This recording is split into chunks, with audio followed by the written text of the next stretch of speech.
siya. Sino yun? Si Kari? Esmeralda? Edit. Si Edith. Edith. Arnold. Edit. Edith niya. Ano? Yes. Edith. Robe. Edith. Yan si Grak. Grak. Grak. Grak. Grak. Grak, grak, grak, grak. Okay, 2, 1. Uy, nauna ako kanina sa Edit. Sige, all one. Pinagbigyan kasi nila ako eh. Lancelot. Lancelot. Lancelot. Si Lance. Lance. Sabay tayo, bar. Yan. Okay, 3, 2. Ranger. Ranger. Ranger. Si ano? Lucian. Ranger. Ay, wala ako. Okay. Okay, sabay ulit. Competitive. Florin. Ay, Florin. Wala. Okay, 4. Lapu-lapu. Ano yan? Sino yan? Kalea. Bruno. Lapu-lapu? Lapo nga. Ay, palakol. Parang bagong hero yan ah. Hindi si Popol. Wala, hindi ko alam yan. Okay. Yan. Matilda. Ay, palakol. Ay, palakol pala yun. Ay. Matilda. Ay! Si Marcy. Siya ang nagmamatilde. Matilda. Ate. Yay! Ano yun? Matilda may palakol.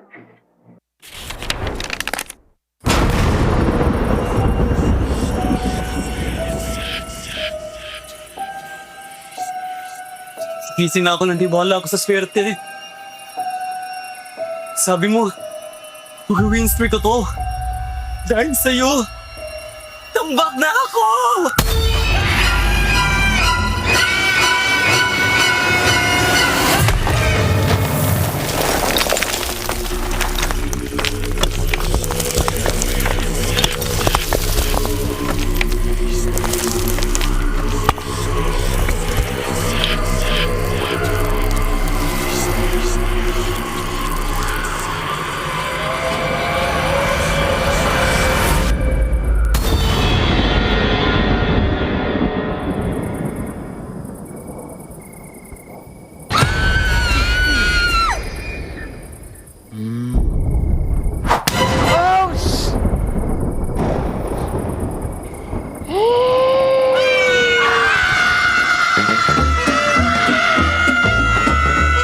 Gusto mo talagang swertehin? Basahin mo na ang current patch notes. Andito na ang Ready for Next, the biggest gameplay update of the year. Break through boundaries with the new Broken Walls map update. MLBB, we are ready for next.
ready for next, the biggest gameplay update of the year. The all-new Dangerous Grass Map update. Use it to your advantage. MLBB, we are ready for the next.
Napag-iwanan ka na rin ba?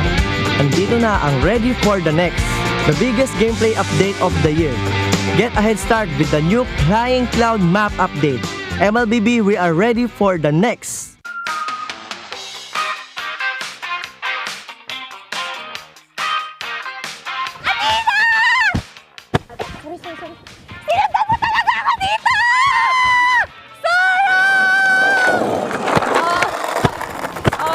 Hoy, ano ba, makabulag ba kayo? Hindi parang makabulag kasi wala ba kayo nakikita? Makabulag!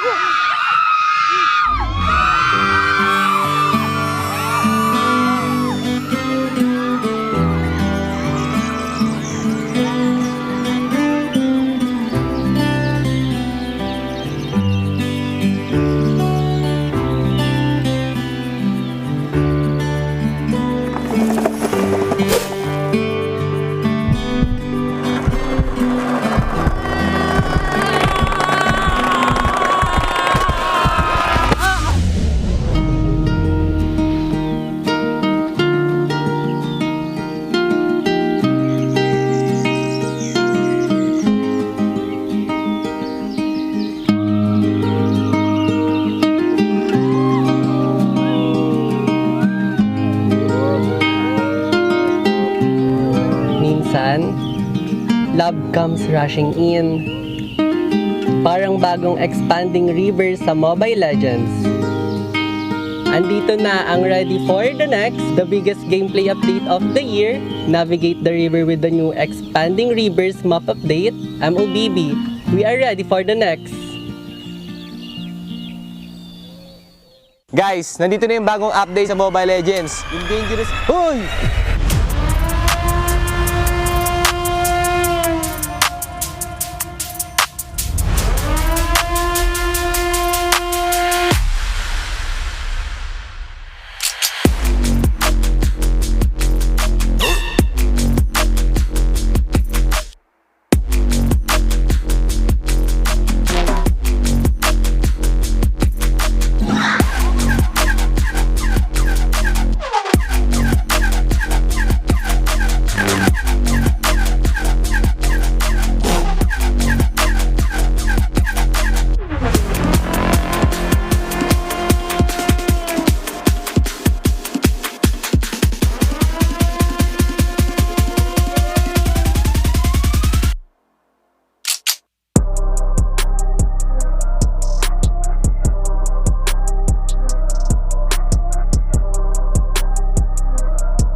malakas kahit anong lane we become the monsters. Malakas, Pilipinas, malakas face the golden sun and repping for the 3 stars. Look at us, to the top, no ifs, no buts, winning any game para to sa PINAS. Di mo matitinag aming boses sa new level. Nasa kalye man o mobile, you know I become a legend. Listen, open fire, we unite, we winners. But with pressure, like diamonds are made of. Switching the lane na parang gera, HP racing made a setup. Look like a tank, buhat ni Hilda, full dome SS parang Laila. Susundan ko ang iyong wakas, kasama pataas, tagumpay natin to dahil tayo'y malakas para sa Pinas. Nasa amin ang alas, hindi to atas, kinikilala sa taas kasi kami ang malakas para sa Pinas. Nasa amin ang alas, hindi to atas, kinikilala sa taas, ganito kami sa Pinas. Yeah.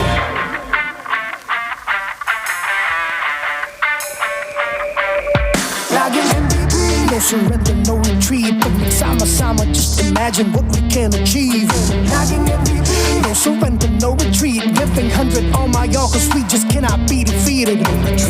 We are unstoppable, immune and invulnerable. Ready ang equipment, lahat frozen, mala, crowd control. Pakito on the jab, east to the southeast.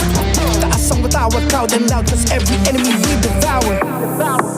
Susundan ko ang iyong wakas, kasama pataas, tagumpay natin to dahil tayo'y malakas para sa Pinas.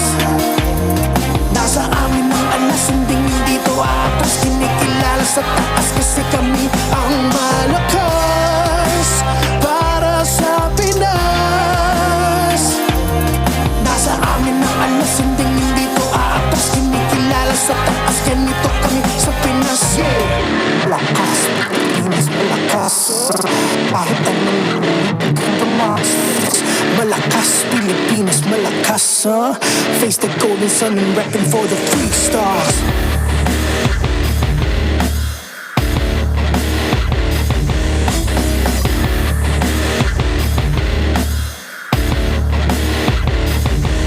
Ang lakas ng Pinas, we unite, we the stars. Ang lakas ng Pinas, we unite, we the stars. Ang lakas ng Pinas, we unite, we the stars. Ang lakas ng Pinas, we the stars.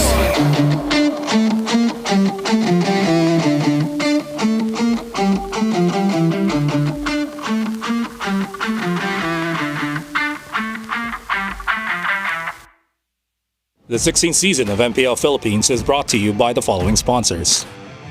Infinix GT30, the power behind every madlang gamer. Victories you can count on. Smart, the simply reliable telco partner of the MPL. BPI, the official bank partner of MPL Philippines. Masepik na bukas, buksan sa BPI. Our partner in esports, Clear Men. Power up your dandruff-free scalp. Supercharged with Clear. And Nor. Sarap panalo with Nor. Don't miss any MPL action by following our official Facebook and subscribing to our YouTube channel. Follow MPLPH on TikTok for more content. Experience MPL live and stay in comfort at the Green Sun Hotel. Enjoy the promo exclusive to MPL ticket holders. This is until October 13, 2025, so hurry and book your stay. We're weeks away from the playoffs, and you can secure your tickets now. Join us at the bigger stage for the biggest clash of the season. Go to the official MPLPH website to secure your seats. MPL Philippines is monitored and supervised by the Games and Amusement Board.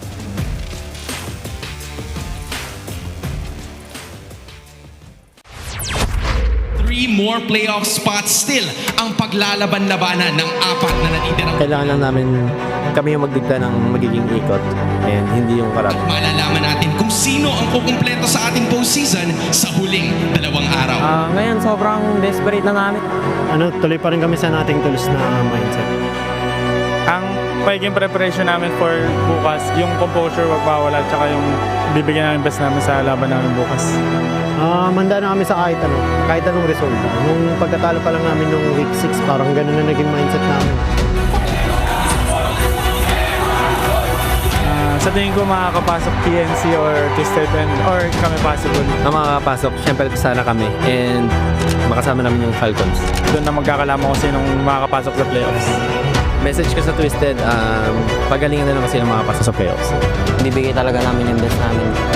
Tatry na yung malalong kumare para makapasok ng playoffs. Kailangan na namin ibuhos para sa last na match namin kasi doon na lang din talaga nakasalala yung playoff spot namin.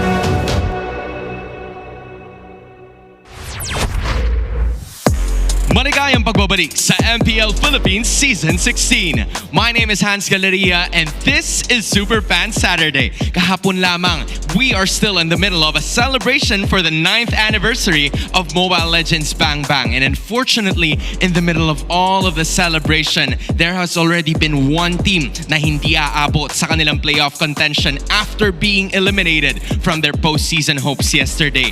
Ganun pa man, hindi pa dito natatapos ang laban para sa apat na teams na pinipilit akyatin at habulin ang natitirang playoff spots para umabot sa ating postseason. And for the upper brackets, it's up to the Sonics and the Cavalry to decide. Will it be Team Liquid Philippines? Will it be Onyx Philippines? Yan at marami pang iba ang kailangan nating alamin in this Super Fan Saturday. So make sure to sit back, relax, and enjoy the show dahil oras na para simulan ng Lakas ng Pinas!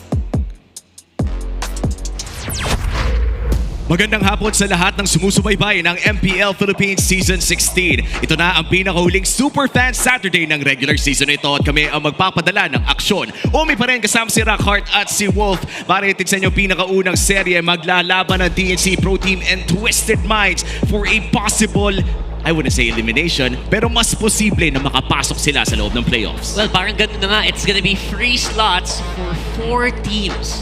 And a lot of them will be decided today. Pag natalo ka dito, ganito na lang kasimple. Hindi siya elimination, pero pag natalo ka, it's not up to you anymore kung makakapasok sa playoffs. At kailangan talaga nilang makuha yung pagkapanalo na yon. At kayo rin ay pwedeng ma-experience ang victory with the Infinix GT30 with GT Trigger and MLBB certified 120 FPS. Enjoy ultra smooth gameplay and outplay the rest. Men, ito yung mga ginagamit nilang phones at mga ginagamit din na phones ng mga taong naglalaro sa Infinix Fansiklaban.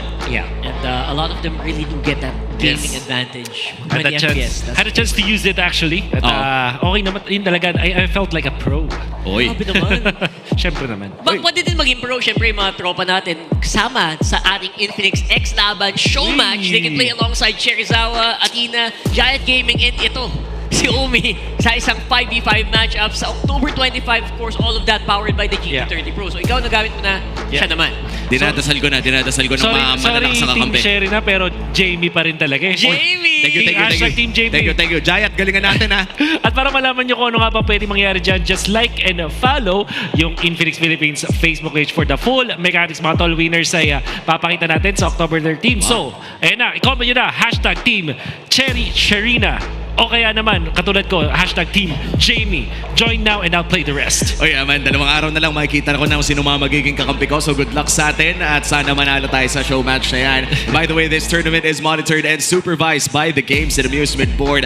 Mabigat ang ating match dito para sa araw na ito. Dahil katulad na nga lang sinabi ni Wolf kanina, ay hindi makokontrol ng dalawang, kung sino man matatalo dito, yung kapalaran nila patungong playoffs. So, as much as possible, obviously you get the win, which is yun naman talaga pinaglalabanan ng mga teams natin today. And speaking of pinaglalabanan, oo, yan na nga. Yung masisilip natin sa Infinix standings kung saan bumaba ang Team Liquid Philippines into the 3rd slot dahil sa pagkapanalo ng Onyx Philippines kahapon. Pero ngayon ay tanggal na nga ang AP Bren. Wolf, ano pa ba yung mga natitirang mga pwedeng mapansin dito sa ating Infinix standings? Alright, so I'm pretty sure na along the way, kapag nanood kayo ng buong araw natin ngayon, may explain pa isa-isa yung mga conditions per team. Ang madali lang din isipin dito ay, para sa Falcons, bukod sa kailangan nilang manalo mamaya, they also have to wish na itong Twisted Omega at TNC ay matatalo sa kanilang mga matches. In all due fairness, ang TNC Omega Twisted Minds naman ay may mga matataas na contention today. For example, TNC, RORA, Onyx, ang kanilang actually not RORA, but Onyx later on, and then TLPH naman for AP Bren, and para sa Omega, it's going to be Aurora. It's a difficult race for sure para sa TNC Omega. Pero, ngayon na matchup natin, Twisted versus TNC. Yan ang isa sa mga pinaka-importanteng plot points today. Oo, at makikita na rin natin ang ating playoffs bracket. Again, wala pa rin kasiguraduhan kung sino nga ba yung makakuha ng ating second upper bracket slot. Ang tanging sigurado pa lang sa ating playoffs bracket for Season 16 ay Aurora Gaming ay naghihintay na lamang sa 4th and 5th seed at kung sinong mananalo sa dalawa. Of course, and importante talaga na mabook nyo na talaga yung tickets nyo para sa 22. Kasi one or at least two of those teams actually will be going home very early on dun pa lang sa play-ins. Oo, tsaka yung mga ticket holders natin sa October 22, no, talagang mabigat agad ang puso ng mga fans dyan kasi wala pang kasiguraduhan kung makakaangat sila. Biruin mo, pinakaunang araw pa lang ay wala ka na. Yun yung at least nakapag-playoffs, yun na lang yung masasabi ng mga fans na yun if ever. Parang kung ikaw ay papasok pa lang sa playoffs ngayon, parang saan mo ba gusto mapunta? Doon ka ba sa 4th and 5th seed na ang eventual na katapat nyo ay Aurora? Wow! O doon naman ba sa 3rd or 6th seed? Kung saan ang una mong makakatapat ay TLPH or Onyx? Oo. Pero sa totoo lang, no, when you look at the teams na naglalaban-laban pa para sa mga natitirang playoff spot, ay masasabi natin na kahit sino naman, basta makapasok na sa playoffs, yan naman masusulyapan na natin ang schedule ngayong araw na to. Magsisimula ang ating araw with Twisted Minds versus TNC Pro Team. Ito na ang final twist ng Twisted Minds matapos ang kanilang masamang run sa second half ng regular season. Sunod naman ay Aurora versus Omega. Magkikita ang number 1 sa ating regular season at susubukan nilang pantayin ang win streak na pinakita ng Onyx Philippines. And of course, our grand finale for our Super Fan Saturday, Team Falcons versus TLPH. TLPH ipaglalaban ang kanilang upper bracket slot, but for Team Falcons, buong season ang nakasalalay dito para sa kanila. A very poetic match. Isa sa mga longest standing rivalries na meron tayo. When TLPH was asked last week kung sino nga ba ang gusto nila makapasok sa playoffs between the Twisted Minds, TNC, Omega, Falcons ang sinagot nila. And how poetic is it na in order para makapasok, yung gusto nilang makapasok, kailangan nilang matalo sa Falcons later on.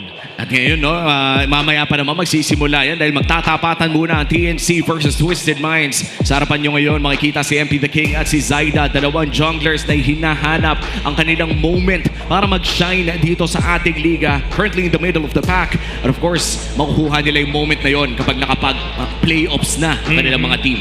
Para ito yung, sabi na ni Wolf, yung pinaka-crucial right now. Yeah. Kasi it feels like ito yung kontrolado mo yung fate mo. Ito yung wala kang aantayin na matalo yung kalbila. Matalo ito, matalo yan. Kailangan ito, ipanalo nyo lang talaga. Yeah, that's the final twist na pwede natin makita, or the final twist. Kasi ito yung huling laban ng Twisted Minds. For TNC, they still have 2 shots to get into the playoffs. Apart from the fact na pwede nilang i-wish na yung Falcons later on ay matalo, dalawa pa yung chance at controllable para dito sa TNC. But that's not true para dito sa Twisted Minds. This is actually their final shot at making it to the playoffs. Bukod sa fact na pwede sila mag-wish na matalo yung Falcons, ito yung kailangan nila ipanalo. At so far naman, meron naman tayong positive na pwedeng tignan sa Twisted Minds. Yeah, that's true. For Twisted Minds, this is their final game ng regular season. Kung hindi sila makakapuntos dito, ay hindi na sila makakakuha pa ng additional points. Their maximum points right now, 6 points. And makukuha lamang nila yan kung sakaling manalo sila against TNC Pro Team. But looking at the first half and the second half of the regular season para sa Twisted Minds, ang ating super rookies of Season 16 ay tila ba'y nahirapan sa pagpatak ng Week 5 to Week 7. So this is the playoffs condition. Ibig sabihin ng playoffs condition, guys, ito lang yung kailangan nilang mangyari para makapasla. If Twisted Minds wins the match against TNC, meron na nga talaga silang chance na makapasok. Because that will mean that they will have 6 points. Undoubtedly, pasok na sila. At ang elimination condition, okay, wag ko kayo malilito ito yung condition para hindi sila makapasok. So if Twisted Minds loses to TNC and then Falcons with TLPH, matik na yan. Para sa number 2 naman, if Twisted loses to TNC today ng 0-2, tapos yung Falcon manalo sa TLPH ng 2-1. So pinaka-simple dito na manalo lang pala. Manalo lang talaga. Tapos ito yung worst case scenario pa. Yung elimination condition. Like, if lahat na nangyari, pagkasalam-salam talaga, yan na yun. Alam mo, pinakita yung records sila in the regular season. Before the patch, 4-5 sila, and then 1 4-3, sorry. And then 1-5 sila recently. Buti na lang nakabangko na yung Twisted Minds. Oo, at para naman sa side no ng sa TNC Pro Team, may dalawa pa silang laro, so ibig sabihin kung sakali lang namang hindi sila manalo sa larong ito, kailangan lang nila manalo against Onyx Philippines para makapagpa-playoffs ngayong regular season 16. Pero for elimination, no, parang medyo madaming kailangan talunin para naman ma-eliminate sila, so medyo nakakahinga pa pala ang TNC. Maganda pa spot nila. Kasi kahit yung elimination condition nila, ang hirap pa rin eh. Parang kailangan parehas talo, parehas sweep. Tapos kailangan 2-0 pa yung Falcons. That's a difficult spot to be in. Or negatively, baliktad pala. That's an okay spot to be in. Kasi hindi mo kailangan mahin masyado yung mga laro. You just have to play your game today. Yeah, I feel like this is the best spot to be in, honestly. If you're considering sa the rest of the 4 remaining teams. I think TNC, you're right. literally, they just need to play well. At least in one game, Oo diba? nga, no? Parang solid na solid to eh. Kung isa-summarize pala, no, kailangan lang nilang manalo ng isang game. Think about it. At napakaganda niyan para sa TNC Pro Team dahil yan naman yung na-earn nila, no, na karapatan at para makapagpasok sa playoffs. And of course, for Benny Cutie na nakita nating naglaro ng napakadaming CC games, I think last week against a 1-1. I think very interesting yung naging approach ng TNC Pro Team doon. They kept the 1-1 open at isasagot nila ng CC ni Benny Cutie. There was a time na sa patch na si Benny Cutie ay kilala din sa mga quote-unquote strong lane na players. So for example, nung hindi pa nag-exist yung gold lane, lalamang siya sa lane like mga tipo mga Tamus, mga Allies, depending on the draft. At parang binabalikan kahit pa paano ng TNC. Different era yung pinaglaro ni Benny Cutie noon. Pero ngayon, back in execration, ngayon na naglalaro siya with his former execration teammates, nakikita natin yung fighter / strong lane ayun na heroes dun sa gold lane. 100% win rate sa Bane. Sarap tignan. Grabe talaga. Benny Cutie. Pero again, that's also true for a lot of other possible fighters na lumabas ngayon. Leo Ward, ilabas mo na. Okay. Ready, isa lang. Oo nga pala, no? Ating resident Leo Mord main, Ranghart. And medyo matagal-tagal na natin hindi nakikita yan. I think the last time that we saw Leo Mord was way back AP Bren na ginamit ito kasabay ng isang high-loss. And right now for Benny Cutie, CC ang kanyang most played. Very interesting na for someone na may anak na pangalan na 1-1, di pala nakalusot ng 1-1 sa kamay ni Benny Cutie, no? Autoban siguro eh. Kasi alam ng mga teams natin na hindi mo pwede bigay yung signature hero niya eh. Oo. At nakakatakot naman kasi talaga, no?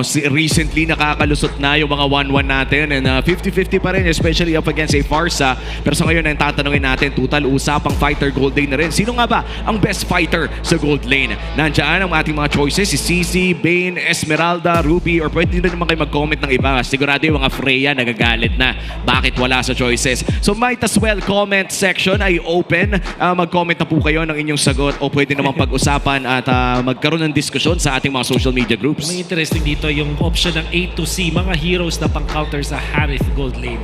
And you would notice na Harith ay isa sa mga top priority picks in the previous patch, pati rin naman dito sa ating weeks of 5 to 8. Mapapansin natin ni team sa first pick na yung Harith, kahit na open yung mga tipong Lancelot, kinukuha pa rin to. At siguro ang dahilan nun baka dahil open ay mga quote-unquote fighter gold lanes na hard counter doon sa may gold lane na Harith. CC wins that matchup. Bane, ganun din para meron ka nung ultimate shutdown yung isang Harith. Parang kahit ilang beses kang sumayaw, one hit ka pa rin ng isang Bane. And then syempre Esmeralda, one of the traditional counters din sa Harith gold. I think napanood natin kahapon yung Esmeralda. Grabe, yes, cheatable talaga. Kirk had a great performance on that Esmeralda. And so far, no, para sa ating liga, nauuso na nga muli ang mga fighter gold lane, but it's all hinges on that Yi Sun Shin na nakikita na rin natin sa loob ng ating liga na I think one of the best or most played junglers sa ngayon. Kasi yung nabibigay sa'yo na flexibility, hindi naman more of a flexibility, but that extra na mind games na bukod sa kaya ko laruin yung mga traditional na gold laners, pwede pa ako mag-fighter gold laners. So parang pinapaluwag ng isang Yi Sun Shin yung draft para sa mga teams. Yeah, it basically opens up yung so many options na, Yi Sun Shin, hindi ka sure kung classic marksman lang, di ba? Na gold laner, or pwede ka din actually to go for a gold lane like a CC. And again, excited pa kami sa mga Esmeralda ngayon, na posibilidad ngayon. So many options for the gold. And yesterday no, nakakita pa nga tayo sa Aurora Gaming ng Harith first pick. So mas lalo pang lalabas itong mga fighter gold lanes. Pero depende na rin sa timpla ng ating mga coaches dahil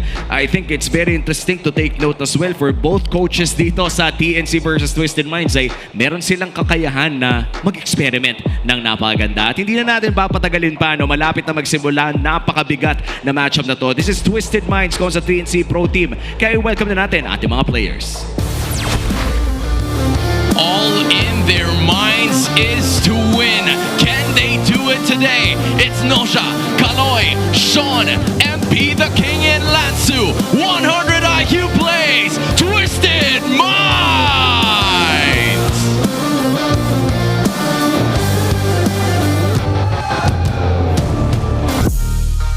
And that is the same condition na kailangan pagigtingin ng Phoenix Army. It's Benny Cutie, Chaknu, Lancy, Zaida, and 3 more. Rising once more, TNC Pro Team!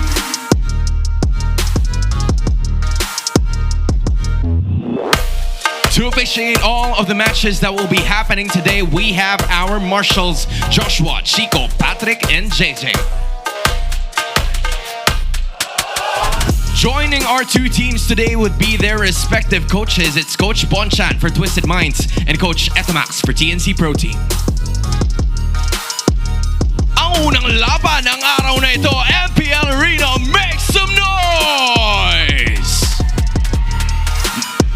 Magpapatuloy ang race towards the playoffs at pagsisimula muna para sa Twisted Minds, ang super rookies ng Season 16. Especially, I feel like we've had a lot of time to calibrate dun sa Alice na possible naman i-flex siguro ng Twisted Minds. I feel like yung win rate na nakita kanina, parang road to paangat lang eh. Oo, at kung Alice din lang naman yung usapan, no, siguradong hindi magpapatalo dito si Trimar. Kaya i-welcome na rin natin ang TNC Pro Team, still looking for the playoff spot as well. Yeah, that's Trimar, Zaida, Lancy, Chakdo, and Benny Cutie. Nakita na natin ang XP Alice na mukhang parte na talaga ng mga playable heroes in that lane. Pero what if the Benny Cutie Alice comes back today? Oy, grabe, no? Paano kaya no, kung bumalik din sa gold lane ang revamped na Alice? And looking at the hexagram dito, medyo malapit ang ating laban pero nakakalamang ang TNC Pro Team sa maraming kategorya and most notably dito sa First Blood. Number 1 pa rin ata sa ating liga sa First Blood rate ang side ng TNC Pro Team. Wow, in fairness, with 74%, that's like 3 out of the 4 times na maglalaro sila, makukuha nila yung First Blood na yun. And this is a big credit syempre dun sa mga fast rotations mula dun kay Zaida and also naman para kay Chakno. Don't forget, yung trend natin ngayon, yung usually in control ng early game, minsan dire-diretso ng hash, hindi mapigilan eh, di ba? At nagkasabay pa nga yan, I think Aurora and TNC had one of the most spectaculars na laban sa early game kung saan nagtapat yung napaka-agresibo na TNC Pro Team at yung napakalinis na early game ng Aurora Gaming. Kailan ba nangyari yun? I think that was last week, 2-1 ang naging score nun. So for TNC Pro Team, naghahanap sila ng bawi at panalo ngayong week 8. Kaya naman bago pang uminit ng sobra-sobra ang laban na to, balikan muna natin ang moments before this game. Punta na tayo sa Smart 5G Ping Test.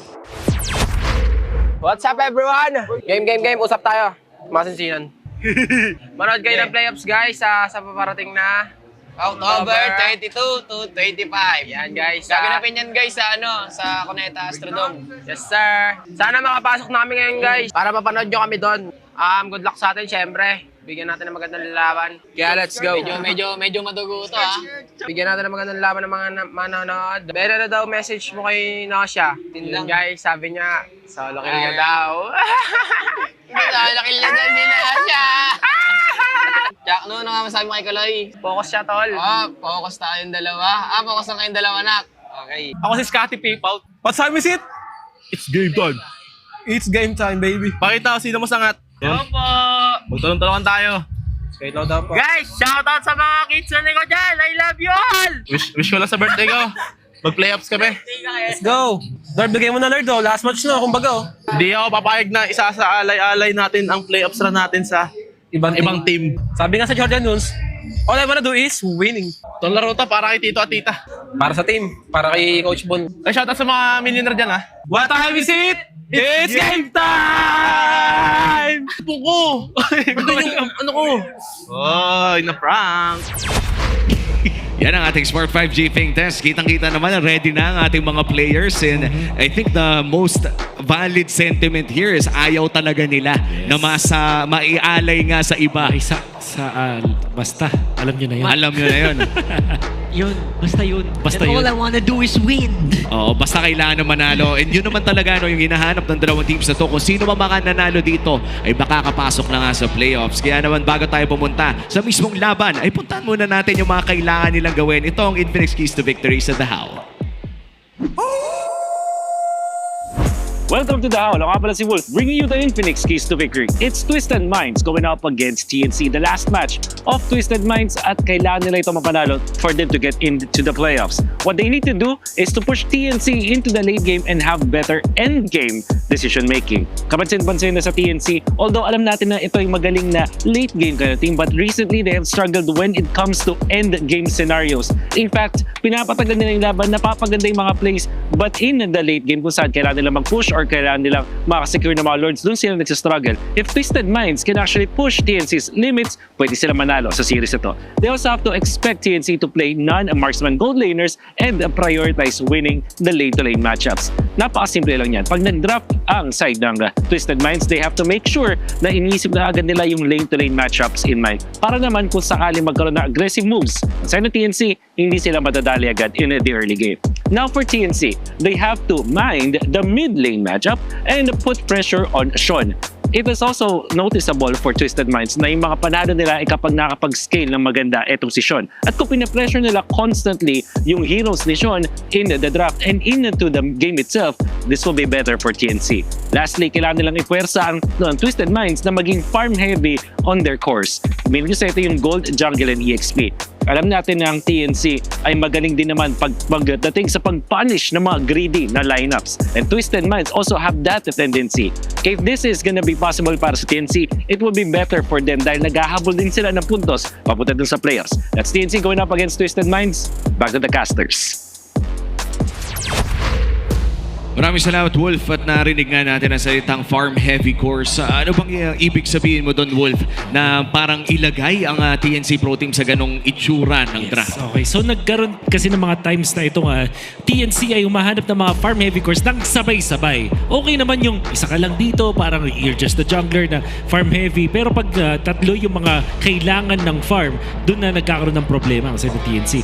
For example, if they want to go doon sa funnel strategy, na meron kayo isang Yi Sun Shin, tapos meron kang dalawang fighter, the gold thing, pasok pa yun. Pero kung kuha ka ng Lancelot plus the Moscow, for example, tapos Arlot pa yung XP mo, doon na sila mahirap kasi lahat ng yun kailangan ng items. Parang pang mid-game yung ganung lineup eh, no? Yes. Parang kailangan pang-mabilisan, pero at the same time, expect mo ba na like 20 minutes game, na back to 20 minutes na naman ba tayo dito? Oo. Parang yun, ano eh, parang sinabing win condition na push TNC into a super late game. Oh, let's see kung yun nga ba yung aabutan natin. Pero bago tayo pupunta sa ating drafting phase, pupunta muna tayo sa ating map randomizer. Kahapon ay nakakita tayo ng napakadaming Flying Clouds games at pati na rin mga ilang expanding rivers, pero wala tayong nakita kahit isa na broken walls and dangerous grass. So pare, kung matatanong lang, ano ba yung gusto nyong makitang mapa sa labang ito?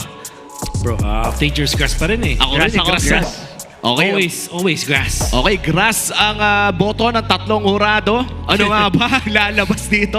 Golden buzzer na ba para dito sa grass? Expanding rivers na rin. Kala ko naman walang mag-aangas sa mapang may balbas. Tama. Ito, looking at that expanding rivers, 50% win rate no para sa TNC Pro Team. Pero higit na mas madaming nalaro na sa expanding rivers ang side ng TNC. 6 na laro na sila sa mapang ito. Need no protection. Gamay na gamay for sure, and I'm already expecting the Kimi ban. Yun na nga, ban out agad ang Kimi dito ni Nosha. Hindi naman maaalala yan, hindi naman makapag rundown na hero. At nabukas yung Yi Sun Shin, automatically picked up by Twisted Minds. TNC, Lancelot ang typical na pinangtatapat nila dito without the Kalea though. Wow. Magkakaroon ng ibang option na ang sa TNC. Kimi, isa din sa mga priorities nila. But Jushin is open. So yun yung unahin nila dito. At parang maganda na rin no, yung Fred rin on the side of TNC Pro Team dahil nakakuha na rin naman nila yung Zushin. And with the Grok bans, pati na rin yung Kalea, medyo malilimitahan ang magiging choices dito.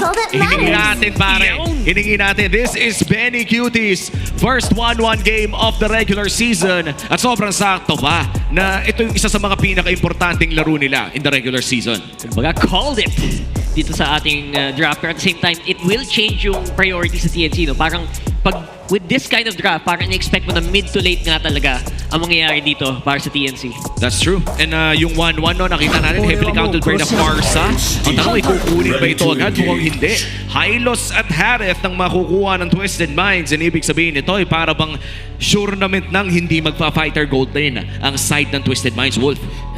Yes, parang yung Twisted Minds dito, they are predicting na parang Fred rin yung kukunin ng TNC. Although may option pa nung Lancelot para sa kanila. But again, that's Lancelot plus the 1-1. Farm heavy course yun. Hindi yun yung pwede maging direction dito para sa TNC. Kadalasan ang pinipair up with the 1-1, pagbabalikan natin ibang mga games, it's going to be the Fred rin. Kaya nga lang, ang kakompo ng Fred rin yun is Jushin. So medyo tricky yun kasi parang baka kapusin sila ng early game damage output kung sakaling mag-Fred rin sila. This is a tight spot for TNC. Let's see how they will adapt. But I do feel like Akai or Fred rin is best. Oo, pero mukhang Hayabusa kanilang magiging sagot. Traditional answer against the Harith as well. Papasok na tayo muli sa ating banning phase, no? Na makikita natin na naghahanap pa ng XP lane at mid lane ng side ng Twisted Minds. Oras na ba para magtanggal ng Farsa if you are TNC Pro Team, considering na isa rin yon sa mga pangontra talaga sa 1-1? Actually, iniisip ko nga doon, kamusta yung Esmeralda? I was thinking possible third pick SB ba yung TNC dito, pero parang they don't pick it up, it might get banned out. Just to make sure na libre or free yung Harith dito din, no, siya. At meron din naman kasi I feel like Twisted Minds dapat ang magtanggal na ng Esmeralda at this point, considering na may red 3 or red 4 advantage rather ang side ng TNC Pro Team sa pagdating ng phase 2 picking. At ayun na, yung Farsa na pinag-uusapan natin, Wolf. Yeah. Additionally, yung Kimi pwede rin idagdag sa mga bans dito. Nakatanggal na pare. Oh, that's right. Close up kasi. Tama naman. Tama naman. Makita sa bans eh. Tama naman. Okay. So with the Katatkacha, Twisted Minds are making sure na mananalo sila dun sa may Rome na matchup natin. I really like the high-loss pick coming out from Twisted Minds para siyang very neutral na pick para sa Twisted Minds. Although hindi siya ganun ka signature para kay Kaloy, maganda pa rin naman na meron ka nung hero na madali lang i-execute dun sa mid-to-Rome matchup. Oo. And in terms of the mid-to-Rome matchup, no, dalawa naman sa mga, actually lahat ng mga players na involved dito, excited ako makita kung ano nga ba yung gagawin ni Sean against Lancy. Kasi in terms of experience sa MPL, we have to give it to Lancy, no? Pero ang grabe din kasi mga naging performances ni Sean sa ating regular season. Especially on the recent ones, pero then again, we are considering na ban out yung mga heroes na gusto gamitin dito ni Sean. Ano ba kaya yung naiiwan? Actually, nagulat ako sa Phobius ban ng TNC. Pwede gamitin ng TNC yung Phobius, but they opted to ban it, which kind of tells me na ang kanilang hero for Trimar ay parang magsa-struggle dun sa Phobius pick mismo. Although Phobius already is good versus Hayabusa at saka itong 1-1, pero dun sa lane matchup kasi parang yun yung kino-consider dito ng TNC. Lapu-Lapu is definitely an option para sa TNC, pero para mas maganda pa kung mga tipong Uranus na to para sa TNC, para may konting kunat sila na pangarap, baka kapusin sila doon. Another option is Badang though for the Rome role naman na TNC. Napaka-safe din kasi, no? Blind pick pa rin ang XP lane kung sakaling kukunin na nila. And it seems na, we talked about this earlier, Alice na magiging pick na side ng TNC Pro Team, which means na open pa rin ang Uranus para dito sa The Admiral na si Lansu.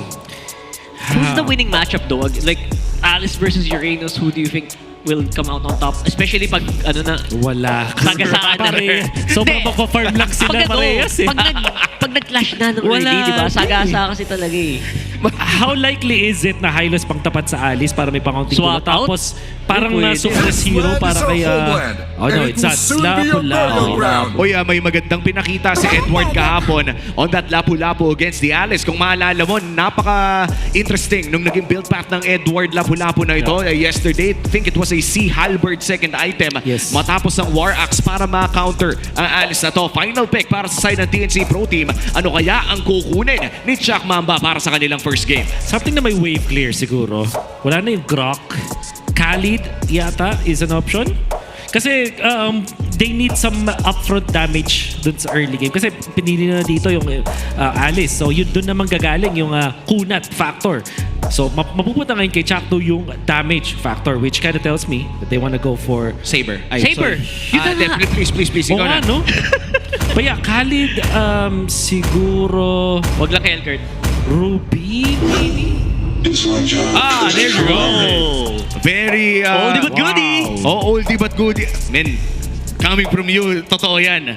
At, Okay. At may atake. Joke lang. Bakit? Kakampi ka pero para kang kalaban. Kakampi ka pero yung mga sinasabi mo pang kalaban. Pero men, going back to this series, this is a very important game para sa dalawang kupunan na ito. Naghahanap pa rin ng spot sa loob ng playoffs ang Twisted Minds at TNC Pro Team. Kung sino mang mananalo dito, correct me if I'm wrong, Wolf, ay pasok na sa playoffs dahil maaatim na nila yung 6 points. So kung sabihin natin hindi man pasok, ay napakataas ng tsansa na kasama na nga sila sa makakapasok sa sunod na kabanata ng MPL. I'm here to confirm na tama yun. Kung sino man nalo sa series sa match na to, it's going to be playoffs for them. Ganun ka-importante ang matchup na to. The last time na nagkita ang Twisted Minds pati na rin ang TNC, it was in favor of TNC 2-1. Isa sa mga strict stoppers ng Twisted Minds. Welcome to Mobile Legends! Magbabago ba ang fate ng Twisted Minds? Well, we're about to find out dahil papasok na tayo sa Game 1 of this Best of 3 series, ang pinakaunang serye natin in this Super Fan Saturday in Week 8. So ito na yung pinakauling triple header natin para sa Season 16. And here we go, Ultra Leash Gaming para dito kay Chakno. And with the roam changes, no, parang iba talaga yung takbo ng ating laro ngayon. Yung gusto sabihin kasi it feels like ibang atmosphere nung una silang nagtapat. Iba din yung mga hero na pinipick at ibang-iba yung priorities on the map. Especially since the roamer update, hindi pa sila yun yung unang fighting. Ang maganda rin dito kasi pag nag-leash ka dun sa isang Hayabusa, after the changes, Hayabusa is a slower type of jungler kumpara sa mga tipong Lancelot. And in this case, Yizun Shin. But that will change, Chakno. Simula maaga, Chakno dito. No flicker yun Wow, okay. Sean, definitely one of the safer mid laners gamit niya ngayon with the camera. So siguro na mas taas yung chance na mag-survive against Chakno. So sabi ni Chakno, ayoko na munang magsayang ng oras dyan. Oo, ito ang maganda doon ay kahit pa paano, no, walang purify si Nosha for the potential turtle fight na kasama yung gold laners. Let's not forget, nandito tayo sa Expanding Rivers. Minsan nakakasama na ang ating mga gold laners in the first turtle fight. I'm really curious kung ano nangyari doon. Of course, this is Benny Cuties 1-1. Meron siyang inspire na ginamit. Wala pang siya agad 300. Medyo madami ng binatong skills onto Lancy's. Very low. Nagamit din ang kanyang ejector. Pero looks like it could be Shadow Kill going over. Sean going down.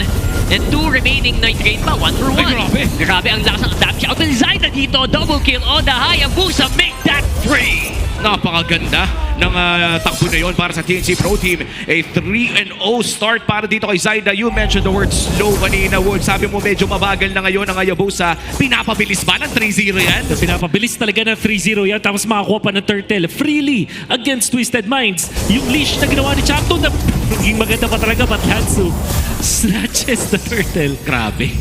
Hindi talaga breaker. Hindi pala free. Never mind. Libre na Admiral pa. And at least may nakuha pa balik ang Twisted Minds. No? That cuts the gold lead back to 1,000 para dito sa TNC Pro Team. At mukhang bumabalik na naman sa regular programming ang ating laro. Lamang pa rin naman ang Harith against a 1-1. Pero in terms of score, medyo delix na ang 0-1 na isang Harith. And being reminded na isang joy ng magandang synergy niya with Assassin Junglers is that it provides penetration or kung hindi man anti-armor. Kapag may meron siyang minus armor na binibigay, it increases the damage of his teammates kapag tinatamaan ko ng mga missiles. Nanabot, pumasok na naman. And of course, Ejector will not be in range. Si Kaloy naman malapit lang din. MP na rin pwede mag-follow up sa caliber ng nabibigyan. Okay, so mataas pa rin yung pressure dito ng TNC. Actually, Chakto kahit yata tumatayo lang. May pressure na eh. May aura talaga yan. Pero mukhang si Benny Cutie, medyo delikado din sa may bandang ibaba. Pero makakapag-farm pa rin naman. That's 2 siege minions na kanyang makukuha. Mapoprotektahan pa niya ang plato sa kanyang lane.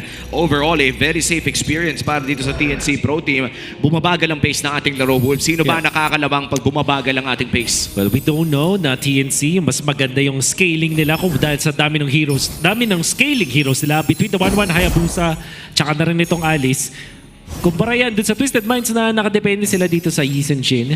At kung isipin pa nga natin, itong Harith hindi ganun kalakas sa late game dahil dun sa presence ng isang Hayabusa. So, if we compare those two teams, mas lala mga TNC kapag ganito quiet yung mga nangyayari. Especially since napabilis na nga yung farming ni Zaida. Sabi ni Zaida, okay, may gamit na ako. Medyo tumaas yung damage ko ng konti. So, bibilis natin yung farming ko. Dahil doon. And he doesn't mind kung ayaw mag-engage dito Twisted. He's gonna take this all day long. Tapos nag-invade pa sila ngayon doon sa mga small camps dito ng Twisted. Saktong-sakto, no, nasilip natin sa ating Infinix in-game equipment na nakuha na nga ni Zaida ang kanyang Hunter Strike. Pero kung mauuna ang Twisted Minds sa pagong na ito, in fact, hindi na nga ata makakapag-contest pa. That's gonna be MP the King securing the turtle. Pero sabi nila, let's take some kills happening there.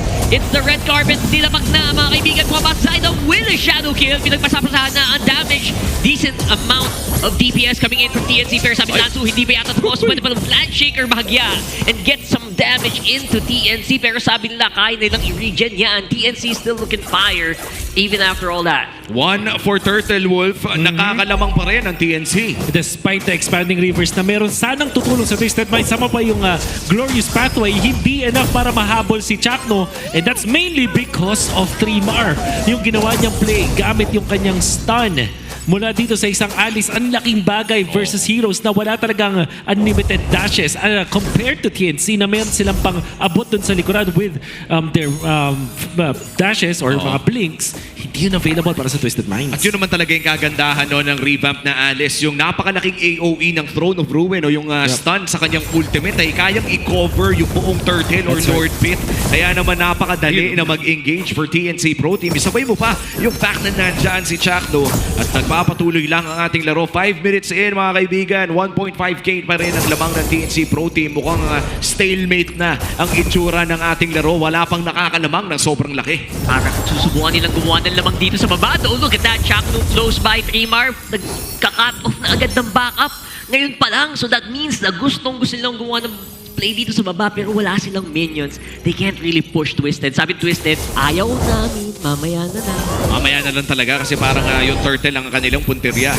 20 segundos bago lumabas ang pinakauling bagong ng larong ito. At lamang pa rin naman ang TNC Pro Team. But that doesn't mean na hindi kayang pumalag ng Twisted Minds. Sa 1,000 kalahating kalamangan ng TNC Pro Team Wolf, kaya pa rin naman ang patas na team fight, no? Well, especially kung retriad kasi MP the King lumalamang ngayon ng EXP over Zaida.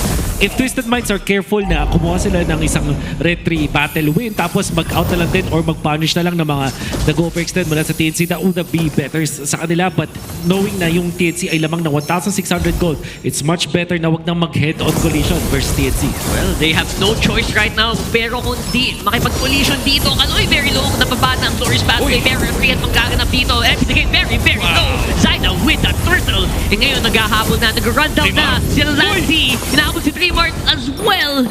Pero Nosha will get that kill as uy, Sean, nakakatakas pa yata. And he will, Kaloy, siya muna ang alay dito. Pero it's gonna be a turtle and a kill para sa TNC. Naging 2 for 1 trade pa pare ko. TNC Pro Team lulobo ang kanila gold. Hinahanap na si Nosha. Conceal na gamit na rin. Mukhang kakabit yung Ugi Shadow kill. Pero hindi naman natasapat ng damage. Makakatakas si Nosha. Pero ayan na, yung Lansu sa likod.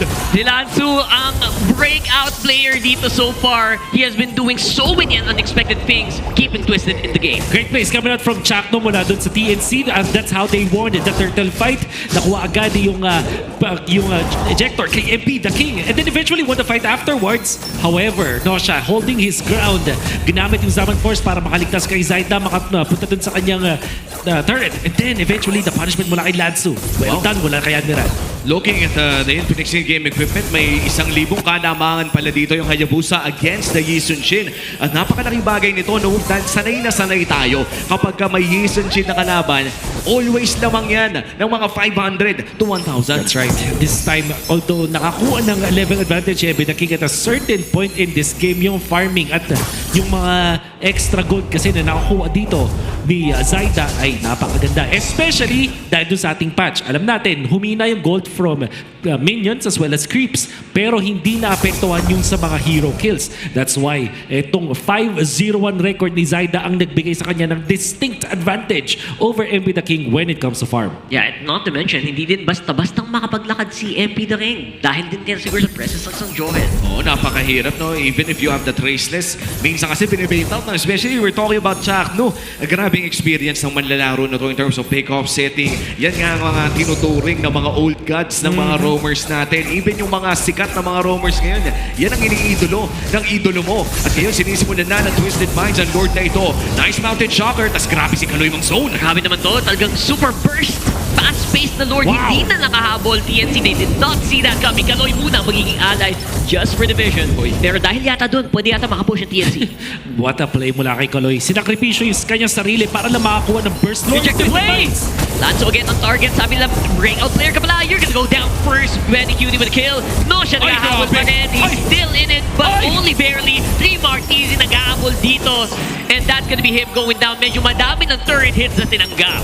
Oo, pero mukhang hindi na nga magagamit ng Twisted Minds ang Lord na yun. Great engage mula dito sa TNC Pro Team. Alam nilang sapat na kanilang bawas. Dahil dyan, magiging negative pa yung Lord advantage sana ng Twisted Minds. That's interesting. Binato yung minion pero hindi sumabog yung holy defense, the holy shields. But was a nifty play mula doon kay Chakno. I honestly think that sasabog dapat yun.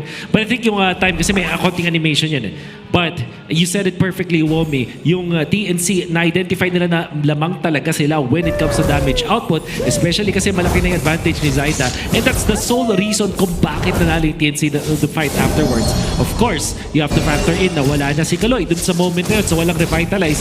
Kaya naman nung sumuko doon si Zaida, mabilis siyang napatay si MP the King. And the item advantage na meron dito, TNC, they could dive. Magiging perfect na sana yun kung itong si Trimar ay hindi naging over-aggressive at nag-dive at nakaka-outplay doon ni Nosha. But apart from that, TNC are really feeling yung advantage na meron sila because of the gold that they have. At dito natin talaga masasabi no, yung importance ng mga XP laners and roamers natin na kapag ka may kulang na isa, ay madalas ay kaya kang angasan o mamamain ka ng kalaban mo. And right now for TNC Pro Team, controlling 70% of the map at itutuloy pa ata nila yung pag-push dito sa may bandang itaas. At iyan na nga, binato na ang pinagpapawal na ejector kapag may holy shields pa. Yun na pala yun. One of the perks of a Johet na hindi natin na-explore, no? Yes. Masyado, especially since yung time na common si Johet, wala pang shields dun. Ay, actually, meron na at some latter at some point, right? Actually, si JP yung unang gumawa ng ganitong jutsu. Correct. Pero bihira na yan eh. So, that's something that's a really good perk. Especially right now, very early aggression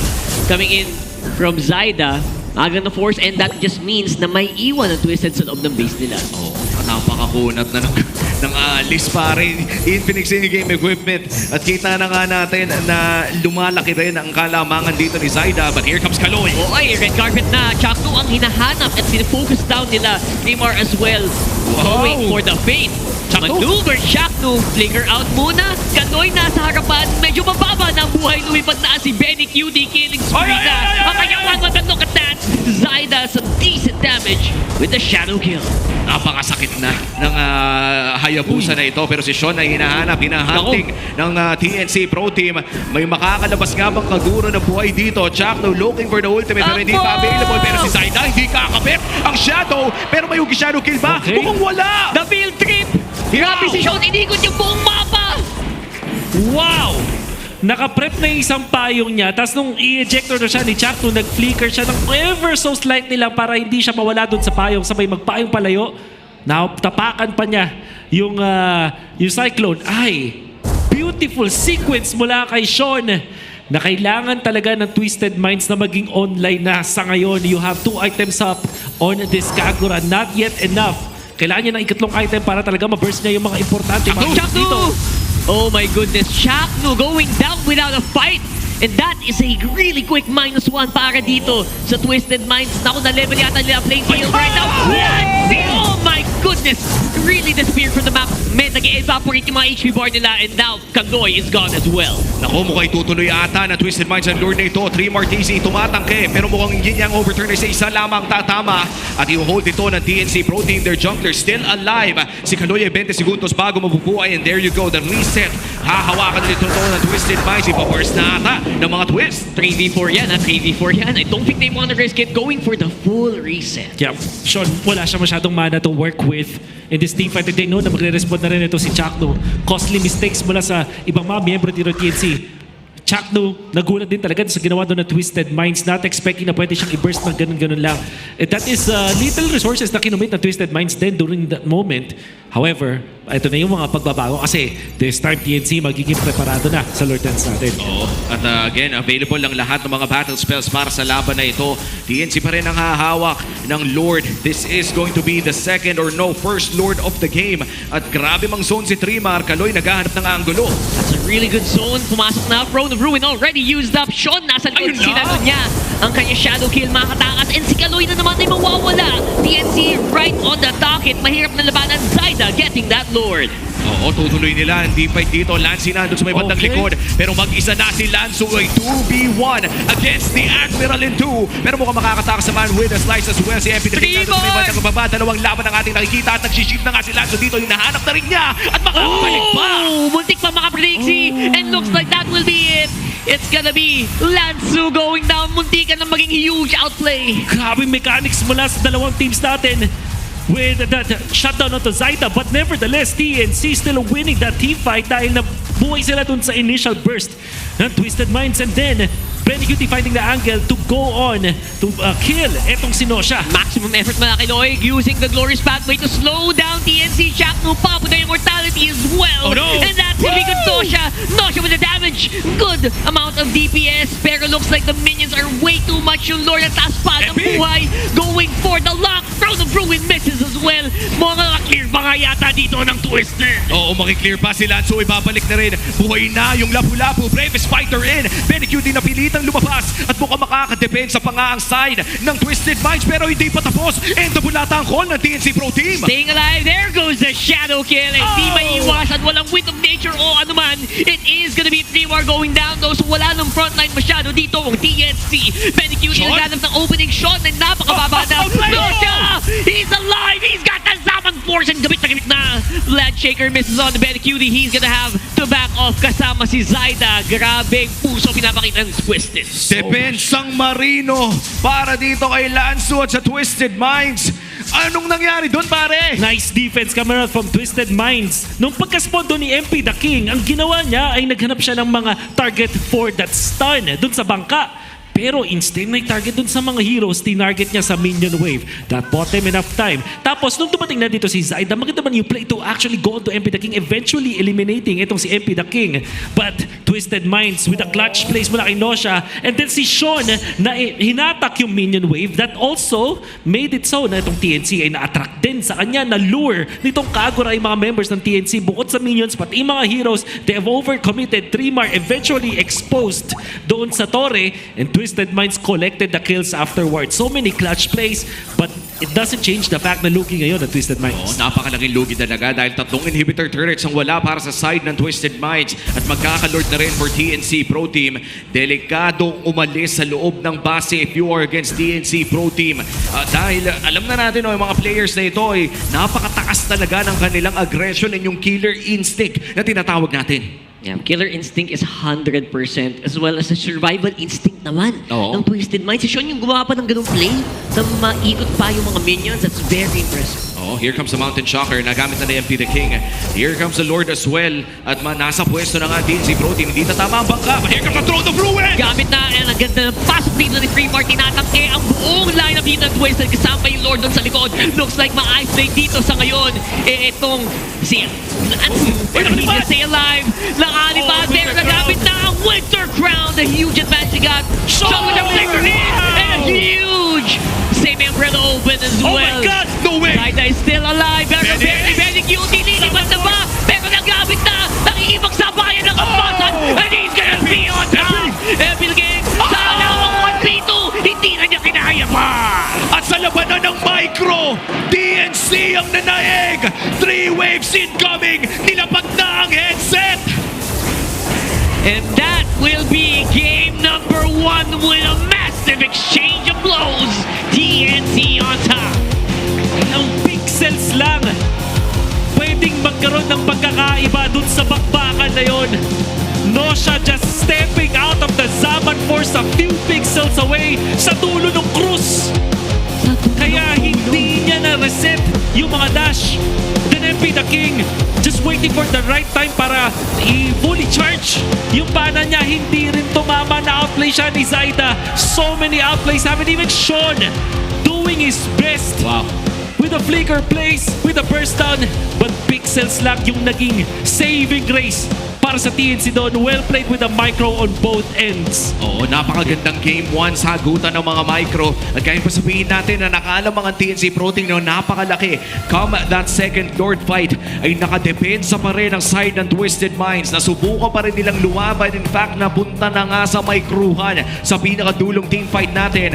And with that, TNC Pro Team pa rin naman ang makakalamang at ang ating MVP walang iba kundi si Zaida on his Hayabusa performance. Napaka-perfecto ng kanyang early game dito. 3-0 within the first 2 minutes of the game. That's right. 10-1 and 5 eventually with 62% kill participation. Our MVP Zaida played so well this game. At ang importante pa dito is alam niya na malakas siya. So talagang ginagamit niya yung advantage na meron siya to press it and bully yung mga members ng Twisted Minds. Putting himself in the right spots and almost all of the moments dito sa ating laro.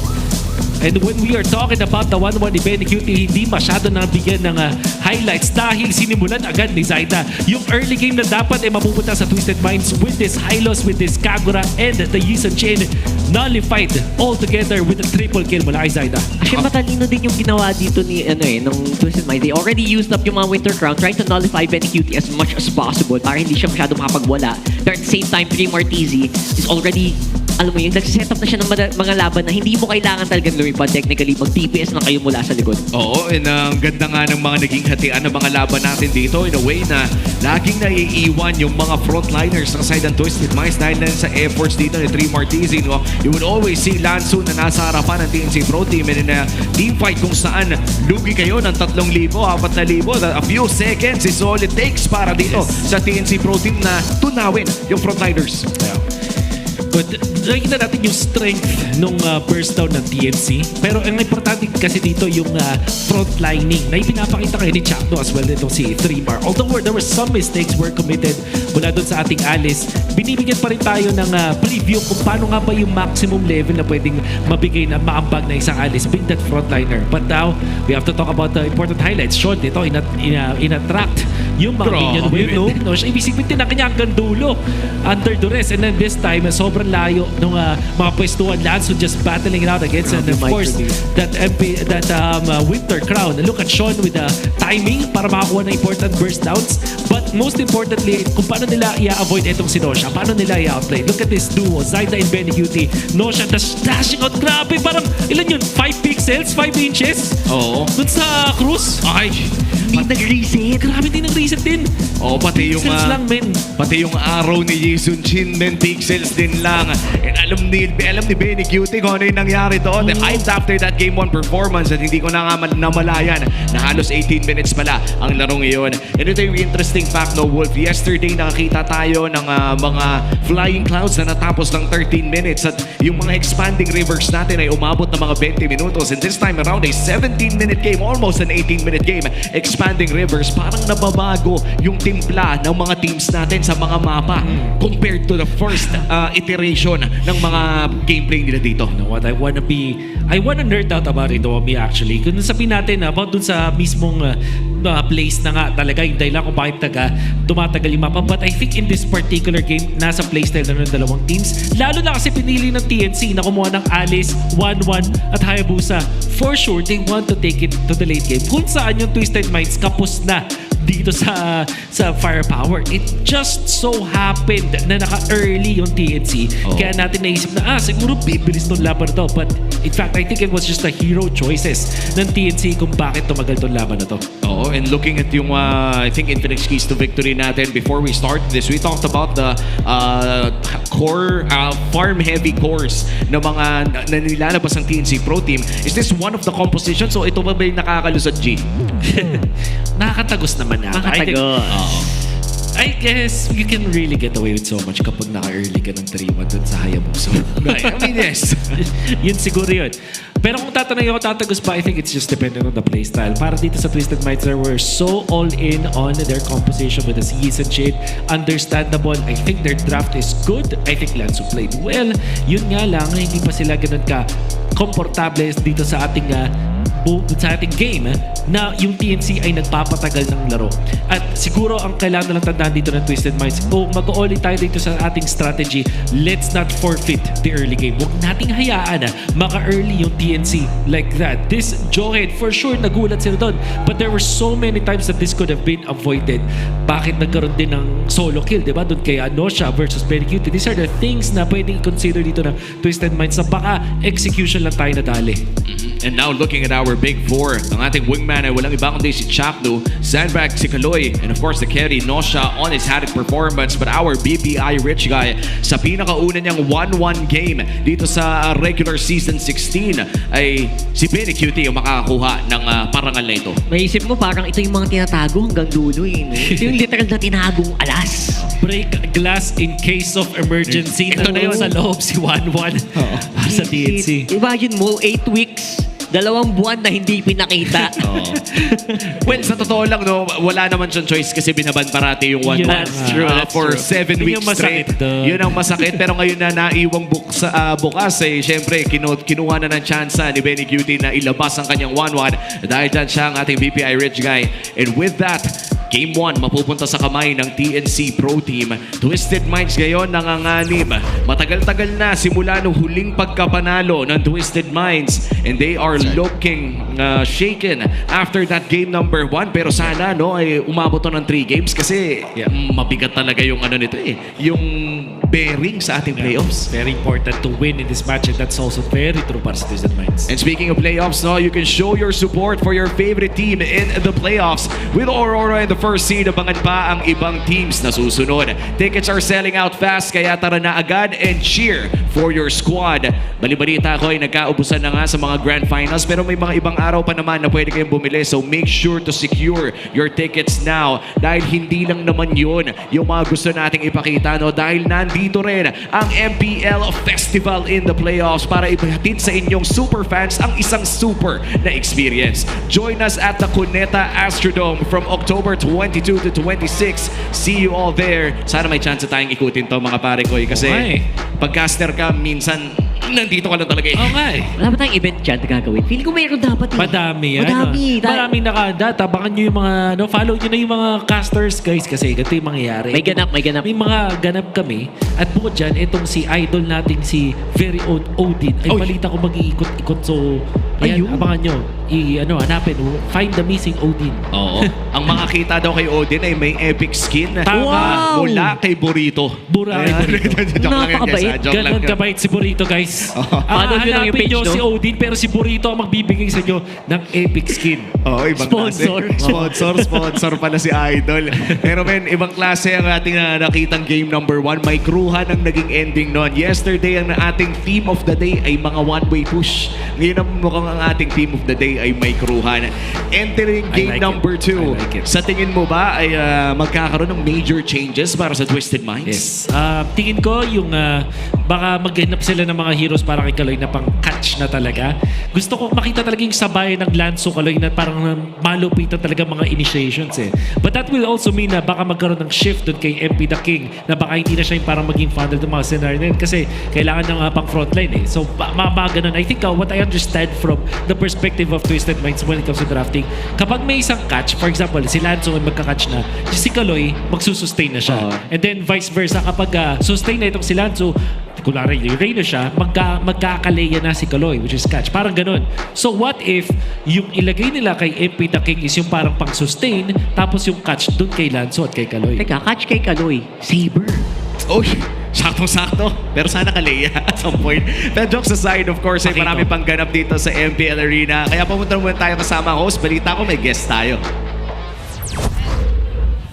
You're right, casters. We have our guests here from the MPL Battle Trips.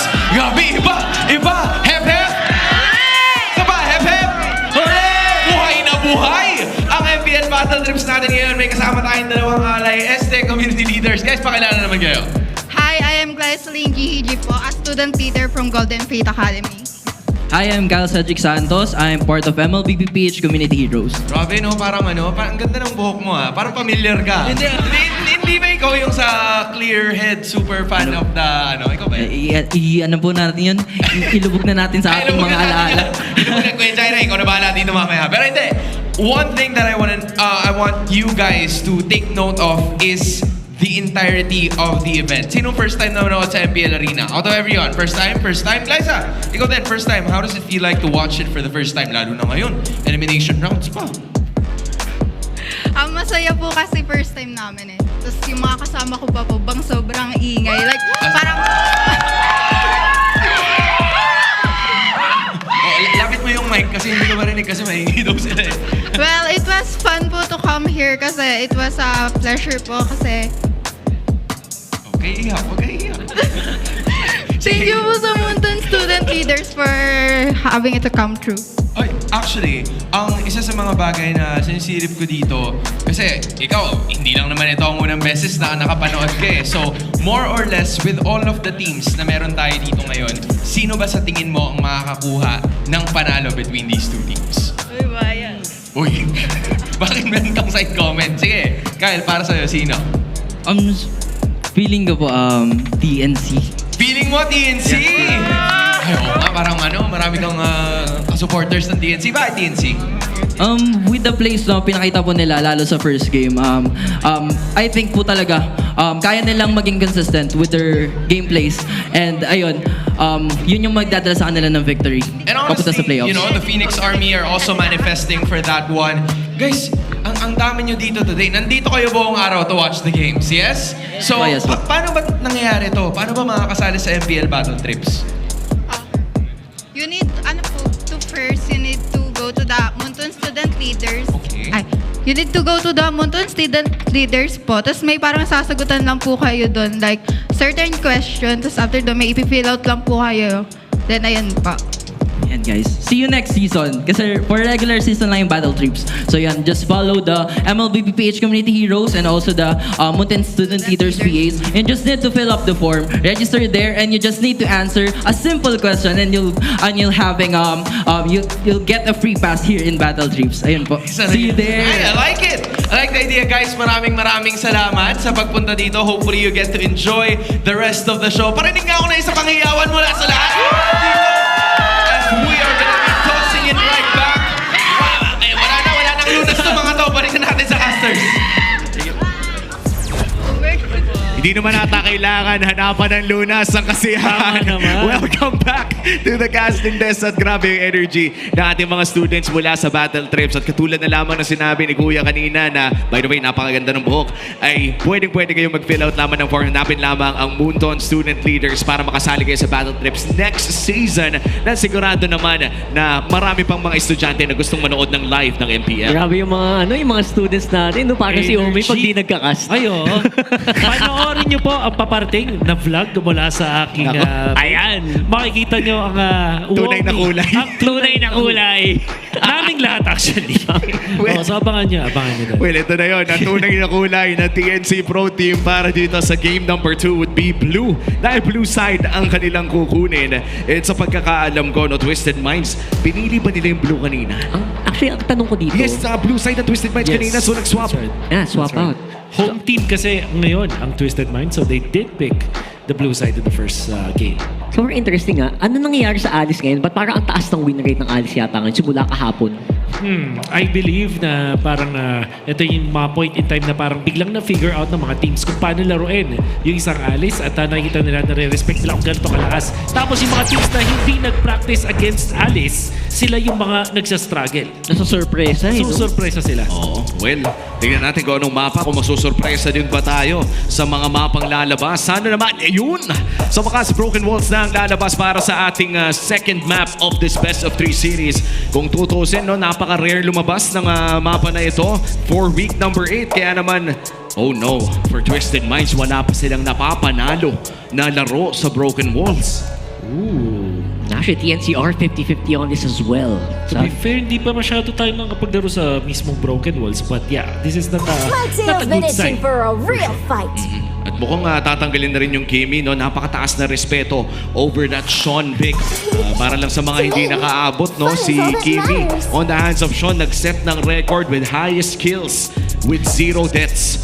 Second in total MPL-PH all-time yan. Isang napakalaking feat for a rookie like Sean. 18-0 ba yun? 17-0 ata. Yeah, 17-0. 2 kills away from actually tying with Hajizi. That's right. Way back, KDA Machine era pa yun. Tama. Siya pa ay tinatawag na KDA Machine as a jungler / hyper carry. Yes, sir. Yung hindi pa ganun ka big ang jungler what's your role. command? Okay, now we have to think about the first picks. TNC, Jushin is open at isa to sa mga priority picks din talaga for the team. And we also know that Yisun Shin naman ang pwede rin man na lang nakawin over Twisted Minds, knowing na wala ng 1-1, baka maubusan din ng DPS itong TNC later on. So, Jushin or 1-1 lang to, tingin ko. Wow. Again, Zushin locked in para sa side ng TNC Pro Team. Isa sa mga pinaka-most played ni Lancy. Para, to be honest, tuwing nakikita ko si Lancy, 80% of the time, Zushin yung gamit niya, pare. Yes. So, you can argue with success, man. Yun talaga eh. It's going to be quick pick dito sa Hayabusa tsaka dito sa Grok. Grok para tanggalin mo yung combo ng Jushin altogether. At syempre, Hayabusa good versus the Jushin overall. Now, TNC, ang kadalasan na sinasama nila sa isang Jushin dahil sa mga comment pick is Yisun Shin, which I think is available ngayon. Kaso, open ang Lancelot. Kapag nakita nila na Hayabusa na ipinili dito sa kabila, mas maganda mag-Lancelot na dito para sa TNC. It gives them a lot of damage early game. Pero kadalasan nga dahil madalas pinipili itong Jushin, YSS ang kapartner niya. Uy, looks like Arlot, friend rin na ba to? Wow! YSS nga kanilang kukunin. And that would at least, correct me if I'm wrong, no? Parang pwede pang flex pick kay Chuck doon at Trimar tong Arlot. Though malayong mangyari, may chance pa rin. May chance pa rin. Siguro na may pressure din dito Twisted Minds na kunin na ang Kagura dahil yung typical na isinasagot nila dito sa isang they match the Alice this time. Sila naman ang maglalaro ng ating Alice. Now it feels like ang ganda ng frontline dito ng Twisted, no? Parang yung setup nila, malinis yan pag nakalayer mo na maganda. Yes, and a beautiful Bane Gold Ban for the side of Twisted Minds. Every time na nakakita ko ng YSS tapos natatanggal yung Bane Gold, pumapalakpak ako. Both physically at pati sa utak ko. How about the CC? Kasama na ba yan sa mga contention? Hindi, katay ba dito ng Twisted Minds? For TNC, they're gonna be banning out this Eve. Chance na rin na Kagura ang iban dito ng TNC because that's typically what they pair it up with. Pero when it comes to... okay. Nice yun Nice. And when it comes to counters dito sa isang Jushin, usually din ay pinipili ang isang Valentina. Well, I'm not sure kung ito ay inclination ng Twisted Minds dahil pwede nga naman din na magandang combo yan. But instead, the Farsa is going to be the bad. I think I remember nung nilaro ni Flap TC itong Alice na ito at sumagot ang Onyx Philippines ng isang Valentina, isang beses lamang inagaw ni Super Prince yung Throne of Ruin, and that's mainly because 50 seconds ang base cooldown ng Throne of Ruin at ang sakit nun para sa Valentina. What is the gold lane dito para sa TNC? Pwede rin naman silang mag-CC against the Granger para hindi siya ganun kadaling patayin. Moscow also looks well kasi parang may range ka na pwedeng gamitin over this Granger. At yung isa sa mga gustong ginamit ni Chakno last time is the Akai laban dun sa, I believe it was the Franco ba or Gatot ni Light. Pero maganda siya versus Assassin. So I think in this game, it might work. I-double down ako magdo-double down ako sa Moscow because ang grabe yung AoE, yung team fight, yung ube dito ng Twisted. Parang gusto mag-split na lang eh. Pero looks like, it's gonna be the Nathan. Well, parang medyo malapit pa rin naman yung gusto nilang ma-achieve dito. Nathan, one of the best mages, well not mage, marksman na kaya talagang mag-push ng napakabilis. Sobrang late game nga lang. Pero pag na-pull up nila, will be good. Kaya naman pala Farsa at Eva kanilang binan kasi ito yung mga long range na mid laners, Twisted Minds will end up picking up the Kagura. Nothing too fancy. Talagang babalik lang sa mga go-to picks sila between the two teams. Makikita natin ang kakaiba lang is the Alice mula sa Twisted Minds. Kakaiba dahil ito yung first time na gagamitin nila. But obviously, itong Yizun Shin plus Nathan, napaka-late game-centric mula dito sa TNC. Can they pull it off? Yan ang tanong na kailangan masagot in game number 2 dahil napaka-importante ng game 2 na ito for both TNC Pro Team and Twisted Minds. Para sa TNC Pro Team, if they are able to secure this game number 2, ay rekta playoffs na ang TNC Pro Team. A feat na magagawa nilang back-to-back playoffs matapos ang napakatagal na ng slump entering Season 15 and 16. Para naman sa Twisted Minds, kung hindi nila makuha ang larong ito, ay sasaialay na nga nila sa mga ibang teams yung kanilang fate patungong playoffs. Welcome to game number 2 of our first best of 3 series. Ano kaya magiging kapalaran ng dalawang teams na ito? Sobrang depende yun if this lineup na may YSS and the Nathan can farm up to a point na nakakatakot na sila. Pero sobrang wombo-combo din kasi yung lineup ng Twisted dito eh. Oo, ibang klase din kasi yung wombo combo ng Twisted Minds. Pagpasok dito sa labang ito, the Throne of Ruin, the Tectonic Charge, napakadaming crowd control. Even the yin-yang overturn na manggagaling dito kay Sean. Parang overload pala talaga ng crowd control. Yeah. That will allow them na magkaroon ng enough time para mag-deal ng damage itong si Nosha as well as the MP the King. Naturally wins this. Alam naman natin, Eagles talaga, Nathan. On almost all matchups. Siguro lalamang lang siya sa Moscow dahil dun sa range. Pero kung laban sa Granger na isang strong laner, magiging maganda to. And interestingly, nag-Festival of Blood. Nosha as the second emblem. So ito yung basically he will get advantages sa pag-spellbag maaga pa lang. And not to mention wala pang ulti din itong ating Nathan. So the range is a big problem for him. Nako! Oh my goodness! Nagamit yung flicker. Muntikan pa! Makakatakas ng bahagya. Pero for the meantime, that's a lot of resources pushed off from the XP lane of Twisted. Oo, parang hindi yata na-reset nila ang kanyang passive ng as much as he wants to. Kaya naman hindi nakapag-sustain. And I think looking at items coming in from 3 Martizi, maagang short sword din kasi maagang dagger ang kanyang kinuha sa larong ito.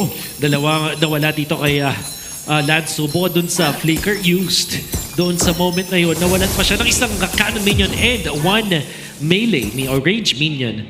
So, malaki ang lamang ni Trimar. Pati yung crab pala, nawala sa kanya. For sure. Kaya kailangan alalayan muna siya dito ni Kaloy kasama doon sa baba ni MP. Pero si Zaida, sabi niya, pwesto lang muna. Spot lang and he is gonna be fine. 3 more is gonna be fine. Mabagal lang ang pacing ng laro ito. Still no kills. 2 minutes in. Nagpapa-level 4 muna mga dalawa. Pero si Lanzo, delikado naman Clash na clash talaga sila ng mahagya. Lanzo going down for first blood.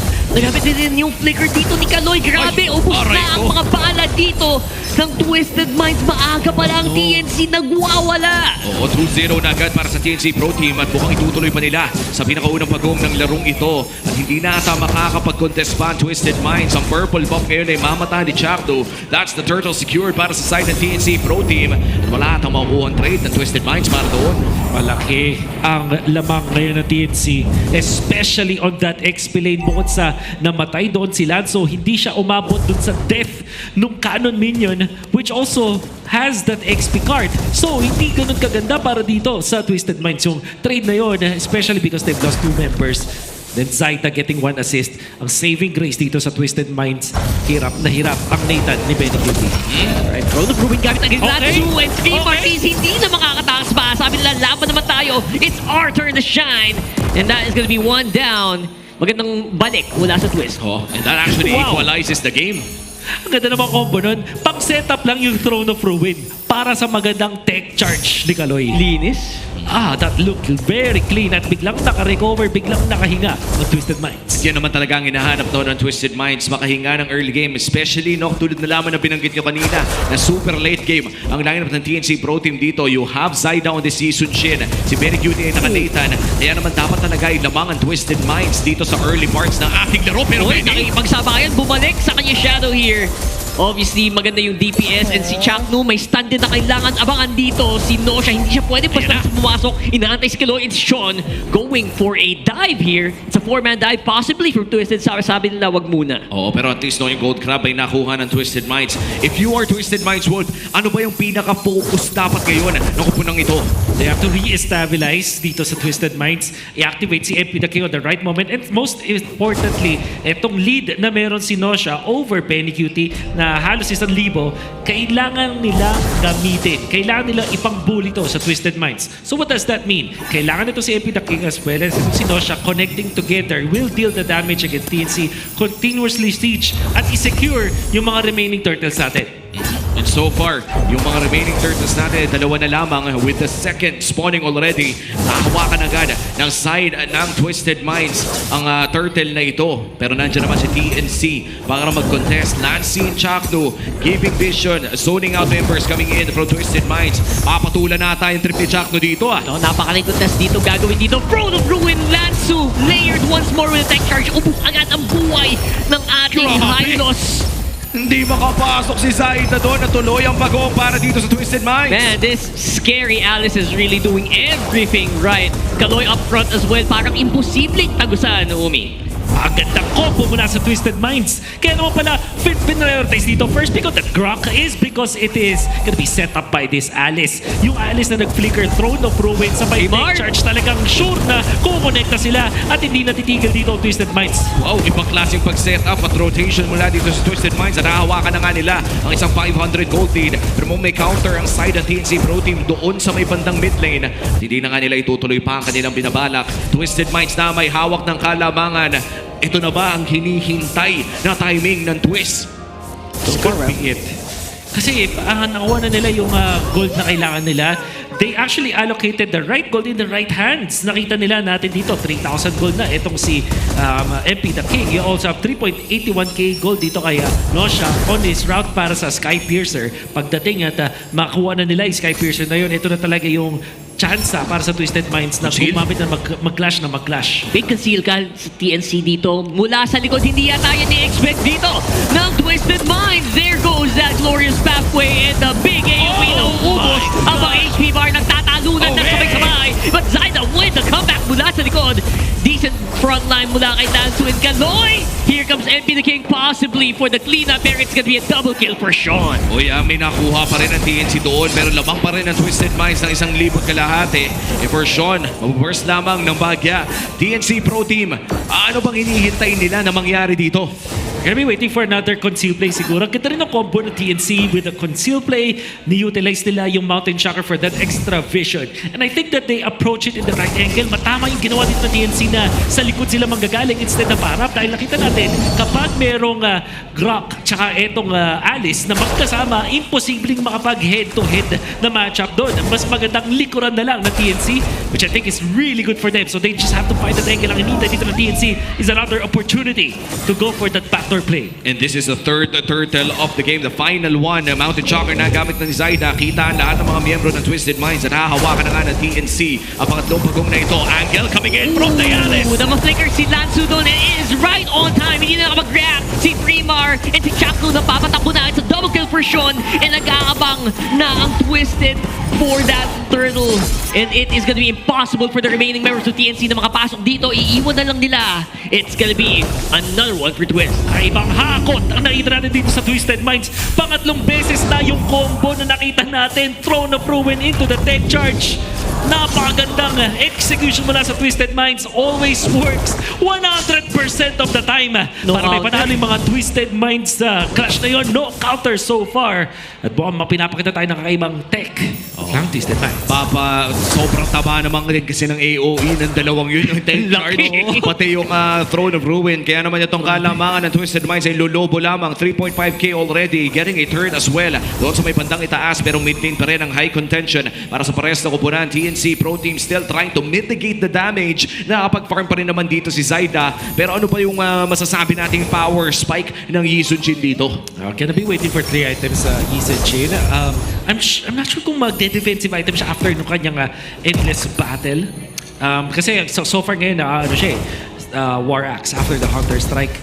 So what I'm trying to say here is kailangan ng konting kunat ng TNC in a way na parang kailangan nilang i-survive yung salvo ng Twisted Minds. If they do survive yung Throne of Ruin into the tech charge, tapos makakapag-money back etong si Zaida with the lifesteal of this potential endless battle, dun siguro. So, what I'm trying to say here is, kailangan konting-konting sustain ng TNC. Sakto tiis Bogi, no? Sakto-sakto kumuha na rin ng Oracle dito si side ng Trimar.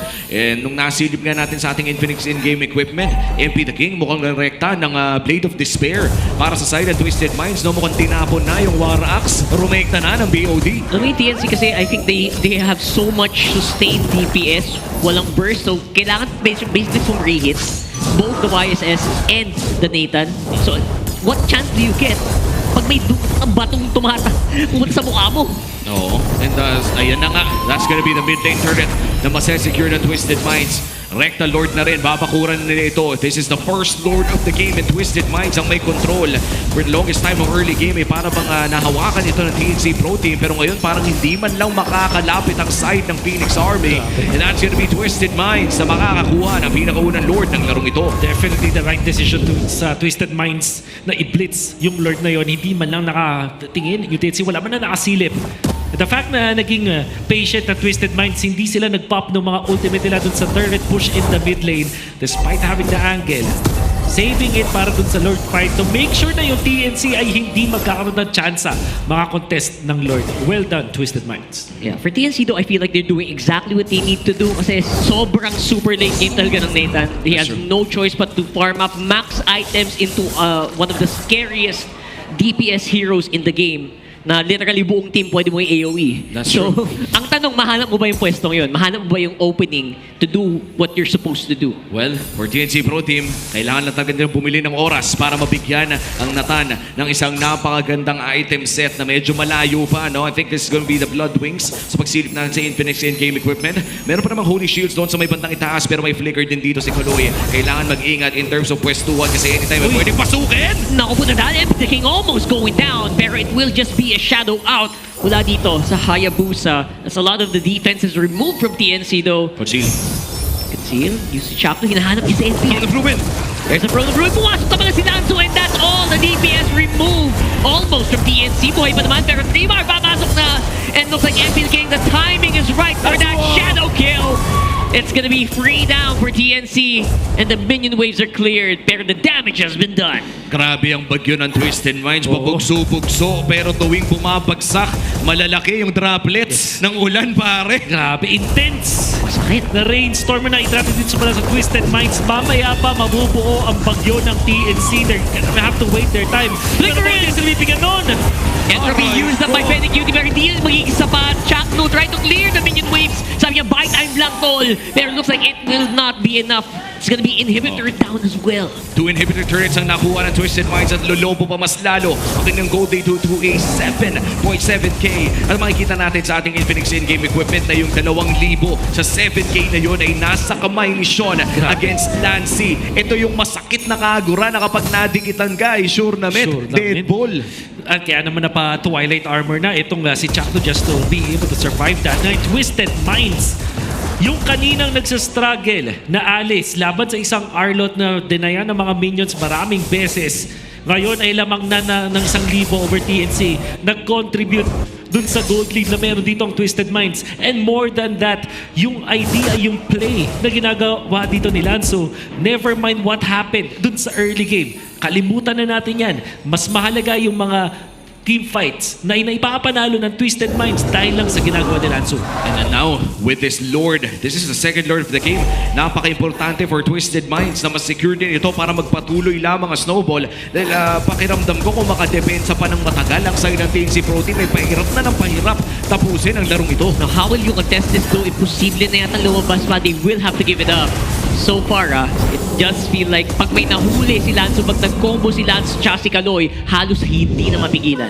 At saktong-sakto, may flicker sila for that upcoming Lord Siege. Ano bang game plan dito ng TNC Pro Team? The defense. Yun ang kanilang game plan dito. And Benecutie does not have the Purify. Pinili dito ni Benecutie na mag-flicker for the aggressive play. Really biting TNC ngayon. Kasi dalawa doon sa mga damage dealers nila ay walang Purify. Sabihin natin itong si Lancy ay isang bit later, pero hindi ganun kataas yung burst In fact, hindi naman talaga burst hero ang isang Jushin, and it's more on the sustained DPS. Ang isa pang siguro minintay dito TNC, yung mga Twilight Armor. So far, meron na dito si Chakno. I would not be surprised if magkakaroon din itong si 3-bar para may chance pa siya maka-counter-initiate. So nagkakatunawan na ng buhay dito. Kalahati na ang buhay ni Chakno dito. And definitely a Twilight Armor would help. Here comes the conceal though. Ginamit ng Lance from the Bruin. No one really getting hit except for Claymore. He's gonna go down. Zaida, hindi rin makapag-DPS. All left is Benny against the whole squad of Twisted. And it looks like we're gonna go to game 3, ladies and gentlemen. Napakagandang execution mula sa Twisted Minds para extend ang seryeng ito to a game number 3. Who would have thought, man, 2025, Grok and Alice, one of the best team fight duos na nakita natin. Prior to this, 7 losing streak po ang Twisted Minds. At pinakitaan tayo ng kakaibang plot twist na naman mula doon sa team na last season and 2 seasons prior, parang paborito talaga itong Alice na to. Ibang-iba na ang Alice dahil dun sa ating patch, this revamped hero. Pinakitaan tayo ng napakagandang recovery mula kay Lansu and also a good usage of that combo. Halos walang count. Pag inisip talaga, no counter eh. Wala talaga.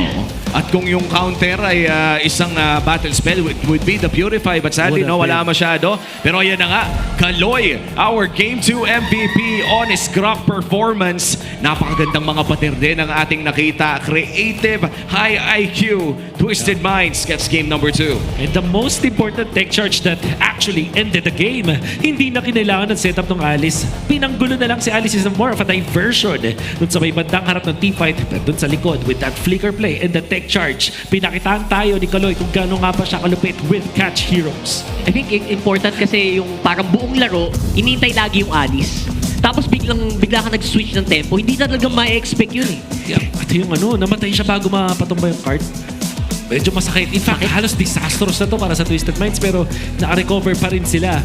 And we will go back dun sa idea natin kanina. Look at this. Tech charge into 2. And then another one at that dito sa may top lane. Sunod na ganitong klaseng combo. Wala dun sa ating dalawang players. And ito na yung pinakamagandang teamfight for TNC. Parang maganda na yung pagkakalikod nila pero hindi pa rin naging enough. And this is another combo. Pangatlo na to so far, di ba? Nakita natin in just 7 minutes of the game, TNC could not solve this puzzle na pinapakita ng Twisted Minds. And another one na may konting flare dito kasi may wall nang nakaharang. Pero alam natin, pag nandun ka sa kabilang side ng isang wall at nag-deck charge yung isang Grok sa kabila, masastan ka pa rin. And there's also the damage, there's also the follow-up. And then the last one. Look at this. Beautiful. Sinargo ang TNC. Yun din yung hindi rin talaga kita, no? Kasi nag-conceal din prior plus the flicker. So parang napakataas talaga ng chance na maglaland yun on the primary targets na hinahanap niya. Dahil dyan, extended ang ating serie. 14-minute game for Twisted Minds in game number 2. Kontrolado nila ang mga objectives. They got all of the lords. 2 out of the 3 turtles ay nasecure din nila. Literal, early game lang ata nakalamang yung late game lineup ng TNC Pro Team. Dito mo talaga masasabi, no, na kahit ilatag mo yung lohika ay nandun pa rin sa execution ng ating mga manlalaro. And speaking of logic, babalik tayo dito sa bin-mention natin about Twisted Minds na we have to look for sustain plus catch dun sa XP roam duo ng Twisted Minds. Pag catch si Lansu, sustain si Kaloy. Pag sustain si Kaloy, catch si Lansu. But in this scenario, both eh. Sabay eh. Alice nagbibigay ng sustain at ng frontlining. And then meron kang catch, mini catch that eventually sets up para sa isang mas malaki na catch. I remember. Ilan yun, di ba? Kasi Throne of Ruin, tapos Mighty Swing, tapos Tectonic. Puro knockout. Tectonic, yes. Tapos habang nangyayari lang yun, may yin yang overturn pa. So, hindi mo na alam kung saan ka mapupunta. Hinihilo ka na ng Bone Twisted Minds. But I'd like to go back to one of the off-broadcast discussions na nakuha ko, no, with this Alice, I think with Midnight. Sinabi niya sa akin na parang, siguro kung papalakasin mo pa yung region ng isang Alice, kasi nagre-reklamo ako noon. Sabi ko, bakit parang ang baba ng heal ko kay Alice? By the way, kulang pa ba? Ngayon, nagets ko na eh. Nagets ko na rin. Mataas na win rate ko kay Alice ngayon. Pero nung nagrarat ako, sabi ni Midnight, hindi na pwede yun, Umi. Kasi kapag nangyari yan, para na siyang Uranus na may stun. And right now, yung Yura player ng ligang ito, Lansu, with the Alice, parang Uranus nga na may stun, pre. Nandun pa rin yung dash, yung sustain. deadly nga din talaga. And now when going back lang din sa logic na pinag-usapan natin, I firmly believe na nung game number 1, kaya nanalo yung TNC dahil dun sa greedy composition nila. It's only because of the early game. Naka 3-0 dun. Etong si Zaida. At nakita natin in this particular game, nahirapan si Benny Cuting makatapos ng early game. In fact, ang daming na-deny sa kanya ni Nosha na mataas talaga yung farming dito at pati na damage dealt. Kasi yung greedy na comp, magkasama ang Nathan at Tyson Chin, ang hirap talagang i-pull off. Oo. Tsaka yung Granger pa lang, no? One of the strongest gold laners in terms of the early game. Kaya naman nakikita natin sa ating Big Four, rekta na rin sa BPI rich guy na si MP the King. Wait lang. Siya ba yung Hayabusa dito kanina?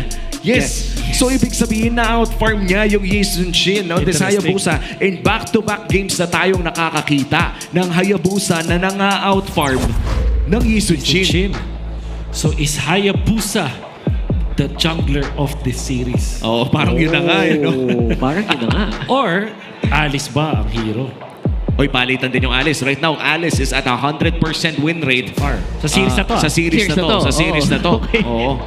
And grabe, iba talaga yung mga nakikita natin ng mga heroes para sa laban na ito. And of course, iba din kung meron ka ng Onyx PH skin para naman ma-celebrate na natin ang pagkapanalo nila in M6. The Joy Onyx PH Pass will be available at available na nga po sa September 20. The Starter Pass will include the M6 Championship skin, Joy Onyx PH, and more exclusive in-game items.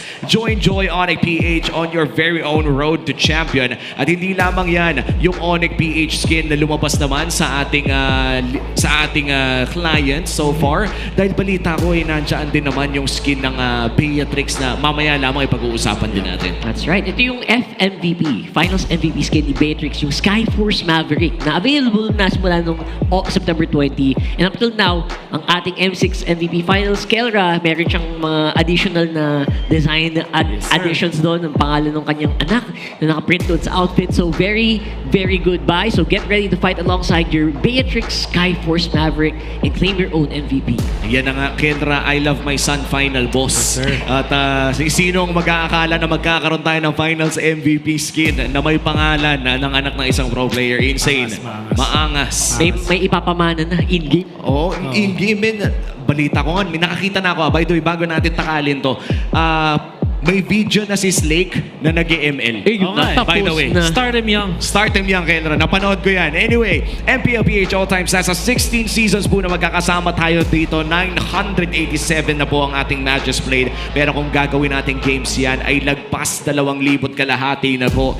Ganyan nakatagal ang samahan. Grabe. And saktong-sakto, no? Lahat ng to rock heart ay naranasan mo. Ayun na nga. Ito din, oh.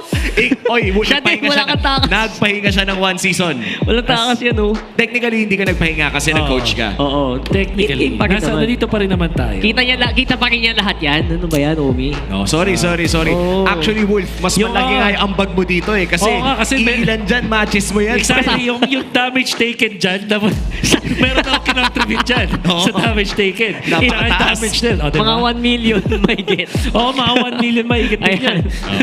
At nakatulong ka rin sa mga teams na sa total damage dealt. Matik na yan. Grabe. Ang dami na talagang games ng ating MPL Philippines. At maraming salamat sa laging mga sumusuporta mula Season 1 o pa Season 7 ka man na nagsimula manood o Season 9. Kung kailan ka man nagsimula mahalaga ay narito ka ngayon at narito ka pa rin. Maraming salamat sa ating mga super fans and of course to the communities na bumubuo ng mga ating teams. Dahil sa totoo lang, no, sila ang lifeblood ng ecosystem na to. Yung mga patuloy na nagsusuporta sa kanilang mga paboritong pro player. Ito yung kwento lang kasi. Yung maganda dito, until now, there are still stories that have been ongoing since Season 1, Season 2 for our players. So, hindi pa tapos ang kwento. For example, ito sila Chakno, di ba? That they started around Season 4. And then, nandiyan pa si Sir Few. Nandun pa nung mula Season 1, di ba? In the running pa for playoffs ngayon. Exactly. Parang ganun pa rin ka-importante yung spot nila. So, what I'm trying to say here is we just keep on growing. At mga hindi pa ito tapos. Kasi imagine mo, after 16 seasons, dumating pa rin tayo sa point na ito yung, na sinasabi natin na ito yung most competitive. We're still breaking records when it comes to viewership, di ba? Ganun kaganda kaya. Thank you so much sa ating MPL community Solid kayo. Kayo mga tunay na yanut. The real G. Mga day ones. Mga day ones. Day ones. At hindi lang kayo makakasama sa paglipad ng eroplano dahil lumilipad na yung eroplano at sama-sama tayo dyan mga pare ko. Breaking viewership records every year. At nakakita tayo ng mga bagong pangalan din na sumusulpot sa ating liga. I think that's the best part. People, our super rookies of this season, Twisted Minds, kakapanalo lamang ng game number 2. A lot of people doubted them pagpasok dito. Pero simula pa lang ay nagpasabog na sila. People put them at suddenly number 2, number 3 sa kanilang mga power rankings. But after the Project Next, nagkaroon tayo ng slight dip going 1 and 5. At ngayon ay medyo delikado pa nga. Pero they are one step away from going back doon sa promised land. And now, playoffs is 1 win away with the blue side. Ano ba pwedeng ma-expect natin for Twisted Minds? Siguro yung Hayabusa. I think they're willing to give up yung Jushin. That's what we learned. Meron din kakaibang first pick dito mula sa kung sakaling blue side. Baka makita yung Alice. First pick na? Yeah, we've been talking about that since yesterday din na parang first pickable na kasi at this point. The only real counter against an Alice sa XP lane ay isang lapu-lapu na magse-second item si Halberd. Kailangan hampasan ka. Makipaghampasan ka. You're putting yourself at risk already. Meron akong idea dito sa isang Alice. I think you can say the same para sa isang Yura.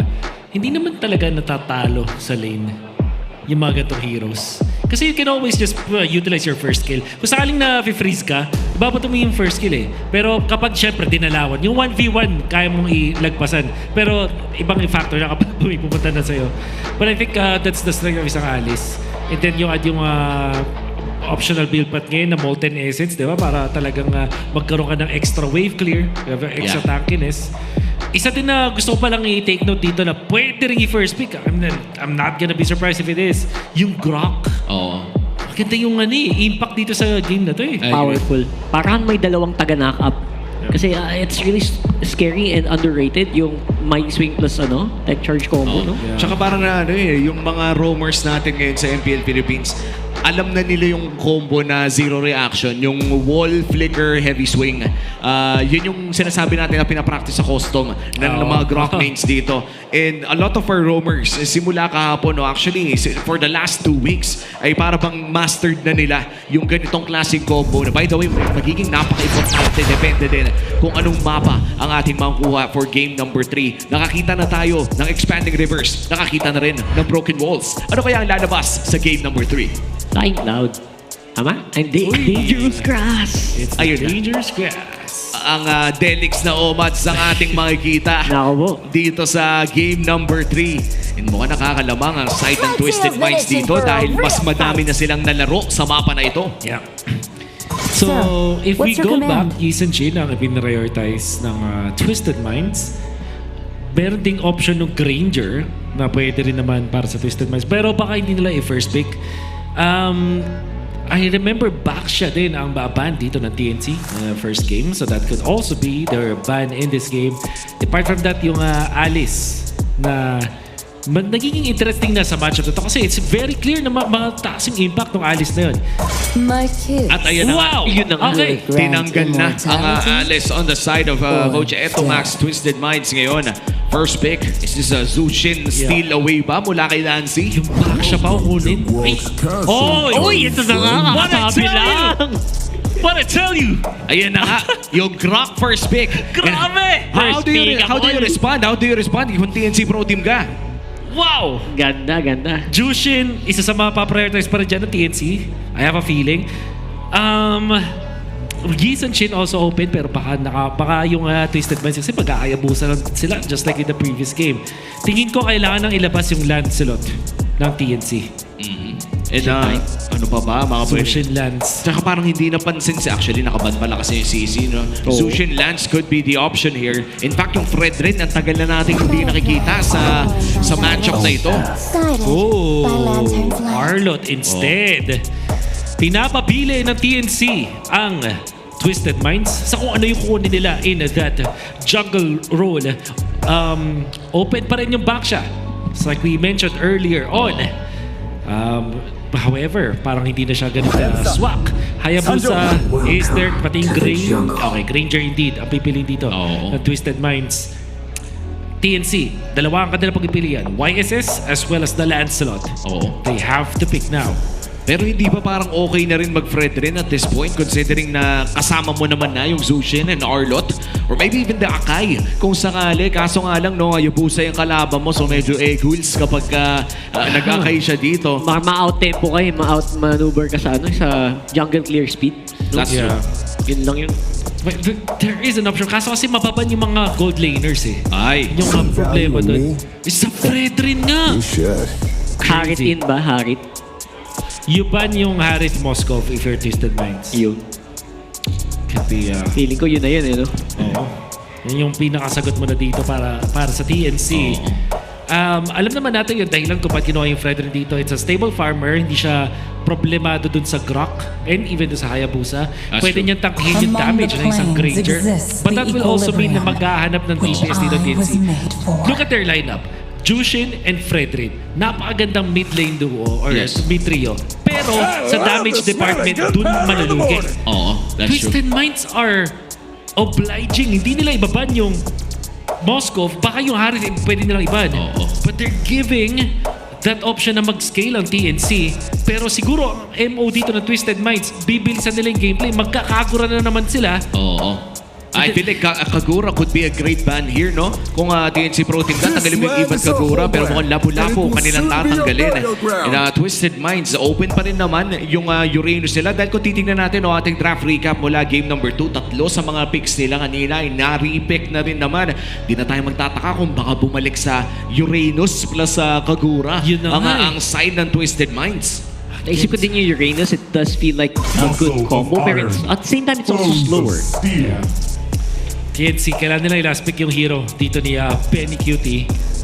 Gonna be looking for Chakno hero. Siguro pwede na silang babalik pa sa Nathan pa rin. Wow. Pero at least hindi na ito yung may YSS na kasama. That's right. So, mas focus na dito TNC just to have that Nathan. Basically, almost a 4 protect 1. Possible din lang gumawa dito, no? Kagura pa rin na maganda dito para sa Twisted Minds. And then, gonna be looking for a combo dito sa isang Grok. The XP, Yura Glue might be a better option dito, tingin ko.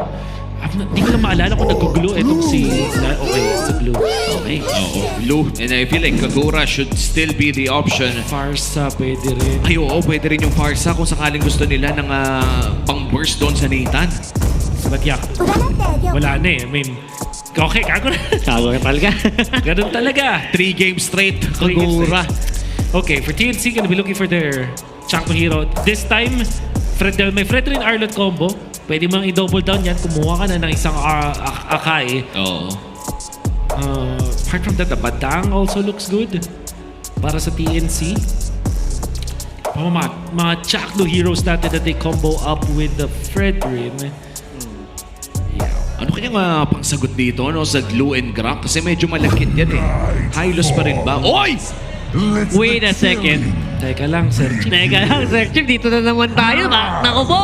Oh, wow. Lang Playoffs. Teka lang Playoffs is waving around the corner. Pare, kumakatok na ang playoffs para sa Twisted Minds and TNC Pro Team. And again, in a very crucial game, lalabas na naman si Helgert. Kahapon ay ginamit ito ng AP Bren at hindi ito gumana sa kamay ni X-Nova. Pero baka naman sa kamay ng Jack Mamba ay gumana ang Hellcurt pick na ito. Welcome to game number 3. Isa sa mga pinaka-importanting game 3 para sa franchises ng Twisted Minds and TNC Pro Team. Kung sino mang mananalo sa pangatlong larong ito ay makakakuha ng tsansa o baka nga hindi lamang tsansa, rekta playoffs na. This game number 3 para sa Twisted Minds.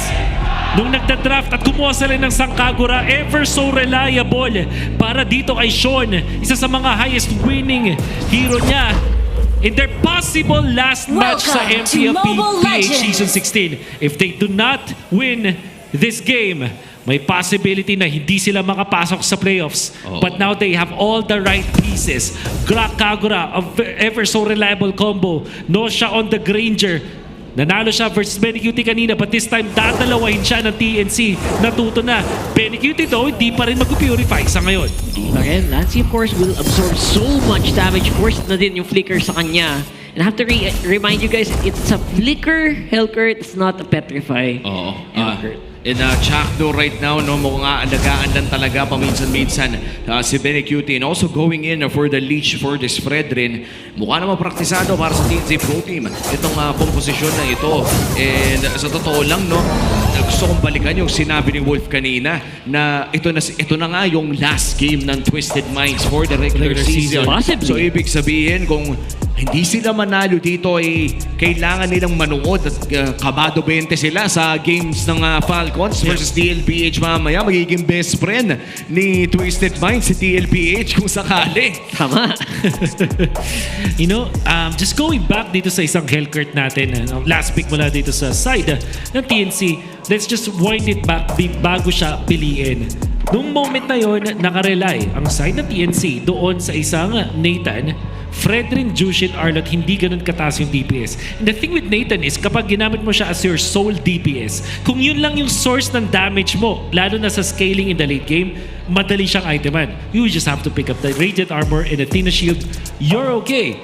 Kaya naman, yung biglang idea dito na mag-swing doon sa Hellcurt, parang pumasa naman sa standards natin when it comes to TNC. Kasi bigla tayo nagkaroon ng isa pang source of damage, especially in the early game, tapos physical pa. And also, compared dun sa previous game na nakita tayo ng Hellcurt, walang Akai. Yung Akai kasi isang traditional counter na yan sa isang Hellcurt. This time, wala naman talagang actual na counter sa isang Hellcurt. So I think Chakno will have a much better time kumpara kay Xnova. Going for the vision, Twisted pa. Problema dito sa Tremor. Hindi siya makapag-flicker palayo. I think that will be first blood very easily taken by Twisted. Wow. Very preemptive yung nakita nating play mula dito kay Lanzo. No? Sobrang advance mag-isip. Nilatag na yung yung stick doon sa dulo. Para kapag nag-flicker, aabante na lang siya. And that's first blood going to Twisted Minds. A very rare feat na ma-first bloodan ng TNC Pro Team. Parang yung ginawa ni Lanzo din nung lapo-lapo siya versus Tremor nung game 1. Yung, di ba, tatlo yung combo dun sa Landshaker niya, pati dun sa previous fighter. Yung huli niya na hampas dun sa papupuntahan ng Alice with the first kill. Oo, ibang klase pala no, ang mga advanced na mag-isip sa larong ito. Pero mukhang delikado na naman si Tremor. Tremor ngayon, sinasayawan dito ni Kunoy Lance. Pero alam ba nila na pinapanigiran sila ng TNC? It's 4v3 dun sa baba. There's the knockouts we're seeing here with that wall. And that's just no DPS para dito sa TNC. Dinis ang kanilang tatlo doon sa baba. Kasama kaya ang isa pa, Lancy, Crimson Beacon palayo. And a free man knockup. Pero looks like the grab is gonna finish him off. Beautiful 4 kills going over the Twisted sunod-sunod. God!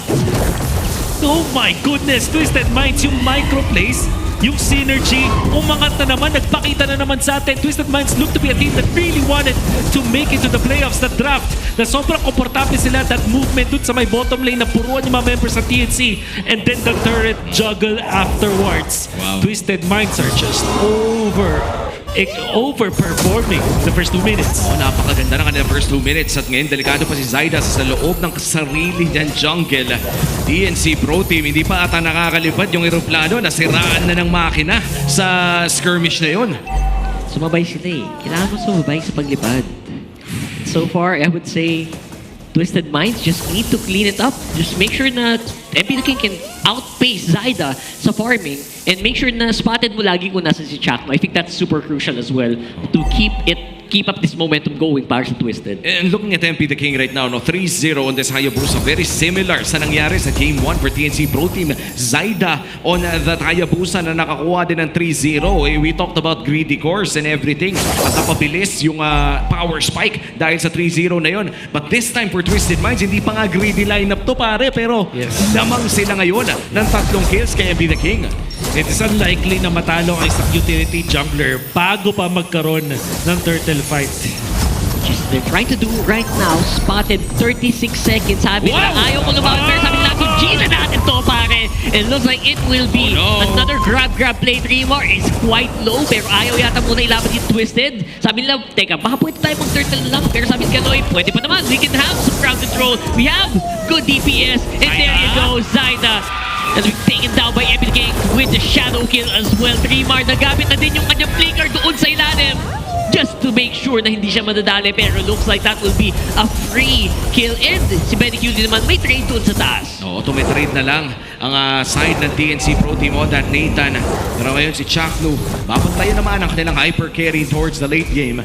Pero mukhang yan talaga ang protocol ngayon for TNC Pro Team. No, Wolf, na mukhang tumitrade na lamang sila sa mga lanes na naiiwanan. You have no choice. At ito yung times na mapapaisip na sana meron ditong hero si Chakno nagbibigay sa kanila ng enough na vision at contact plays. Kasi meron nga vision itong isang Hellcourt, pero hindi naman sila mabigyan ng isang sandbag-like kind of movement. Zaida on this Fredrin, hindi talaga natin nakikita ng konting kahit success dito sa early game. Dahil hindi bagay kay Zaida na pumupronta. Hindi talaga. And of course, not to mention, meron pang glue sa harapan. Hindi talaga siya makapwesto, hindi makaporma. He's gonna go down as well. And sabi ng Twisted, pwede yata i-push to, pero TNC, they're fighting back. Ben Q getting taken out very early on in the fight. Means mapapatras yata ang the rest of TNC dito. One more final smash mula kay Trimar just to slow them down. Pero once again, Twisted looks unstoppable in this fight. Abysmal start para dito sa side ng TNC Pro Team. Harap pa nga dito ng shadow kill. Pero magpapasapasahan si Trimar at Lancy. At patuloy pang mabubuhay ang side ng TNC Pro Team. Pero 5 minutes in, lamang na ng 5,000 ang side ng Twisted Minds. O, pass G yata to sa nangyayari dito. Sa ating mapa, Trimar misses on the final slash as well. And sasayawan na siya ni Lanzu. Lanzu getting stunned. Benny QD with a kill. Wow, gandang pag-chain of stuns mula dun sa TNC. Nevertheless, Twisted Minds are still doing the right plays. Lalo na nung zinota ng 5 members sa TNC bago pa umabot sa Tier 1 turn top, giving them the distinct advantage na naman. Hindi pa natin napapausapan dito yung ating Granger na dumaan naman ngayon ng halos 500 gold. Pero dahil may Skypiercer na siya at Hunter Strike, ito na yung signals para sa Twisted Minds na tuloy nang dumire-diretso sa pagkuha ng kills. At kanina pa nga sila naghahanap ng away dito. Parang tuwing up ang ultimates ng mga side ng Twisted Minds ay talaga naghahanap sila ng pwedeng ma-bursten. Sapat naman kasi yung damage na meron sila para patumbahin kahit si Zaida. Yun nga. And now they're looking for more damage. Siyempre si Chakno kailangan din tumulong sa DPS for sure para lang makapagpatumba sila ng isa. Pero si Chakno ngayon ay nakipagtagu-taguan dito sa ating mga damo. Ito yung literal na Apis gameplay talaga eh. Kapag Hellcourt ang gamit mo, tatago ka, bigla kang lilipad, hahanap ka ng mapapatay o kakagatin. TNC Pro Team playing hide and seek against Twisted Minds, pero Twisted Minds ang actively na naghahanap ng mga laban. At mukhang yung pagong na ito ay hindi na makakakontest pa ang TNC Pro Team. Ibaburst agad-agad. And that's gonna be the last turtle of the game secured by Twisted Minds. All 3 turtles ay na-retry ni Epic King. Yeah. Easy take para sa dito sa Twisted Minds. 9-1 ang ating kill count.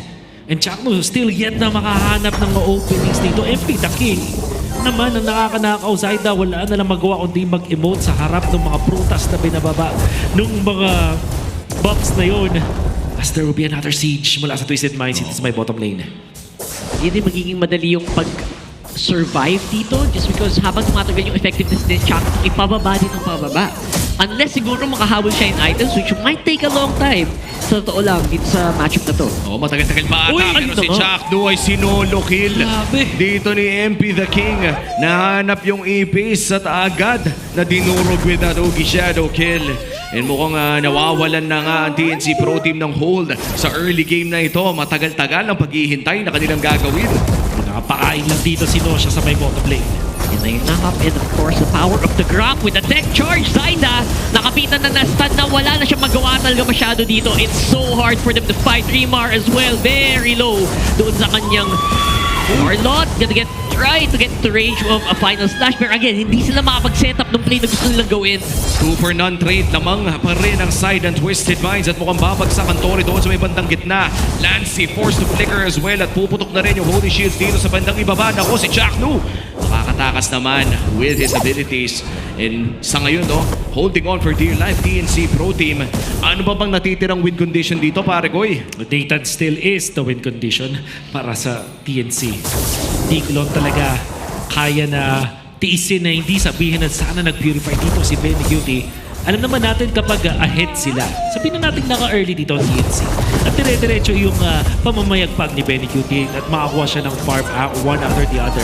Siguro magiging effective yung flicker na yun para sa mga aggressive na plays. However, hindi yun yung pangyayari sa moment na to.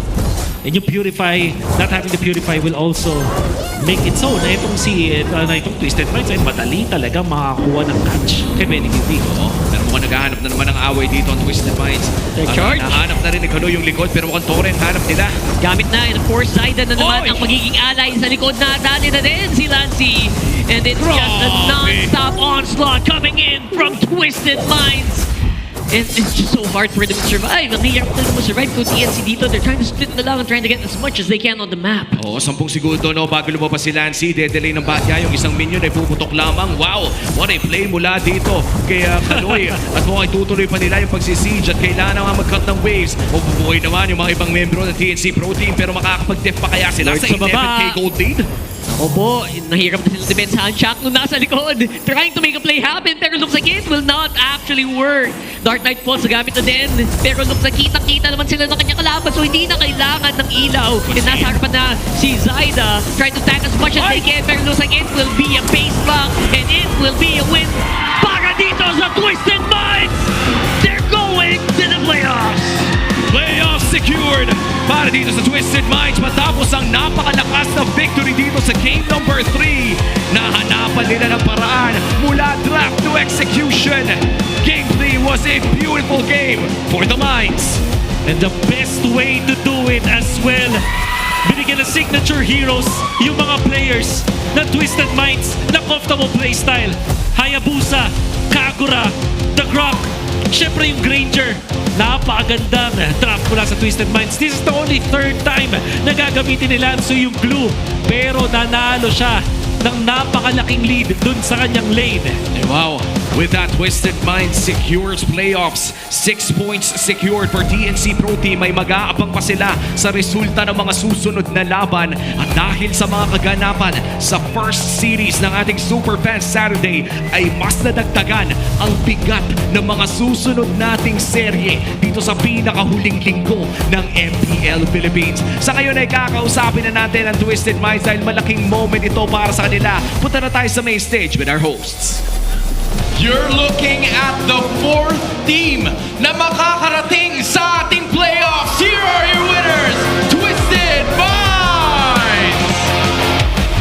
Congratulations! Nosha, uunahin kita kasi again, you're one of the rookies of this team. And considering na galing kayo sa losing streak, medyo kailangan yung i-mindset yung sarili nyo for this match to happen, knowing na isa lang yung magiging laban nyo. So, how did you approach this game? Paano nyo ba pinanalo to? How was the preparation like? Ako basta super thank you kay Super Marco, siya yung nag-cheer sa akin nung puro LS na kami. Kaya yun, pas ginalingan ko para sa kanya. Super Marco, magkakaroon din sila ng laban mamaya. As a rookie, did you guys expect na ang mga kasama mo na rookies then would make it into the playoffs unang season pa lang? Di ko alam, naglalaro lang talaga ako eh. Naglalaro lang talaga. Maybe, let's talk to Kaloy this time. Kaloy, going back dun sa tanong ko sa kanya kanina, did you expect na in your first season, rekta na kagad kayo ng playoffs? Para sa amin siguro as a rookie, parang mas, achievement sa amin kasi, parang first namin makapag-MPL eh. Pero nung una talaga, hindi namin expect kasi, wala pa kaming parang experience dito sa MPL. Parang pinatunayan namin na kaya namin mapagsabayan. And a lot of people are looking at you right away, social media, pinapakita nyo sa lahat ng mga tao na kaya nyong sumabay. So, from week 1 to week number 8, ano ba si Kaloy ngayon? Siguro mas consistent na tsaka mas confident siguro ngayon. Consistent and confident. Sean, being one of the 3 rookies as well, congratulations. Nadinig na yung wish mo, kahit malayo pa yung birthday wish mo. So, at this point, you're gonna be making it into the playoffs. How do you keep the fire burning para sa Twisted Minds? Ano po, patuloy pa rin namin i-underestimate lahat ng mga katapat namin para hindi mababa yung moral namin pagdating namin ng playoffs. And is that what you did sa laban na to? Yes po. And I love the idea coming in from you guys. Coach Bon, just leaving one more or a few more questions for you. For you as a coach, did you expect that this lineup would make it into the playoffs in the first season? Nung una silang maglaro, parang confident talaga ako na makakapasok sila ng playoffs eh. Yun nga yung nakatikim sila ng mga unang talo, nag-lose streak. Siguro, kailangan lang talaga nila makamove on dun sa mga pagkatalo na yun. And kung meron man sigurong title na Rookies of the Year, deserving nila. Kasi lahat sila deserving eh. Very much deserving. So, kung rookies, not just rookie of the season para sa'yo personally, Coach. I love that sentiment.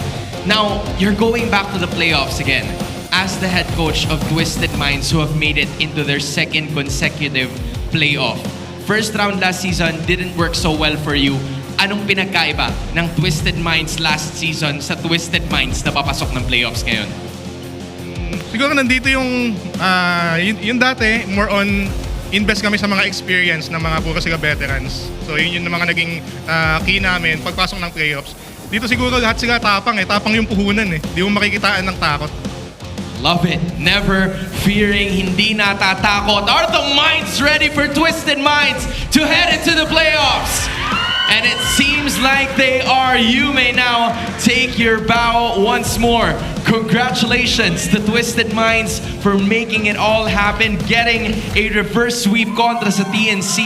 It's the rookies making it happen sa unang serye natin para sa araw na ito. We're gonna talk to the casters to know more about this game. Maraming salamat, Hans, at maraming salamat din sa lahat ng mga sumusuporta sa mga teams natin dito. Napakaingay ng ating audiences dahil nako-congratulate na rin naman natin ang Twisted Minds for being the 4th team na makakapasok sa ating playoffs. Malaking achievement ito para sa Super Rookies ng Season 16. Yeah, I want to ask the question na itinanong din ni Coach Bonchan. Ito na ba ang best performance or best of Rookie of the Years or Rookies of the Year? Hindi natin masasabi sa ngayon, pero alam natin na maganda performance sila. Especially with this first pick, Grok.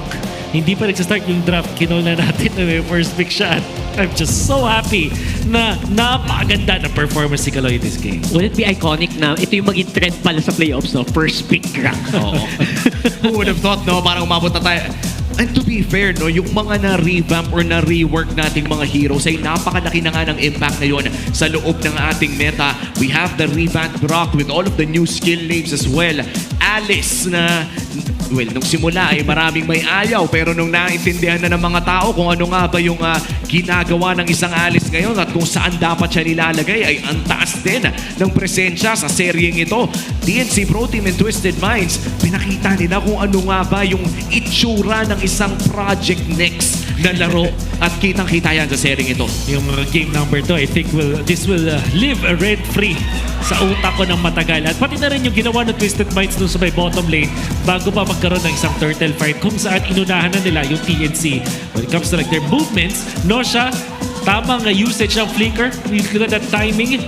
Unfortunately, para sa TNC, ito na kanilang composition with the Nathan na back-to-back ginamit nila, hindi natin nakita in its full fruition. Alam naman natin si Benny QT ay reliable sa isang Nathan, but we know also that Nathan needs a lot of farm bago pa talaga maging online. Hindi tayo nakita ng Nathan na naging online all throughout these 2 games dahil sa mabilis na executions mula sa Twisted Minds. Yeah, for Twisted Minds, obviously, yung scaling nila, yung tempo nila, parang they stuck through dun sa identity, you know? They had the gameplay in mind, and they stuck with it. Game 2, 3, dire-diretso, and they are very consistent, and they were rewarded very heavily. Oh, nah. That reward is the playoffs. A 10-minute game para dito sa ating pangatlong laro sa seryeng ito. Would have thought na matapos natin makakita ng mga napakatagal na games 1 and 2 ay aabot tayo sa isa sa mga pinakamabilis na laro na nakita natin so far in the regular season. Total domination mula dito sa Twisted Minds at dito natin talaga nakita na yung kagustuhan ng Twisted Minds na makapasok sa playoffs ay sadyang nananalantay sa dugo ng Twisted Minds. Kita natin sa Twisted Minds na ginamitan pa rin na tayo ng mga signature na playstyles nila. Hindi lang dun sa mismong draft nitong game number 3, pero in fact na ginamit nila yung Alice na paisa-isa lang ng mga quote-unquote na exotic picks dito mula sa Twisted Minds. Pero ngayon, hindi na natin makakount na yung Alice sa isang exotic pick. Parang nasa meta na nga din talaga siya. But what I really liked about this entire series na playoffs on the line para sa Twisted Minds, nag-resolve pa rin sila dun sa mga standard picks nila at dun sa comfort playstyle nila. In fact, yung game number 1, parang ganun din naman nilaro eh. Natalo lang talaga sila sa early game. But if you think about it, explosive Lansu plays, tapos si Anosha just dealing the damage, and of course, Shona Descagora na 3 beses niyang ginamit. Hindi natin makakalimutan na siya isa sa mga pinakamagaling na Kagura players all throughout the season. At dun sa time na hindi na masyado nagka-Agura yung mga teams, this second leg natin, hindi na siya masyado ginagamit, pinakita ni Sean na ang kailangan lang nilang gawin, give Jushin dito sa TNC at mananalo naman sila sa mid lane matchup because of Sean's Kagura. Parang rock, paper, and scissors lang pala to, no? Kung saan alam naman natin na most of the time si Lancy ay maglalabas ng isang Zushin at ang sagot sa tanong kung anong ilalabas ni Sean kapag naban yung Kimi ay mostly Kagura din naman. And funny enough, when we look at Twisted Minds, talagang may identity ang bawat player na alam mong may 2 hero to na kailangan mong panoorin. You look at Sensui na, by the way, hindi naglaro dito. Akai and Fredrin. Sir. Titignan mo si Sean, it's usually the Kimi and the Kagura. Kimi Kagura, that's right. Haya wins games ngayon by the way. Oo nga. So far, 3 out of 3. Oo, 3 out of 3. At masisilip na nga natin ang ating Big 4. Kaloy as the wingman, sandbag natin as si Zaida. And of course, the carry and our BPI rich guy. Walang iba kundi si MP the King. Napakabilis at napakataas ng kanyang GPM dito. Medyo maliban na lang tayo makakita ng mga lumalagpas ng 850. And I kind of wonder if TNC changed yung idea nila sa game number 3. Nangyari kasi, binigyan sila ng mataas na discomfort. Yung mga naging choices dito ng TNC is not enough para pigilan ang ating BPI rich guy. Kasi if we talking about this Lancelot, I said already na pag yung Fredrin ay pinig, baka mag-struggle sila. Diba? Parang si Womi, back in the draft, pinedict na Fredrin yung ipipiliin. And I countered against it kasi parang mapo-force nga sila in this weird limbo kung saan hindi na sila ganun ka-flexible. Tapos paired up with the Jushin, it will not work. And most importantly, Zaida on the Fredrin, mas i-wish ko kasi talagang magano siya. Assassin, alam mo yun, carry yung type ni Zaida eh. Fredrin, unfortunately, hindi papasok dun sa identity nitong si Zaida. Also, 0-2 na yung Hellcurt so far with 2 separate teams. That's also true. On 2 separate important games para sa dalawang teams na yun. And so far, for this game number 1, match 1 pa lang ito ng dalawang serye natin. May 2 pa tayo papanoorin. Anong inaabangan yung dalawa? Uy, yung streak. May RORA Omega versus, tas may Falcons TN pa na. Inaabangan ko yung Falcons, matutuloy ba ang kwento o matitigil ba ang pagdipad? Yun ang tanong. As much as I want to see the streak na 13 na mangyari ulit, ang ganda masyado nung last series natin eh. That's true. Ang daming nakasalalay sa Falcons versus Team Liquid Philippines, ang huling serye natin. Pero syempre, bibisitahin muna natin kung ano nga ba yung mga naging comps sa mga tropa natin doon kanina. Punta na tayo sa Infinix. Mic check. Trimar. Helcurt lang nandun na. Helcurt P. Helcurt pre, Helcurt ha. Pare, bus. Nice one P. I love you P. Ayos yun. O, kalmado ha. Hawak lamang. Pre, ganito, tabi ka mo. Dugul ko. Prepare mo na nga, Mac. Prepare mo na nga. Baya ka pre. Kaya na lang. Kaya siya nga. Lampier to. Palo. Tingin sa akin. Predrin. Alot nga, pre. Alot. Pre, legit. May isang minion siya. Nice, Loy. Mas better yan. Ayun, full HP lahat, pre. Tara, all in tayo dito, pre. Sa TikTok ka na yan, Loy. Ito, nasa left position. Tingin sa akin, Loy. Get ready, Loy. Any. Tingin sa akin, boy.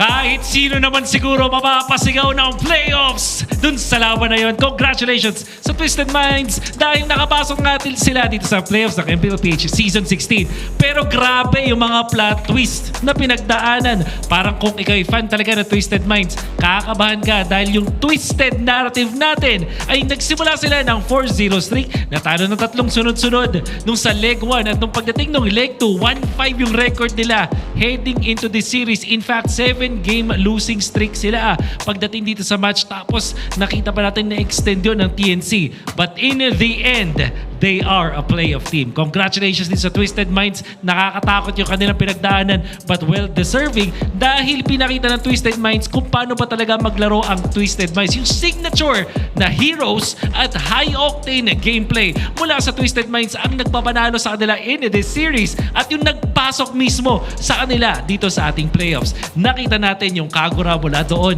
kay Asho. Nakita natin yung mga catch heroes mula kay Kaloy. Yung Lanzo na sobrang aggressive. MP the King with Assassins. At syempre, Nosha on the Granger, ever so reliable in the lane. Lahat ng yan, yung identity ng Twisted Minds, ipinakita nila in this series. Kaya naman sila ay well-deserving makapasok sa ating playoffs. At ito na yung tanong.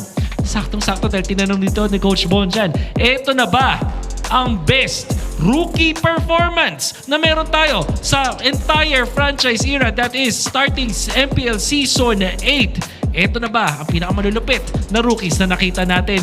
Yan ang sagutin ninyo. Pero sa ngayon, sasagutin din natin ang ilang pa mga tanong sa ating mga susunod na laban.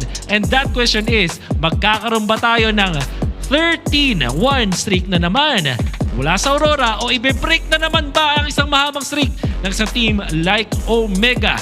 That will be after this break. So stick with us guys. Magbabalik ang MPLPH Season 16.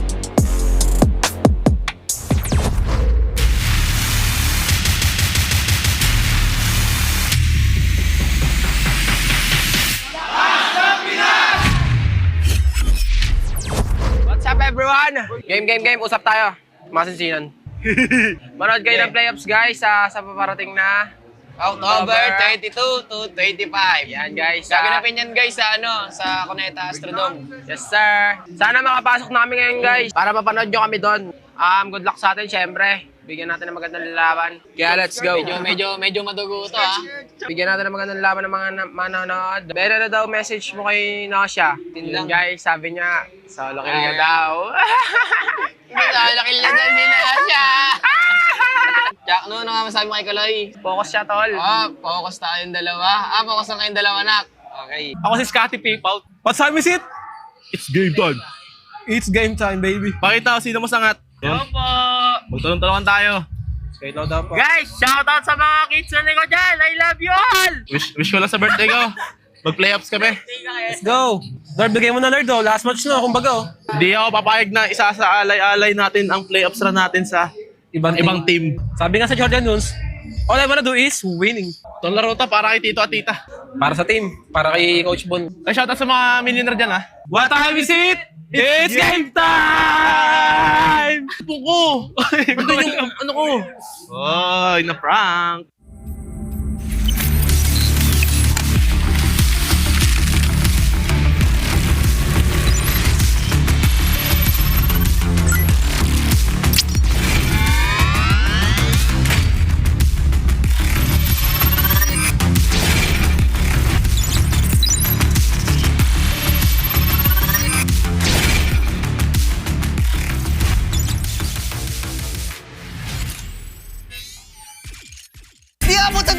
Defeat GG bro! Don't worry, the Unli with Smart Power All 99. Hindi bitin with 10 gig data to power your games plus Unli Facebook or Unli TikTok. Load now!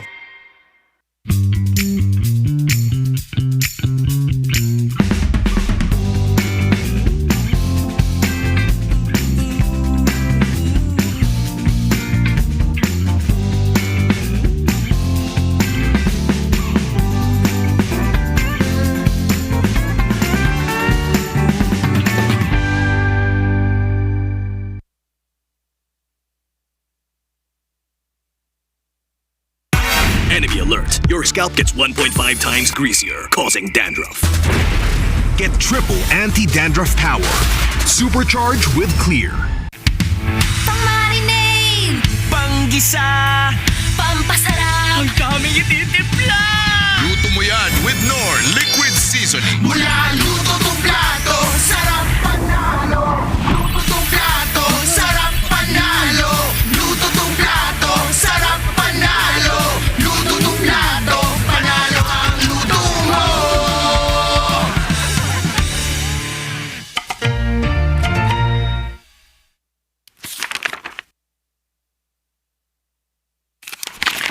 Ang yung isa ka sa mga player na nagiging matatag sa MPLPH, anong sekreto ng isang field?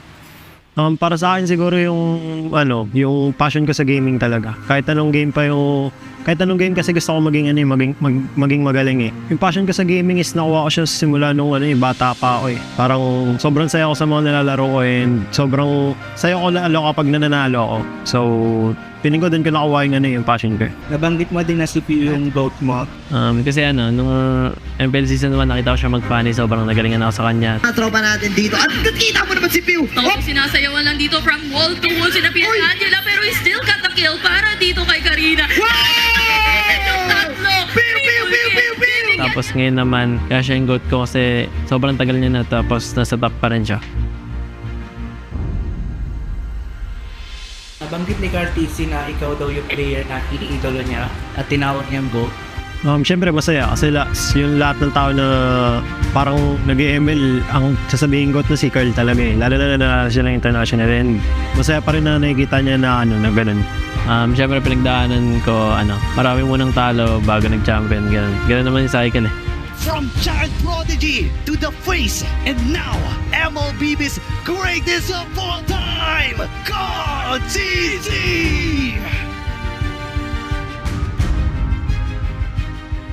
Paano nito nabago yung buhay mo at yung pananaw mo sa buhay? Sobrang dami nagbago sa financially, tsaka yung routine ko sa buhay, yung ginagawa ko sa buhay, tsaka pag lumalabas ako ganun, may mga nakakilala na sa akin. Feeling ko, habang tumatagal parang napapansin ko sa sarili ko na mas madisiplina ako and mas mature. Siguro yung biggest lesson ko lang yung balance lang sa lahat ng bagay. Tapos ngayon talaga, ito na talaga yung feeling ko buhay ko eh.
Siya! Sino yun? Si Gary? Esmeralda? Edith. Si Edith. Edith. Arnold. Edith. Edith niya. No! Edith. Robe. Edith. Yan si Gerak. Gerak! Gerak! Gerak! Gerak! Gerak! Gerak! Gerak! Gerak! Uy, naunaw kanina sa Edith. Sige, all one. Pinagbigyan kasi nila ako eh. Lancelot! Lancelot!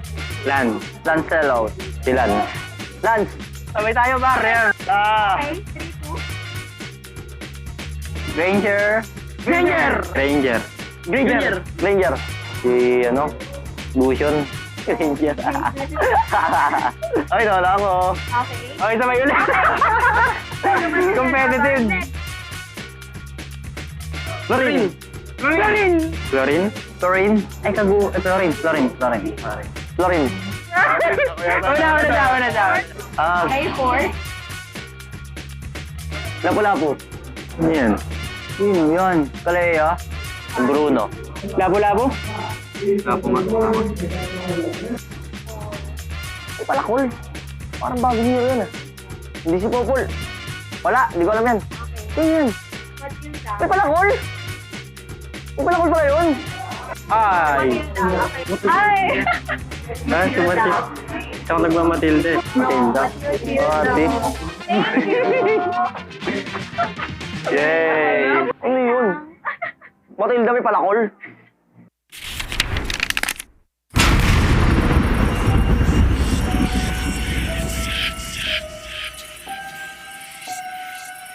Gising na ako nang di bahala ako sa swerte. Sabi mo, mag-win streak ko to. Dahil sa'yo, tambak na ako!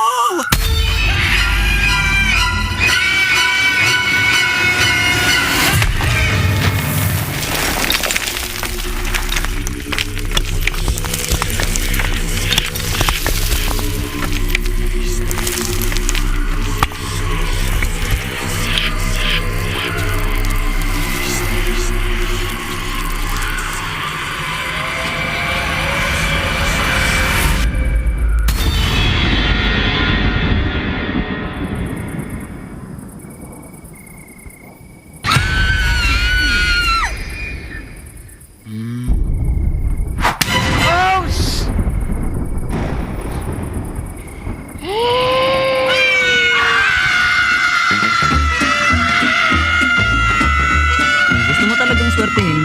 Basahin mo na ang current patch notes.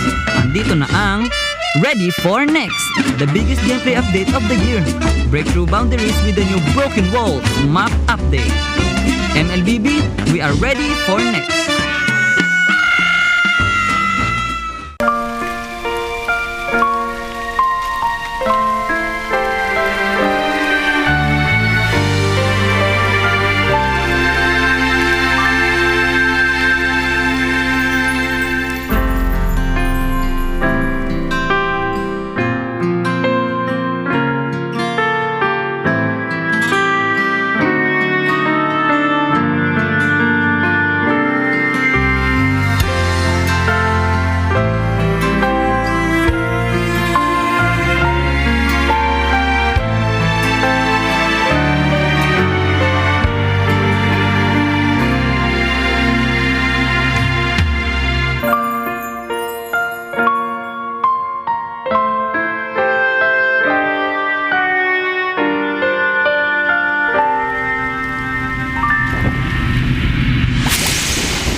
kung bakit nawala?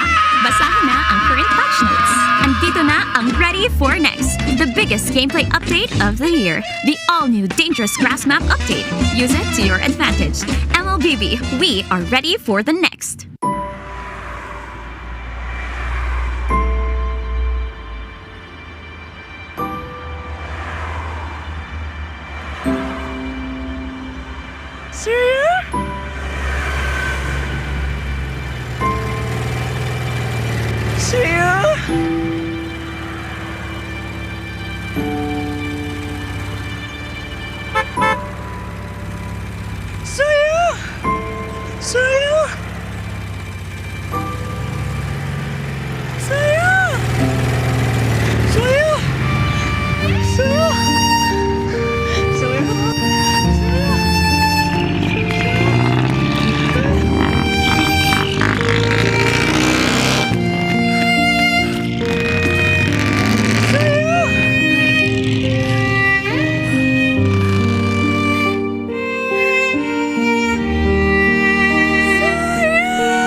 Napag-iwanan ka na rin ba? Andito na ang Ready for the Next, the biggest gameplay update of the year. Get a head start with the new Flying Cloud map update. MLBB, we are ready for the next.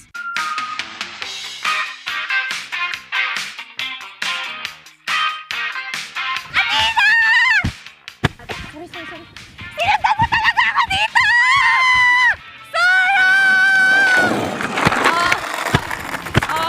Hoy, ano ba mga bulag ba kayo? Hindi parang mga bulag kasi wala ba kayo nakikita? Mga bulag!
ng Pinas. Malakas, Pilipinas, malakas. Kahit anong lane, we become the monsters. Malakas, Pilipinas, malakas. Face the golden sun and repping for the 3 stars. Look at us, to the top, no ifs, no buts. Winning any game, para to sa PINAS. Di mo matitinag aming boses sa new level. Nasa kalye man o mobile, you know I become a legend. Listen, open fire, we unite, we winners. But with pressure, like diamonds are made of. Switching the lane na parang gera, HP racing made a setup. Pagkakatang buhat ni Hilda, full dome SS parang Laila. Susundan ko ang wakas, kasama pataas, tagumpay natin to dahil tayo'y malakas para sa Pinas. Nasa amin ang alas, hindi to atas, kinikilala sa taas kasi kami ang malakas para sa Pinas. Nasa amin ang alas, hindi to atas, kinikilala sa taas, ganito kami sa Pinas.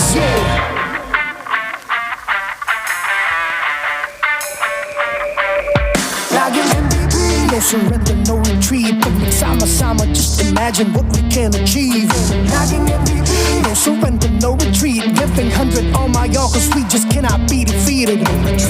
We are unstoppable, immune and invulnerable. Ready ang equipment, lahat frozen, mala, crowd control. Pakita on the jab, beast to the southeast. Taas ang matawag, proud and loud, cause every enemy we devour. Susundan ko ang iyong bakas, kasama pataas, tagumpay natin to dahil tayo'y malakas para sa Pinas. Nasa amin ang alas, hindi to atas, kinikilala sa taas kasi kami ang malakas para sa Pinas. Nasa amin ang alas, hindi to atas, kinikilala sa taas, ganito kami sa Pinas. Malakas, Pilipinas, malakas. Kahit anong the monsters. Malakas, Pilipinas, malakas. Face the golden sun and repping for the 3 stars.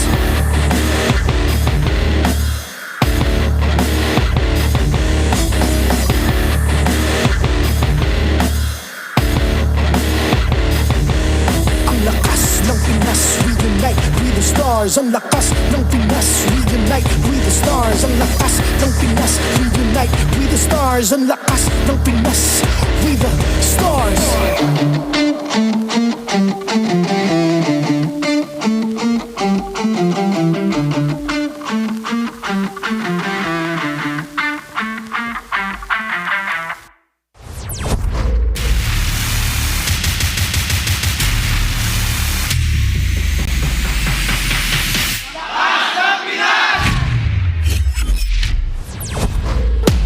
Maligayang pagbabalik mga kaibigan. Welcome back to Superfans Saturday. And we are still here in Week 8, Day 2 ng MPL Philippines Season 16.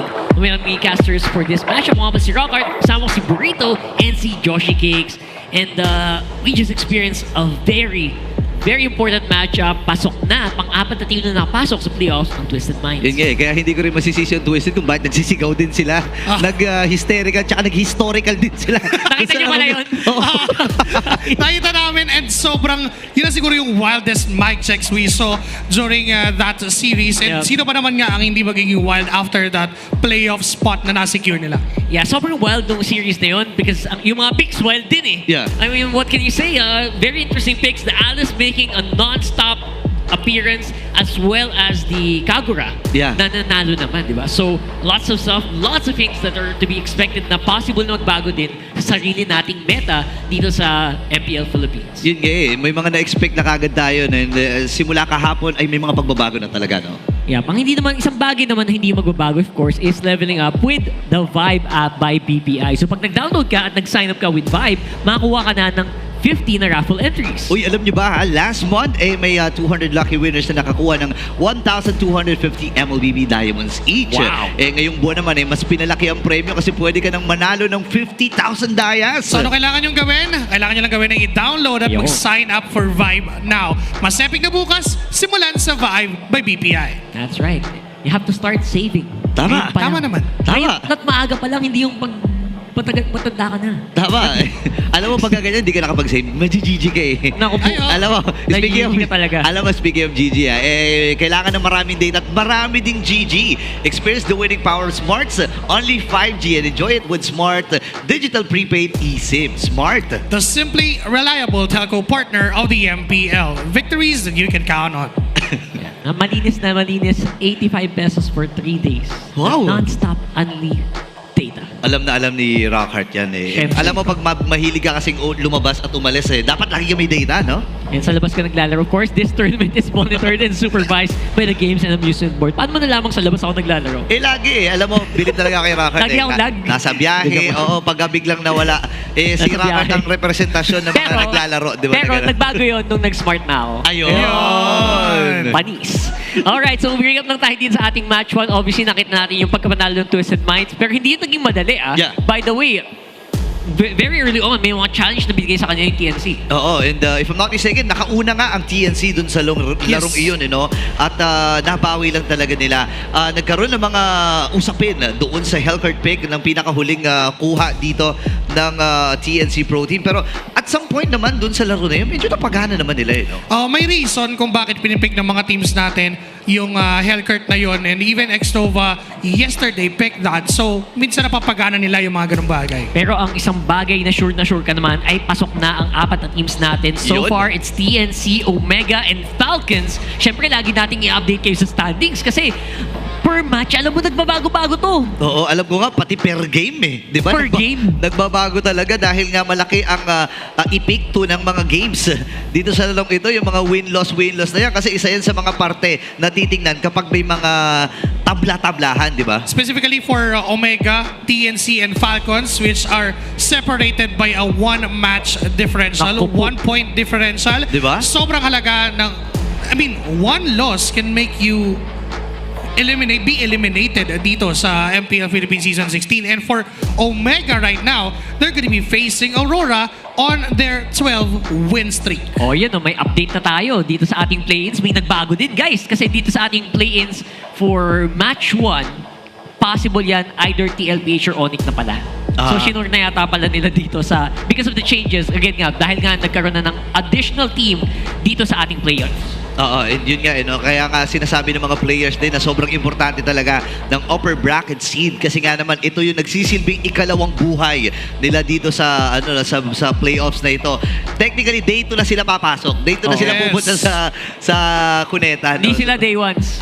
Hindi sila mga day ones. Pero shoutout sa mga day ones natin dyan. Shoutout sa day ones. Lalo na sa mga day zeros dyan, Matt, salam sa inyo. But again, we are talking about this matchup. Wow!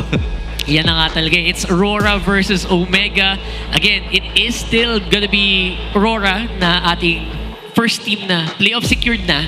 Upper bracket secured pa. Yep. Actually, top seed pala. Sorry, top seed secured pa. Diba? Sobrang shoot talaga eh. At itong dalawang gold laner na nakikita natin, men, malaki ang pagkakaiba ng dalawang player na to kasi si Doming ay more on standards na mga heroes ang inilalabas. And itong si Netsky, madalas dito mga niche pick mga Claude, mga carry at kung ano-ano pa. Nag-Hellcurt din siya. Hellcurt din siya. Yung mga fighter gold lane pa natin, di pa nga natin sure, di ba? I think, has Doming actually shown any fighter gold lanes yet? Hindi ko maalala. Not yet. Parang hindi pa no? Hindi pa talaga. So isa siya sa mga nag-stick to the what works doon sa dati natin. Pero again, hindi natin masasabi dahil ngayon they have a lot of freedom na gawin ano gusto nila, especially now na aiming for 13 sila ngayon.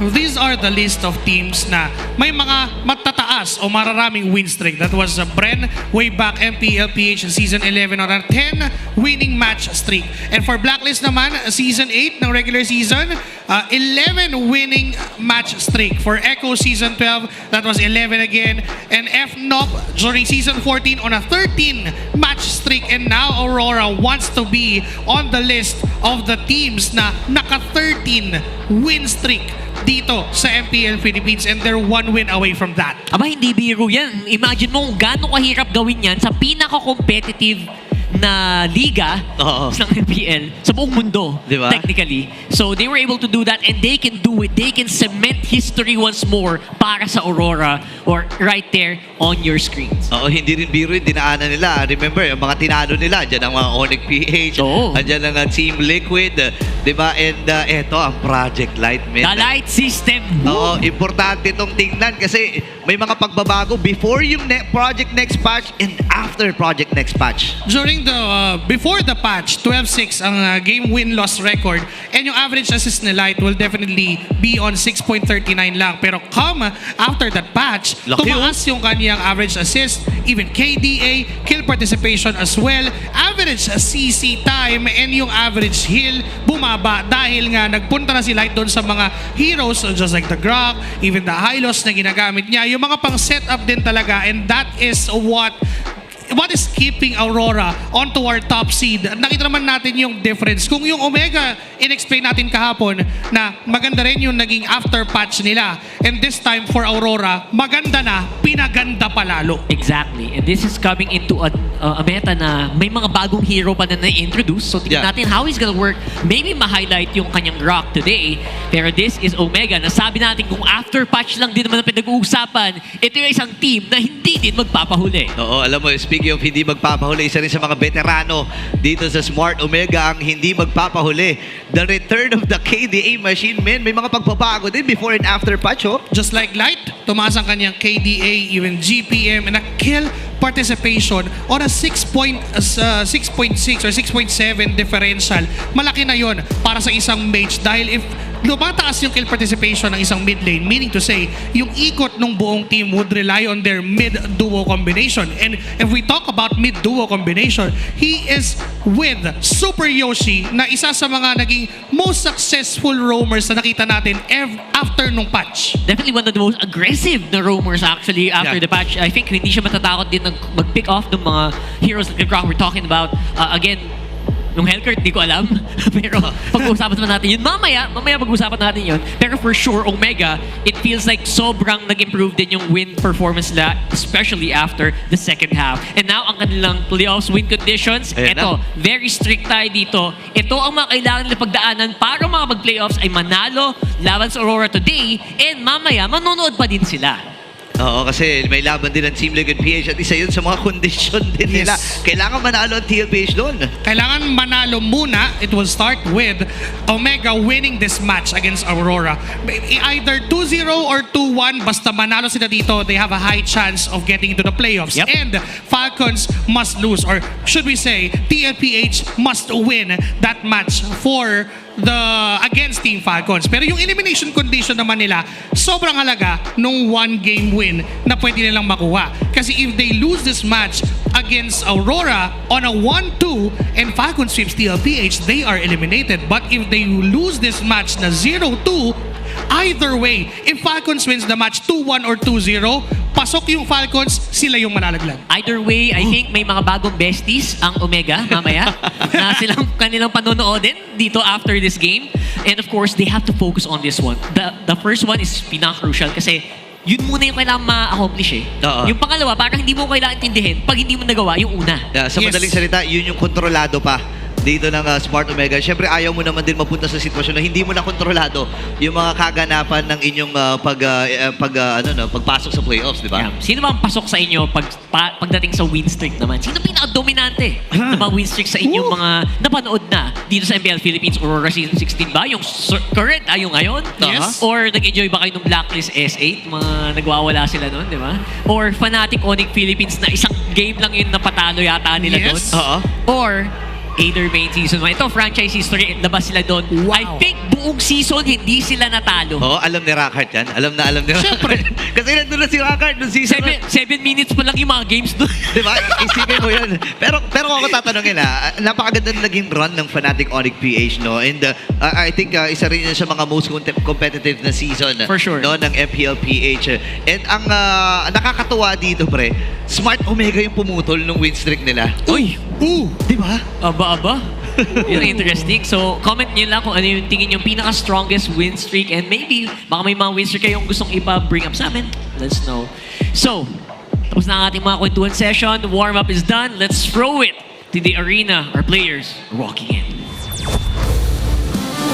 The Northern Lights are aiming for 13. Give it up for Dominkai, Light, Yue, Demon, Kite, and Edward. Lights up, it's Aurora!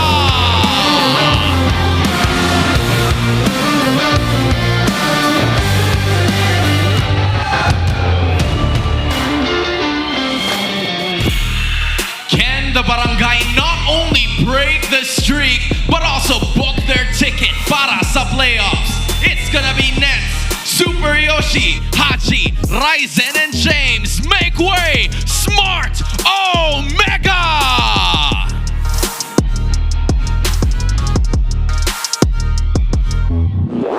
To oversee and uphold the tournament's integrity, guiding us through this match are our marshals. It's Joshua, Chico, Patrick, and Jeff.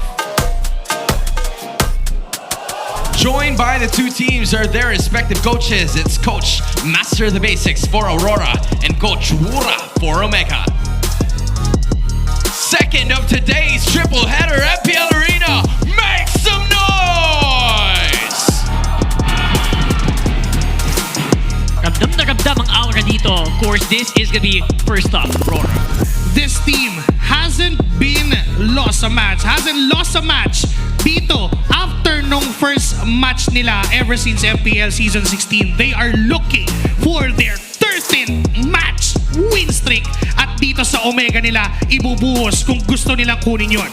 Yeah, and para naman sa Omega, pinag-uusapan natin kanina yung mga win streak na pinutol nila at kaakibat diyan itong Fnatic Onyx PH at kailangan lamang muna nilang i-replika yung mga panalo na naaalala nila dito sa Season 16. And right after ng pagkakatalo nila sa Onyx PH kahapon, kailangan nilang matuto doon. Kung ano man ang mapa na dumaan, kailangan nilang paghandaan. And syempre, malayo din in terms of like overall stats. Syempre, kung non-stop ang panalo mo, you are expected to be really ahead in terms of this. Pero I will not really doubt kung may ilalabas na kakaiba ang Omega dito. Take us by surprise. From Coach Wura. Sa lahat ng stats na to, pinakamahalagang tignan for Smart Omega is yung kill participation na falling 3% short lang sa kill participation ng Aurora. In simplest terms, if Omega wants to beat Aurora, they have to do a little extra when it comes to the kill participation na ginagawa. They have to rotate very carefully. They have to disrupt the early game na pinapakita ng Aurora all throughout. No, tsaka magiging mabigat ito Hindi lang sa Aurora, kundi actually yung bigat nga ay napunta na talaga sa Smart Omega. Kasi again, huling hura na nito, last hura na dito to. And with Coach Wura na tutulong sa kanila dito sa larong ito, ay titingnan natin kung napaghandaan niya ba talaga na gusto. I am so ready to be surprised and to be amazed. Of course, fighting for their lives, pakinggan sila sa ating Smart 5G Big Test. Sold out daw yung nakita mo yung ticket, sold out. Sold out daw yung ticket. Last match na kasi yung mga fans ng Aurora, guys. Shout out sa inyo lahat. Mega Dragons! Panalo na ang luto dyan! Yung punuan agad Ha? Punuan. Punuan. Anong ulo? Sino yung mga ka-Dragonism? Dragonism. Mga ka-Dragons. Thank you so much sa mga suporta sa amin nila. Sumama na sa ako nanonood sa Real. Tunay na tropa, di yung sasawa. Gawin na natin lahat ng best natin sa kanya-kanya nating goal. Barangay and cut! Hello, hello. 1, 2, 3, 4, 5, 6, 7, 8, 9. I can hear you. Ay, Captain. Woo! Ulos na naman. Under sea. SpongeBob SquarePants. Mga kids, mga idol mga kids. Sold out first time. Imbitahan daw natin mga manonood sa playoffs. Taas na yung camera. Ito. Ikaw na, unahan mo na G. Iniimbitahan ko kayong lahat manood ng playoffs this coming October 22 to 26 sa Astrodome Cuneta. Kinuha mo naman lahat. Wala na akong masasabi Eh, sabi yan. kasi ni Domi eh. Huwag nga ulit, take two. Okay, ikaw na. Sa merch na lang ako. Ako na. Grab your tickets now. Samahan nyo kami sa paglipad ng eroplano, guys. Sold out yun yung ticket. Tama. Picture mo ako dito. Uy! Manis. Tapos tayo nun, mga kaibigan. Ito siguro pinaka-chill na pink test na nakita ko so far. Oo, tsaka tumama din finally. Yung tama. Kasi nung mga nakaraan, 21 to 26. 25. Meron 21 to 25. Ngayon, ito, official na, 22 to 26. Ayan, tumama na si Demon kahit. Pero ako kahit anong ganon ko, di ko yata magagaya. Ang hirap eh. Yung post, kayang gayahin, pero yung mukha ganon. ni Edward, ang hirap. Mahirap talaga, mahirap. Yung pink test na sumisigaw pati yung viewers. Oo ba eh, di ba? Ibang klase. Diba talaga? So it's gonna be another segment coming in for you guys. We have Wolf, of course, with the Howl. Welcome to the Howl. Ang mapasin Wolf, bringing you the Infinix keys to victory. It's RORA going up against Omega, ang last stop para sa streak na hinahabol ng Aurora. What they need to do right now is to watch out for Omega's tendencies to prioritize hero turns in neutral objectives. Ano bang ibig sabihin nito? Hero turns, ito yung term na hinihiruhan yung mga nakakalaban. And Omega really likes to play like this during neutral objectives sa mga turtle at sa mga lord. Pero pakapansin-pansin na Omega, medyo mabagal sa pag-hero turn nila. So this is something na pwedeng aralin at paghandaan ng Aurora in these scenarios. Now, they also have river control na pwedeng mag-deny kay Ryzen nung pagtitrade niya. Ang haring ng trade na si Ryzen ay hindi makakagawa ng mga trades na ginagawa niya kung sakaling makontrol ng Aurora yung river by putting the enough amount of people in the river area, the jungle area, sabay pag-clear ng waves fast enough. And also, para naman sa Omega, they just have to get better trades in the draft prio picks. Ito yung blue 1 at red 2. For example, in their matchup against Onyx, nagkaroon tayo ng laban kung saan nakuha nila yung Harith na gusto talaga nila. Pero nakuha naman nung Onyx yung Farsa as well as the 1-1. Yung counter dapat sa 1-1 ay nakuha ng Onyx at mas maganda yung naging first few trades para dito sa side ng Onyx Philippines. This cannot happen against Aurora. Omega will struggle so badly kung ang Aurora ay nakagawa ng mga gandang trades sa first few picks na ating draft. They also have to keep the lanes stabilized and win individual matchups so that Super Yoshi can make plays more comfortably. This is self-explanatory. Kailangan ng Omega may panalo yung lanes sila via the draft o mismo dun sa mismong galawan nila in the early game para mas makagalaw si Super Yoshi. Bangan natin kung yan ang mangyayari sa RORA versus Omega. Back to the casters.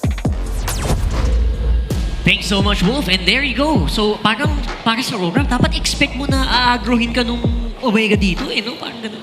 Dahil sa sa mga heroes na ginagamit ni Super Yoshi, yung kanyang mga Khalid and Grok na successful after that patch, yun yung isa sa mga kailangan i-watch out dito ng side ng Aurora. And for Smart Omega, heavy yung sinabi ni Wolf na consideration when it comes to the draft. Kasi if you're against Aurora, na by the way, 12 matches na nilang pinapakita yung almost perfect nilang draft pattern and progression, courtesy of Coach Dexter and Coach Master the Basics, yun yung kailangan din na tapatan or higitan pa ni Coach Wura for the side of Omega. Dahil yung mga trades off on that priority, mahalaga yung side selection kasi. For Aurora, nandun yung tendencies nila for a Harith first pick, lalo na kapag nasa blue sila. And pag nasa red side naman sila, yung combo ng kanilang mid lane at ng roamer, yun din yung isa pa sa mahalaga. Tsaka nagbabago din yan, depende dun sa magiging mapa. Remember, binansagan na nga natin na Aurora map yung expanding rivers na talagang napakataas, 100% pa rin ang win rate nila hanggang ngayon. So let's see kung paano at kung ano ba ang mapa na bubungad sa dalawang upunan. It used to be they had a 0% doon sa Flying Clouds. Sa Clouds. Umangat na. Yeah. Ng isa. Yan ang makakasabi lang. Expanding Rivers is gonna be the map choice for this one. And kita mo naman, 100% win rate so far for Aurora this one. Men, iba talaga no? Tsaka may kita natin na sobrang swak at sakto yung playstyle na meron ng Aurora dahil nga gusto nila ng early game napapagana nilang maayos yung early aggression na meron sila. Imagine mo naman yung 2 o 3 turtles na magkakasunod ay perfectly played ng side ng Aurora. There goes that blue side priority. Pwede silang kumuha ng Harith again for Doming Kite. It is one of those heroes na gustong-gusto at paborito ng Aurora. There goes that Farsaban. So, mas nagme-make sense na wala silang pakialam sa mid-duo nila dito sa unang priority. And the 1-1 ban from the side of Omega kinda limits yung possibilities na mag-1-1 first pick din sila. Okay, are we looking for a Kalea possibility here para sa Aurora? And yung Grak, hindi, sadly, well, it's not gonna be up for contention here, pero would have really liked to see it as well. Well, kung gugustuhin nila, pwede nga rin sila mag Kimi first pick or Zushin first pick. Kasi parang nauso na rin ngayon yun no? Kanina, permaban yung Kimi. Yung Kimi, tama. Si Sean yun. Ba naman There goes that Harith. Pero yung hero din yun, di ba? For Omega naman, they can go for a Kalea for Super Yoshi and a Kimi for Haji. Kasi yung Kimi is one of those heroes na pinaka-counter talaga ng mga teams natin, ng mga players against that Joshin. So may counter harass na pwedeng gawin. Meanwhile, Fredrin ang kanilang uunahin. Won't be surprised if this is a Joshin or even an Arlon. Inconsistent si Ryzen on the Fredrin ngayon. Napang ilang Fredrin game na yata yung dire-diretso yata. Marami-rami na rin Madami-dami na. Tsaka sobrang shoot din kasi yung Fredrin ngayon no? Lalo na kung partner mo. Ay, nako. Kumuha na ng Claude kaagad dito. Isa sa mga niche hero ni Netsky. Hindi yung nagulat sa Claude. Nagulat ako gano'ng kaaga. Yes. Supposed to be, pwede mo siyang i-pick on your red tree. Tama. Dahil meron naman ng gold lane. Wala namang gumagawa ng mid lane Harith o ng jungle Harith. Kasi napakahirap gawin nun. Interesting. And for Aurora, they have the ability to get that Zushin away from Omega. Plus, Hayabusa. Okay, ay, ang maganda dito siguro ginagawa ng Omega, mainit sa mata to. Baka counterin nila to. Force sila yung lahat ng ban sila or pick sila to counter the Claude. But at the same time, that could be a trap as well. Ano ba ang mga natitira dito? XP lane, pwede na silang kumuha. Ayan na, Alice. 100% pa rin ata ang contention rate ng Alice ngayon, ha? Yeah, ever since yesterday was 5 games. Lahat yun may Alice. Kanina 3 games. May Alice din lahat. So perfect. 100% since week 8, day 1. And now for Omega, they can get the Khalid for Super Yoshi or again, the Zushin na pinag-uusapan natin partnered up with the Fredrin. That is good. Or magmatilda na sila ng mabilisan ngayon. Mabilis na Matilda yun just to make sure that they can survive. Yung kita mo na yung pagbubomba dito ng Alice non-stop sa ating mga games. Pero it's gonna be an R-lot first para dito sa Omega. Okay, second phase ng bans. Wala pang definite na roam dito and mid lane ang Aurora. Kasi pwede nga nilang i-open yung mga yung mga Kagura dito, may Claude naman sila kung gugustuhin nila. Tsaka second phase sila naman ng first pick. So pwede hindi sila makipag-ipitan dito sa mid. Roam na lang siguro kung gusto nila, Kalea, Hylos, yan, Eve, Zushin, those are to be expected to be banned out during the second phase. Isa pa siguro na pwede ay mga pwede i-consider is yung Selena. Pwedeng kunin to ng Aurora. And okay, yung Kimi ay nandyan pa naman. Sa pa yun, sa pwedeng pag-agawan. But Omega has the advantage for it. Kasi sa Red 4, sila yung unang pipick on the second phase. Pwedeng doon nga sila pamuhunan. Either Eve or Kimi for Haji. That's a very strong mid lane prayo on the bans para din sa Aurora. Talagang binibigyan nila na as much as possible na mahirap na pickings itong si Haji. Okay, iniipit talaga nila, May mga available naman. Kahapon nakita natin yung mga Kagura Eve. Ang aalisin dito ni Coach Mura. And pwede nga targetin uli yung mid-pre. May Kimi pa. I'm surprised na nag-ban ang Omega dito ng mid lane. Kasi pag binan yung Kimi dito, mauubusan sila ng option. The only remaining option would be Kagura. And wala na rin silang Esme na chance dahil may Arlot na sila up against that Harith sana. Unless, medyo bothered ako na kay Haji nakapunta tong Claude parang may something lang. May something. Pero, well, pwede naman silang mag-switch mamaya. Pero may something, they could have switched kanina pa sana. Pero again, isipin mo they're banning out all the mid. What if i-ban dito yung Loy? Ayan na. Ayan na. Yeah. Tapos, ngayon, si Haji, may experience naman yan gumamit ng Faramis. Oh, yeah? Okay. So, Pero Kimi pa rin. Okay, so that would explain it. Again, this is a gold Claude and a mid lane Kimi. So hindi mangyayaring magkakaroon ng mid Claude dito sa laban na to. Buti naman, buti naman. Buti naman. For Aurora then, they have the Kalea on their hands. Yue, wala siyang Kimi, wala siyang Jushin, wala siyang Farsa. Sicilian kaya? Novaria Kalea? Hylos can also be a pick here. Wala na. Or Khalid Novaria? Khalid. Oo, maganda ka Khalid dito. Novaria, Cecilion, yun yung mga heroes na nakikita natin. At least may insurance sila sa late game. Pero parang super late na ata nila kasi si Edward late game. Yung hero ni Yue, if ever man, magiging late game din. Actually, both of these heroes, itong YSS at Harif, kailangan din yan ng sangkatutak na farm. So, baka mid-game pa sila pwede lumaban yan. Kalea's coming in. Angela para kay Yue. Nakita natin to kahapon, pre, ha? May Angela, tapos may Alice, may Kalea. How will you kill an Alice if you are smart Omega? You have to centralize your draft onto a pick-up type. May burst naman sila so far, pero di ganun kaaga yung burst. Kailangan din nila ng oras para mag-farm up itong Kimi as well as this Claude. So Super Yoshi can go for a macro-centric na Khalid or a pick-off like a Johet or a Kaja. Men, naiisip ko nga dito, dagdag sila ng damage. Lagay nila sa roam itong Arlot. Roam Arlot, pwede. Tapos lagay sila ng mga Lapu, ganun. Kahit paano ay makakapalag sa damage. Esmeralda as well. So maaring isa to sa mga tinitingnan nila. Medyo mahirap lang yung Arlot roam. Kamusta ang Esmeralda? Ipipilit nila, pre. Magandang sagutan yan, of course, lalo't may Harit.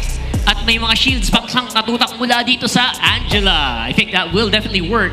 Pero let's see if it will actually happen in the execution. Kinakabahan ako dito kasi last time na nag-flex din sila ng role, di ba? Ng Arlot, binigay nila kay Super Yoshi. Naulat sila nung panahon na yon. Well, ang ganda rin ng effort actually ng ni Super Yoshi. But then again, parang masyadong inipit ata ng Aurora dun pa lang sa drafting pre ang Omega. And as you would see, mataas yung lineup rating ng Omega because of that Esme pick. Dahil makakounter niya talaga yung Harith as well as the Angela pickup from Aurora. Kaso nga lang, they have to be very careful during the early game kasi the only early game that they have would be the SV Arlot and that Fredrin. Damage-wise, kailangan mo ng 2-item power spike doon sa Kimi, 3-item for the Claude. So they have to survive the early or speed up the game at scale ng mabilis yung dalawang marksman. Ang ating pangalawang serye ng laban na to. Again, playoffs is still up in the air para sa Omega at ang Aurora naman looking for number 13. This is Omega versus Aurora. It's gonna be a really wild ride. By the way, Unli Purifies para sa Omega ngayon. Tatlong Purify. Talaga nirespeto nila yung pick of power dito ng Aurora. Nakalahati kagad yung buhay dito ni Haji. Pero given yan dahil nga, actually hindi nga given yun kasi dapat yung Kimi ang nang-agresibo dito no? Well, it is made possible because of the impure rage mula dito sa Angela. So masakit talaga yan sa simula. Pag sinalo mo, 4-5 love waves mula dyan, talagang mamahalin mo. Love hurts. Love hurts. Yun yung parang first item codex agad kahapon na nakita natin. Half-day. Diba? Biglang naglambot sa harapan. So we'll see if that's gonna happen here as well. Pero so far, parang harapan lang yung gustong laban dito ng Omega. Everyone is just waiting to see kung kayang mapa-survive lang si Haji. This matchup. And for objective naman, I mean, you can give the advantage to that Fredrin. Kailangan lang talaga niya ng isang matinding zone and that is where the Esmeralda comes to action and even the Arlot mula kay Super Yoshi. Pero kasi we've seen a lot of times na Aurora punished yung Fredrin jungle. We saw that during the RORA versus TLPH match where Carl TZ has been punished every single pre-objective team fight na gustong gawin ng Aurora. Laging pinapatay yung Fredrin. Wait lang tingnan natin kung magkakaroon ba ng patayan. Demon Knight ay nag-aabang. Naagaw niya pa yung crab na yon. Patungo na ata sila sa unang pag-go ng laban. Lumabas na rin ang expanding river at may mga ganap na kagad na nangyari sa gitna. Pero wala silang flicker, that means kailangan din humarap dito nila James. Yoshi on side. Okay, nagamit yung Falling Starman at malayang pagong ang makukuha dito ni Ryzen. Nagamit na rin kagad yung Mountain Shocker. Labas din yung Traction Pulse. At si Haji, tinatatad lamang itong si Edward. Habang sumipad ng ibaba, may nagaganap din. Netsky.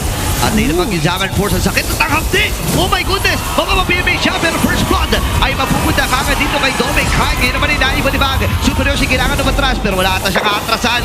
May finals na siya pero hindi magiging sapat. Grabe ang sustain yung damage from Aurora. Anihiling talaga yung sa side ng Aurora dito. Surge of life plus yung ceilings from the love waves. Good bawi din from Aurora. Now that they lost that objective, kumuha sila ng trade-off doon sa gold lane and nakabutas pa sila ng dalawang ibon out of that one stone. Una, nakabawi sila doon sa turtle loss. Pangalawa, napapabagal nila o nahihinto nila yung pag-scale up ng isang clone. And that's the best decision na ginawa nila. Kaso nga lang for Smart Omega, they need to continue being so aggressive enough with the zone coming from that Arlington Esmeralda to secure all the remaining objectives. Kapag nag-lord na kasi at ganun pa rin yung tempo na napipilitan ng Aurora na kumuha na lang ng trades, baka madelikado sila kapag late game na. At this point naman, kailangan ng manatiling buhay dito ng Omega. I think that is the game plan. Para pag mahapdi na yung Claude, mahapdi na yung Kimi, tsaka tayo mag-go. Pero parang papaabutin pa ba doon ng Aurora? So, kailangan nila nga umaksyon kagad dito. At napakaganda nga, nakakuha agad sila ng 2 kill.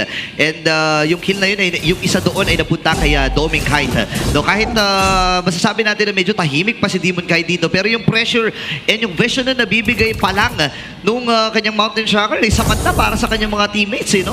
More than enough actually yung vision na yon. Kasi at least alam nila kung ano yung next na gagawin nila, yung next na plan of action out of that. And for Smart Omega, they could continue what they're doing during the objective. Yung zone na magagaling kay James, he has to be up ahead doon sa mga gustong puntahan na pwesto ng side ng Aurora. Okay. Harapan lang naman ang ginagawa nila so far. Aurora as well, trying to farm up kasi si Demon kahit kailangan din naman ng farm yan. So try nila, I don't know if they're gonna contest this. Pero so far, Omega parang handa naman sila lumaban. Handang-handa Magiging 5v5 nga magiging laban dito. Conceal from light. Hahabulin ba niya? Nandun na yung Shinamis lang na pag-unisaman force at tayo balibag din! Oh my goodness! Napaalam lang dito si Super Yoshi. Habang si Ryzen, kailangan matras. Kailangan kanyang buhay dito. James may madalikod. Ay nakikipagsabahin na rin lang. Edward, nagamit doon.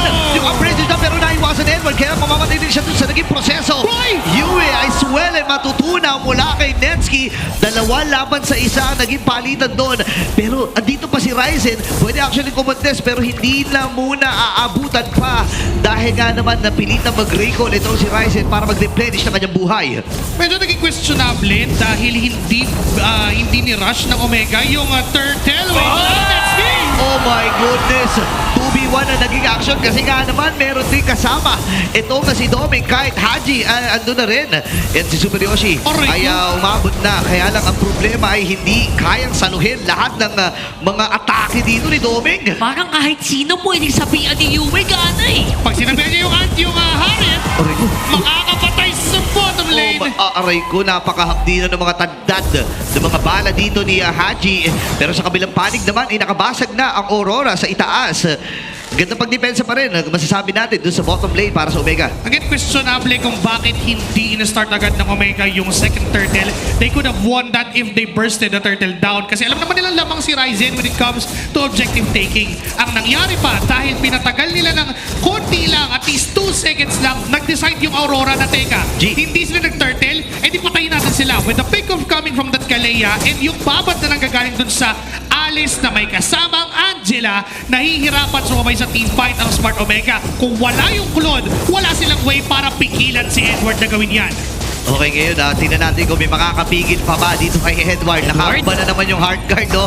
And this time ay sasanib na nga. Pasok si Ryzen! At naburaw na Princess Rod! Ngayon may naimalibag dito ni Light. Kaya lang kapag pa rin si Ryzen. So may bandang hitlikuran naman si Dominic versus 2. Tinatatag lamang siya dito ni Haji. At ngayon ay si Demon kahit ang hinahabol. Tamang sayaw dito si James. Matatagpuan si Light. Pero nandun yung pagsugod!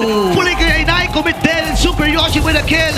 Totoo rin pa nga sila sa ibaba. Agulilyaso yata ang plano doon na hindi sapat at literal na tumagos sa hard guard ang atake dito ng Omega. Good punish from Smart Omega. We're talking about if wala yung Claude doon sa mga laban, there is no answer to that Alice. But when Netsky came down with the fight for Omega, nanalo sila doon sa sa clash plus transitioning into this objective. Paulit-ulit na pwedeng gawin to ng Smart Omega na i-gravitate na yung ikot na isama si Netsuki dun sa mga plano. Kasi kung hindi siya sasabay, hindi nga sila tatagos. Okay, ang ganda ng pinapamalas dito actually ng Smart Omega, no? And ang RORA ay actually dapat sila nga yung nagmamadali, no? Pinag-uusapan natin about sa timings and sa timers na meron ang Omega na unti-unting sabihin natin nanggugulo sa mga tenga nila na nagtitik.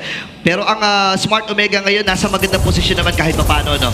Alam mo sa lineup na yan, parang dapat pagpantay kayo ng gold. Parang mas lamang yung may Claude kasi that means survive siya. Sa late game talaga nagwawala yung mga Claude eh. Sa bawat segundong nasusurvive ng Claude sa early game, dumadagdag yung potential lalo ng Claude. We're not saying na infinitely scaling yung Claude. There will become a time naman na magpo-fall down yung power spike niyan. Ang inaantay ng side dito ng Aurora is yung Blade Armor mula dito sa Alice ni Edward and the Radiant Armor as well. Pag nabuo yung items na yon, parang libre na siya, napapasok na lang sa loob at maghihintay. And last item would be Winter Crown. That's the setup na kailangan ng Aurora kung late game ang usapan. Alright, big conceal ginamit para makatakbo with that little bit of move speed. Omega ngayon sa salubong. Okay, pero ang aabutan ata nila ay si Edward. Nagamit na kagad yung Throne of Ruin. Ngayon, atras muna dito ang Omega. Reset ang magiging goal na magkabilang panig. 30 seconds pa naman para doon sa unang malaking objective ng larong ito. And available na by the way para kay Light yung kanyang fleeting time. Yeah, ang maganda din of course for RORA is dalawa naman yung carry nila. YSS plus of course yung Harif. It's really scary pero at the same time, kailangan sobrang pasok sa timing nung pasok din ni Edward.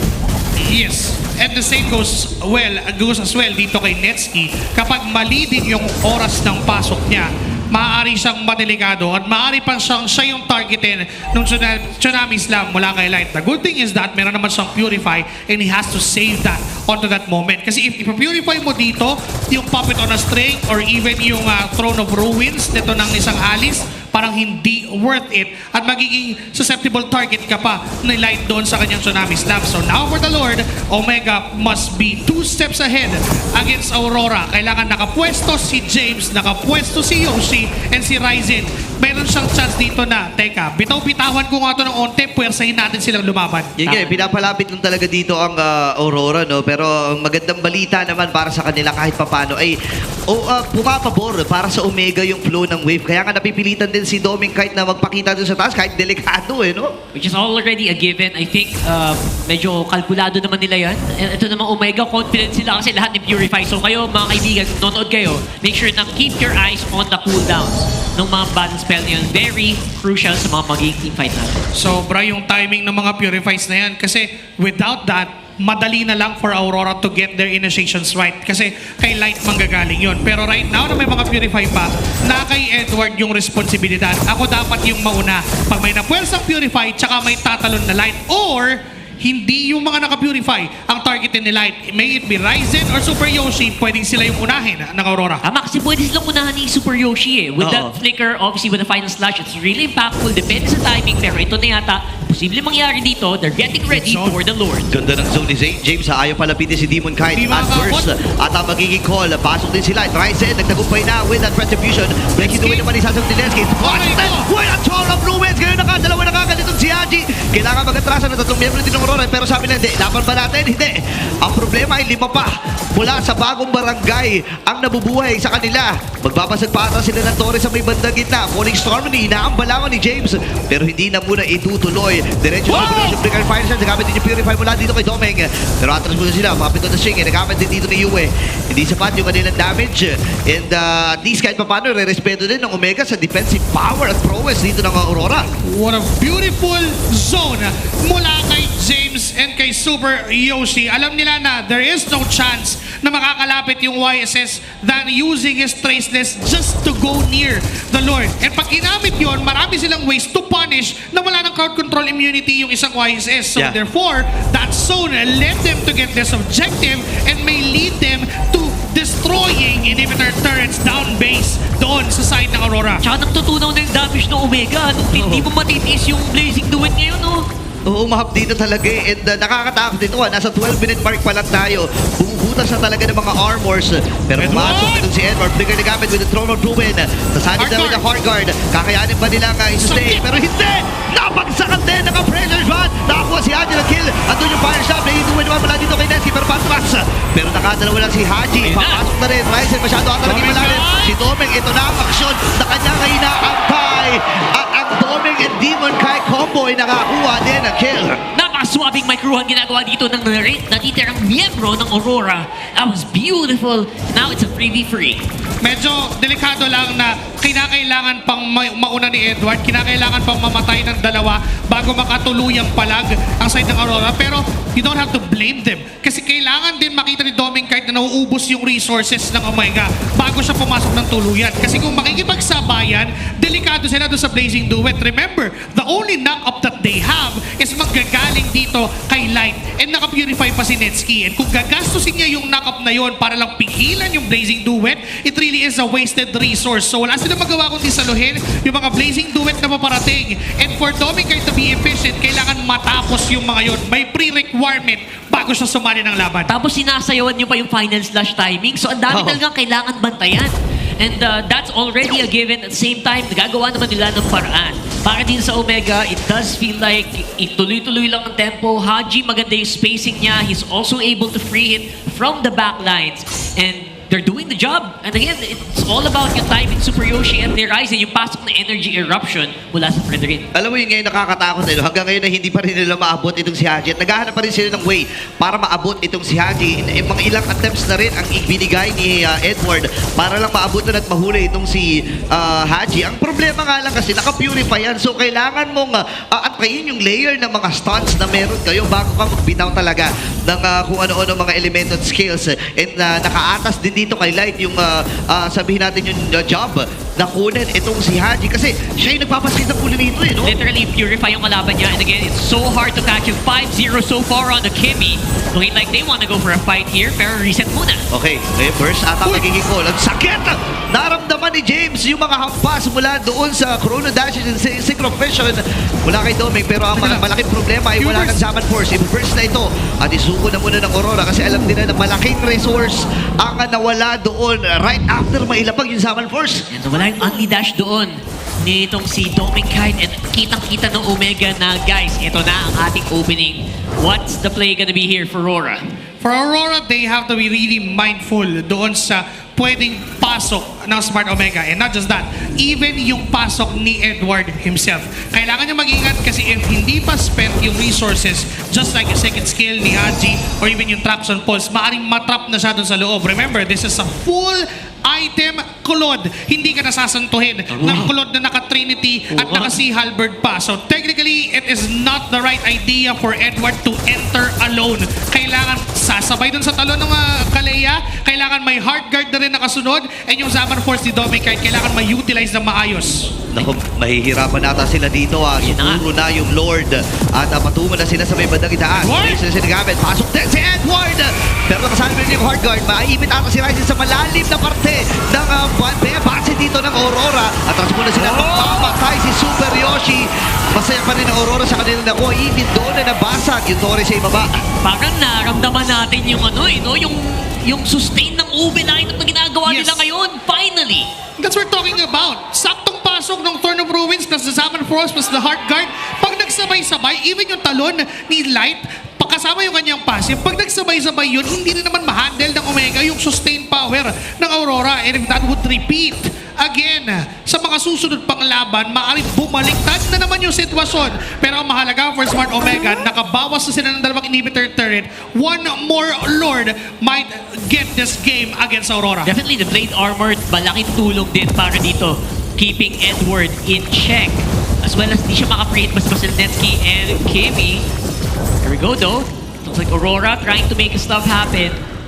Actually, may torre pa pala sa gitna so hindi sila masyado makabate dito. Oo, ang sikip pa ng mapa kung titingnan mo para dito sa Smart Omega. And then, isa sa mga malalaking advantage siguro na nakuha din ng Smart Omega, bukod sa bukas yung top, yung long lane din sa ibaba. So isa yun sa mga alalahanin ng Aurora. Though meron naman silang Angela dito na pwede nilang italaga. Kaya lang ang problema, may mga tendency na baka inaabangan din lang nila mag-clear itong si US sa baba. Tapos pwede nilang bigyan, no? Yun pa yung mga mahihirap na pwesto na kailangan alalahanin ng Aurora for Smart Omega dahil din naman na fully utilized na itong si Netski sa kanyang Claude and even Haji. Mas maganda for them na sila din magsabay-sabay.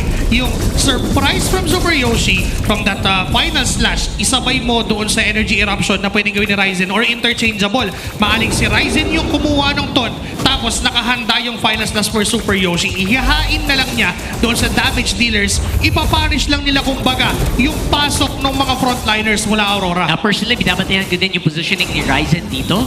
Depending on how he starts the fight, kung maganda yung energy eruption niya o hindi, might actually make or break para sa Omega. So far, wala na halos goal lead. And I think medyo critical mass na ang ating mga players dito sa game na to at 18 minutes into the game. Okay, Netski okay, nagpakita si Netski dito. Medyo delikado ata yung mga pag-aabate niya. Buti may BMI siya. Alam nila, nasa ibaba si Yue. 4v5 magiging laban, pero any moment pwede siya mag-hard guard. Pasok si Dominic, pero si Ryzen pa rin ang nagtagumpay. Ngayon na magiging golatan ng Aurora dito. Rundown na lang, mamamatay rin si Ryzen. May ibig si James, itiligtas pa dito si Super Yoshi. Hindi na lamang habang si Haji ay nandun din. Masakit na rin yung mga normal hits mula sa kanyang mga bala. Si Ryzen lamang ang nabili dito ng Aurora, pero yung Lord ay hawak pa rin ng barangay. Ayun, medyo wala na talaga no choice si Ryzen doon. Kailangan siyang ialay doon. There was just no more mobility after the retribution that he could use to get away. Pero I think that is gonna be best case scenario still for Aurora. They got one, pero again, kailangan pa nilang dumipensa. Actually, yung for Omega pa nga, mas maganda na hindi namatay si Ryzen doon. Pero wala na talaga siyang magagawa. Just like what you said. Kailangan niyang ialay yung buhay niya para mabuhay yung ibang members ng Smart Omega. And for Aurora, the good thing for that is nakakuha nga sila ng isa. Pero sana, mas marami pa dapat yun kung mas na-layer nila na maayos at mas nakapasok pa yung mga damage dealers. A Lord is marching down top lane. At mukhang yung Omega ay sasabay na rin. Okay, nagre-ready na ata dito. Kung sila ay nagamit na ni Super Yoshi. Nagumpay sila sa magbasag na Torre sa gitna. Aabot din naman dito si Ryzen. Ang katanungan ay hahabol ba dito? Aurora, okay, napalalim ata si James. Meron mo siyang immortality at mapapop ito. Nakasanib na yung hard guard at napatay at napitil ni Demon Kite. Atasan muna dito ang Smart Omega. Medyo napalalim ata si James sa naging tagpo na yun. Nakagulat din yung push and pull and yung pasok din yung hapdi ni Demon Kite doon sa exchange na yun. Actually, both of them, kung merong may mapapalalim, mapapunish ng sobra. And in that case, it is James na napunta sa trap ng Aurora. Remember, pag naipit ka sa gitna ng isang Angela, Alice, YSS, and even that Harith, hindi ka nagagalaw at all. Yes, makakagalaw ka, pero hindi ka mabubuhay. And same goes as well for Aurora. Kapag sila naman yung naipit sa Fredrin, Arlon, Kimi, and Claude, hindi rin sila mabubuhay. Look at that, very dominating movements coming in from Aurora. Bakit na-try nila mag-pincer maneuver dito? Oo nga, iniipit sinasandwich nga nila Ryzen, hinahabol dito si Light. Tapos ng Summon Force, napakatapos talaga. Final slash yung nagamit. So may mga resource na natanggal para sa Smart Omega. Gayon din naman para sa Aurora. Sanib ng hard guard. Si Edward na magiging target. Nasakit na rin ang mga normal hits para dito kay Netski. Bumili ng immortality dito si Ryzen. Ngayon, alam nila na wala ng hard guard. Though mababa rin lang naman yung cooldown dyan. Pero kailangan umuwi ng mga miyembro ng Aurora para mag-clear ng kanila mga waves sa top, mid, and bottom. At pagkakataon ng Omega dito na i-burst. Reverse yata nila to. I think this is a bad decision for Aurora na ilaban nila, pero I get it. Kailangan nila dahil basag na lahat ng kanilang inhibitor turrets. At kapag nakuha to ng Omega, might be the end of it. 21 minutes, makunat na Lord na ang kanilang makakaharap niyan. Kailangan nilang i-contest to. RORA trying to get into it. UN, daming minions na kailangan i-clear. Hindi need the help of Demon Kite. Wala na silang choice to ibigay. Okay, babitawan na rin ni Edward. Inalaban nila para sa Retrian. Ryzen nagtagumpay. Ngayon ay lalaban na rin si Edward. Napaka-zero na damage dito ni Nancy. Halos 2 hits lang. Kaya pumasok din. Purify ang nagamit ni Haji. At Atrasan muna dito ang Aurora. Oh my goodness. Maghahabol pa rin si James. Ayaw na talaga tantanan. Nagamit yung Winter Crown. Ryzen with a taunt. Atras muna siya dito. Nagamit yung Philip. Pero si Demon Knight ay nakapatay na. Super Yoshi ang magiging next. Popping na immortality. And si Super Yoshi ay aabutan pa. Ryzen nakatakas. Yung Lord ay nakalaya dun sa may bandang gitna. At napaalam din itong si Super Yoshi. Grabe ang palitan. What a decision! Sige, Edward, ikaw na lang yung umuwi, tapos kami, lalaban kami, and they won the battle. If ever they lost that, mahihirapan ang Aurora. Si Edward na nakadidepensa, but because they won the clash after the Lord, makakadepensa pa at mabubuhay ang Aurora. Sobrang clutch din on the team fights. May mga mukhang mauwi na, pero biglang mag-turn. And nakakagulat talaga yun. And now the death timers are really kicking in. Na halatang halata na pag ikaw namatay ngayon dito, 1 minuto, dagdag insulto, pwede kayong matalo. Mahirap na talaga to. Kailangan pag-isipan din ng mga magkabilang kupunan na ito. Kung ano ba mga items actually na kanilang i-investan sa kanilang mga sarili. Immortality actually, bumili na rin itong si James. Sobrang importante nito para sa kanya. Sobrang vital na ng immortalities dito sa laban na to. The second life might cost you the game. And now that we are on a 23-minute mark, mga kaibigan, this is the time na, tulad nga na sinabi ni Rockart, kasalanan na pag namatay ka pa dito sa Clash. And for the side of Omega, 2 of them has their immortalities, Ryzen and James. They may be vital kasi kapag sila yung nawala, if Ryzen ay mawawala dito, yung death timer niya ay aabot ng 67 or 70 plus. Tapos yung Lord ay lalabas na in 30 seconds. So if you're Aurora, you might want to force a play dito sa time na to, pero mukhang ilalaban na lang dito sa Lord. Nasa punto na tayo na only buy and sell na lang tayo dito ng Winter Crown at Immortality. Yun na lang ang budget ngayon. Pati si Yue mahapdi na doon sa Angela. Siya na yung taga-clear ng minion waves honestly at this point. Oh, actually, buti nga nakapag-react pa itong si Demon kahit doon sa gitna kasi sobrang dami ng top mid and bottom. Maaari pang mamatay itong si Yue kanina. Sabi yan, support lang ang utik ka lang guys. Kailangan ko ng tulong. Kailangan ko ng tulong. Kulang ang pagmamahal dito. Oo, hindi kaya ng pag-ibig, pre. Hindi kaya ng pag-ibig to, 3 lane, no? Pero now they have better control again with the global presence of the Angela. Sisimulan nila ngayon ang ating possible last Lord. Okay, maaari talagang huling Lord na to, James. Ayan, papakita na kung sino ay nagamit din. Demon Knight na bitawan na yung kanyang ultimate. Pero si Edward na pinamadali nilang i-burst. Tatanong din. Sakto! Dumatron ang Ruiz na gamit din ng Winter Crown. And this time, ang Super Yoshi mamamatay. So na nagiging call ang Aurora. Isa-isa na nila pinapuputong ba ang bagong barangay. Magiging sunod na si James. Atras muna ang tatlo.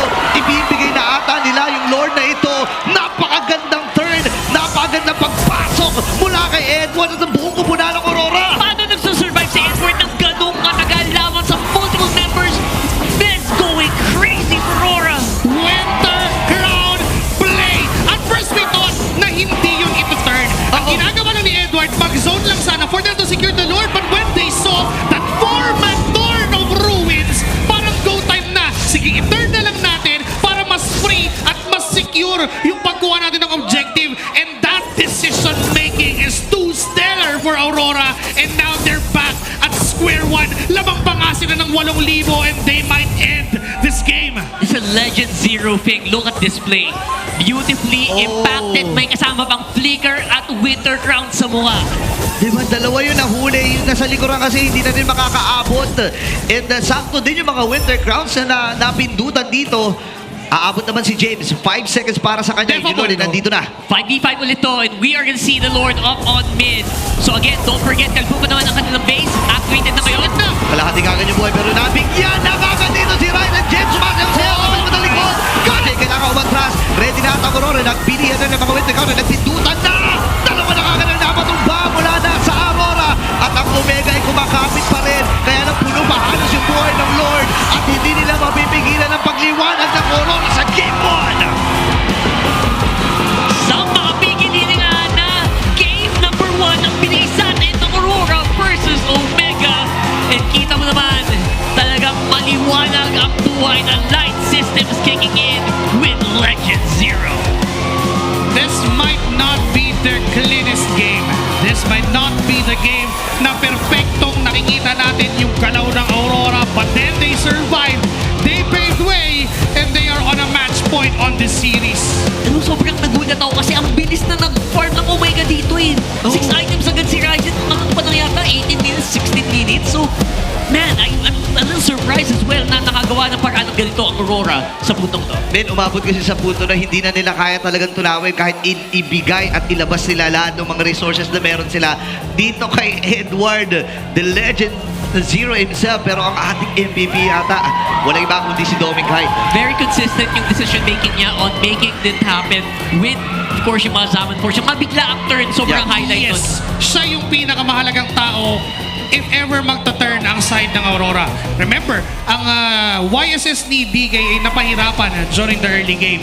Dominic Hyde though, even though na nahihirapan nga ang Aurora during the early to mid and up to the early late game dahil sa maagang skill ng isang Claude, one man is hindi naman nabigyan ng so much. This is just one death from Dominic Hyde. And 100% kill participation. Wow. That explains it na siya ang nagiging may shot call kung kailan sige ipapalag natin. Kung kailan niya kayang ipalag, kailan niya kayang patayin ang mga members ng Smart Omega. We're talking about Claude being a super scaling hero. Kailangan niya ng 3 item na para mag-power spike.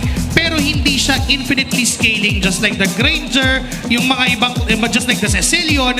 But this time, meron pa rin tayo na aabot na pag sobrang tagal na, hindi mo na rin mararamdaman masyado yung damage ng Claude up until mabuo ng mga members ng Aurora, yung mga kailangan nilang items, and sobrang crucial para may mga oracle sila to amplify the healing na ginagawa ng isang Kalea and even that Angela. And also yung Blade Armor ni Edward and even yung Winter Crown buys a lot of time for Aurora to think of that split second decision. Ano, Lord o papalag? Parang nakagulat kung gano'ng sustainable pala yung lineup na to. Parang hindi ko ito maiisip pag drafting pa lang. Grabe yung healing, grabe yung shielding. Yung mga players tulad ng isang Harit na may sarili ng ang shield, lalong nagiging unkillable pa pala. Kasi yung magiging focus mo dito ay kung paano ka-counterin. No? May Esmeralda na technically counter. Pero ang ginagawa kasi ng Aurora dito, binibigyan kaagad nila yung Esmeralda ni James na dumating sa punto nga na parang halos 3 segundo lang tumagal yung Esmeralda na to, no? Not gonna lie, tama naman yung SP pick eh. I feel like the SP pick would have, it's perfect for this lineup. Pero it just so happens na talagang overwhelming na yung damage, yung mga numero. Tsaka yung ano din, yung update kasi yung mga dominance eyes para dito sa side ng Aurora. So parang yung kinukuha at ini-steal ng Esmeralda na shields coming from the Harit and the Angela Heartguard ay okay lang din dahil nade-diminish naman, nade-deduce into 50%. So technically for Edward, mas okay na siya yung talagang siya lang yung haharap because of that Winter Crown pick and that late immortality na meron siya. Hanggang dulo sinustain niya at naniwala na siya kay Yue, naniwala na siya kay Light na hindi siya mamamatay kapag nakadikit siya doon sa dalawa. Actually, tama kayo. Mas maganda kasi Edward lang yung nasa harap. Para si Yue, hindi na nagpapanik kung kanino mo nasasabi. Yes. No? Tama lang din. Yun nga, focus na talaga sila doon kay Edward. May mga punto na kapag nag-cooldown na uli, kasi bilis ng cooldown yan. Ilang seconds lang yun eh. Pag babali Yue, pwede na uli siyang sumali. Si Dominic kahit na nagiging next na option na kung saan hirap talagang patayin. Isipin mo, may heal, may shields, lahat na pwede mong ilagay, no? And that was a perfect, beautiful game. Pero again, it's not perfect. It was a 26-minute game na talagang na-push until the very end.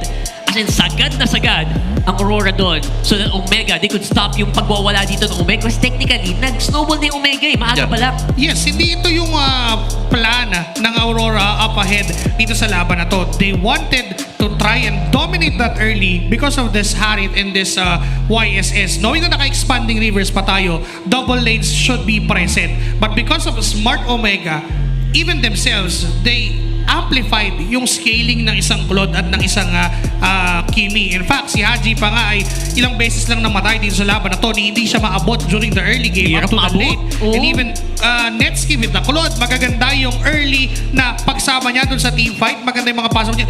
Hindi nga namatay. Natapos yung laro, hindi pala siya namatay. All throughout, hindi siya namatay, hindi siya naabot. Meron siyang sabihin na nating 40 stacks ng kanyang Sky Piercer. Pero the thing about Sky Piercer is kailangan bumaba yung buhay ng target mo and to a certain threshold. Pero paano bababa yung buhay ng target mo if you have an Angela, you have a Kalea, you have a self-sustaining gold lane just like a Harit, and even a self-sustaining XP lane just like an Alice. So parang sa kanila, ang problema nila dito, yung pagpasok ni Edward na dikit-dikit pa sila in nature kasi kailangan magdikit ng Arlot even nung Fredrin para magamit nila yung combo nila na Unli dash yung Arlot dun sa crowd control ng Fredrin. Plus, yung Kimi tsaka yung Claude, kailangan sila din magkadikit. Dahil kapag nahuli sila ng mga members dito ng paisa-isa, medyo mahihirapan pumalagang Smart Omega.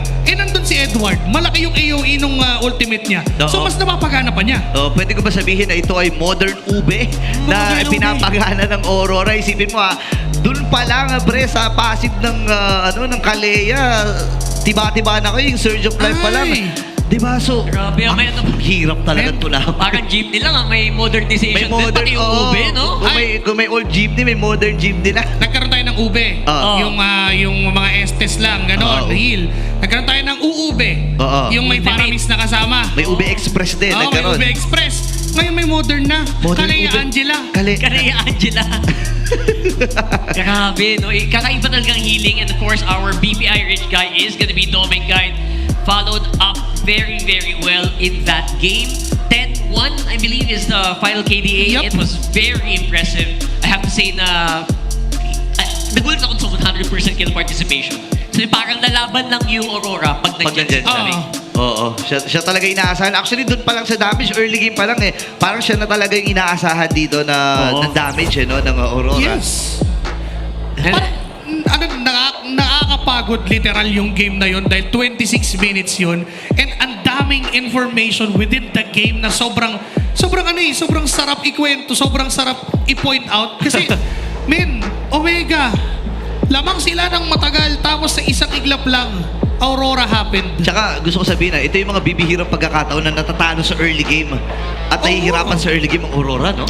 Of course. And of course, para naman hindi kayo mahirapan mag-organize sa mga sarili nyong esports tournament, pumunta na kayo sa MPLPH website. Show your esports skills and passion for gaming by organizing your own local tournaments through the e-project, Esports for Everyone. Participants in this program will be provided with special access to tournament modes, in-game items, dias, and more. Bisitahin nyo lang ang MPLPH website para sa mga karagdagang impormasyon at kung paano kayo mag-a-apply. Ito yung tanong, yung ultimate na tanong tuwing nag-stream tayo, paano ba magka-tournament mode? Yun, buti na lang. Ayan ang sagot. Buti may tournament mode na ako. Hindi, ina-apply yan Ina-apply yan. Kailangan gamitin mo sa mga tournament. Yun. Of course. Pero syempre, ating mga events din sa MLBB, di makompleto pag wala tayong mga kasiyahan. Pero kung gusto mo sumayaw, syempre meron tayong makicelebrate with the 9th Anniversary Glam Up Challenge by Moonton Student Leaders Philippines at MLBB Community Heroes. Ayan, yan. Palubida na talaga sumayaw yan. Tsaka i-scan nyo na rin yung QR code for more details. Huwag magpahuli, makisaya at sumayaw sa 9th Anniversary ng Mobile Legends Backpack. Sheesh! Nakita ko yun kanina sa event, nagbukas akong ML. Ano yun? Parang form your own glam group yata. May ganun? Meron. Basta sasayaw. Literal na sasayaw yan Talaga? Oo. Wow. Buti magaling si Rakard sumayaw. Wow. Dapat magkaroon tayo ng G-pop, gamer pop idol group. Ay, pwede yan. Gamer pop, G-pop? Pwede yan. Ayos ba yun? Pwede yan. Parang Pwede. Ang una nating ilisa dyan ay si Rockhart.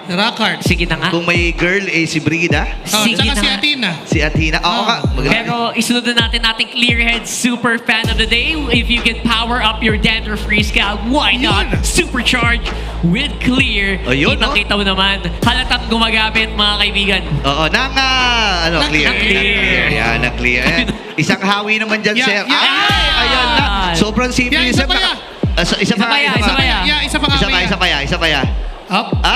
Sa likod naman. Alam mo, sobrang simple lang ni Sir. Alam mong simple lang, naka-white t-shirt lang Matik. Tama naman. Plain na plain. Pag naka-plain white t-shirt ka lang, hindi mo kasi kailangan ng damit Kailangan mo ng magandang damit. Hindi mo kailangan ng magandang damit. Daladaan mo na sa face card. Ayan. And of course, with a dandruff-free scalp by Clear. Yun, syempre, dahil minsan lang naman si Rocker dito, parang gusto ata niya na umawi. Umawi na nga Ayan na. Hindi mo pa kayo natutunan. Hindi mo kayo... Masaya, nakahawi na nga lahat. Ben, dinandro prescal kayo. Pinower up. Clear since day one, men. Matik. So, we have obviously, madami tayong mga kaganapan na nangyari dito kasi hindi lang to second week, of course, ng MLBB. Meron na nga tayong 9th anniversary, di ba? Meron din tayong mga bagay na nangyari sa ating komunidad kung saan naglalaban ang ating mga players. Watch this. Guys, at sa lahat ng mga MPL fans sa buong Pilipinas, merong ongoing and upcoming tournament ang ating mga MPL teams. May chance kayong manalo ng mga diamonds and many more. And balita ko, nag-grand finals na nga daw. Nagsimula yan sa Clash of Sonics. Yun nga talagang paldong-paldo itong mga teams na to. At congratulations sa winning team ng Sonics. Pero balita ko, pre, ongoing na rin ang registration ng Cavalry. Nagsimula yan ng October 6 at magpapatuloy yan hanggang October 11. At ang tournament naman ay magsisimula na October 13 to October 19. Susundan naman ng Smart Omega Community Tournament na ang registration ay mula October 4 to 17. Siyempre, hindi magpapahuli ang mga RORAs. Di ba? Magsisimula ang kanilang registration sa October 9 hanggang 13. At ang tournament proper naman ay October 15 to 19. At nandyan pa rin ang Falcons Disc Community Tournament na nagsimula na rin ang registration from October 9 to 17 at ang tournament ay mag-run from October 19. Napakalupit ito kasi paligsahan na ito ng bawat community. Kaya kung ako sa inyo, kung parte kayo ng community na to, sumali na kayo. Ang bilis nyo naman mag-costume change. Thank you so much for joining us. Oo, hindi. Parehas kami ng suot kasi sabi ni Mama yun daw suotin namin. Tsaka hidden skill namin ni Burrito yun. Ano yun? Hidden skill na yun, magpalit ng mabilis. Parang ano lang kayo eh. Pero yun, ito yung nagsimula as pakulo na mga trippings lang na ano ba, parang maglaro kaya tayo pag Wednesday, Thursday. Pas tinuloy-tuloy na nila. Napakaganda. And again, all part of our initiative to keep the community engaged in MLBB. Oo, napakasaya niyan. And again, para sa mga sa mga fans din ito, no, na mabibigyan sila ng pagkakataon i-showcase din yung kanilang mga skills, yung kanilang galing sa MLBB.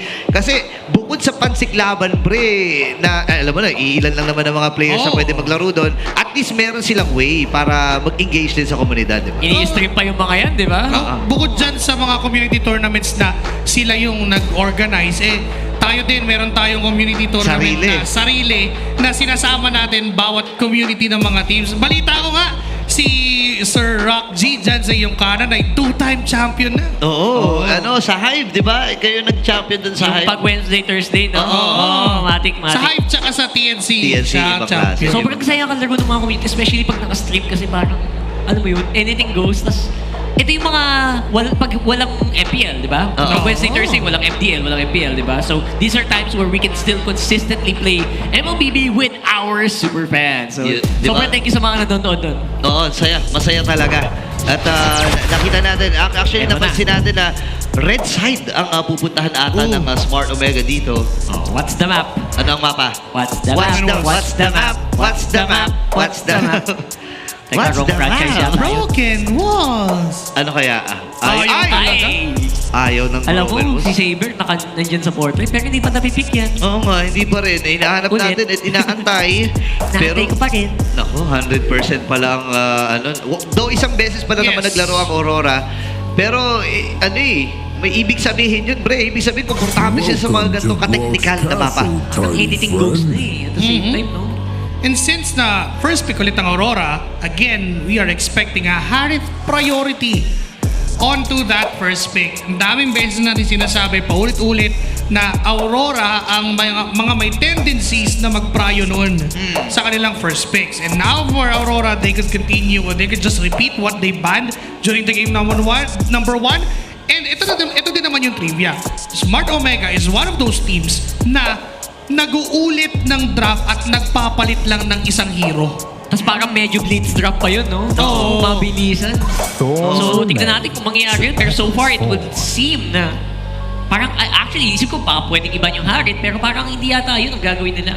First pick Harit kanina yung Aurora, by the way, on blue side. Ibit sila dyan kasi kung ibaba nila yung Harit mo, open yung 1-1. Kung ibaba nila yung 1-1, open pa rin ang Harit.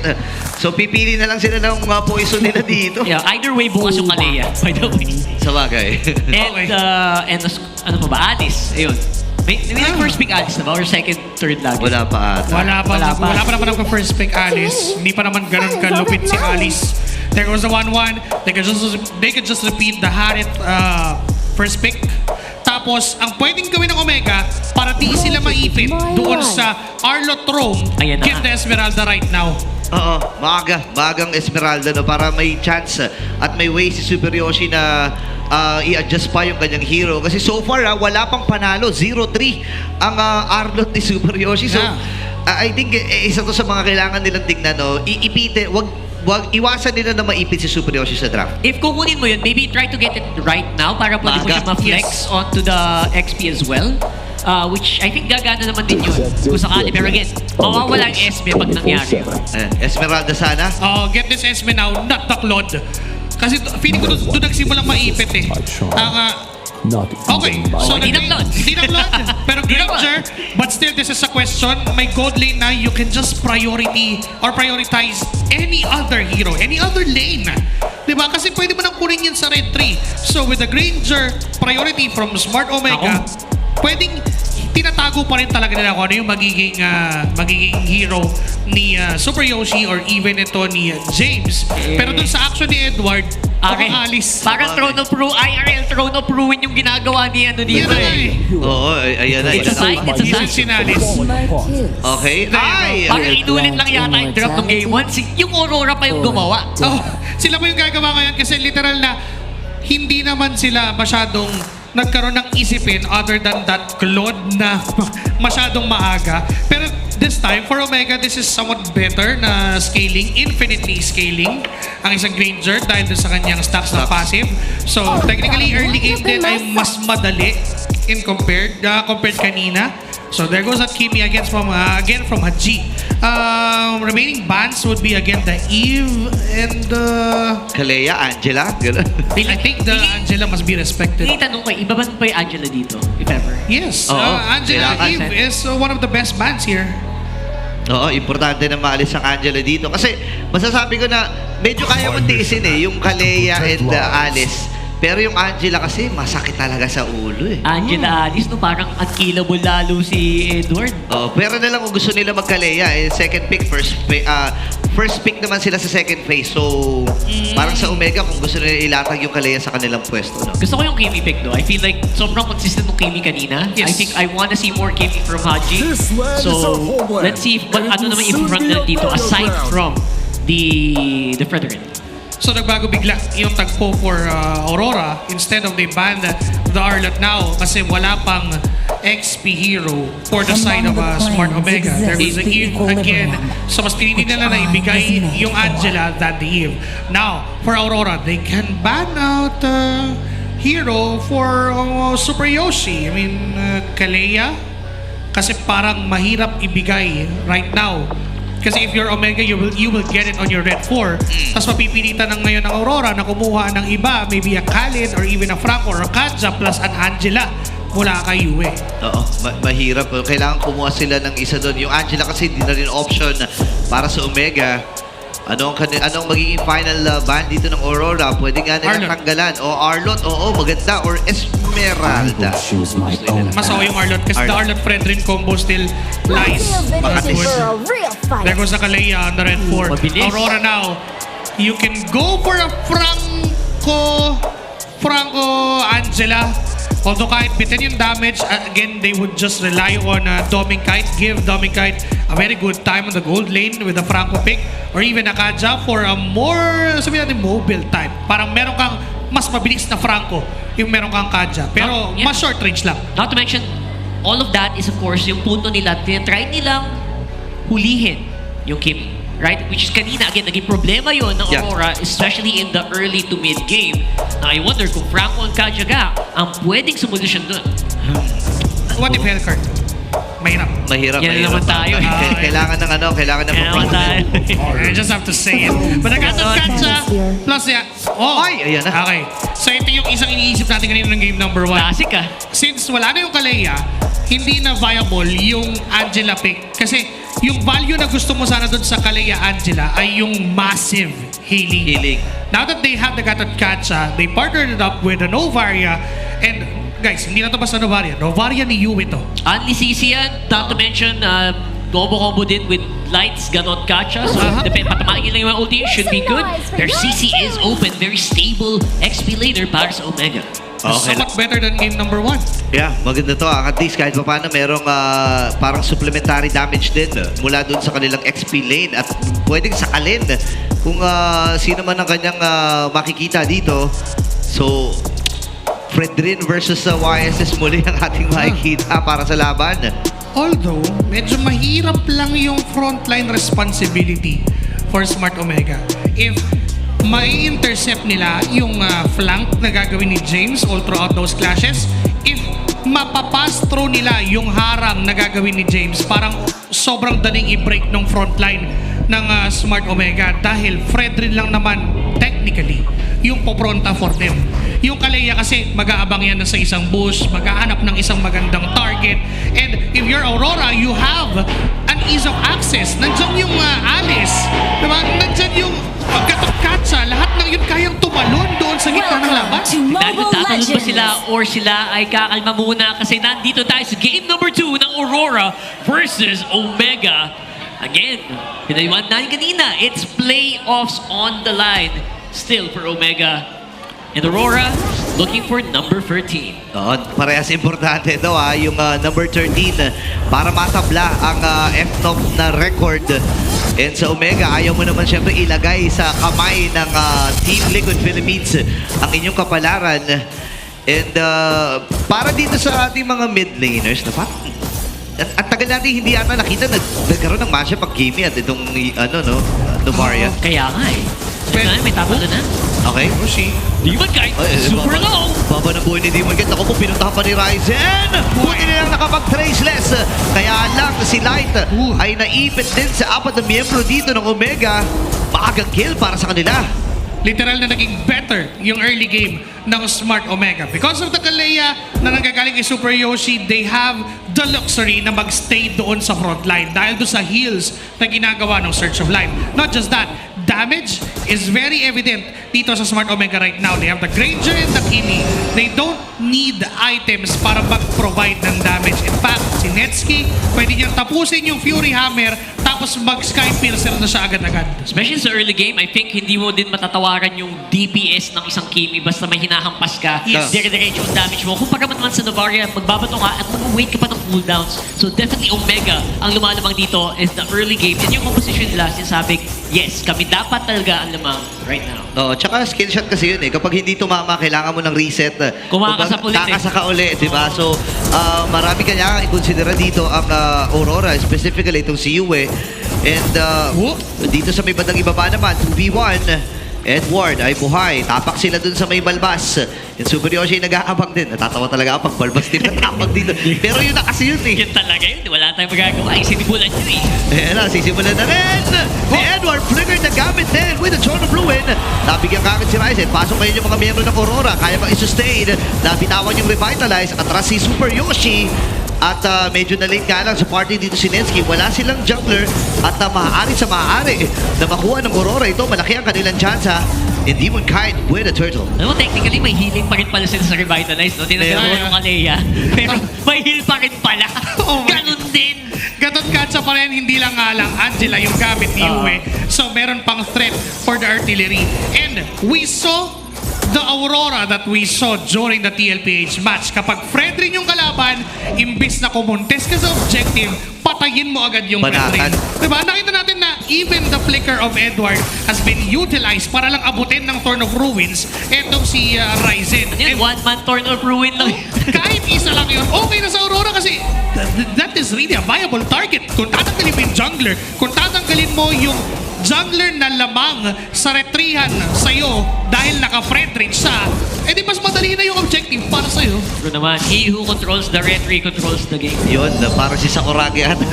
Hindi ba? Hindi ba ata?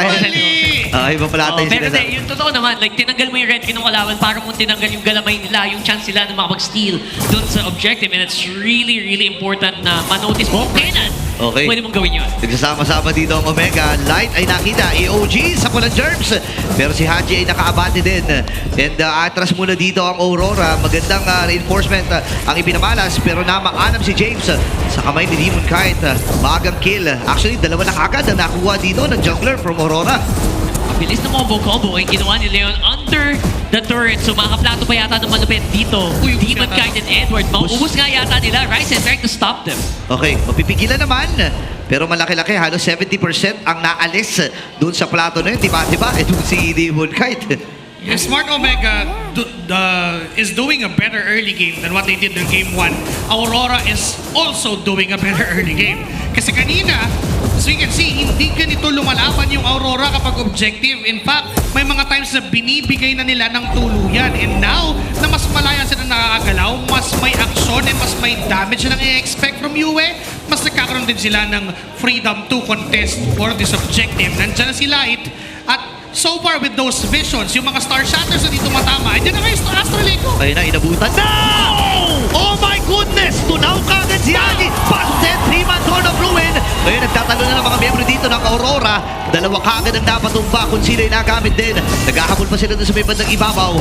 Si Super Yoshi ata ang hinahabol at hinahanap. Demon Kite with a turtle. May mga recalls pa from Light. Super confident dito ang Northern Lights. Si Edward parang nagpa-warp na lang mga clips itong ano eh.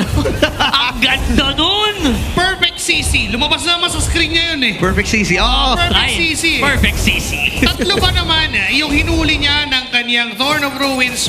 We can expect that every single time na may flicker, itong si Edward. May replay pa. Ito na, i-clip mo na to. Yun no? Ayan yung sakto pa na tumaas yung hitbox dahil dun sa Astral Echo. And there goes that flicker, papasok pa doon sa likod.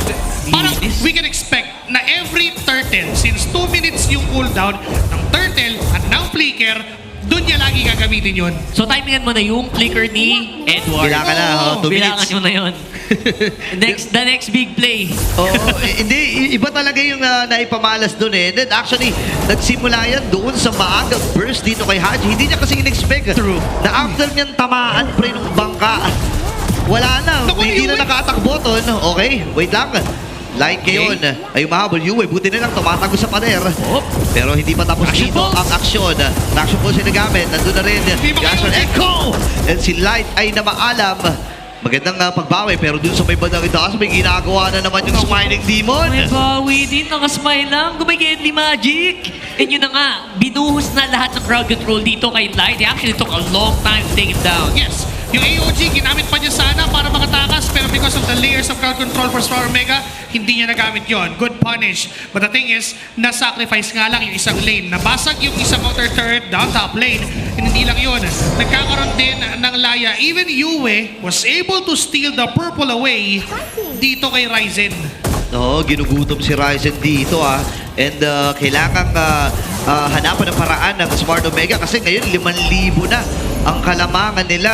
And as compared to sa game number 1, hindi naaayon sa kanila yung storya ng laro ko. Kaya nga, full vision right now para kay Demon Kite. So alam na alam nilang kuha nila yung turtle. So dahan-dahan, kinukuha din ng RORA ang mga resources dito ng Omega. Pero alam mo, si Nesky, hindi ba ito sumasali sa mga laban mula kanina? So I think, kailangan na niyang sumali very, very soon. He is gonna need kailangan nila ng DPS eh. I feel like Netsky talaga yung pinaka-papatok doon, yung pinaka-kailangan nila so they can win these team fights.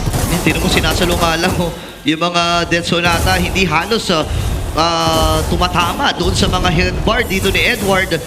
Kaya-kaya saluhin pre, no? Hindi bumabakat yung damage. Parang yung pinapanood mo pag matutulog ka na yung Hindi tumatagos? How many Lego plates can block a bullet. Yung hinahawakan. Parang ganun lang eh. Hindi, lumalabas kasi. Lumalabas. Medyo nakakalibang nga panoorin yun. Pero tingnan natin si James. Binapana-pana. Atras muna dito si Demon Kite. At may pag-agaw na naman na pinapahirapan talaga itong mga miyembro ng Smart Omega. Hindi na nga sila makalabas. Hindi na po. Nawak ni Light yung kilay eh. Unli zone na sila ngayon. So lahat ng bush, kita nila. Partida, ang dami ng bush niyan. Tapos na-check pa nila lahat. Sorry. Kilay pala tawag. Kilay? Isang balbas. Kilay to? Yung nandun sa may Kanang kilay. Kanang kilay. Yung sa yung kaliwa. Ano yung tsura ng kaliwa? Hindi, dun sa kabila. Meron bang kaliwang kilay? Yan o. Ayan ata. Yung putol na kaliwang kilay. Ano kasi shinape yan eh. Okay. Fashion statement. Ano pala? Youngsta na. Yung combo ng burst fade, no? Pero again, going back, when it comes to vision, Aurora has the upper hand. Bukod sa meron silang Astral Echo, may Mountain Shocker sila. Tapos, yung ginagawa pa ni Light na pagtambay doon sa kilay, doon sa mga bosses na hindi dapat siya nandun at dahil sobrang layo niya sa mga members niya, na parang bago pa man makalapit yung side ng Omega, na-report na niya, papunta dyan, mga 2 minuto nandyan na. In return for Omega, hindi nila alam Oo, yun ang mahirap eh. At ito rin yung mahirap kapag kapag dangerous grass. Kasi sobrang daming damo na pwede mong tapakan. Nailalagay din na isa sa alang-alang din yung safety ni Ryzen, ni Super Yoshi, or even si James. Kasi kahit sino sa kanila pre, kaya tunawin ng Aurora. At libreng Lord nga ata ang makukuha ng Aurora dito. Omega ang natalaga para sa depensa. Kung isipin mo, parang ang ganda pala ni Novaria sa Dangerous Grass, kasi tinataguan mo. Paano mo tataguan yung Astral Echo? Oo nga pala, may hitbox, may vision, may mountain shocker din. Ako, vision overload pala para sa Aurora. Kitang-kita pati yung germs. Huli talaga kahit mga microorganisms. Microorganisms, kitang-kita. So wala ka talagang magtataguan. Kailangan mong lumaban ng harapan kung ikaw yung Omega. About 1/3 ng buhay ni Netsuki yung nabawas out of that 1-star shatter mula kay Yue. At hindi pa ganon kataas kasi naka-utility item pa siya dito. Naka-glowing one, naka-wishing lantern. Up next na, I guess, yung kanyang holy crystal. Matagal-tagal pa naman kasi isang mystery codex pa lang yun. Pero ang Aurora hindi na pinapatagal. They are down to enter! Pwede na sila tapusin ito AOG, medyo malayo ata! Pero natulang agad ang jumper dito ng Spark Omega. Magbabasag muna din ang Northern Lights sa may bandang gitna. Tumatama na naman yung Star Shatter. Kalahati kagad yung buhay. Hindi tumama yung bangka. Pero naka-ready pa sa round 2. Dito ang Aurora. Kompleto pa rin naman ang kanilang pupunan. Nagamit na yung vengeance. Kailangan matras. Pero sasalubungin na agad din Super Yogi at China. Tunaw! Clean sweep! Pat sa Northern Lights!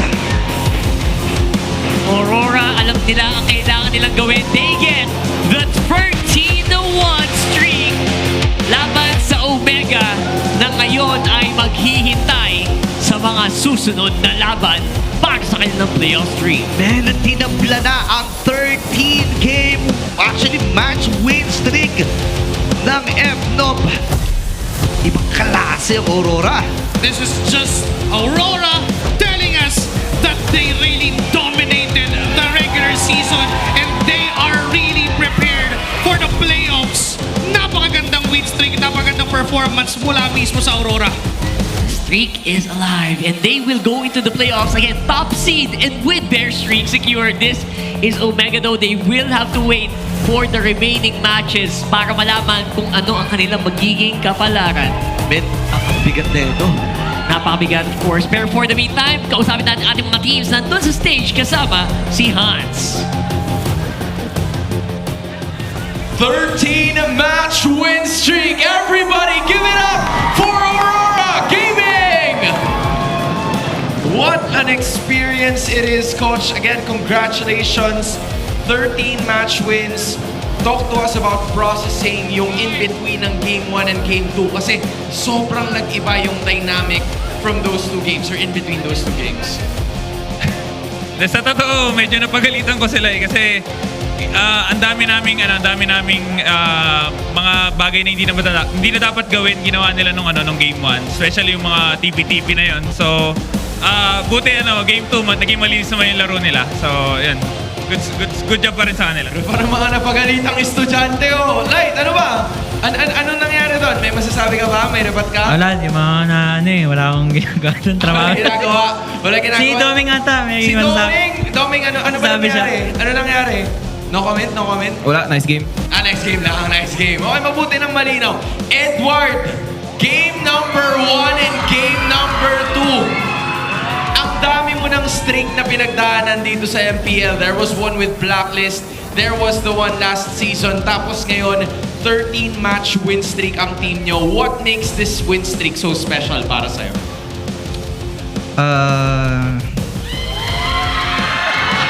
Sige, bigyan natin siya ng time. Edward, what makes this so special for you? Yun, sobrang special kasi hindi ko man siya nagawa sa team ko before.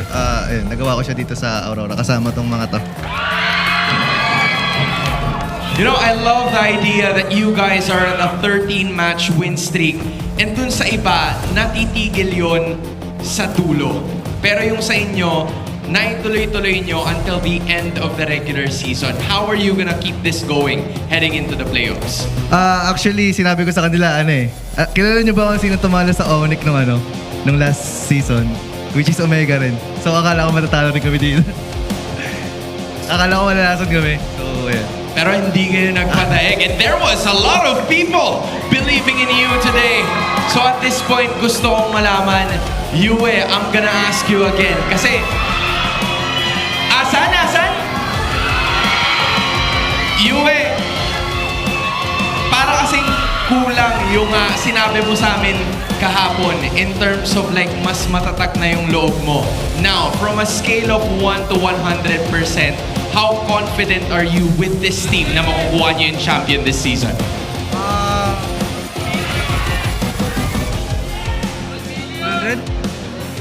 US yung sa'yo. Personally. Hindi, sa kanila kasi 700 pero kung sa ngayon, siguro mga 80 kasi magiging depende pa sa magiging practice namin before mag-start yung playoffs. You were already talking about practice, Yue. There's at least a week or 2 weeks max bago kayo lumaban sa October 23. What is this team gonna do to make it happen na kayo ang hawak ng trophy? Ano bang dapat gawin? What are you doing? Anong gagawin nyo? Kasi 2 weeks ang tagal ng preparation time. So what are you gonna do? Para kayo ang mag-aangat sa finals. Dahil siguro, dodoblein yung ginagawa. Dodoblein yung ginagawa namin. Kumbaga mas, tag ito. Kaya niya, di ba? Kaya niya! Okay, Yue, everybody's waiting for you. Anong dapat na gawin to get that championship? Siguro maging doble effort sa maging consistent kami sa pagdating hanggang sa practice, hindi lang sa stage. You know, ang isa pang consistent ay ang inyong mga fans who came over here to support you today. From win streak number 1 to win streak number 13, imbitahan mo naman sila to watch you right at Cuneta Astrodome. Sino naman? Sino ang utusan mo? Sino? Si Light? Si Light naman? Oh, Light, ikaw naman daw. Coach, ikaw ang may huling final call. Sino ang gusto mong mag-invite sa kanilang lahat? Nag-away pa nga. Nag-away. Sige. Maiba. Ikaw na. Yan na. Imbitahan mo naman sila na panoorin kayo. Imbitahan mo sila na panoorin kayo sa Cuneta Astrodome. Ayun, punta kayo sa October 22 sa Cuneta Astrodome. Panoorin niyo yung game namin and yung Infinix, Mats sa Love G. Mats sa Love G. Ayan na naman ang may mga bitaw. Give it once more for Aurora Gaming! 13 straight matches secured ng kupunang ito. Tila nagtaruan pa. But that was a solid victory. 2-0 coming in from the top seat, showing everybody who's boss. And with that being said, we're gonna toss it right back to our casters. Kita mo naman, matsalap talaga. Matsalap. Talaga, ganyan yan. Matsalap, mga G. Itatapat mo rin sa puso. Sa puso. Ayan. Ito. Kita mo naman. That is impressive coming in from Aurora. Naka-sweep sila laban sa Omega here in this game. And the MVP ng ating laban, no other than Yue with the Novaria, a 104 KDA and a 71% kill participation. This is very low kung tutusin. Napakababa na naging kill score ng laban, but Aurora played it as if it was a very full of highlights game. Dahil sa kanilang ginagawa, because of the vision that they have from the Novaria, from the Mountain Shocker, from the movement of light on the map, alam nila lahat ng gagawin against a smart Omega. Yung mga pwesto na kung saan dapat nandun na sila beforehand, and yung paggamit even nung increased hitbox because of that, nakuha ni Edward yung perfect CC na stat line. Kumbaga, sinasabi nga ni Yowie na ang lakas mga stat padding nung Alice sa MLBB. Kasi yung damage taken, tapos yung crowd control time, nakukuha mo even yung heals onto yourself, and yun yung pinuhunanan ng Aurora all throughout. Because of the macro play, turned micro din, dahil sa mga galaw na pinapakita nila, every single one of them, that led them to take this game against Omega. Actually, impressive talaga yung ginawa dito ng Novaria. I think nakalimutan natin kung gaano kalaking importansya ng vision dito, especially since hindi na masyado nag-fix si Novaria, right? Obviously, you get that with the YSS, pero nung nadagdagan palalo, parang walang tataguan yung Omega in that game. Kanina pinag-usapan nga natin yung tendency na yung Star Shatter, kailangan tumama muna, kailangan mag-reload. Pero wala kasing reload break kapag ka nabisuna na kayo ng Aurora and patuloy nilang nagawa yun yung kanilang mission dito. And I think ang Smart Omega medyo nag-struggle din talaga dun sa early portions, no? Yung mga pagkakamatay ni Ryzen, di ba? And yung decision making din ng Aurora na i-burst siya palagi. Yes. Laging on point eh. Kasi covered naman eh. When it comes to damage, you have the YSS, which is a better YSS than what we saw during game number 1. Yeah. Mas maganda yung mga ginagawa ni Demon Kite this game number 2, and not just that, even yung decision nila onto taking the lanes, yung kunin yung energy shields doon sa bottom lane, nakita natin kanina, all of that led to them being not handled by Smart Omega. Look at the damage dealt coming from this Novaria. Yung consistent pokes, it's 34k. That's top 1 dito sa laban na to. Pinakamataas yung damage din siya. And a damage taken, probably around 10% of the damage na binigay niya in return. So technically, walang aabot sa kanya. Mas nagagawa niya yung kanyang responsibilidad. And look at the sandbag. Just around 64k damage taken. Diba, isipin mo, ang bilis din kasi nito, parang 10 minutes Fast G, something fast lang G. eh. Diba? Pinas game lang eh. So, impressive yung ginawa ni Yue kasi, again, you don't get the kills, puro support, ikaw yung top damage taken. That means, binibigay niya yung kill niya dun sa may kailangan. Which is Demon Kite. Is Demon Kite. And, of course, Dominic Kite. So, he did basically the perfect support. Diba? Parang ganun. Yeah, perfect post 4. Perfect post 4. Perfect mage support. And again, that led to Demon Kite being the BPI rich guy. Tignan mo naman yung kills and assist gold na nakuha niya. Napakataas. Diba? At an early game, at that kind of game, parang you would expect na yung YSS is for macro lang. Pero because of the unbothered jungling pattern and the decent amount of kill participation na meron yung YSS ni Demon Kite, siya ang magiging BPI rich guy.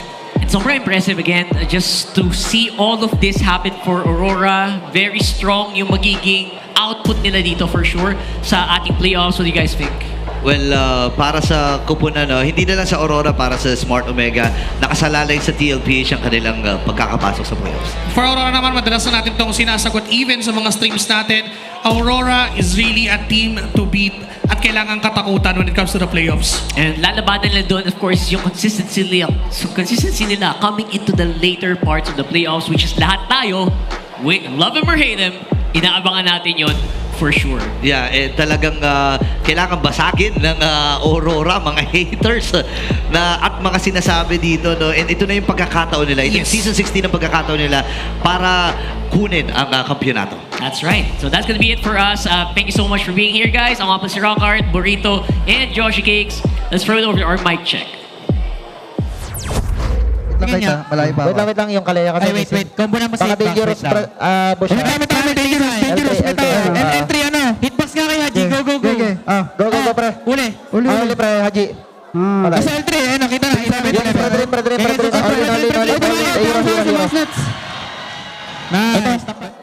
Harapan lang ako, pre. Okay, tara. Tower. Kaya nagtatower ako. Pwede tambay, pre. Malakas natin. Lima lang ako. Boy ako. Mid. Basag ko healthy ang catapult. Bag! Kimi, pre. Kimi.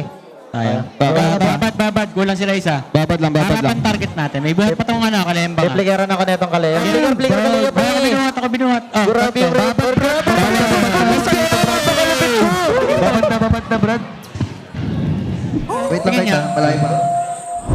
Over and over again, pinapatunayan ng Aurora na sila ang pinakamalakas na team that we've seen so far in MPLPH history. Kahit hindi pa tapos ang MPLPH Season 16, nakikita na natin talaga napapunta sila doon sa trajectory na yun. All they have to do is to continue this streak into the playoffs. Pag tuloy-tuloy yan, maaabot na nila ang championship. Kahit anong ibato ng mga teams sa kanila, kahit magkaspa si Brigida, hindi aabot ng Game 3 to dahil yung RORA sobrang dominant na nga. We've seen how they did this. They have to watch out for Omega's tendency to sa mag-prioritize ng hero turns, which we saw in game number 1. Effective to sa Omega. Not gonna lie, makikita natin na halos manano na nga yung Omega sa laban na yun. Pero yung adaptability ng Aurora ay napakataas talaga. What they did in the last set of clashes na nakita natin sa Lord Dance, nauna na doon si Edward, looking for the right place at sila yung mas nauna sa pag-turn dun sa Omega. And then, we also saw in game number 2, yung tinatawag nating river control. Dininay nila makapag-trade itong si Ryzen at mas hinanapan nila ng way para makuha nila yung control sa river at makakuha dun sa jungle, eventually transferring into the lanes that allowed for their very aggressive playstyle. Ang isa pa bagay na gusto ko i-point out dito dun sa adaptability nila, yung draft. For the longest time, I've always been a very big fan of the drafting style at yung pattern ng Aurora. And game number 2, Prayo pick dun sa Esmeralda, I really felt na yun yung parang checkmate dun sa draft na yun. Yung Fredrin eventually hindi na nagkaroon ng magandang opening. They already set up for a good game para dun sa Harith. Nakuha nila yung Yisun Shin. All the pieces were just so perfect nung game number 2. Kaya naman hindi nakapalag ang Omega. That is the streak para dito sa Aurora. Pero para sa Omega, they just have to wish for, siguro a misfortune dun sa Falcons. But we will see kasi yun naman yung next na laban natin. The series that will decide so much of our playoffs bracket ay paparating na. That's Falcons going up against TLPH after this break. Huwag po kayong alis. Magbabalik ang MPLPH S16.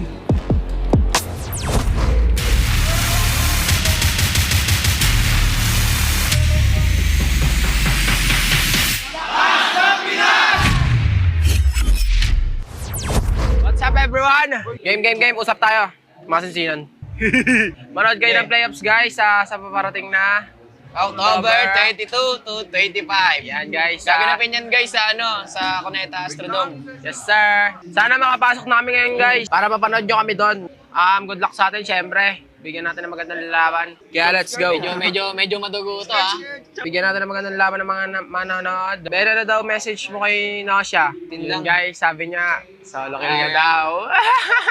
Solo kill niya daw si Nasha. Jack, ano nga masabi mo kay Kaloy? Focus siya tol. Focus tayong dalawa. Focus na kayong dalawa nak. Okay. Ako si Scotty Peepout. What time is it? It's game time. It's game time, baby. Pakita ko sino masangat. Hello po. Magtulong-tulungan tayo. Skate low daw po. Guys, shoutout sa mga kids na ko dyan. I love you all. Wish ko lang sa birthday ko. Mag-playoffs kami. Let's go. Lord, bigay mo na Lord. Last match na, kumbaga. Hindi ako papayag na isa sa alay-alay natin ang playoffs na natin sa ibang team. Sabi nga sa Jordan Nunes, all I wanna do is winning. Itong laro to para kay Tito at Tita. Para sa team. Para kay Coach Bon. Ay, shoutout sa mga millionaire dyan ha. What time is it? It's game time! Puko! Ano ko? Oy, na-prank. Sold out daw yung nakita mo yung ticket. Sold out. Sold out daw yung ticket. Last match na kasi yung mga fans ng Aurora guys. Shoutout sa inyo lahat. Mega Dragons! Panalo na ang luto dyan! Yung punuan agad Ha? Punuan. Punuan. Ano nga yun? Sino yung mga ka-Dragonism? Dragonism. Mga ka-Dragons. Thank you sa mga sumusuporta sa amin nila. Sumama na sa ako nanonood sa Real. Tunay na tropa, di yung sasawa. Gawin na natin lahat ng best natin sa kanya-kanya nating goal. Barangay and cut! Hello. 1, 2, 3, 4, 5, 6, 7, 8, 9. I can hear you. Ay, Captain. Woohoo! Ulis na naman. Under sea. Swans, mga kids. Mga idol mga kids. Sold out first time. Imbitahan daw natin mga manonood sa playoffs. Taas natin yung camera. Ito. Ikaw na, unahan mo na G. Iniimbitahan ko kayong lahat manood ng playoffs this coming October 22 to 26 sa Astrodome, Cuneta. Kinuha mo naman lahat. Wala na akong masasabi Sabi kasi ni Domi Huwag nga ulit. Take two. Ikaw na. Sa merch na lang ako. Ako na. Grab your tickets now. Samahan nyo kami sa paglipad ng aeroplano, guys. Sold out yun yung ticket. Tama. Picture mo ako dito. Uy!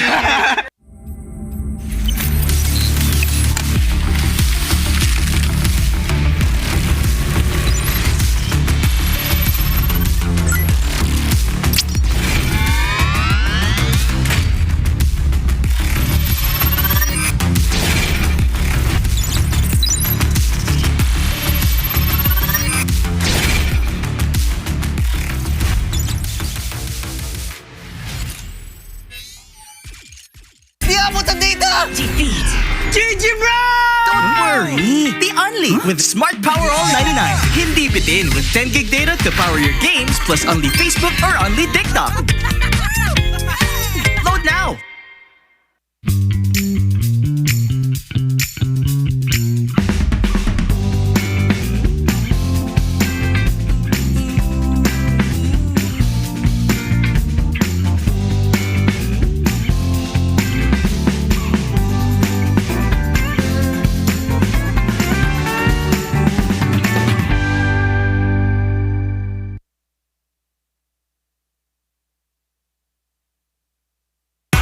Enemy alert. Your scalp gets 1.5 times greasier, causing dandruff.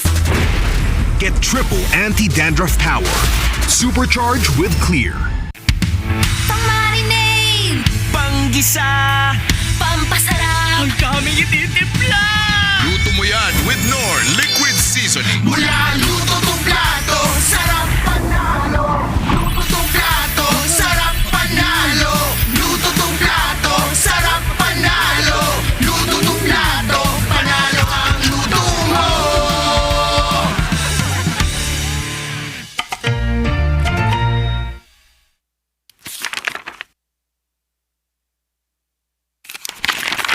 Kung isa ka sa mga player na natigil matatag sa MPLBH, anong sekreto ng isang field? Para sa akin siguro yung passion ko sa gaming talaga. Kahit anong game kasi gusto ko maging magaling eh. Yung passion ko sa gaming is nakuha ko siya simula nung bata pa ako eh. Parang sobrang saya ko sa mga nilalaro ko and sobrang saya ko lalo kapag nananalo ako. So, piling ko din ko nakuha yung passion ko. Nabanggit mo din na si Pio yung goat mo. Kasi nung MPL season 1 nakita ko siya mag-funny, sobrang nagalingan ako sa kanya. Mga tropa natin dito. At nakita mo naman si Pew. Sinasayawan lang dito from wall to wall si Pia Angela, pero he still got the kill para dito kay Karina. Tapos ngayon naman, kaya siya yung goat ko kasi sobrang tagal niya na tapos nasa top pa rin siya. Nabanggit ni Cartesi na ikaw daw yung player na iniidolo niya at tinawag niyang GOAT. Siyempre masaya kasi yung lahat ng tao na parang nag-ML ang sasabihin ko na si Carl talaga eh. Lalo na siya ng international and masaya pa rin na nakikita niya na ganun. Siyempre pinagdaanan ko marami munang talo bago nag-champion, ganun. Ganun naman yung cycle eh. From child prodigy to the face, and now MLB's greatest of all time, God CC!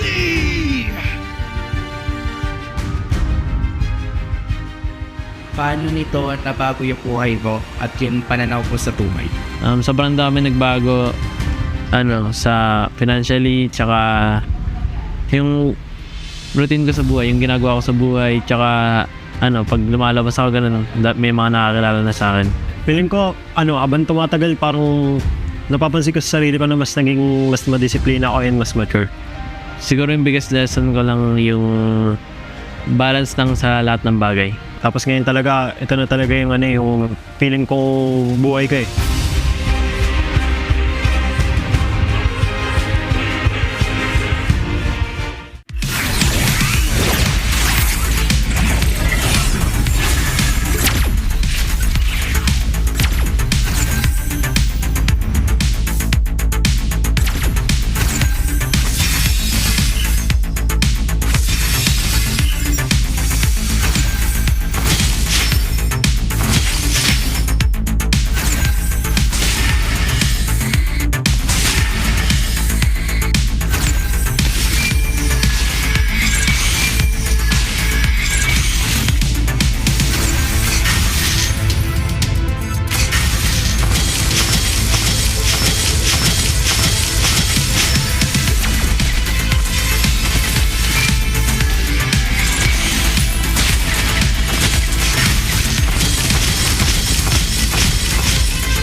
Siya, sino yun?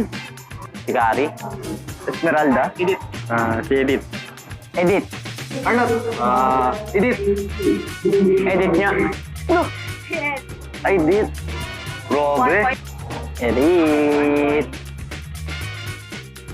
Yan si Grak. Grak! Grak! Grak! Grak! Grak! Grak! Grak! Grak! Okay, 2, 1. Uy, nauna ako kanina sa edit. Sige, all one. Pinagbigyan kasi nila ako eh. Lancelot! Lancelot! Lancelot. Si Lance. Lance! Sabay tayo, par. Yan. Okay, 3, 2. Ranger. Si Lucian. Ranger. Ay, nawala ako. Okay, sabay ulit. Competitive. Florin. Ay, Florin. Wala na. Okay, 4. Lapu-lapu. Ano yan? Sino yan? Kalea. Bruno. Lapu-lapu? Lapu nga. Ay, palakol. Parang bagong hero yan ah. Hindi si Popol. Wala, hindi ko alam yan. Sino yan? Ay, palakol! Ay, palakol pala yun. Ay! Si Matilda. Siya ang nagmamatilda eh. Matilda. Mati. Yay! Ano yun? Matilda may palakol.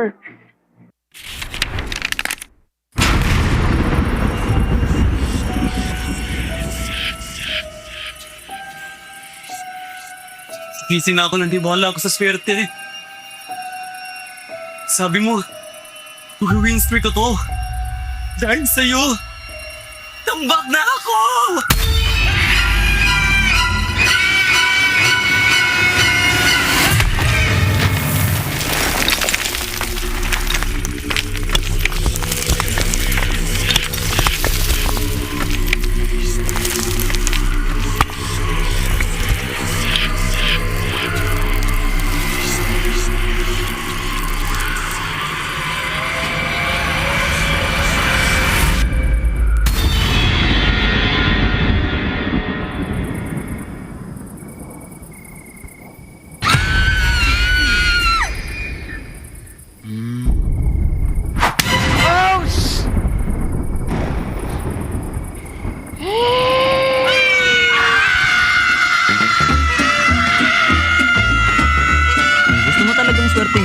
basahin mo na ang current patch notes.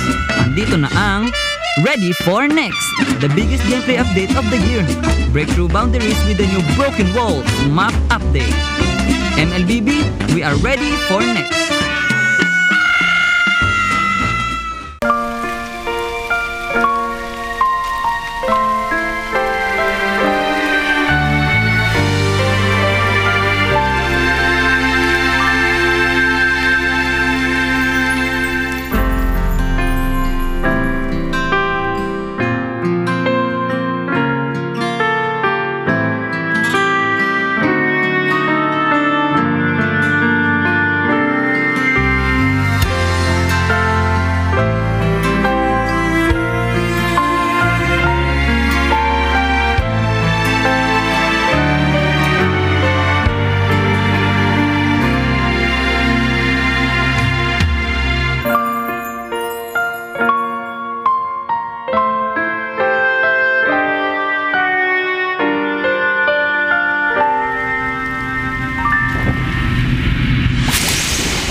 For next, the biggest gameplay update of the year, the all-new Dangerous Grass Map update.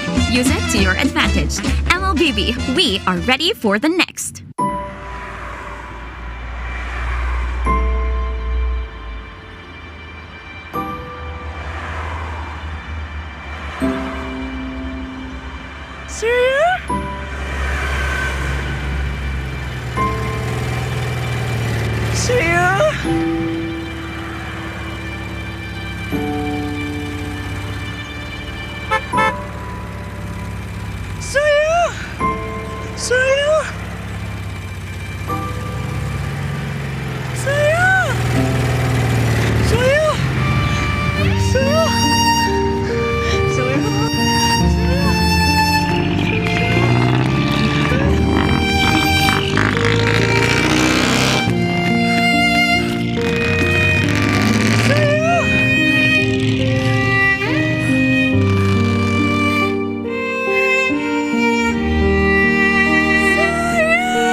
Sayo! Sayo! Sayo!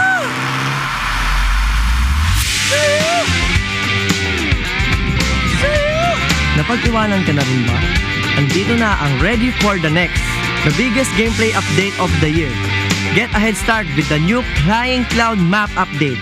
MLBB, we are ready for the next.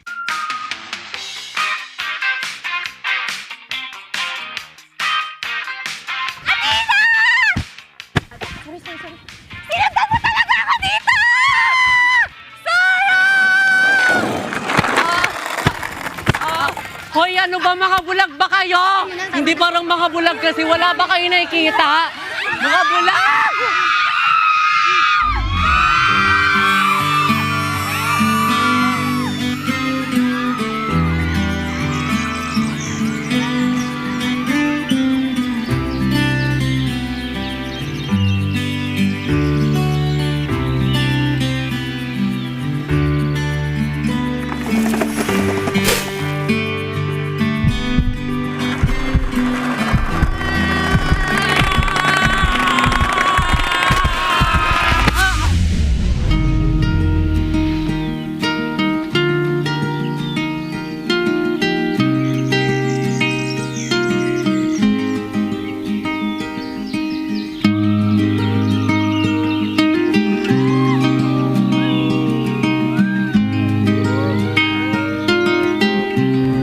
Minsan, love comes rushing in.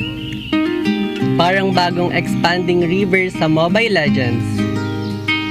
Andito na ang Ready for the Next, the biggest gameplay update of the year. Navigate the river with the new expanding rivers map update. MOBB, we are ready for the next. Guys, nandito na yung bagong update sa Mobile Legends. Yung dangerous... Hoy!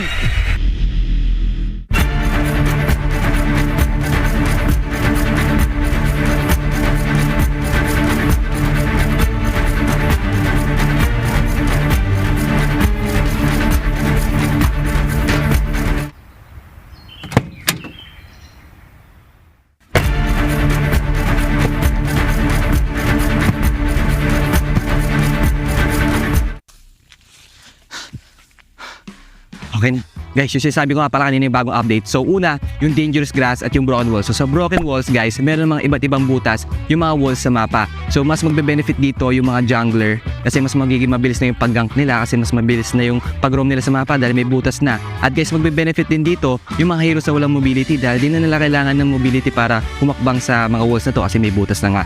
At sobrang magbe-benefit din dito, guys, yung Johnson kasi mas marami na yung shortcut so mas mapapabilis yung pag-roam niya sa mapa. At yung pangalawa naman, guys, is yung dangerous grass. O yung dangerous grass, nagdadagdag si Muntun ng mga iba't iba pang grass sa Mobile Legends para mas maraming opportunity para mag-gank at mag-ambush. At marami pang iba, guys. So, yung pangatlo naman is yung Flying Clouds. Doon sa Flying Clouds, pwede kang umapak sa base at mapupunta ka sa lane mo na mas mabilis kapag ginamit mo ito.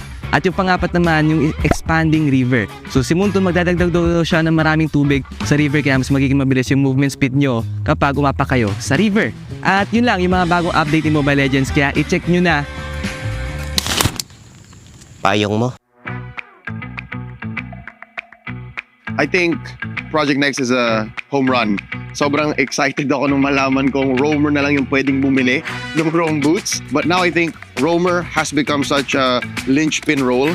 And I love how they can do so much more in the early to mid to late to change the game. Not to mention the maps. The maps also definitely made the game more interesting. The fact na mas nagiging impactful yung mga roamers ngayon, parang nabibigyan ng chance sa maging aggressive. It allowed for different playstyles. So overall, gustong-gusto ko yan. Kung mayaman ka sa roamer, ibig sabihin, crucial yung first item mo.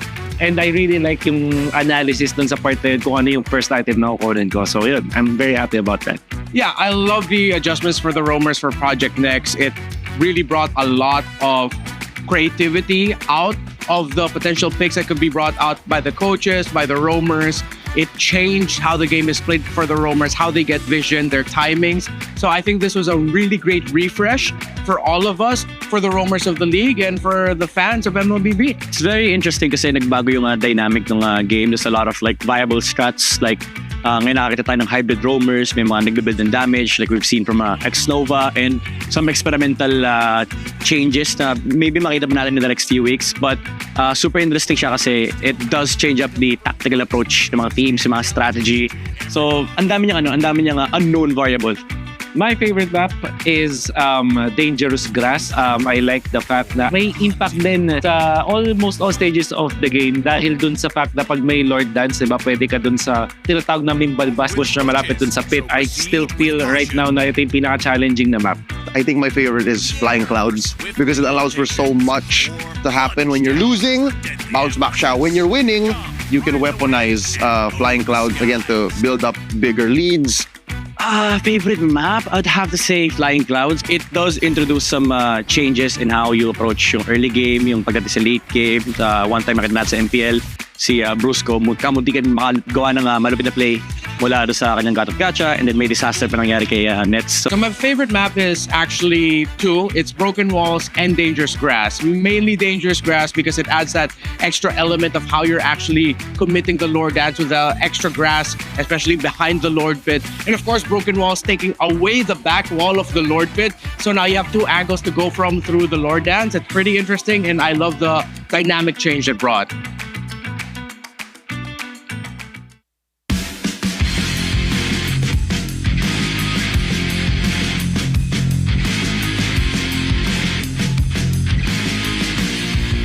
Hello guys, ako ulit to sa Bentings at syempre, dito na naman tayo sa ating Meta Pro Episode 3 at makakasama natin si The GOAT, Carl TC. Okay Carl, umpisa na agad natin. Ano sa mga meta yung pinaka-tumatak sa'yo sa mga nagdaan? Sa lahat, pinaka-nagtumatak sa akin na meta talaga yung sa Season 6 yung panel meta kasi sobrang na-enjoy ko yun. Yung Claude, Brody.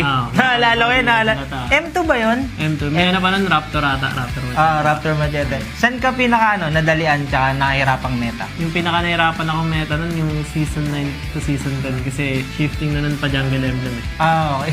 Ayoko kasi magtangke dati. Naalala ko ba? Okay lang i-bring up natin yung naalala ko yung post mo kay Q. Hindi ko lang kung hindi direct yun. Na nagja-jungle emblem lang naman yung mga hindi marunong mag-retry. Hindi kasi ako makakuha sa mga naka-jungle. Ang lakas ng retry nila eh. Bukod sa malakas ng retry, ang bilis ng pattern na farm. Kaya may iwan talaga. Unang makakapag-start. Naalala ko na, natawa lang ako guys.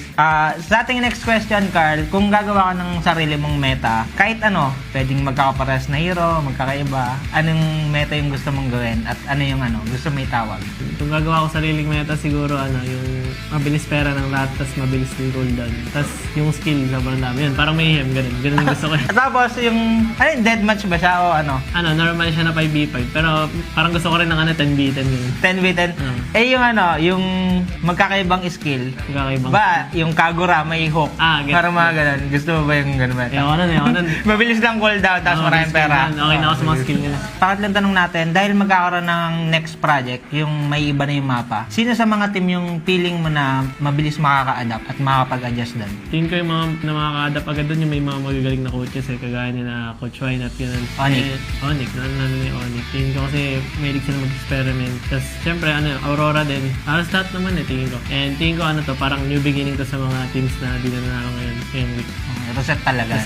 Baka natin guys. At syempre guys, hindi lang kami ni Carl ang makakasama nyo dito sa Meta Pro kasi meron din, tawagin na lang nating Meta Super Fan. Yun. Pero please welcome guys si Jeya. Hello Jeya! Welcome dito sa ating Meta Pro. At syempre, kilala mo naman, Face of MLBB. Sino? Carl DC. Syempre, walang iba. Syempre, alam ko may hinandaan na 3 tanong na. Pwede may tanong kay Carl. Tanong ko lang, Carl, kapag in-game, kapag lamang na kayo, mas pinipili mo ba na mag-play safe na lang or gumawa ng sariling play? Like, roam, like patay ka naman. Kapag lamang sa meta ngayon, mas pinipili ko mag-play safe unless may aasim na kalaban, ganun. And pag nakakita ko ng opportunity na sobrang ganda, doon na ako gagawin. Ayun, napakagandang tanong, Jeya. Yung next question natin. Ano yung top strength mo when it comes to jungling or yung role mo? At ano yung part na gusto mo pang paunlarin? Siguro yung strength ko sa jungler, yung game IQ, shot calling, tsaka malawak na hero pool. Tapos siguro yung aggressiveness namin. Tsaka yung gusto ko pang parang i-improve sa game ko, gusto ko matuto laruin naming team yung Funny. Okay, Funny. Abangan namin yan, Carla, Funny Para sa ating third question, Jaya, meron ka pa ba dyan? Meron pa po. Ano po, ngayon, di ba, uso yung meta. Sa ngayon, ano yung sa tingin mo yung pinakamalakas na meta sa jungle ngayon? Like hero ba to or... Okay, yung hero ni Carl. Tingin ko yung pinakamalakas na hero ngayon sa meta, yung Lancelot. Kasi ang dahil ng dash niya, tapos yung items niya ngayon, pwede kang semi-damage lang. And sobrang sakit pa rin. Tsaka may skin si Carl na. Gamitin niyo yun, guys, gamitin niyo yun. Revamp mo na, boss. Oo. Ayun, sana i-revamp ni Monto, no? Para request, revamp Lancelot M2 skin. Abangan namin yan, Monto na. Baka naman. Okay, maraming salamat, Jaya. Thank you. Ingat ka. Thank you po, Carl. Okay, syempre, Carl, ito na yung pinaka-mainit sa lahat. Pwede kang ngumiti kung feeling mo mas malakas ka sa pangalan mababanggit natin. Mga kapwa natin tong jungler. Pero umpisahan natin, syempre, Kyrie. Yan ang gusto ko. Diyan ako nag-iinit Okay, King Kong. Tipin ng liquid yun, no? Carla, malakas. Sutsujin. Okay. Demon Kite. May tango ba? Ano, kahit Mainit to Kahit kahit Carl Okay. Siyempre, sa ibang region naman tayo. Chensi. Wow, medyo napakonting smile lang din si Carla. Mukhang papalagyan Okay, Saida. Ang init. Sabi ko, ngiti lang Ako sa inyo Okay, pinagpawisan ako doon, Carl. Maraming salamat sa ating pagsama sa Meta Pro. And syempre guys, kung gusto niyo rin makapunta rito at baka kayo na yung isa sa mapili sa ating Meta Pro Super Fan, huwag niyo kalimutan pumunta rito sa Greensun, Makati, and available yung ticket.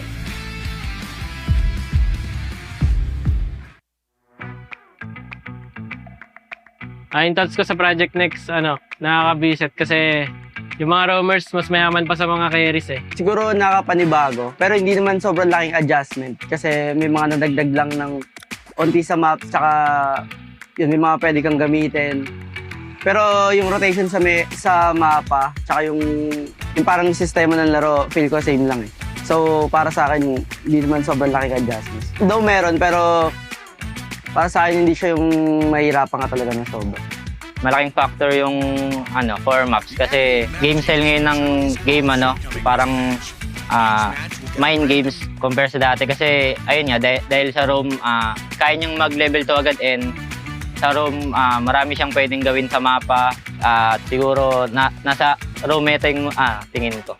Para sa akin mas mababalo lahat ng team kasi hindi naman nila gamay agad yung kasi kakapasok ng patch tas parang magkakagulo-gulo na yung ML.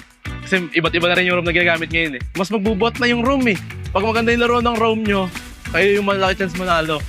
Hindi ko lalabas yung mga assassins na roamer. Tsaka mga high burst damage na roam. Katulad ng mga funny funny Hellcurt. Tsaka mga iba pang mga damager.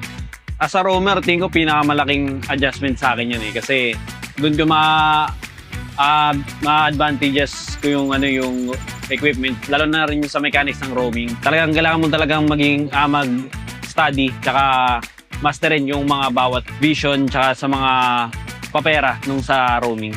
Ang favorite map ko yung yung mabilis yung sa river, expanding rivers. Kasi takbuhan lang lagi kada side. Tapos yun, mas mataas yung chance magbakbakan. Siguro yung expanding river.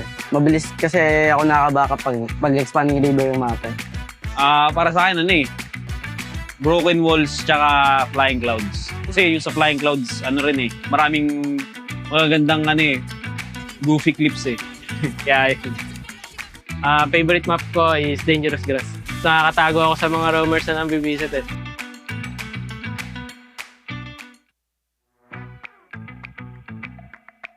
Yung thoughts namin natuwa kasi mamemeta na yung mga tank na sumisilip kasi pumabor din sa amin.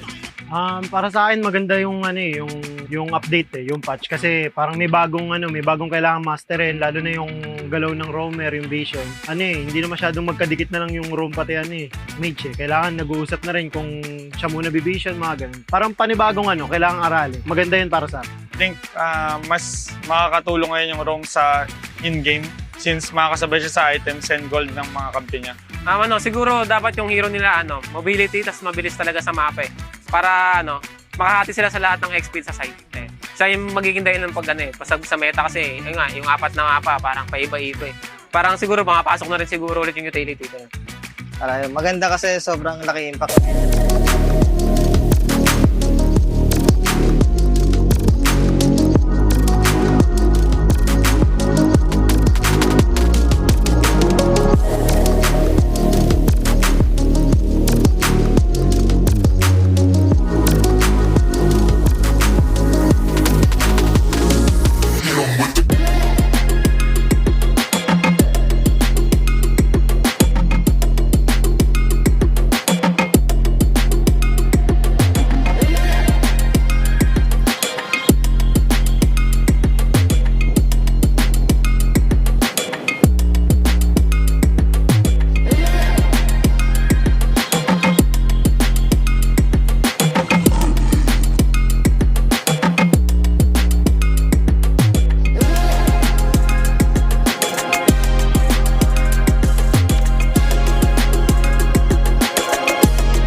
malakas kahit anong lane we become the monsters.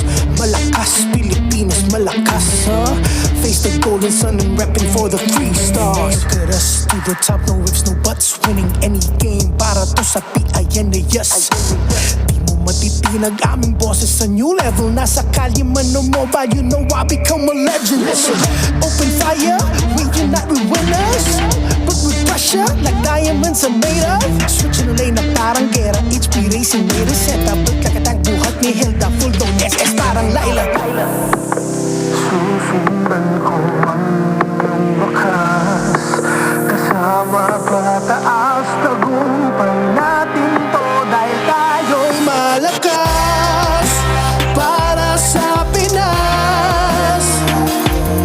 Nasa amin ang alas, hindi to atas, kinikilala sa taas kasi kami ang malakas para sa Pinas. Nasa amin ang alas, hindi to atas, kinikilala sa taas, ganito kami sa Pinas.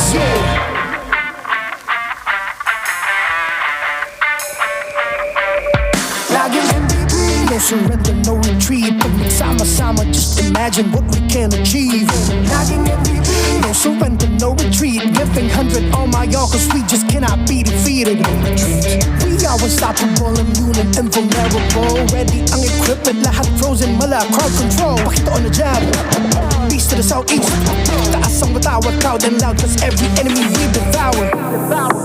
Susundan ko ang iyong wakas, kasama pataas, tagumpay natin to dahil tayo'y malakas para sa Pinas.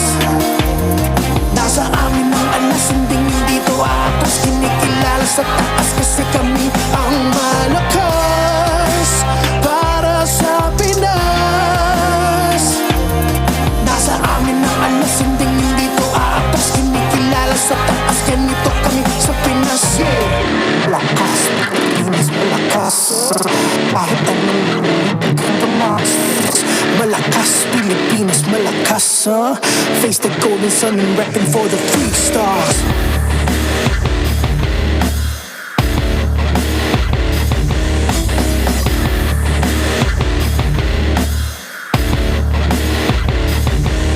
Ang lakas ng Pinas, reunite with the stars. Ang lakas ng Pinas, reunite with the stars. Ang lakas ng Pinas, reunite with the stars. Ang lakas ng Pinas with the stars.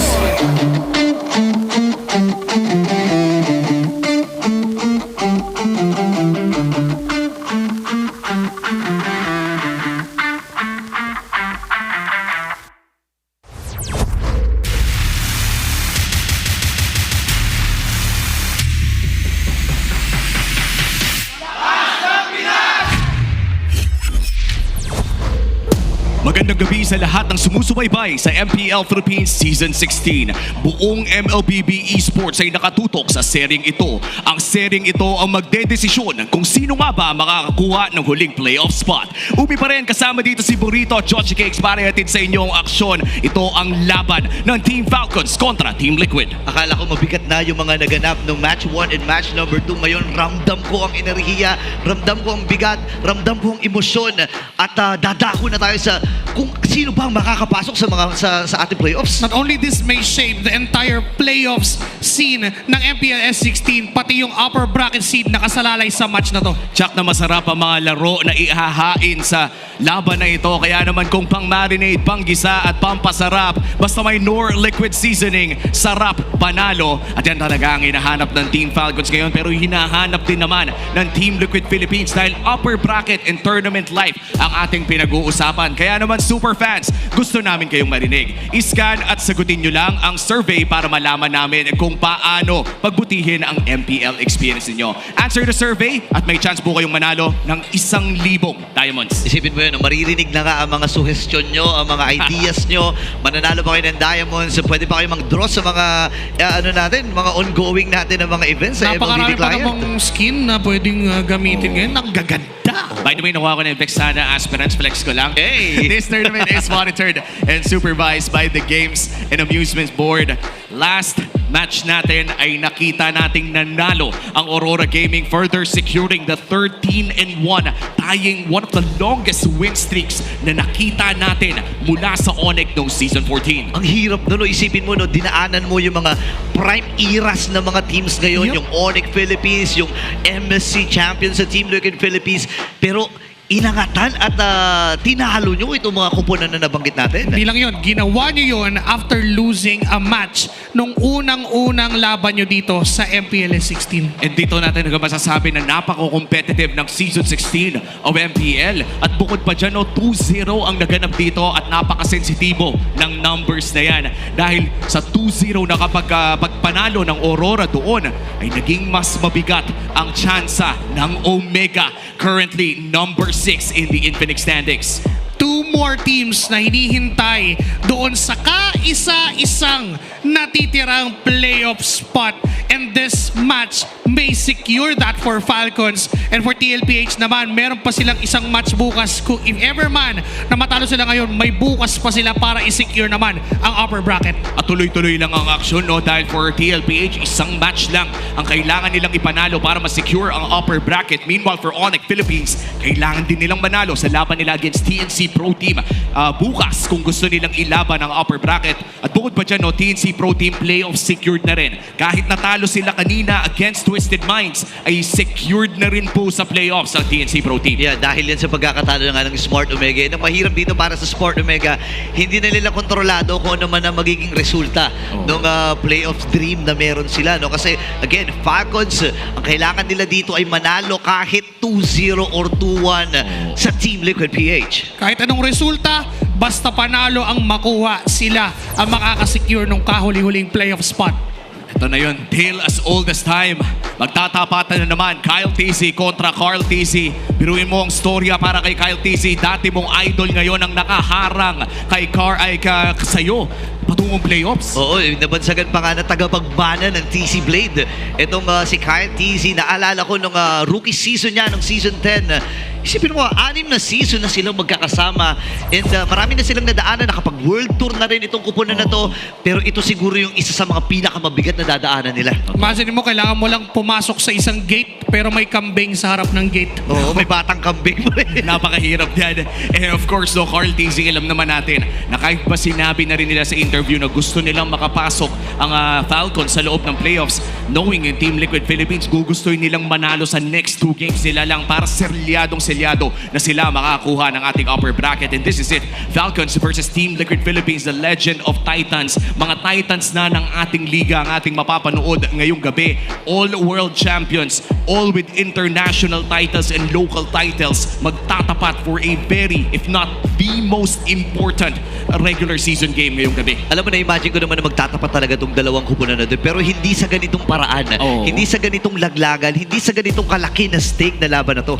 Ano kung titignan mo yung kasaysayan mula MPL Philippines Season 10, nagkaroon ng tablahan sa kanilang tapatan. That was way Bren and Echo pa yung kanilang mga pangalan. Come Season 11, ganun pa rin, nagkakabawian, malalim ang naging historia ng dalawang kupunan na to. But this time, mukhang dito matatapos yung istorya. Dito magkakaroon ng kasagutan. Sino ba ang tutuloy sa pag-angat? At umaasa naman ang side ng Team Falcons na magpapatuloy ang kanilang season for Season 16 sa playoffs. I think nakapanayam namin si Flap TZ sa kanina, no, off-broadcast. Nakasalubong namin si Flap sa labas ng ating MPL arena.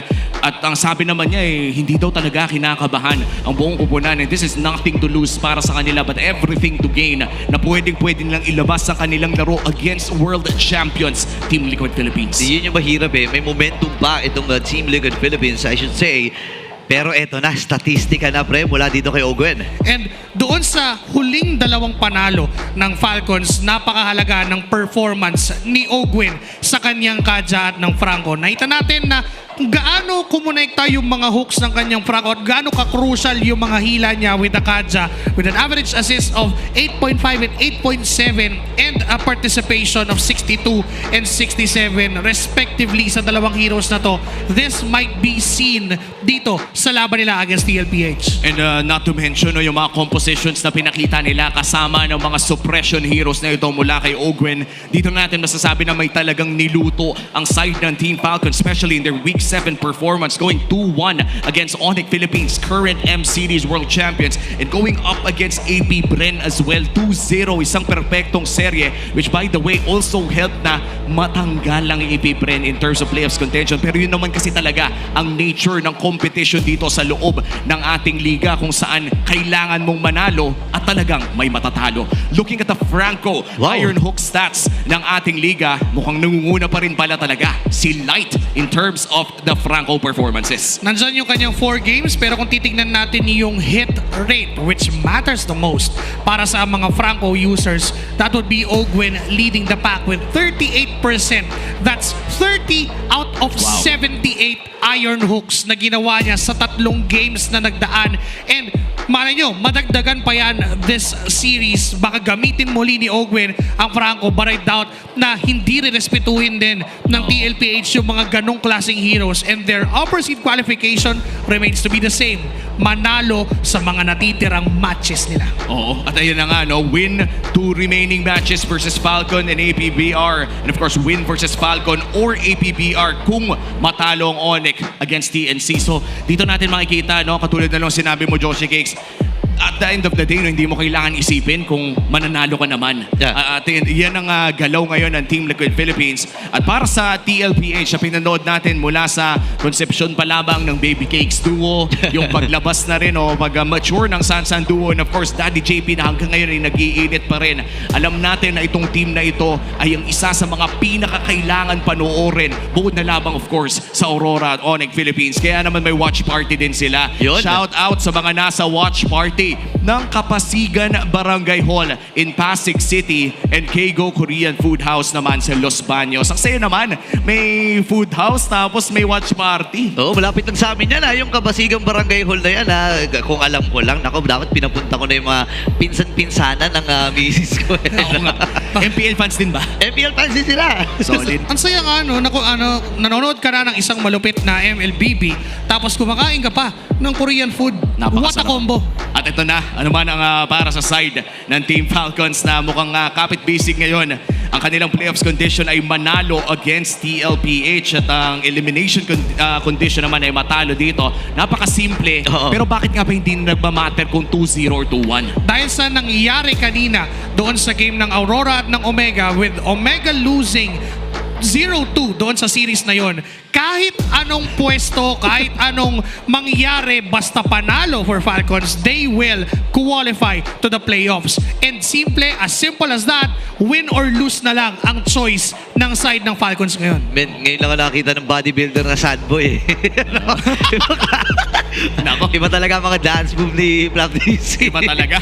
At yun na nga, no, it's either matalo ka at malaglag ka o manalo ka at magpapatuloy sa susunod na kabanata. Kaya bago pa tayo lumalim sa diskusyon na yon, ibang diskusyon muna ang ating pupuntahan. Ilang seasons pa ba ang itatagal ni Few at ni Carl TZ? Mag-comment na, nandyan ang ating choices at pwede nyo pa rin naman i-comment ang sarili nyo sagot.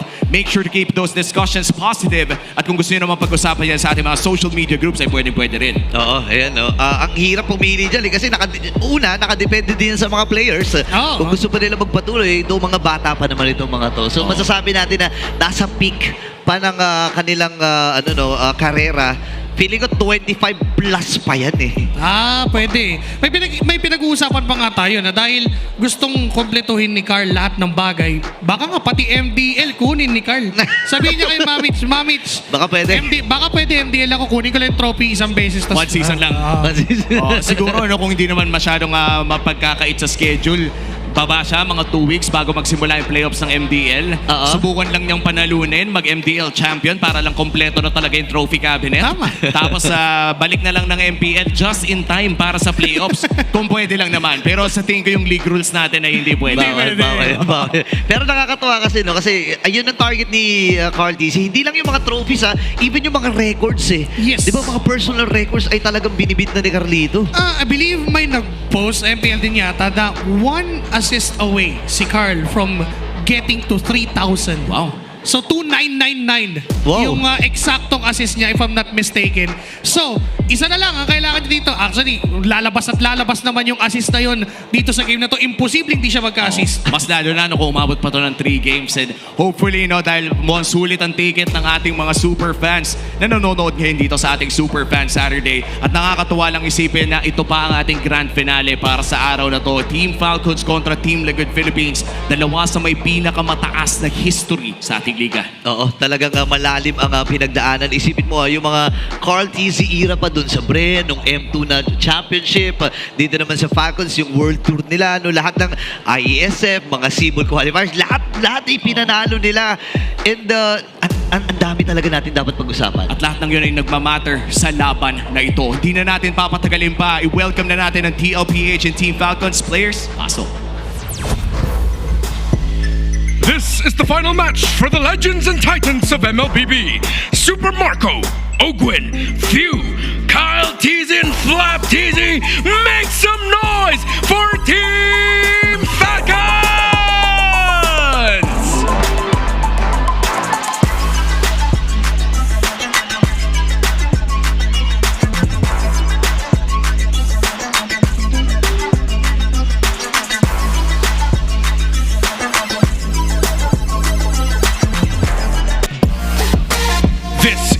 Cavalry's climb for an upper bracket slot. Welcome, Oheb, JP, Sanji, Carl Teasy, and Sanford. They are the reigning champions of the Philippines, Team Liquid!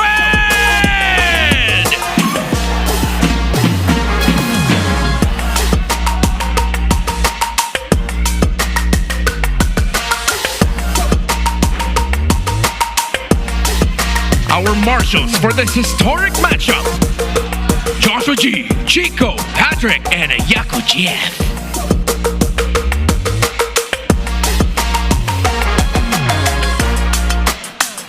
And the coaches for Team Falcons, Coach Trevor. For Team Liquid Philippines, Coach Tic Tac. MPL Arena, I want this to feel like a grand finals. Make some noise! Isang tapak na lang ang hinahanap ng Team Falcons. Isang panalo against Team Liquid Philippines. I-welcome na natin ang Boys in Green. Dito natin pwedeng makita ang resulta ng lahat ng preparasyon, lahat ng resulta ng mga pinagdaanan ng Team Falcons all throughout. They may climb this ladder so hard, pero this is a perfect time to win. At ang nakaharang sa kanilang daan ay walang iba kundi ang reigning and defending champions of the Philippines and champions of the Mid-Season Cup, Team Liquid Philippines. Alam natin na binanggit ng Team Liquid Philippines na gusto nilang makapasok sa playoffs ang Team Falcons, and yung ideya pa lang na haharangan nila ito ay talagang kabang-abang na. Oo, ibang klase din na magiging matchup. Former TZ brothers, Carl TZ and Flap TZ magkikita muli. And looking at our team head-to-head, Joshi Cakes, ano ba ang kapansin-pansin dito? Kapansin-pansin na lamang talaga yung graph ng TLPH when it comes to these stats, pero may isang nakalamang ang Team Falcons, and that's gonna be the turtle control. For them to specifically win this match against TLPH, they have to prioritize onto their strengths. Turtle control is best, and also be at par with the kill participation na pinapakita ng TLPH. Rotation is key.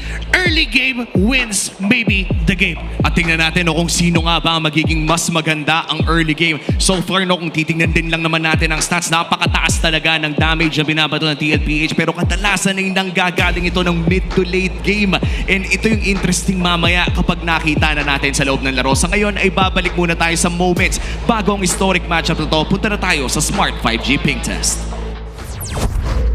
Buti na lang umabot tayo sa Cuneta, no, Carl? Mga MPL fans, can you please watch po sa Cuneta? Dahil kasali kami doon. You know!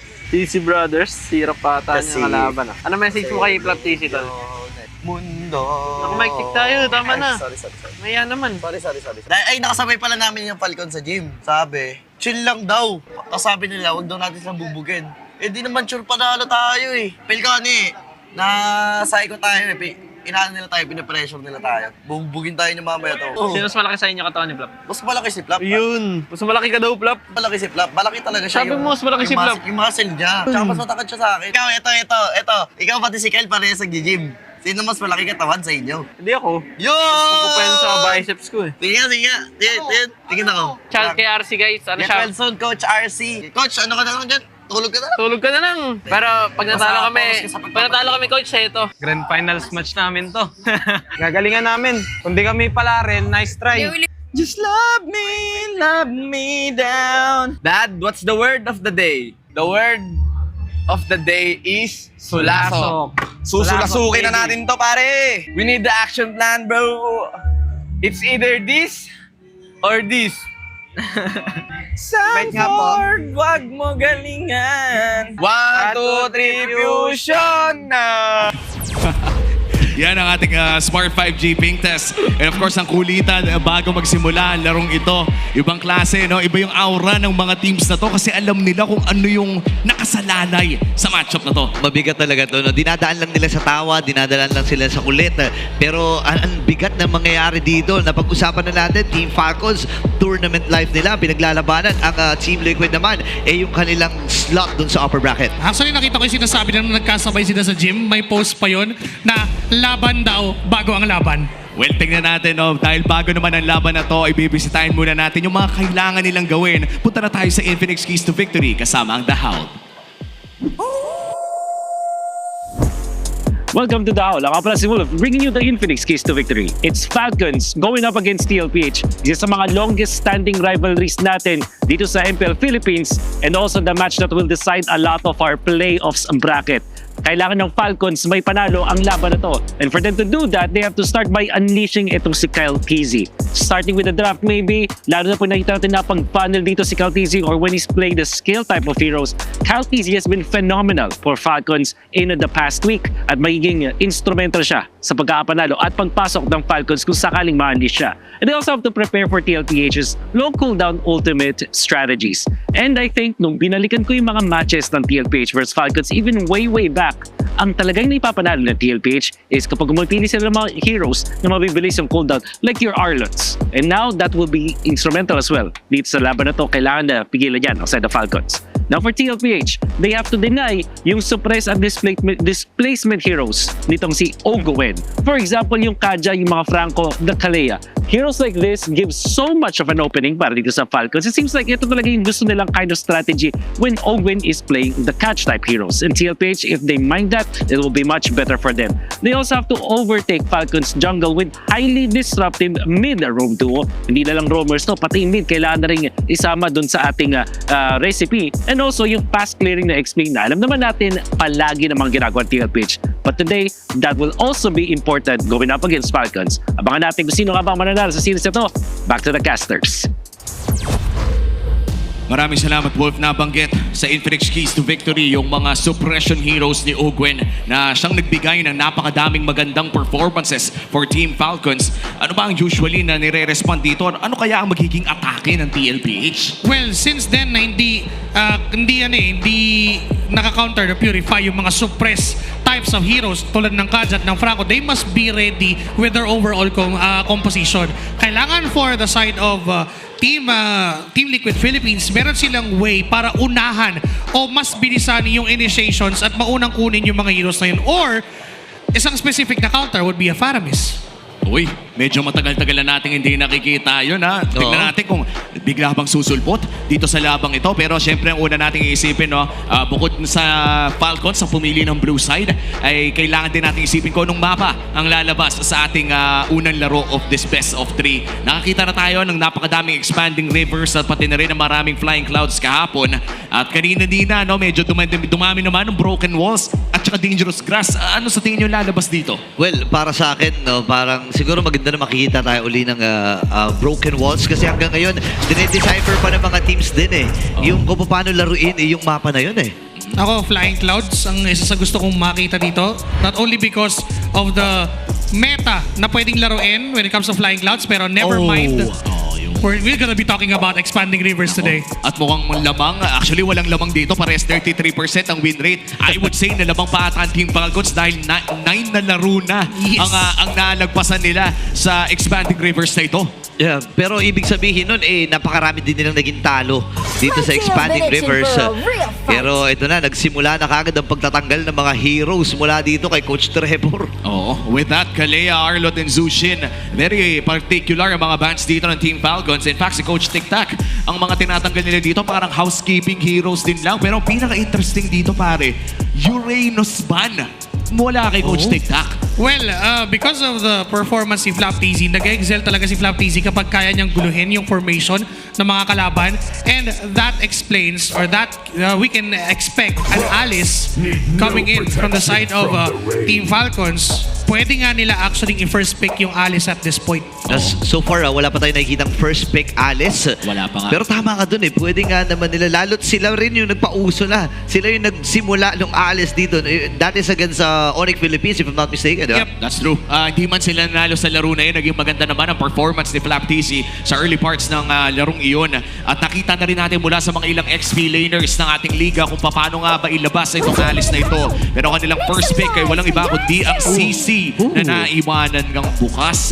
And kadalasan, tinatanggal na to Lagi naman din kasi natin makikita yung CC on the particularly doon sa red side, ilan-ilan doon sa blue side ban kapag nagpa-prioritize yung team ng isang Jushin.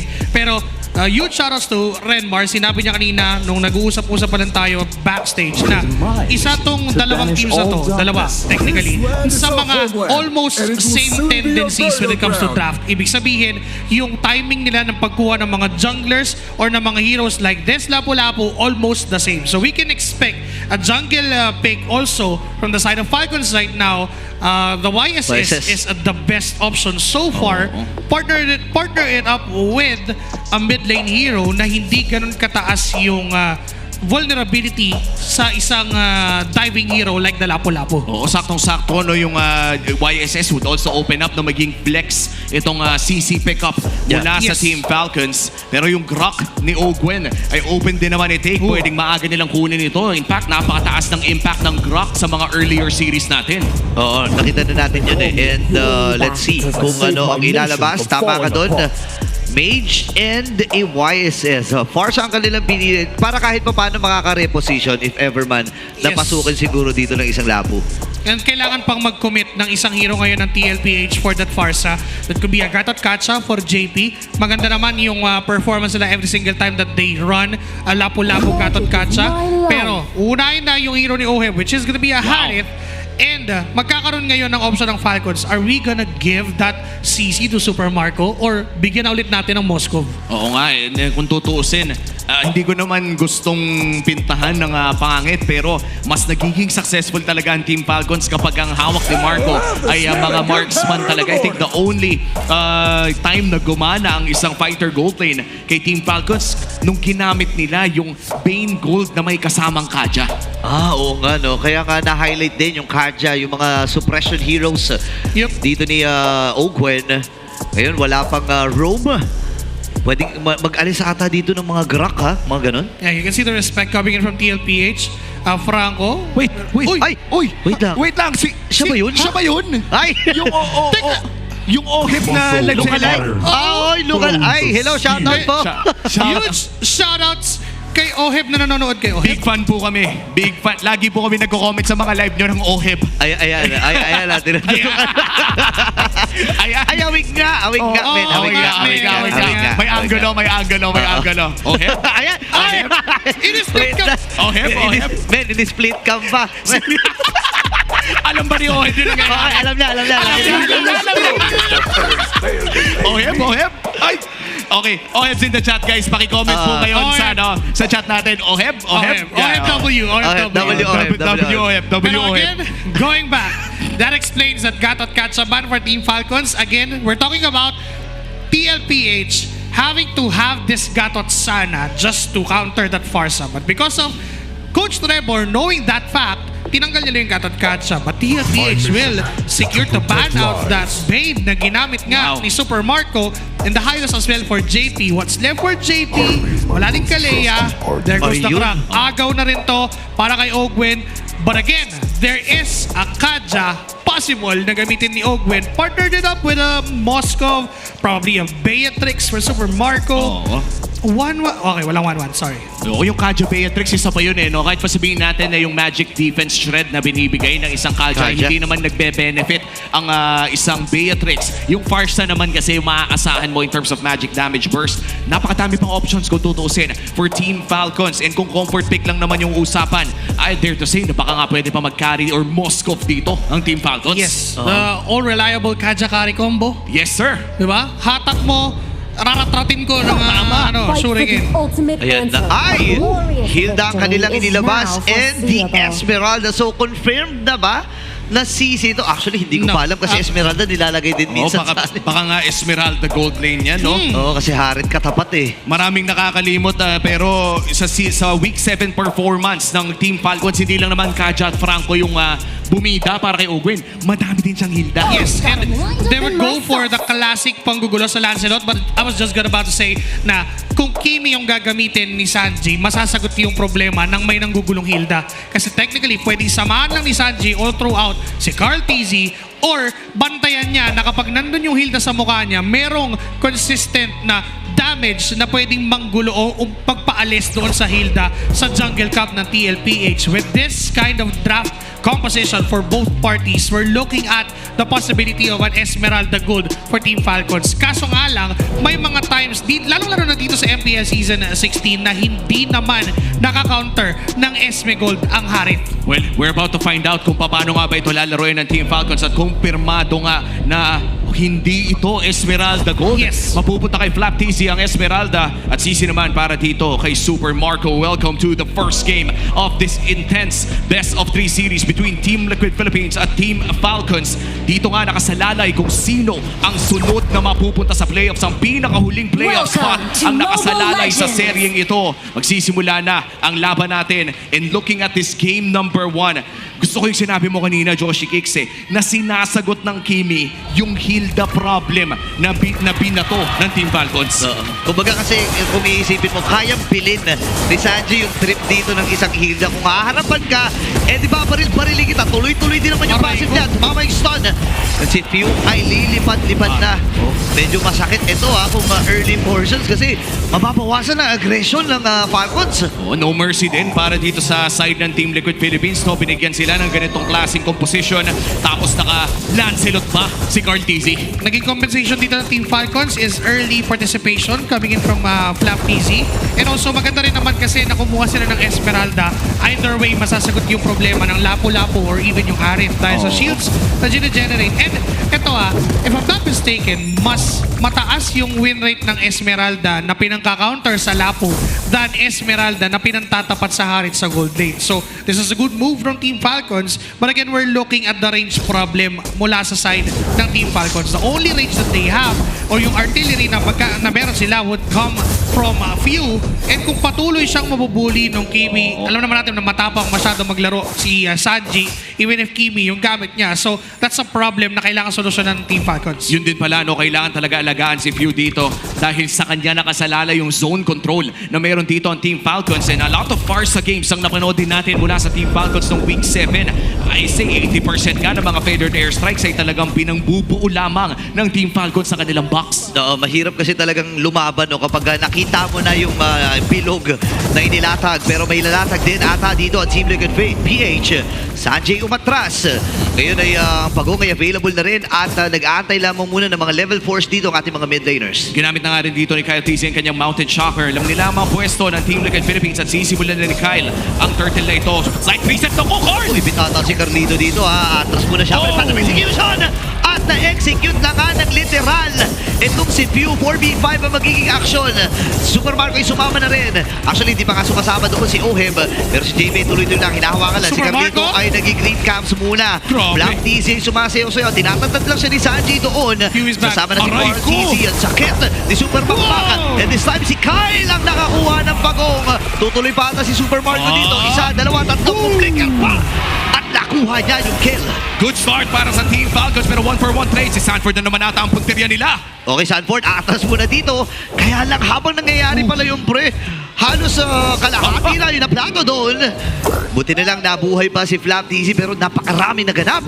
The reason why nakalamang yung Team Falcons is because they got the turtle, they even got a kill out of it. But because of TLPH getting one prior to the turtle and giving that energy shields to OHIM, malamang sa malamang nasa around 200 yung nakuha niya doon sa 2/3 halos na energy shields na naubos niya doon sa turret. So that explains kung bakit lamang pa nga ng 30 actually ang side ng TLPH. Pero sobrang sobrang insignificant nung lead na yan. Parang ang close to perfect na description dyan is tabla.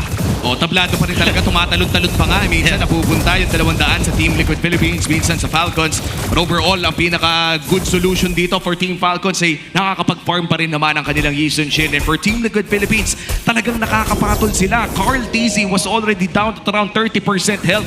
Pero nagawan nila ng paraan na makatrade pa bago magsimula yung, or makuha yung turtle fight na yun. 40 seconds bago lumabas yung pangalawang pagong. Napakadisiplinado ng dalawang teams natin. Walang umaabante ng sobra-sobra. Sobrang walang unnecessary movement from both of these teams. Nakita mo si Ogwen, sinusubukan pa rin niya yung best niya, nagguluhin yung Lancelot. Pero this is a time na hindi mo na magugulo yung Lancelot na yan. Better off na tanggalin na yung priority than disturbing this Lancelot. Might as well get the rotation back to the gold lane. Bigyan ng magandang buhay. Kaso nga lang Sanji. Aray ko po, kailangan niyang lumayo dito na parakit din and the flicker. So magandang ideya ito para sa Team Falcons. Alam nila na medyo mababa ang confidence dito ni Sanji if ever. Ngayon si Black TC papasok. Traction pulse ay nagamit na rin dito ni Sanji. Hawakan yung pagong pero i-reset din. Kalahati yung boy ni Carl TC. Habang ang buko ba na ng TLPH ay hawak na. At mukhang itutuloy na nga ng TLPH ang turtle na ito. Si Pew ay delikado. And turtle secured pa nga para sa side ng TL. At tuloy pa nga si Flap. Okay, kailangan ba ito si Flap? Dito pag-isaman force. May shield nga lang. Yun lang ay namatay. Ito si Carl TC with Flap. And Sanford ay nakuha na rin ni Kyle. Nakalamang sa trade ang side ng Team Falcons pero lamang pa rin sa pera ang Team Liquid Philippines. Because they got the turtle pero lumamang ang Falcons sa kills, nagiging tablado pa rin ang laban. Walang gustong magbigay ng malaking kalamangan. And look at Kyle TZ. Wow. Sinunod niya yung responsibilidad na teka. Pwede nang i-push tong top lane. That's why, kahit pa paano mabuild up yung lead for Team Falcons, but Carl TZ, okay na yan eh. Hindi na siya magugulo dito, so ilalaban niya pa. Ay, naku po, napaphantom execution din. Ipit ata itong si Owen sa tatlong miyembro. Force ang flicker. Pero ibibigay na nila kay Sanji at siya ay makakakuha ng kill. JP duguan doon sa gitna. Hindi ko alam kung ano nangyari. Pero may plano ata na ginawa doon si Lafiu. Yes. Pumasok dun si Flap TZ. They tried to get a counter kill. Sana against JP. Kapalit ni Ogwen. But then successful si JP na makakatakas dun. Naging maganda pa para sa Team Liquid Philippines. Tabladong-tablado ang ating laro. Wala nang kwenta yung gold lead at this point. 6 minutes in. At mukhang si Super Marco bibigyan. Okay, nandun yung tectonic charge. Pero walang tinamaan. Sanji ngayon, kailangan matas. Pinaghahampas dito ni Ogwen. At the nurse ay naman mula kay Pew. Pero pinuntahan siya doon ni Carlito. Dati magkapatid ay naghahampasan din. Ngayon si Carl TZ ay nakatras. Mabuti na lang ay napanapan ni Carl TZ. Ngayon OHIM and si JP. Lalabanan nila si Ogwen. Kailangan lang tumakbo ng mabilis dito ni Ogwen. Pero si Super Makmaka, si Super Marco ay nag-aabang din ng pagkakataon. Atras muna, ceasefire. Iko-call na magkabilang kupunan. Habang ceasefire, reclaim nyo na rin yung code na yan. Ayan. Dahil grand finals ang matchup na to, meron din pa premyo. And looking at this final turtle of the game, mukhang kontrolado naman ng Team Falcons. Pero maganda ang angulo dito ni Sanford at ni JP. In fact, mahihila pa nga nila ito. Okay, ngayon si Kyle TC nagamit na rin yung kanyang ultimate. Okay na magpapakita. Tapang silent eye dito si Sanji. Ganda ng zone na pinapamalas ni Flap TC at ni Ogwen. Pero dahil nga expanding river, alam natin parang naka times 2 yung movement speed. Okay, na ilang pagkakas ni Summer Force. Magandang ideya to para sa Team Falcons. Hawak-hawak pa rin Super Makmak. Nagamit na rin yung kanyang curtain call. Atras muna si Sanford. Tuloy-tuloy lamang sila dito sa pagong. Papasok na rin itong si Flap TC at si Kyle ay na-secure na ang pagong. Wow, napakagandang retry battle at dahil dyan, lamang na ang Team Falcons ng 1,000 against Team Liquid Philippines. If you are TLPH, paano mo ba papabagalin yung ginagawa ng Team Falcons ngayon? So far kasi, ang ginagawa ng Team Falcons, we're used to seeing them form a box every single time. Wait lang, Carl. Okay, buhay pa naman sa doon. We're used to seeing them forming a box. Pero it's as if na pinalaki nila yung box ngayon. Na mas malaki na to a point na kahit saan magpunta ang members ng TLPH is covered nung malaking box ng Team Falcons. And right now, for TLPH to survive this game, so far kasi lamang na ang Team Falcons, ay kailangan lang nilang mahanap yung mga maliliit na butas dun sa box na yun. Oo, and so far, no, mukhang malinis ang laro ng Team Falcons. Team Liquid Philippines, as of now, medyo nakakanamang na nga si Kyle TC ng isang level. Very farmed up ang Yisun Shin na ito. At in terms of retry battles naman, no, 2-1 ang turtle takes natin dito. Lamang ang Team Falcons. Pero maganda naman para sa TLPH ay hindi pa bumabagsak ang kanilang mid lane turret. Isa sa mga pinaka-importanting outer turret. Kaya naman sisilipin pa natin ang ating Infinix in-game equipment. Bago yan ay mukhang delikado pa ata si Owen dito. Kung sila nagamit, okay, nabangka itong si Sanford. Ceasefire muna magiging goal ng TLPH. 40 segundo pa naman para doon sa unang malaking objective dito, which is the Lord. At ngayon, available na rin ang Sky Piercer para kay Sanji. Oo, yan na rin ata yung hinahanap talaga nila power spike, no? Teka lang, RTZ. Okay. So, the good thing for TLPH is that even though they are at a deficit of 1.7k, hindi pa namamatay itong si Sanji at si Ohem. So, yung two of the three main damage dealers of the side of TLPH hasn't been dead dito sa laban. So, hindi napipigilan yung scale nila. Items are present. Sky Piercer is probably the best item so far ngayon for Sanji. Kailangan ng maramdaman yung damage niya. Kailangan na ng power spike ng Kimi. At mukhang gagamitin naman ang Feathered Airstrike dito para mag-zone out. Ito na yung pinag-uusapan natin kanina na yung mga Feathered Airstrike dito ni Few panggulang ng mga miyembro ng Team Liquid Philippines. Pero mukhang mauuna pa nga ang TLPH sa pagpwesto around this first Lord. At delikado pa ata si Flap. Mapapatiran. Majojo ang pagpaata. Ako pinagtulong-tulungan pero tumalon lang! With that falling star moon, may mga ultimates na nagamit doon at magandang impormasyon para dito sa Team Falcons kung if ever man na magkakaroon ng aksyon. Pero sabi nila, sige Kyle, ikaw na bahala dyan sa baba. Meron na mga expanding rivers so mabilis ka rin lang makakatungo kung magsisimula naman itong Lord na to. Pa-level 15 na rin tong Yisun Shin. Farm na farm talaga si Kyle TC dito. Ang tanging tanong na lamang ay maisasampal ba niya yung mga na-farm niya. And here you go, another Feathered Airstrike. At hindi ata makakancel kasi napadiran din. Oo, wala rin tinamaan dito si Pew, kundi si JP lang kung sila ay gagamitin. Sino magiging target nila? Minamatahan nila dito si Owen, pero lalayo din lamang. Tuloy-tuloy, nangangalahati na yung buhay ng Lord na ito. RTC ang pumahawak. Andun na rin si Sanford. Tectonic charge yung nagamit. Pero si RTC pumasok din sa bitbitin ng likuran. And si Carlito ang nakakuha ng Lord. Magpapaalam din dito si Flap. Same with JP. Kahit TC kailangan matras. Sanford lalayo na rin doon sa naging tagpo. At ang namatay at namaalam lamang ay si Flap at si JP. Beautiful flickers mula kay JP and Sanford. Yes! Dahil dun sa dalawang engagement na tinipid ni JP yung flicker niya, pati yung tectonic charge, that gave the Lord to the side of TLPH. Classic. Stun mo, retrico. Yun lang ang gustong gawin ng TLPH out of that objective. And giving his body, giving his life for that objective, okay na okay yun for Team Liquid dahil nakapahinga sila ng malalim dun sa possible death ball na mangyari. But Kyle TC with the micro, hindi pa siya napatay dun sa laban na yun. At napakaganda din nun na nakapag-form na rin si Sanji even with a Sky Piercer. Pero ngayon si JP umaharap sa marami. Naku, nahanap si Ogwen! Ang daming kumuyog sa kanya. Next pa ata dito si Flap. Nagamit niya yung kanyang Purify. Hahabol pa ba dito ang Team Liquid? Hindi na muna. So maghahanap muna sila ng mga ways para umangat dito yung mga objectives na nasa paligid nila ay kukunin na rin. Actually, top lane nga ay nagkukumpulan na rin ang TLPH eh. At mukhang dito na nga nagsisimula yung snowball na hinihingi natin mula sa Team Liquid Philippines. Nakakuha lamang ng Lord. Na-translate pa nila sa 3 tore sunod-sunod. Team Liquid Philippines equalizes this game. Tablado na naman tayo, Papi. Kung ganun yung gagawin ng TLPH all this time for these objectives, mahihirapan ng Team Falcons na lumaban doon. In fact, Kyle TZ, kailangan pa niyang gamitin yung traces niya just to move out of it at mawawalan siya ng chance to contest for the objective. Kailangan gawin ng Team Falcons bago lumabas tong Lord na to ay makapwesto ng mas mabilis. They have to burst down one single member from TLPH. That could be Sanji, na kahit naka-flicker lang si Sanji. So kailangan... Binuhusan nila dito si Ogen. Buhay pa rin. Nakasingit sa may maikli. Nabuti butas. Pero si Flap TC ay pumasok. Kung sino na bitawan na rin. Si Pew ang pupuntahan doon sa may badalikod. Flap TC na maalam. Pero na-isolate nila dito si Pew. Tuloy-tuloy pa ata sila. Nagamit yung Mountain Shocker. May idea pa sila na nasa likod si Kyle TC. Parang wala ata. Pero makikita na nila. Kailangan umatras si Kyle. Alam nila na nag-traces na kung sino yung nagamit din ni Ogwen para lang mailigtas itong si Kyle. Pero mukhang Tori pala talaga ang hanap doon ng side ng Team Falcons. Pero Tori din ang hanap ng TLPH. Hindi na ata madedepensa nito ng Team Falcons. That's gonna be 1 and 3rd down for the side of TLPH. Mahirap pa dito, men. Basag na yung gitna.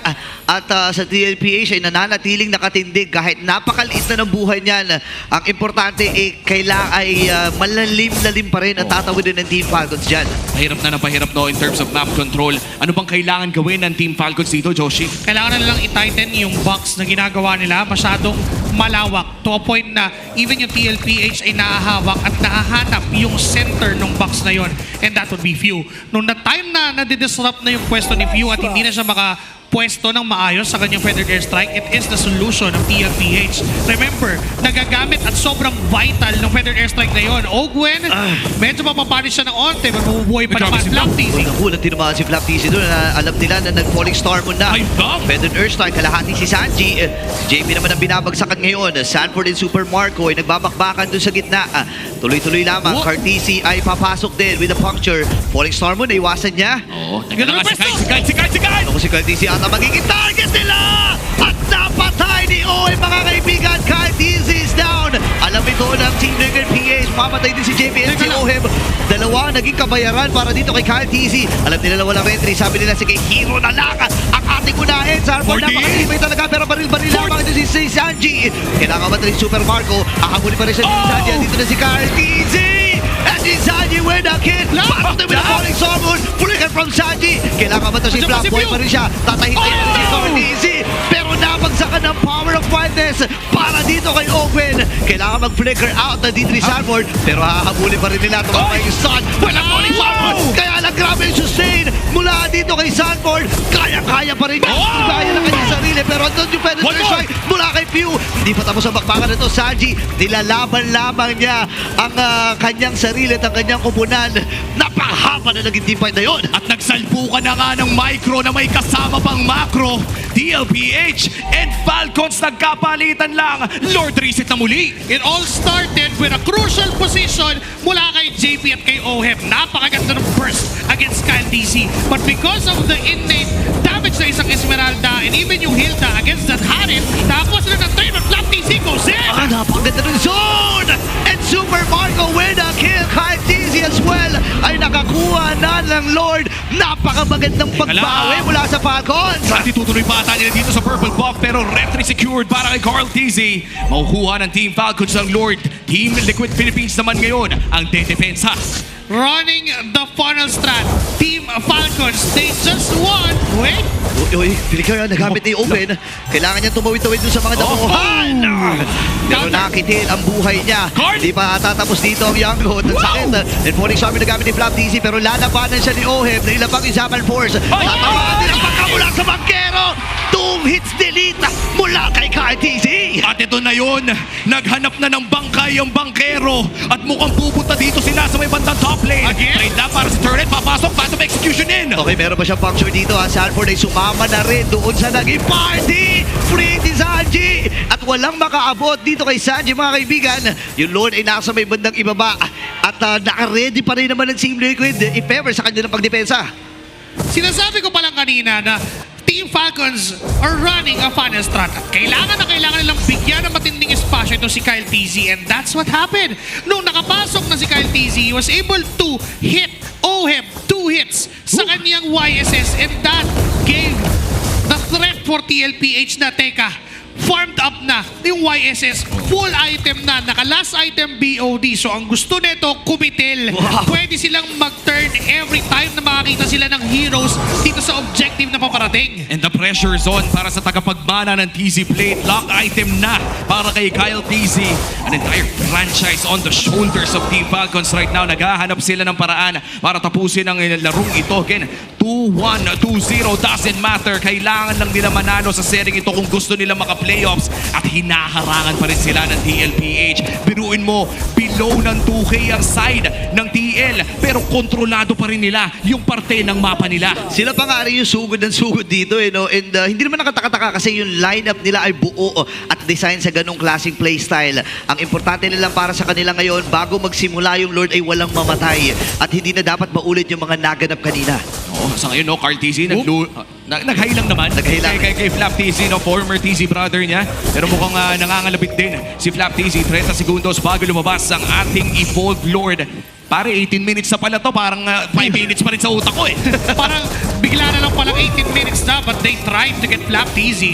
Nandun nga lang si Few to run that protection and the better airstrike to zone them. And yun yung mahalaga for Team Falcons eh. Every single time na kompleto yung resources nila, hindi pwedeng basta-basta mag-initiate ng TLPH because they have the means to counter-engage. Pero yung TLPH naman is running a composition na pwedeng managasa na lang every single time. If Kyle TC mispositions himself, pwedeng mabaliktad ng Team Liquid to. Na kay Kyle TC talaga ang bola if you are Team Falcons. And for TLPH, sapat na rin yung damage dito ni Sanji. Currently 4-0-4. Napakaganda ng laro ng Mage ng Team Liquid Philippines. At siya pa nga pupupronta sa Lord na ito. Hahawakan na ni Super Marco. Traces in para dito kay Kyle TC. At si Flap ang nagbibigay ng vision doon sa may bandang itaas. Alam nila kung nasaan si Carl TC. Kakadaan lang nandito sa mid lane. Phantom Execution na gamit na. Hinahanap siya ni Ogwen. At Feathered Airstrike ay nagamit na nga rin. Okay, lalayo din si Few pero reset ata magiging call. Binitawan ni Kyle TZ. Pasok si Super Marco. Oh no! Damage. Nandun yung tech charge pero walang tinamaan. Muling storm move na kay Flap. Atras muna siya dito. Nilabag yung Summer Force. Hindi rin makakapitalize dito ng Team Liquid. Pagkakataon natin ng Team Falcons, si EP tinata nila. Pincer maneuver ang magiging call. Hindi na dito pero niretry ni Carl. Alam niya. Alam nila na walang retribution si Carl TZ for the next 30 seconds. Pasok na kayo magsabahay na. At ang magtatagumpay ay si Carl TZ. 4v5 ang magiging lamang. Labang dito ang TLPH. Krinis cross ni Carl TZ pare. Shutting down Kyle TZ. Kung wala siyang retry pre, hindi na nagmamatter. Walang jungler yung Falcons. Biglang ginanon na, teka.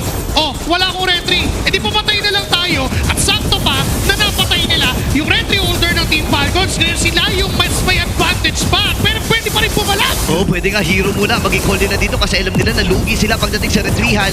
Pero andun yung pwede. Strike! Kamuntikan pa na makuha. Buti na lang ay na-retry pa dito ni Carl TZ.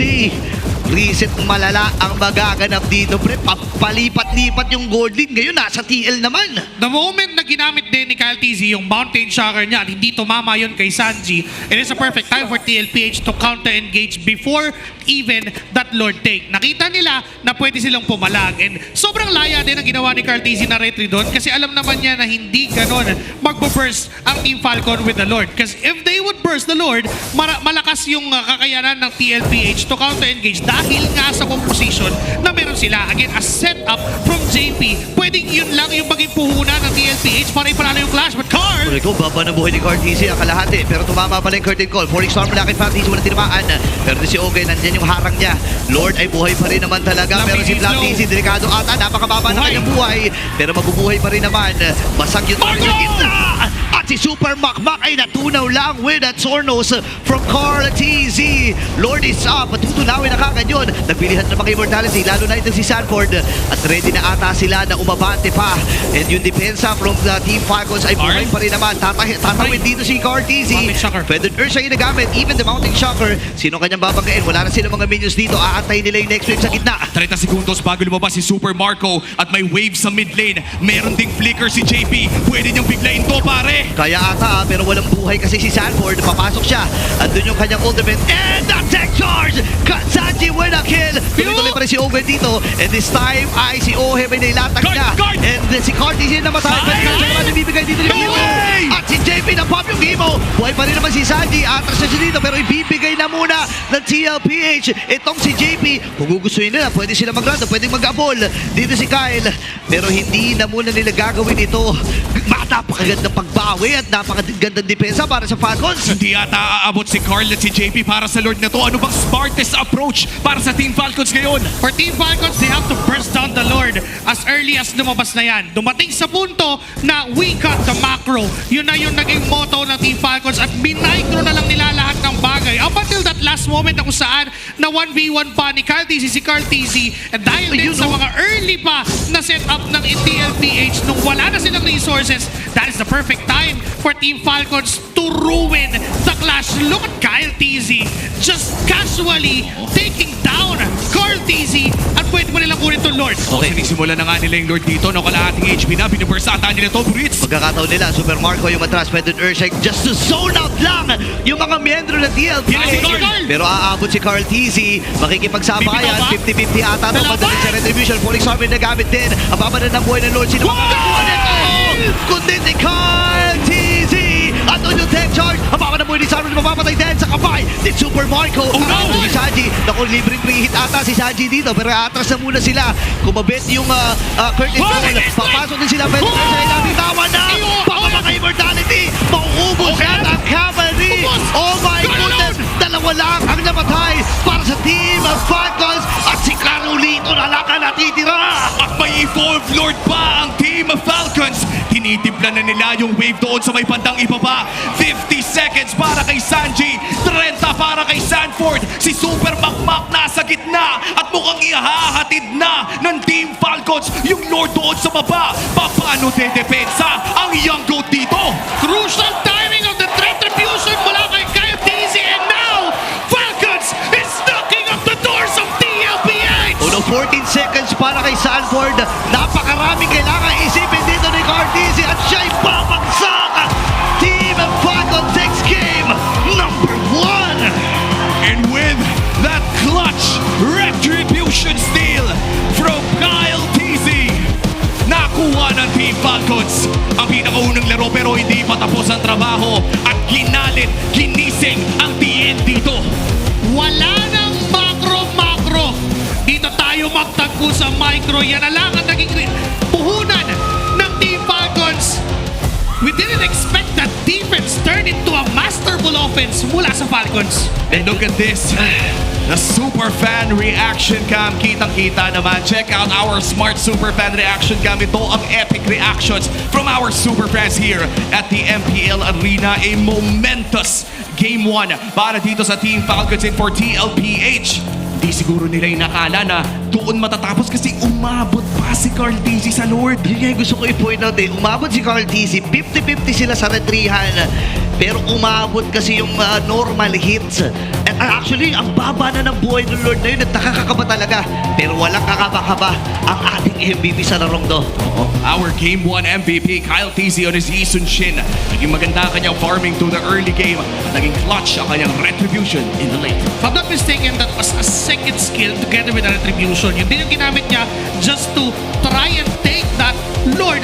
I can say na hindi nga 50-50 yun, to be honest, dahil sa Lancelot probabilities. Yung Tornos Retri, mataas talaga yung chance to get an objective. Pero dahil sa crucial, perfect timing na retribution mula kay Kyle TZ, it is their way to take away this game against the TLPH. Nagsimula yan doon sa napakagandang depensa. Even JP is having the responsibility na i-zone na itong si Kyle TZ away from the base para hindi na makagawa ng play, pero one trace this in para makapasok doon kay Carl at mapatay itong Lancelot. And upon the early game, it really is a crucial match na kung saan nagsisimula ang lahat when it comes to the setup for TLPH. And for Falcons naman, zone has been the story of everything else. Napaganda na ginagawa ni Few and Flap TZ sa pag-zone away gamit ang kanilang Falling Storm and Feathered Airstrike, but the rest from TLPH, ang ano nila dito, ang way nila para kumuha ng objective is to get an initiation done with a setup from JP. Paunahan lang,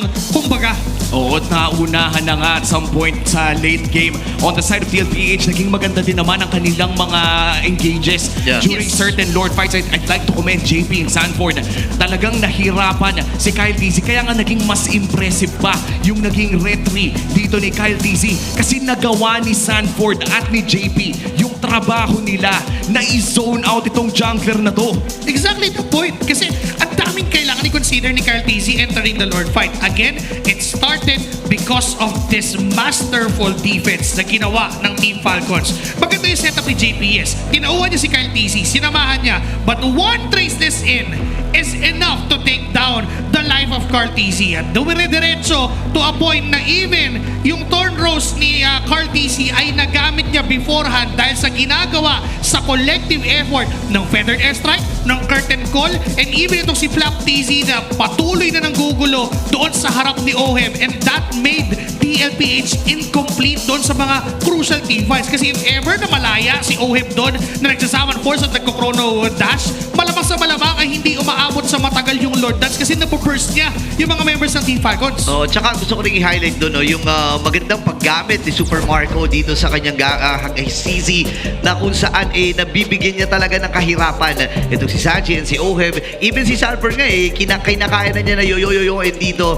Ibang klaseng drafting pattern din kasi yung naset ng Team Falcons bago magsimula itong laro to And to think no, yung buong early to mid game natin ay halos tablato ang ating laro. I think ilang beses natin nabanggit ang salita na yan dahil lagi tayong bumabalik sa punto na nagiging dead even yung laro. Kaya naman umabot ang larong ito ng 24 minutes. At katulad na lamang nung nakita natin nung unang araw ng week 8, yung mga expanding river games natin pare ay tumatagal na ng lagpas 18 minutes. Maybe because nasasanay na rin yung mga players doon sa expanding rivers dahil din sa talamak nilang nagagamit o nalalaro yun dito sa MPL Philippines, nakapag-devise na ng way ang mga teams to withstand yung mabilis na rotation. Kumbaga nakasabay na sa flow yung mga players natin. And this time, for Team Falcons, kung meron lang term na equally equal, ito yung laban na yun Kasi for the longest time, we've been saying na parehas engagements, zone-wise team fight, may aret yung dalawang teams. Meron silang kanya-kanyang strength. Umabot sa punto na nakalamang na yung TLPH dahil dun sa mga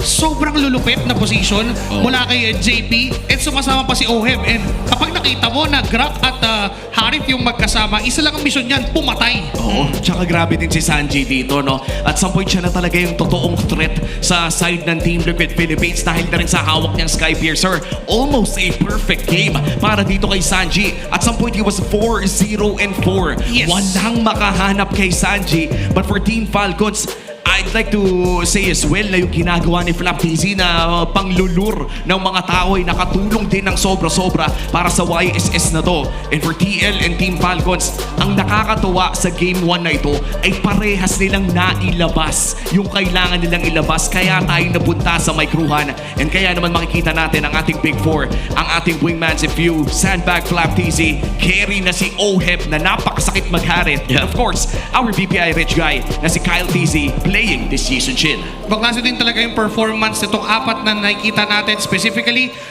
Kyle TZ sa kanyang season chin. That's why he is also the game MVP with OHEB being the carry. Ang kaso nga lang, hindi nila na-translate yung damage dealt na yon into kills, into proper kills, getting also the objectives doon sa after ng mga kills na yon. And in fact, parang umabot sa punto na kung titingnan mo yung post-game, masasabi mo na balagbagan, na maganda yung laban, and it really is. Doon lang sa last minute nagkaroon ng crucial na distinction na ito ay panalo ng Falcons. Oh, beautiful MLBB para sa Game 1. Pero Game 1 pa lamang yan. At katulad nga ng pinag-usapan natin kanina, usually ang Team Liquid Philippines, kapag natalo yan ng Game 1, ay nagigising ang Dragon. Higil. At nakakahanap sila ng paraan ng manggigil at bumawi ng Game 2. Hindi na ako magtataka pare kung umabot to ng 3 games. Pero syempre, habang naghihintay kayo, habang di pa naman nagsisimula, pwede nyo na pong makuha ang Kufra Cursed Scroll Epic Skin na libreng-libre lang po. Mag-login lang sa inyong laro to find out more. Literally, kiklaim nyo lang yan. Kung hindi nyo nakuha, medyo kasalanan nyo na yun. Oo, madali lang kunin yan kasi maglalaro ka lang naman para makuha yan, di ba? Well, bukod pa dyan ay nandito rin po ang Aspirants new skins na available na. Participate in the Aspirants Unite Team Draw event. The first 10 times draw using diamonds is 50% off. Every 10 times draw guarantees an epic or high-quality skin. Come join the draw and witness the power of aspiration together. Kasi ako nakuha ko na rin yung Twilight Star ng Vixana. Wow. Bakit Vixana yung mga nakukuha natin? Ako, XP laner ako, bakit hindi lang Guinevere? Well, minsan talaga ganon. Yung, by the way, kwento din lang doon sa Sanrio event, yung girlfriend ko, hinihiling niya na makuha ang Angela. Hulaan niyo kung anong lumabas. Ano? Tama! Claude! Claude ang lumabas at hindi siya nag-gold lane. So, thank you. Sana mabawi natin yan, no? And so far, Sa tagal ng ating liga, nandito si Few, si Carl, napakadami na nating kinilala at sa tagal ng ating laro, 9 years of MLBB ang ating sineselebrate. Kaya naman para ma-celebrate pa natin ang video na ito, panoorin na natin itong susunod na makikita natin. Sige, te, bisa mo, te. Bisa mo, te. Bisa mo, te. Anong taon nag-launch ang MLB? 2017. 2015. 2018. 2017.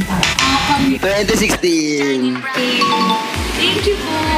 Faster ang nagkaka simula season 1 ang gagawin niya. 3, 2, 1. Wolf.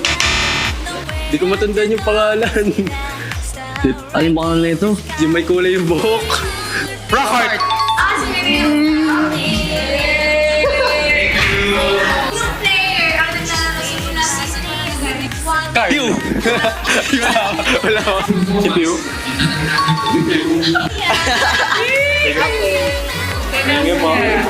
Sino ang unang team na nanalo nung season 1? Either main?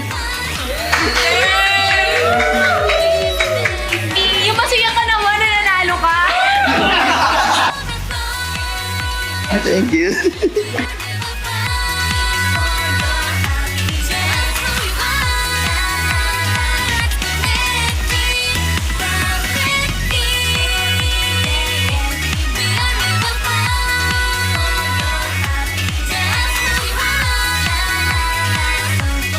Happy 9th anniversary MLBB! Happy 9th anniversary MLBB! Happy 9th anniversary MLBB! Happy 9th anniversary, MLBB!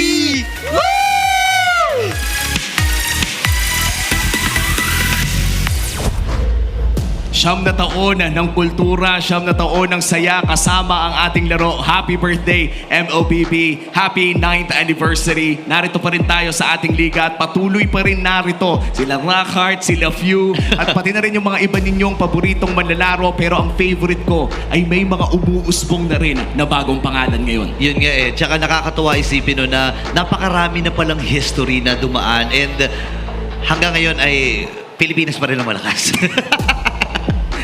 Oh, sakto-sakto nung sinabi mo yung lakas ng Pinas, lumipat yung camera kay Carl Casey. Kaya nga, at kung titignan mo kasi, itong komposisyon ng serye na to, makikita mo ang 9 na taon ng MLBB.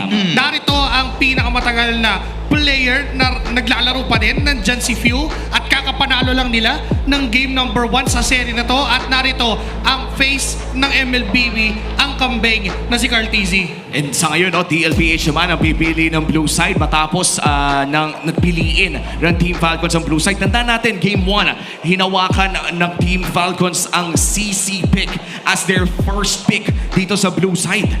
Alam mo yung CC pick na yun, sobrang vital pare. Kasi nandun yung threat na pwedeng kay Flap Tizzy na yun, pero hanggang dulo, nandun yung desisyon na, okay, i-gold din natin. Tapos humanap tayo ng mas magandang hero kay Flap Tizzy, which happens to be Esmeralda. And with this performance, not only he counters the Lapu-Lapu, he counters the Harith, he provides a lot of things and action doon sa game na yun. Kaya nila nakuha yung panalo. Kaya naman siya ang ating Week 8 XP Laner of the Week. Wow. And nakita natin kung gaano tumaas ang naging performance ng Team Falcons. In fact, sa Week 7, perfect yung week na yun para sa Team Falcons. At nakuha na rin ni Kyle Tizzy ang parangal na ito. Kumbaga bumalik yung Falcons na nag-World Tour para bang gumising na, teka lang, kailangan na ata natin mag-lock-in mga pare. Oo, alam mo naman paminsan kapag ikaw ay nasa bingit na ng sitwasyon na kung saan ay matatalo or malalaglag ka,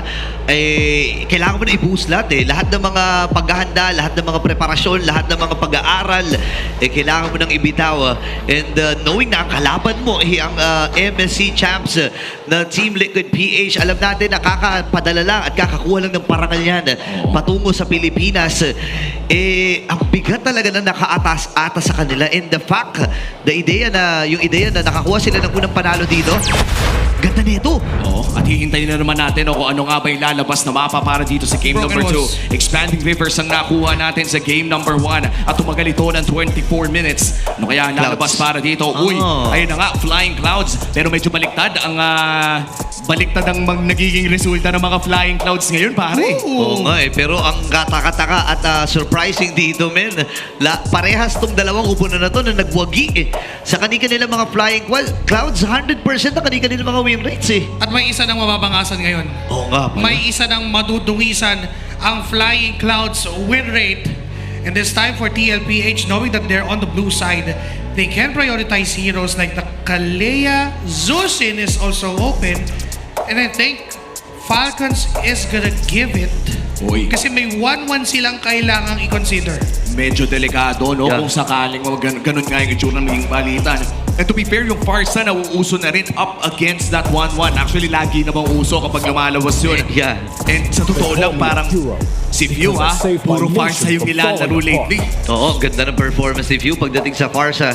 And hindi naman katakata kasi isa yun sa mga heroes talaga na nasa arsenal niya, no? Ang pwede gawin ng Team Falcons, wag iban yung 1-1 or even the Zusin. Ang iban dito ay Lancelot. Then, if TLPH gets the Zusin, they have the Farsa answer. If TLPH gets the 1-1, they have the Farsa answer. So either way, pwedeng Farsa yung red 1 and an XP lane for red 2. May it be a lapo-lapo, so safe na iban yung Lancelot at this point. Prime example nito nung I think labo ng Omega kung saan nag-first pick Kalea sila, bigla silang binigyan ng labang ng Omega, wait lang. O yung bigla silang binigyan ng Onyx. Ng Farsa 1-1. Isa sa mga pinaka, I would say, masamang trade na nakuha natin. And here you go, 1-1 locked in. Hindi malayong kunin na ng Falcons ang Farsa. Kalea Farsa is the best option. Or Akaja Farsa ng ganito kaaga. Kasi isa sa mga sagot sa mga 1-1 would be yung suppress heroes. Yung kagat ng Franco, hindi na sa second skill yun. Yung hatak ng Akaja, hindi na sa second skill yun. Since may option pa ang Team Falcons on the roam, it could be a Farsa and an XP. Ayun. Backsha pick ang kanilang kinuha. Pero gusto ko lang sabihin, taas din ang win rate actually ng Team Falcons kapag naka-backsha. Ang kupunan nila, no? And ito rin yung nakikita natin na isa sa mga comfort pick ni Kyle TZ. Pero sa totoo lang, ito rin yung naging rason kung bakit natin na-miss ng sobra-sobra yung damage type na Kyle TZ kasi napakadalas din laruin ni Kyle TZ itong backsha na to. And of course, alam naman natin na si Kyle TZ ay ma-highlights talagang player to. Napakalakas mang micro. Mechanically gifted. Ito si Kyle TZ and we saw that during game number 1. But right now, we're gonna be seeing a Baxa from him unless there is a Baxa XP. Matagal-tagal na rin mula na nakita natin na nag-Baxa si Flap TZ. But I guess a better option would give Flap TZ a better displacement hero. Could be still the Esmeralda. Against the Lapu-Lapu, it's good. Pero against the 1-1, medyo 50-50 kasi baka ikaw pa yung maging rason kung bakit tatalon o ba't makakapag-ulti ang isang 1-1. Well, the Fulvius is also open kung sakali. Alice din na nilalaro nila. Kaya pwede rin maging response dito. Nakita natin kung gaano kalakas ang Alice sa mga huling serye na napanood natin ngayon this Super Fan Saturday. Pero ang tanong ay baka kulangin naman sila ng damage o baka maubos na naman yung mga Kaja Franco kung hindi pa nila kukunin. Tapos papupunta kay Super Marco, again, a Moscow hero. So either way, may isa namang mabubuksan sa Moscow, Franco at Kaja. So safe pa din na XP lane yung kunin at this point. May it be util enough or masyadong zone. Pero yun na yung Franco. Haga ng Franco at talagang desidido. Itong si Owen talagang i-lock down itong 1-1 na ito. So sa second phase ng Bansmin, pwede nilang targetin dito mga roamers na, no? Pati yung gold lane ni Super Marco ay pwede na dikdikin. In fact, wala pang ang XP lane ng Team Falcons dito. Oras ba tanggalin yung Fulvius? Could be a good option to ban out the Fulvius if you are TLPH and also the CC. Kasi it would answer the possible XP lane for Flap TZ and the possible gold lane for Super Marco. Although we're looking at a question na saan magagaling yung damage output for Team Falcons, they could possibly get the Bane, so Bane is also an option para tanggalin ng TLPH. Falcons is living TLPH on a problem na dalawa lang yung pwede nilang tanggalin out of the many options na pwede pa lumabas. And I think if your Team Falcons na okay din magtanggal na ng Grok, isa sa mga high-impact na heroes. Kahit pa sabihin natin hindi nanalo ang Team Liquid Philippines ng game number 1, ay napakagaling pa rin talagang mag-rock ni Daddy JP. Oo, hindi lang yun kasi yung sunod-sunod na crowd control nakakainis talaga lalo na pag objective takings na, no? So, pwedeng isa to sa mga i-consider nila. And actually kung ayaw man nila pwede silang magtungo doon sa siguro sa mage dito ni Sanji, pero maganda nga yung Grak, pre, parang Grak na lang. Parang mas gugustuhin mo na yun ang tanggalin at this point kasi maraming heroes enough si Sanji para mag-ban ka ng isa lang out of it. There is a Selena, Novaria, Louis is also present. Love the Granger, bad on the side of TLPH dahil may tendency din ang Team Falcons na biglang mag-switch to go to the safer route with Granger for Super Marco. Although there is still a possibility of the Moscow, but somehow I can feel the presence of a Flap TZ back sa talaga. Tapos biglang lumiko ng Hayabusa itong si Kyle TZ, pero sobrang baba lang nung chance na yon. But again, a chance is still a chance. Oo, ang tanong ay magbe-Bane Gold pa rin ba ang Team Falcons dito, knowing na medyo kulang sila ng range, no? May chance pa rin naman. Super Marco has a good history sa Bane Gold na yan, pero mukhang Moscow pa rin ang kanilang kukunin. And you mentioned this earlier, Joshi Cakes, na pwedeng ang lumiko patungong Moscow dito si Super Marco. Lalo na kapag hindi heavy. Wow, if there goes to Selena, nabisa pa yung binabanggit natin kanina for Sanji, and nagkatat catch for JP. Now na hindi ganun kataas yung pang-iistorbo ng TLPH, I can say, although vision game is too obvious for TLPH dahil doon sa Selena, may chance na yung Baksha ay kay Kyle na and then give a glue for Flap TZ. Uy, ang ganda ng glue dito kung iisipin Parang isa to sa mga heroes din na pwede ipanggulo sa isang 1-1. Pero natutunan natin kahapon na gamit ni James, no, na ang hirap din pala na ito yung targetin mo lalo kapag walang tulong na aasahan pagka ginawa mo yun. Pero Alice, kanilang kukunin. Wow, very interesting last pick para sa Siren Team Falcons.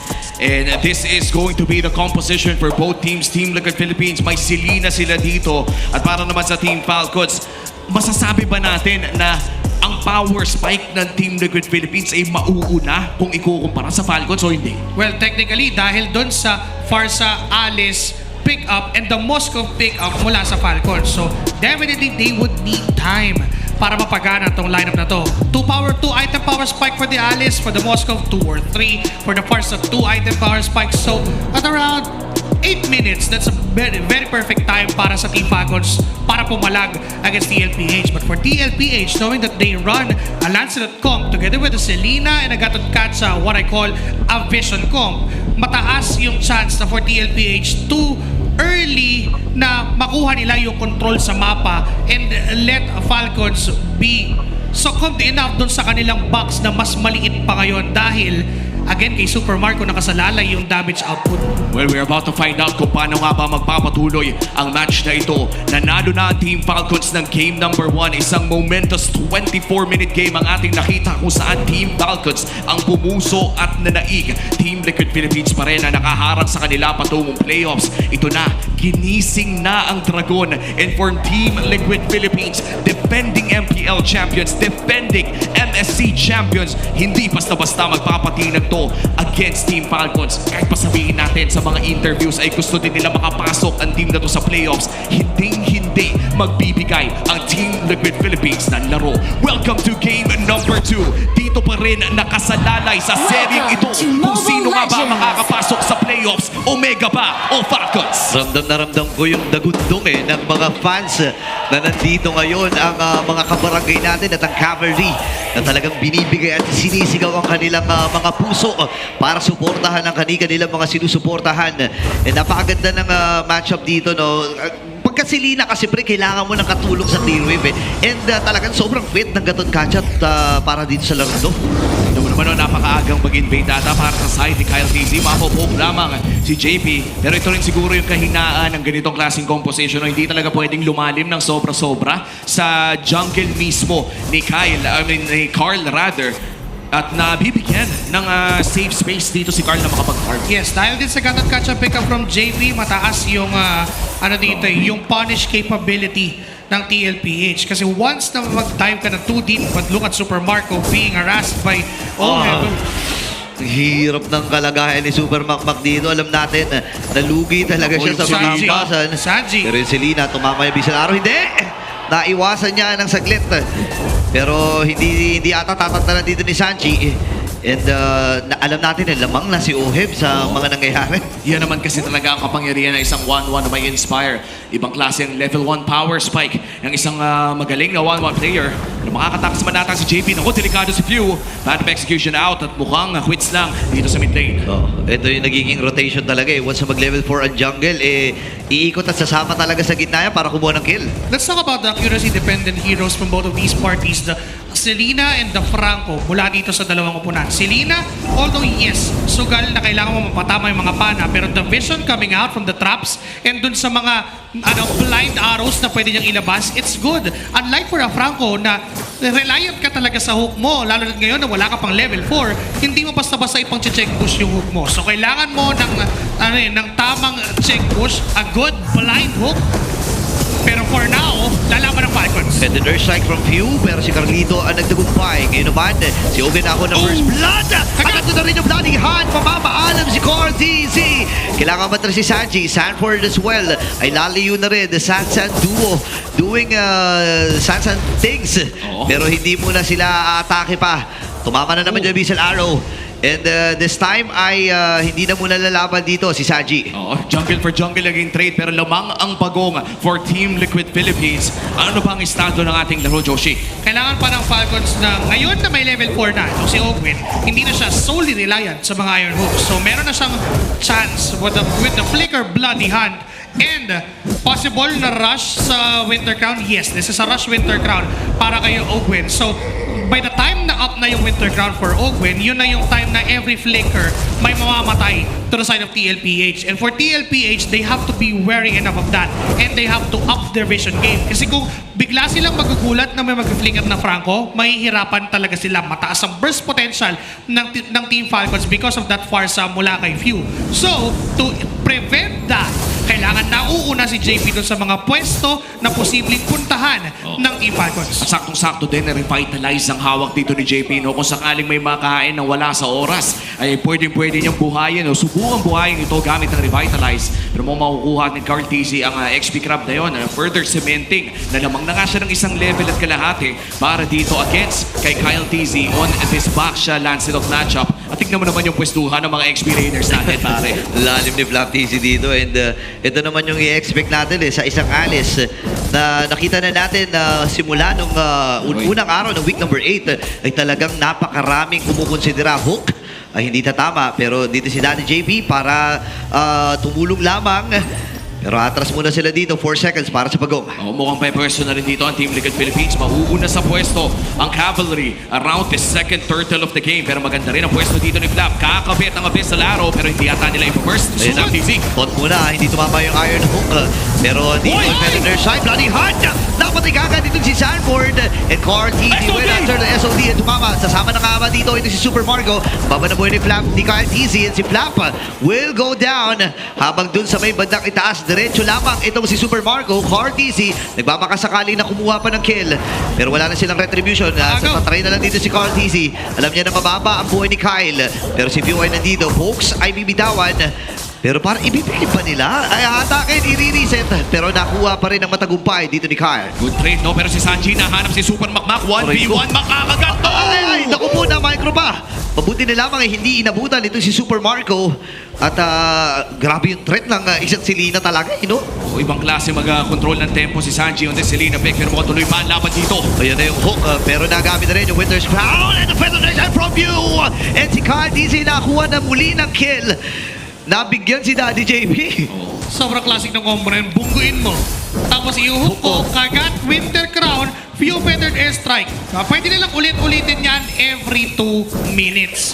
Lalo na naka-flicker, etong si Ogwen, ang cooldown nun ay 2 minutes and yung Winter Crown, close to 2 minutes din naman yung cooldown nun. So technically, yun yung pwedeng asahan ng side ng TLPH. At maaasahan mo talaga si Ogwen gamit ang kanyang Franco at maaasahan mo rin ang Infinix GT30. Experience victory for every madlang gamer. Kitang-kita sa Infinix handcam yung mga ultra smooth na hook at kain dito ni Daddy Ogwen. Nag-aabang din siya na mahuhook dito and Napaka-smooth talaga ng galawan. So far, masasabi natin na 50-50 pa rin yung mga hooks dito, no? Pero si Sanji, 50-50, hindi! Naging 100 na kagad kasi namatay na kagad siya, naging tagpo na iyon. Napakabilis na burst from Falcons. Oo, saktong-sakto, no? Yung huling pagong mukhang makokontrol ng Falcons dahil sa burst na yun. At si JP pa! Sobrang classic talaga na nagiging flow dito ng Team Falcons. Nakaganda rin. Pero nakapag-AOG, ang dami nilang kinumit doon. Even yung ultimate from Flap. And this time, si Carl TZ, clear lamang ng maigi yung gitnang mga minions. At sisimulan na rin at TLPH itong pagong. Dahil dun sa mga ultimates na na-burn, mukhang nabaliktad pa ng TLPH. Nice brave fighter mula dito kay Sanford. Nailayo din si Kyle TZ. Ay, naku po! Merong off-cam kill na naganap. Pero si Black TZ ata magiging target nila. 3v1. Tagumpay para sa TLPH. May kasama pang pagong. Oo, at tignan mo naman, no, dahil sa nakuha nilang kill kay Oheb, mukhang mapapaliktad ni Super Makmak ng bahagya dito ang kanyang lane advantage. 1-0 na para dito kay Super Marco. Kanina din ay binubuli siya ni Oheb. And they also limited yung advantage ng TLPH doon when it comes to gold. At around 1,000 halos yan kanina. Ngayon, nanatiling 1,000 pa rin even though they got the turtle and a kill against Flap TZ. But this time, TLPH can secure the map control because of the traps na nilalapag ni Sanji. Yun yung binabanggit natin kanina pa during the early game na nakasalalay sa vision na magiging galaw ng TLPH. If they know where Ogwin is coming, they might prevent the crucial targets. And so far, si Oheb isang beses pa lang namamatay and that was an ambush coming in from Supermarket Q. At lamang pa rin naman si Oheb in terms of pera, no, compared dito sa Moscow na ito. At kontrolado pa rin naman ng TLPH ang laro, pati na rin ang mapa. 2,000 ang kanilang lamang. At naghahanap pa rin ng Team Falcons ng sunod nilang pick-off. And gusto kong balikan yung sinabi mo kanina, Joshi Cakes, no? Yung mga abilidad dito na napaka-importante, kailangan talaga tumama for both squads. They pistol arrow para dito sa Team Liquid Philippines. And for Team Falcons, napaka-importante na ma-displace nila yung targets nila with the Iron Hook. Sobrang dami din naman na paggagalingan ng initiation sa side ng Falcons, but Flap TZ, no? Okay, nabitawan na niya yung kanyang Throne of Ruin. And alam nila na may mga ultimates din na naikasa dito ang TLPH. Owen, may magpapakita, tumama yung Bissell Arrow. Uy, ang sakit na rin, ha? Pag may kasamang trap rin, parang 1/4 yung bawas. Uy, wait lang! Nagkakaroon sila, tumama yung SOD. Lalayo si Super Marco!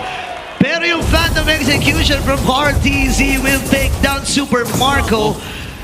May mga pana pa, hindi tatama. Si Black TZ, tinatry lamang niyang i-clear ng maigi yung kanyang lane. Pero parang sobrang unfortunate nun, ha? Sobra. No SOD, no flicker. Pero si Ogwen! Ayan na yung Bloody Hunt and defended Earthstrike. JP buhay pa rin naman. Pero si Carl TZ tinahina. At yung AOG, walang tatamaan. Pero tinamaan ang lintik dito si Fury. Naman, nagamit na rin yung Throne of Ruin. Habang si Oheb nakalipad. JP ngayon ay tumaatras. Nagamit niya yung kanyang conceal. Si Black TZ, pinagtutulong-tulungan. Dahil nga sa Flying Cloud, si makakasama si Super Makmak. Pero na-stun. Atras muna dito yung 5 miyembro. Oheb ay sasama pa. Grabe yung nagiging action dito. Pero andun pa yung hook. May kasama pa. Nagamit din yung Winter's Crown.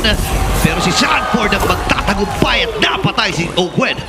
Yung perfectly placed na trap pa yung pumatay doon kay Ogwen na kahit pa magising siya doon sa Winter Crown ay mamamatay pa rin siya once tumama at maapakan niya na yung Abyssal Trap. Pero it started with Super Marco doon sa kanyang unfortunate dash papunta doon sa Cyclone Eye na nandoon yung mga members ng TLPH, and it ended with Super Marco rejoining the fight, but it's still TLPH to control that. Medyo maginaw, pare. Medyo maginaw. At katulad na lang yung sinabi mo, no, talagang nag-batter yung nangyari kay Super Marco kanina. Pero dahil dyan, Team Liquid Philippines, masesecure nila ang pinakaunang lord ng larong ito. At further pa nga masesementa na kontrolado nila ang mid-game. Ano bang pwedeng gawin ng Team Falcons dito? One crucial hook to that most appropriate target might save the day for Team Falcons. And I am talking about Sanji being hooked, talking about Oheb being hooked. But that was unlikely to happen dahil sa Nidas and Flowers wala kay Oheb. So yung Flicker, Bloody Hunt, Winter Crown, that might be the option for Team Falcons. Yun talaga yung hinihintay ng Team Falcons. Medyo mataba na rin ang lamang ng Team Liquid Philippines. 5,000 na ang kanilang hawak at kita naman na naiilang ng pumwesto ang side ng Team Falcons mula sa mga pana dito ni Sanji at si Kyle TZ ang haharap. Flap TZ looking for the opportunity to go in. Pero mukhang ibibigay na nila ang tore na yan. May Holy Shields pa naman sa may bandang itaas at may flicker na rin si Ogwen. Anytime ay pwedeng magkaroon ng laban dito. Pero Team Liquid Philippines, makapagalan nila ang kanilang pag-push, taking it safe, taking it slow. Oh, napakaganda ng nagiging resulta ng mga paghihirap dito ng TLPH. Pero yung resulta ng Team Falcons ay hindi pa natin natatanaw. May mga missile arrows muli na naipapakita dito si Sanji. Actually, hindi pa nga natin nakikita pre yung missile arrow AOG. No? Hindi pa ito nilalabas ng TLPH. So far ay sobrang safe pa rin ng kanilang galawan. At this point, umabot tayo sa punto na yung base ng Team Falcons ay malaking target practice ni Sanji.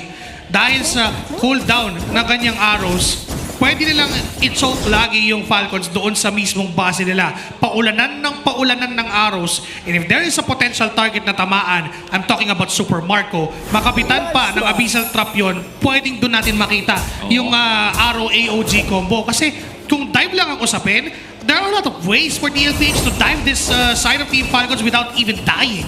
Oo, tsaka sa totoo lang, no, wala naman kasi Purify si Super Marco. Wait lang nga, Brave Spider in! Kung pumasok tayo ng AOG, dalawa! Nagtalunan dito mga miyembro ng Team Falcons. Super Marco pa natin kanyang buhay. Mamamatay si KalDC, mamamaalas na si OM nakalipad pa! Si OM! 4-man down! At si Black D, sila lang ay natitirang mag-isa. Si KalDC lang na maalam mula sa TLPH. At kikitilin at wawakasan na nila ang paghihirap ni Black DZ. Kompleto sa Legados ang naubos para sa Team Falcons at ready na silang i-extend ang serye na ito. TLPH takes game number 2. Parang ganun lang, may serye tayo. Welcome to game number 3. Tournament Life, upper bracket on the line. Sulit ang ticket ng Superfan Saturday.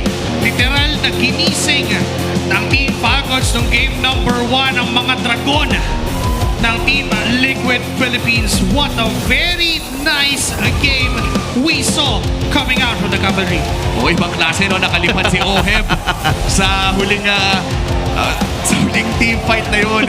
And looking at our MVP highlights, no, our smart game highlights, kita kung paano talaga na-build up yung early game patungong late game ng Team Liquid Philippines. Tsaka isa pa masyadong specific kasi yung yung win condition in yung situation for Team Falcons. If the arrow won't connect, kailangan ma-spend yung resource, yung flicker, winter crown, and ultimate mula kay Ogwen.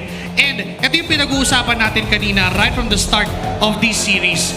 Kapag merong isang kayang manggulo doon sa ginagawa ng Franco or even ng Kadza ni Ogwen, which happens to be Sanford on this game, doon matatapos yung problema ng TLPH with that. And because of the consistent pressure, the damage present, the sustainability mula dito sa labo-labo ni Sanford, it is what they used to take this game against Falcons. Tsaka naging napakaganda ng kanyang mga landshakers. Hindi nga niya kinailangan gumamit ng flicker for the most part, no? Yeah. Nakikita natin na kapag kalapag ng Bravest Fighter, yung landshaker niya, maganda na agad yung angulo. Napaka-efficient ng lapu-lapu dito ni Sanford. Kaya naman siya ang ating game number 2 MVP. Pero itong team fights na to, nakikita natin that it all boils down to that one single survivor na kadalasan pinapaliktad yung mga early team fights. Tsaka, we've talked about this even the day started na the only XP lane that could try and be at par with an Alice right now is the Lapu-Lapu. You've said that, diba? And because even the Arlot, even the CC, even the Esmeralda,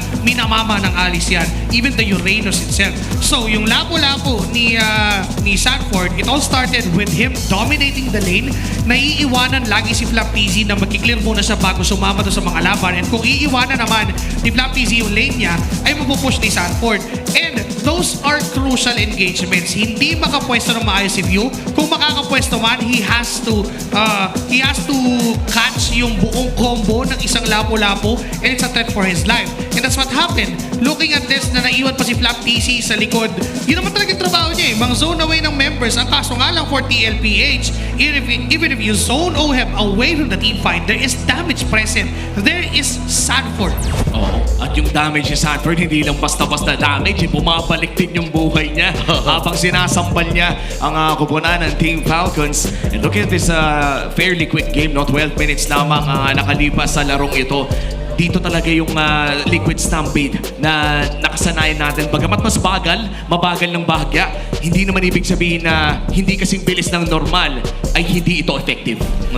Tsaka, I mean, mag-expect talaga na magiging mabilis ito eh. Dahil nga flying clouds, ang bilis ng reaction, ang bilis ng pag-ikot. And gusto ko lang sabihin, effective naman talaga yung ginagawa nila eh. Bangga, hook, kagat, tapos burst. It's just that na ang bilis din responde. Lalo na itong si Daddy JP, men, napakalupit. Lalo sa final moment na yun na kung saan naipit sa eskinita ang mga miyembro ng Team Falcons at wala na silang way para umatras. Sakop na sakop ng buong AOG. Yung AOG, di ba? Buong AOE ng AOG. And unlike what we saw in game number 1, this is a 12-minute and 39-second game. Almost half of what we saw on the 24-minute game number 1. And that explains it. Kasi kailangan din ng TLPH bilisan ang mga tagpo. Kasi if ever na makuha ni Few yung complete items niya, by the way, pahuli crystal na sana siya dito sa point nito, but he has to build that glowing one to prevent the regen coming from the revitalize ng isang Gatotkacha and the Blood Wings for his self-sustainability dahil siya yung dinadive ni Carl TZ and even Sanford. So kung makompleto man yung mga items ni Pew and ni Super Marco and even Flap TZ, I mean, kahit yung 1-1 kaya niyang saluhin ng buong puso yung ultimate dahil hindi naman siya mababawasan out of it. Plus Super Marco, merong mga crucial moments na kung saan sinusubukan niya na sumama na kasi kailangan na ng Team Falcons. But unfortunately, wala pa siyang resource para mag-provide ng as much damage as the carry himself did dito sa laban na to. Kaya naman sisilipin natin ang ating Big Four. Narito si Sanford, the wingman. Sandbag muli si Flap TZ back-to-back. And the carry and BPI rich guy of this game, Carl TZ, on back-to-back Lancelot games. Para dito sa sering ito talagang may galit. Ayaw niyang bigyan ng kahit katiting na Mercy Team Falcons. Lancelot games 1 and 2. Oo, sabi niya, hindi, natalo yung Lancelot ko. Dapat game 2, ibawi ko yung Lancelot ko. Kasi nga naman, nabansagan na nga si Carl TZ na tagapagmana ng TC Blade. Pero ang maganda dito, Bren, sobrang lupit ni Carl TZ sa naging larong ito. Tsaka yung tapang niya, no, doon sa panahon na, isipin mo, may threat ng bloody hand, may threat ng mga stunts. Ibang klase talaga yung gumalaw si Carl. Pero kasi parang yung Lancelot, yung ilan nga dyan sa Team Falcons, kasama niya nung nakuha niya yung Lancelot skin yung na yan. Skin, oo. Diba? Nandyan si Flap, nandyan si Few. Parang pinakilala niya lang muli na, okay, baka this is me, the Lancelot God. Tsaka ginagamit na rin niya yung skin. I think there was a time na iniiwasan niya ang paggamit nito. But with all of those aside, we are now down to a do-or-die match para dito sa Team Falcons. Game number 3 na po. Kapag natalo ang Falcons dito, tapos na ang kanilang regular season run, which puts Smart Omega as our last playoffs team. At papasok na rin ang upper bracket, ang side ng Team Liquid Philippines. Pero kapag nanalo naman ang Team Falcons, pasok ang Falcons sa playoffs, laglag naman ang Omega. So dalawang kupunan ang nanginginig ngayon habang nanonood ng MPL Philippines. It's Smart Omega and Team Falcons. Oo. And itong mga kupunan na to, no, actually even Onyx Philippines, no, kasi inaabangan nga nila kung ano yung magiging resulta ng larong ito. Again, para sa Team Falcons, dapat ibigay na nila lahat ng kaya nila dito. Well, bago natin makita lahat ng mga pwede nilang ibigay, ay balikan muna natin yung mga naging changes ng ating laro. Puntahan natin ang video na to for Project Next.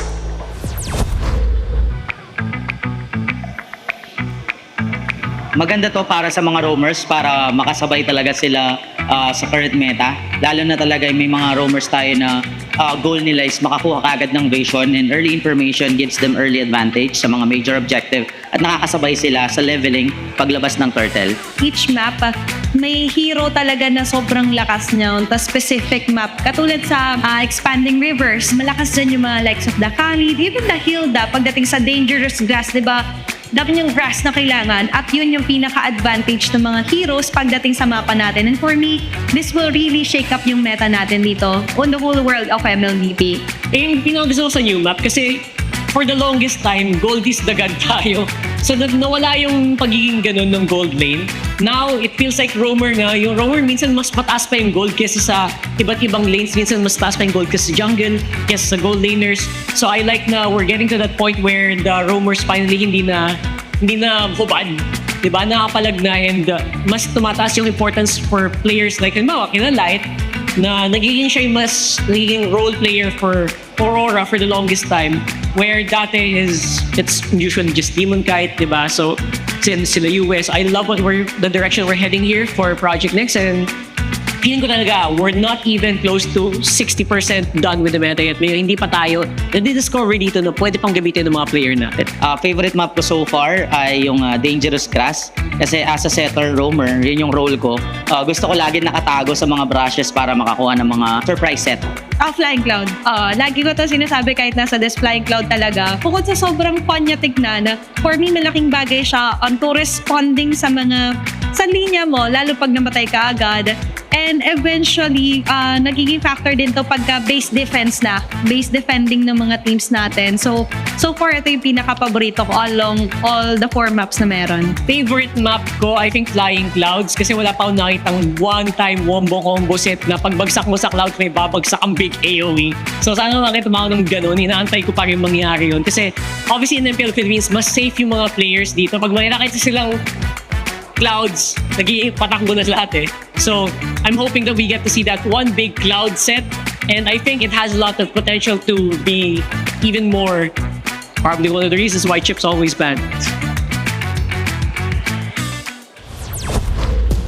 Diyan na nga natin nakita yung mga paboritong mapa at mga implications sa mga changes nakita natin sa Project Next. Kayo, ano bang mga naging favorite mapa nyo, favorite heroes, at iba pa pwede nyo i-comment dyan at i-kwento sa ating mga social media groups. At sa totoo lang, kung akong matatanong, dati ang sagot ko, Dangerous Grass ang favorite ko. Pero ngayon, lumipat na ako sa Flying Clouds. Na-realize ko na hindi masyado nagmamatter yung mga losing matchups sa lane kapag ka naka-Flying Clouds ka, kasi libre lang umuwi, pare. Kapag may Flying Clouds ka, kasi yung pamasahe mo pabalik, sagot na ni Munton. And looking at the Legends of Titans here, no? Team DPM rankings, TLPH up ng halos 2,000 compared sa Falcons. That's 12,295. At kung tinatanong nyo kung ano yung DPM, that's average damage, our team damage per minute. And nakikita naman natin na collaborative, even Sanford contributes to that damage output. And there are times na even JP contributes to that damage output. Lalo na kapag hawak niya yung mga Grok or even Khalid, yung mga Hilda, and just even yung Hylos. And for the average damage dealt, for the first 12 minutes, first ang side ng TLPH. Pero habang tumatagal yung laban, they're coming second. I think ang mga nauuna dyan sa mga mataas na yung minutes would be yung teams like Falcons na mataas din yung kanilang game duration. Yung Twisted, tumataas na rin yung kanilang game duration. So overall, parang nakikita natin, humahaba yung mga laban. And kapag early game, pag mabilisan, parang TLPH yung mas may advantage out of it. And let's see kung magpapatuloy pa yung advantage na yan as we enter game number 3. Babalik na naman sa Team Falcons ang side selection, considering na sila ang home team para sa seryeng ito. Kanina blue side na kanilang pinili para sa game number 1. Ang tanong, ano kaya kanilang pipiliin sa game number 3? This is perhaps one of the more crucial games para sa, if not the most crucial game para dito sa Team Falcons. At blue side nga kanilang pipiliin. Ano kaya mga pwede natin ma-expect, pare? CC priority.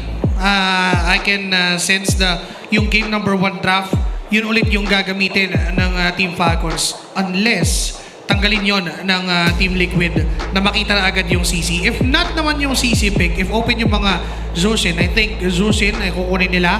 Or if not, ayan na yung pinag-uusapan natin kanina. He is the second player to reach 3,000 career assists. Mala LeBron James talaga ng LeBron James ng MPL Philippines. Congratulations, Carl TZ, the GOAT, the young GOAT. Kung ano mang gusto nyong itawag sa kanya, the face of MLBB. His resume says it all na, pare. Ito na ang isa. Kumbaga, ito na yung greatest of all time. Unang nakakompleto ng mga trophies natin sa MLBB Esports. Grabe ka talaga, Carl. No? Magtira ka naman, boss. Kulang na lang ay MDL. Oo, MDL na lang talaga kulang. Hindi ako masa-surprise if mangyari talaga yun at some point. Di ba? Kasi si JP, meron eh. Yun lang ang lamang ni JP kay Carl. Parang pag nagkaroon ng flexan, kunwari, nagkaasaran sa Woodcamp, tapos sabihin na ni Tati JP, wala ka MDL. Wala ka namang MDL eh, di ba? Hindi pa kompleto yan, pare. Golden Road, wala ka pang MDL. Wala kang MDL. But here you go. Ang ating mapa para dito sa ating crucial Game 3 ay ang Dangerous Grass. And looking at the win rate, mukhang parehas na naman ang ating makikita. Nako, madadagdagan ng talo kung sino man ang magagapi dito. Pero napag-usapan na natin kanina about doon sa Dangerous Grass. Ang ganda nito kasi ito yung pinaka-technical. I guess para sa sarili ko lang, iniisip ko, no, sobrang technical nitong mapa na to Kasi ang dami mong grass na pwedeng pagtaguan. And specifically for both of these teams, lalo na if they're running sobrang taas na position-based na composition. And I'm talking about a Farsa. For a few dito, no? If ever na mauna yung TLPH o yung kalaban technically sa mga sa mga grasses na yan, doon sa mga bagong sa balbas, doon sa kilay, di ba? Pag nauna sila doon, mataas agad yung vision play. And again, we're looking at the possibility of a CZ priority for Team Falcons. That would flex it for them. And open pa rin yun. Open din naman ang kaso kasi hindi bukas yung Jason Shin Parang mahirap mag-CC Gold ngayon. Oo nga, no? Walang YSS. Pero may mga times na ginagamit yung YSS. Pero, reverse yun, no? Kaya lang kasi dangerous grass to, so hindi masyado advisable. Pwede naman yung CC. Pwede namang okay, nuna yung Lancelot. For that, now, hindi makuha ni Carl TZ yun. But I'm afraid of a friend rin from Carl TZ dito. Parang a no mercy type of Team Liquid. Yan yung yung naging evolution ni Carl TZ. Pero mukhang uunahin muna nila yung nag-game MVP last game. Uunahin nila ang Lapu-Lapu. At mukhang magkakapalitan lamang ang dalawang junglers ng hero kanina. This time around, it's Carlito taking that back shot para sa kanila. Tapos, niliko, no? Baksa pala for Daddy JP. Ni Rome pala, no? Pwede, ginagawa nila yun. Ben, alam mo, parang may gustong patunayan dito si Carl TC, no? Sabi sige, sabi nga natin, tagapagmana ng TC Blade, baka ito na yung time, hinasa na niya yung kanyang TC Blade dito para gamitin. Kaso walang blade niya si Bakshi. Yun nga lang. Yun lang. Palitan lang. Sige nga, gamitin mo, tumesting ka. Baka pwedeng gano'n. Ang mga pwede rin yung, Mami, ako naman Lancelot. Sabi ni Mami, ako muna Lancelot. Sige, akin na lang yung box siya. Pero mukhang nagkapalitan talaga dahil si Super Marco naman ang hawak ng Harith. And again, Farsa secured para dito kay Few. 3 games. Grabe, 3 games na umiibon. Dito si Few. Ano kaya ang magiging third pick dito ng Team Liquid Philippines? Third pick wise, they can go for the Kimi, I guess. Although mahirap lang against Farsa, pero you have your ways to bully and harass sa Farsa doon sa lane. Kailangan mo lang tapangan, tibay at lakas ng loob lang at proteksyon mula kay Daddy JP. So possible yun nakunin. There goes the Granger for Oheb. One of the heroes na nakatay na rin sa pangalan ni Oheb. Medyo kahawig nga niya Kung tutusin. Sa bag? Iba lang buhok. Medyo parehas yung mata. Nandiyan din yung isang kamukha ni Oheb, by the way. Shout out ulit sa kanya. Well, Chip ay inalis. Wait lalim ng hugot dito ng TLPH. Medyo madalang na natin hindi nakikita yung ban chip. And maybe because dahil nga hindi naka-Lancelot si Carl at this point, or maybe kasi di pa natin sure pa rin kung saan mapupunta yung Baksa. Diba? So, baka dahil dun sa chip na pwedeng makuha ng Team Falcons, hindi sila maka-keep up dun sa bilis kumbaga na pwedeng gawin ng lineup ng Team Falcons. So, Team Falcons right now, they can ban still heroes for Carl TZ, Hayabusa, baka kasi may point pa rin, or mga Matilda. Oo nga parang hindi pa rin hindi solve sa utak ko na kay Carl mapupunta itong itong back siya pick, pero mukhang si Coach Trevor na mismo magtatanggal ng Franco. Parang bang may naaamoy si Coach Trev na baka gayahin yung mga estratehiya na nilalabas nila kanina. Banggahok, no? Yung mga ganon. And even the Matilda is an option to ban for Team Falcons. Baka biglang bumalik si Daddy JP sa mga ganong klaseng heroes. Tara na nakaback sila in Lapu-Lapu. Sobrang unstoppable ng magiging combo nila kung Matilda ang hawak ng TLPH. So, for TLPH naman, they can remove heroes for Flap TZ. May Uranus na pala nakabad, sorry. Alice is an option. Although may baksa naman na sila pang reduce ng regen, pang life drain, kumbaga. Pero, okay. Hero ni Ogwin, yung Grok. Oo, wala pa rin kasing rumor side ng Team Falcons dito, no? Chip and Grok, dalawa sa mga nakatali na rin sa pangalan ni Ogwin. For the longest time, no, hindi pa nga nare-rework si Grok. Ito rin isa sa mga paborito niyang gamitin. At yung Chip ay, kumbaga, sa shortcut ay nag-world tour din ang side ng Team Falcons during their time with Falcons AP Bren on this Chip pickup. And now with this final ban mula sa Team Falcons, ano kaya kanilang didikdikin? Matilda or Hylos? It's good. Pero if ever man, kung ganun yung magiging pattern ng ban nila, kung mababa yung Matilda, may high loss possibility for a TLPH. Pero they can reserve that up until the last pick. Probably get a hero for Sanji ngayon. Louis is an option. Kagura, still Selena. Ayun. Parang big fan ako ng nabanggit mong Kagura eh. Yung nakita natin to mula kay Sean kanina sa ating first series kung saan kinounter nila ang mga Farsa picks ng kanilang kalaban with that Kagura. Pero ito na, siguro malalaman natin no, kung back siya nga ba para kay Carl kung sakaling kukunin na nilang isang assassin dito. Pero tulad na lang ng sinabi mo, mid lane muna ang kanilang kukunin. Angela, ang kanilang itadraft. Mukhang may sasakyan na Carlito, si Sanji. Di ba bitin sila sa magiging damage dito, men? Well, they were solely reliant to Oheb and even Sanford. Esme?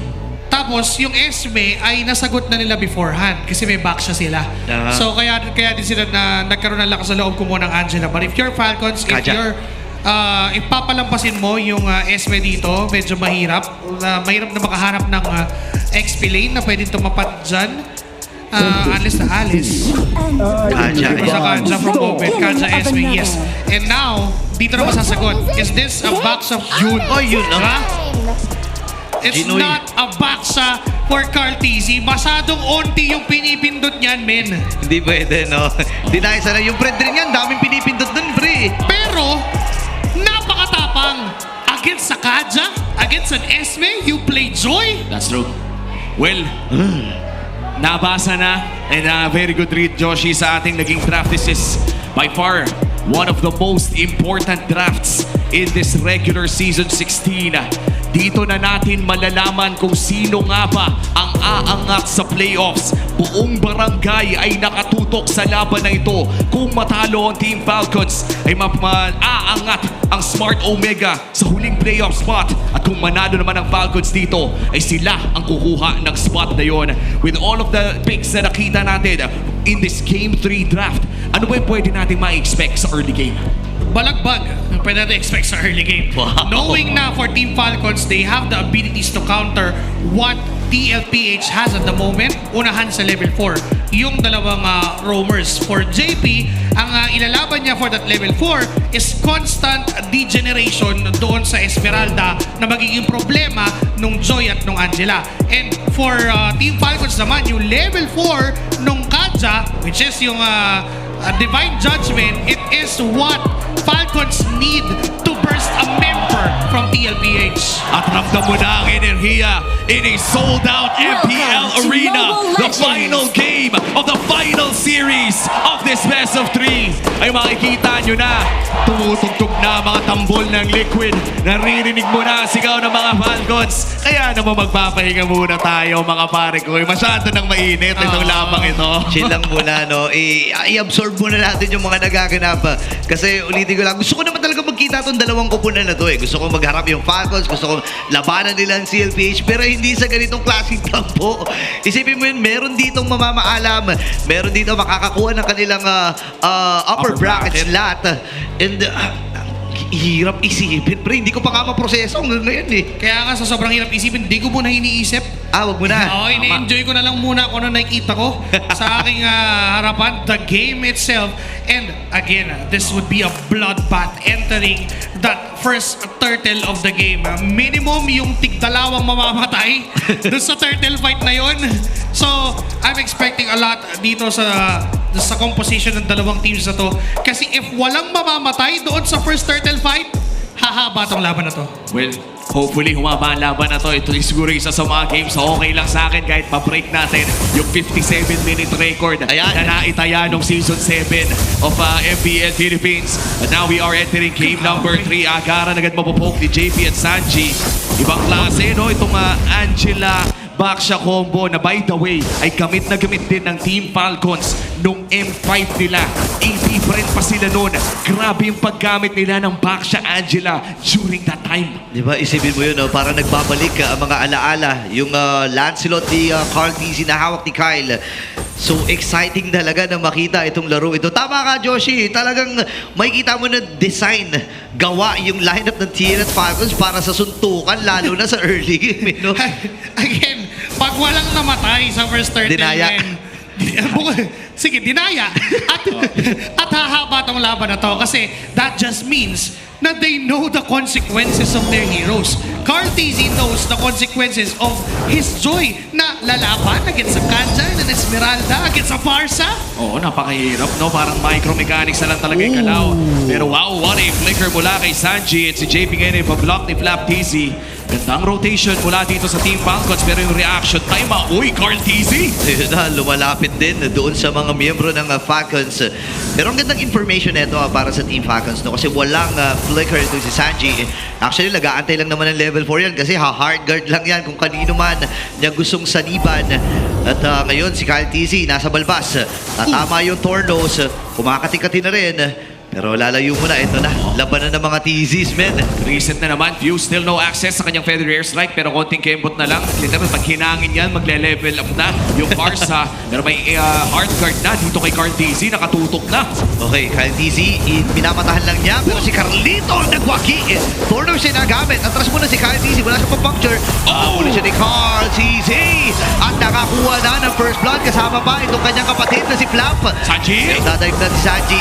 Grabe yung pag-juggle nila dun sa Torre at nakakuha sila ng dalawa kasama Pampagong. Ang ganda ng naging sequence para sa Team Liquid Philippines. Paano ba ito napagana ng Liquid?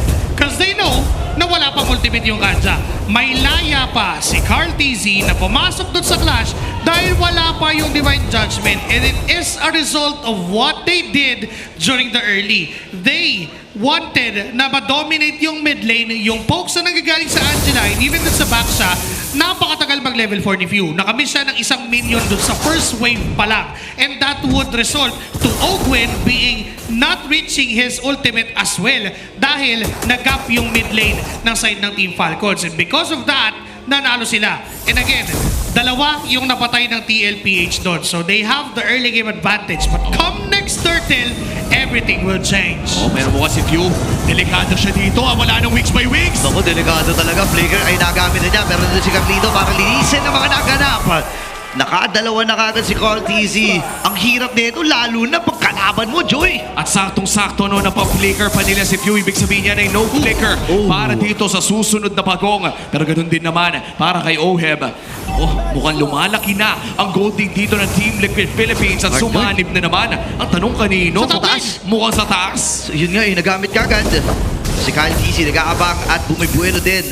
And atrasan muna sila. Uy, napa-force din ng Zammer Force dito si Super Marco. 13 seconds para sa ikalawang pagong at maaga at ang pagpwesto ang gagawin ng TL. At sisilipin natin ang ating Infinix in-game equipment. May kalamangan talaga ang side ng TLPH in terms of gold sa gold lane pati rin sa kanilang XP lane. In fact, papunta na nga tayo sa Sky Piercer dito ni OEB. Isa sa mga pinaka-importanting items para sa isang Granger. At sisimulan na nga ng TLPH at Falcons ang turtle na ito. This is the second turtle of the game. At sinabi na ni Joshi kanina na kailangan mag-ingat sa ulti ni Ogwen. Okay, ang aga nga ng Heart Guard. May Flash of the Oasis na rin, by the way. Itong si Sanji. Wala na atang lalaban. Yun na ata naging goal dito ng Falcons. Trade na lang ata, pero wala silang aabutan doon sa may bottom dahil magkakasama nga ang TLPH. Flap TZ ay lumayo na rin. Paplato magta-try dito si Super Mario, pero grabe yung naging desisyon ng Falcons dito. Hindi sila lumaban. And that's very interesting coming in from Team Falcons. Still 2,000 ang lamang ng Team Liquid Philippines at mukhang si Few ang minamantuhan na dito ni JP. Grabe, nahabol o pagulong-gulong lang. Infected Earthstrike. Just to clear out na yung mga minion waves. Tagumpay naman ito para sa Falcons. At makakapag-push sa may bandang ibaba, no? Siguro yun yung naging trade talaga ng Team Falcons. Paunti-unting i-chip damage ang bandang ibaba. Pero sa ngayon ay hawak pa nga rin ng Team Liquid Philippines ang larong ito. Miniminimize lang din kasi ng Team Falcons yung casualties dito sa laban na to. Kasi lamang na yung TLPH eh. And if they would fight and try, baka mahirapan sila at maging dead ball yung snowball. But JP, Ayun na, hinatak pa. nagamit pa yung Divine Judgment doon. So that's a critical info for Team Liquid Philippines for the next few seconds. Yun lang! Ayan na. Binate din kasi kagad yung heart guard eh. Akala nila sasanib din doon kay JP. Ang problema ay nakakuha na naman ikatlong kill para dito kay Carl TZ. At nag-snowball na nga dito si Carl. Look at that, 4,000 gold sa kamay ng isang Joy. At palapit na nga ata ng palapit doon sa Holy Crystal. Punta doon or possible yung pa Blood Wings pa. Pero knowing Carl TZ, I think this is a Holy Crystal. Huli na. Reveal niya. Lalo na ngayon na napakalaya niyang gumalaw sa mapa. All he wanted was damage para mas mapaigting pa yung panggugulo niya at yung threat niya when it comes to the clash. Meanwhile, Flap TZ is slowly building his own items. Kinakaya na niya na harasin itong si Sanford with ang labo-labo. 10 seconds bago lumabas ang pinakahuling pagong ng larong ito. Magte-trade kaya ang side ng Falcons. Super Marco. Medyo delikado si Super Marco pero mukhang naamoy niyang nandoon si Carl TZ. Sisimulan na nga ni Kyle ang turtle na ito. Nasa balbas si Sanford at Flap TZ. Open, ready manghila ng kahit sino. Yan na yung hard guard na nagamit ng Phantom Execution para na makatakas si Kyle. Pero papasok pa rin! Pero nagtagumpay siya with the Tornus Retribution. Wala pa rin naman si Black TZ. Feather Earthside from View. Atrasan muna dito ang TLPH. Pero nagabang si Super Marco. Meron pa siyang Zaman Force. Ipitawan na nga niya. Si JP ay magdidesisyon na. Si Super Macmac na i-burst ito. At makakakuha sila ng kill. At dahil dyan, mamimitigate ang lead ng Team Liquid Philippines mula 2,000 to almost just 1.5. Tsaka yung ginawa ni Marco, hihintay niya na wala na kasama yan, bigyan na yan. Nung nakita nila na nakalampas na yung ibang members ng TLPH, okay, it's go time. Bigyan natin JP. And so far, they're putting up the nicest decisions ever dun sa mga laban na pinipili nila. Alam nila na kaya nilang patayin yung iba-burst down nila. The plan in mind for Team Falcons is just minimize those casualties. Super Marco, naramdaman niya na yung damage output ni Carl TZ. May nakaredy pang hard guard, hindi lang nila na-bait. Napakasakit na ni Carl TZ, man. Kahit sino nga sasagasaan niya, sigurado nga mamamatayan. Here we go. Flicker na gamit ni Super Marco. Oh my goodness! Parang isang segundo lang yung itinagal niya right after ng pagpasok doon ng TLPH. May next bata sila magiging biktima. Federation gamit din ito ni Phil Flicker as well.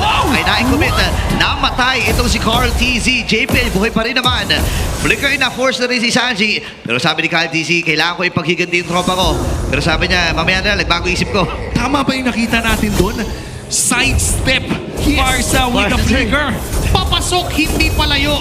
He wanted to try and take yung yung mga minions na lang. Pero nag-decide sila, teka, papaburst naman pala si Carl. Ito Purify nagamit na rin kagad ni Black TZ. Papasok din si Sanford.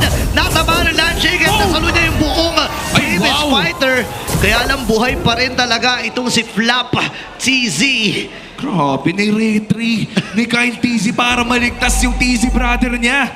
Ganun yung gustong gawin ng Team Falcons. Again, they are just minimizing the casualties. Tinanggap na nila yung early game na hindi nila mahawakan because of that early snowball mula sa Joy. But somehow, they are now within striking distance against TLPH. Totoo, at mukhang unti-unti na nga gumagana yung chini-chepi-chepi damage nila sa mga tore around the map. At dahil dyan, yung pressure ay nasa kamay na ngayon ng Team Falcons kahit may konti pang kalamangan ang Team Liquid Philippines. Pero ito kasi inaabangan natin yung unang stack sa Skypiercer ni Oheb, yung pwedeng magbago dito. Ako nabangga yung Phantom Decision na gamit din. Carl TZ! Ang nagwagi doon sa Lord! Okay na yung mamamatay! Napag-examine for Super Mario nakuha na kill. Pero naging siya rin naman na naging kapalit. Kailangan mo si Flap TZ. Tuloy-tuloy pa rin naman ang TLPH sa kanilang stampede. Ako po na solo lang. Nakamatang miyembro dito ng Falcons o ng TLPH.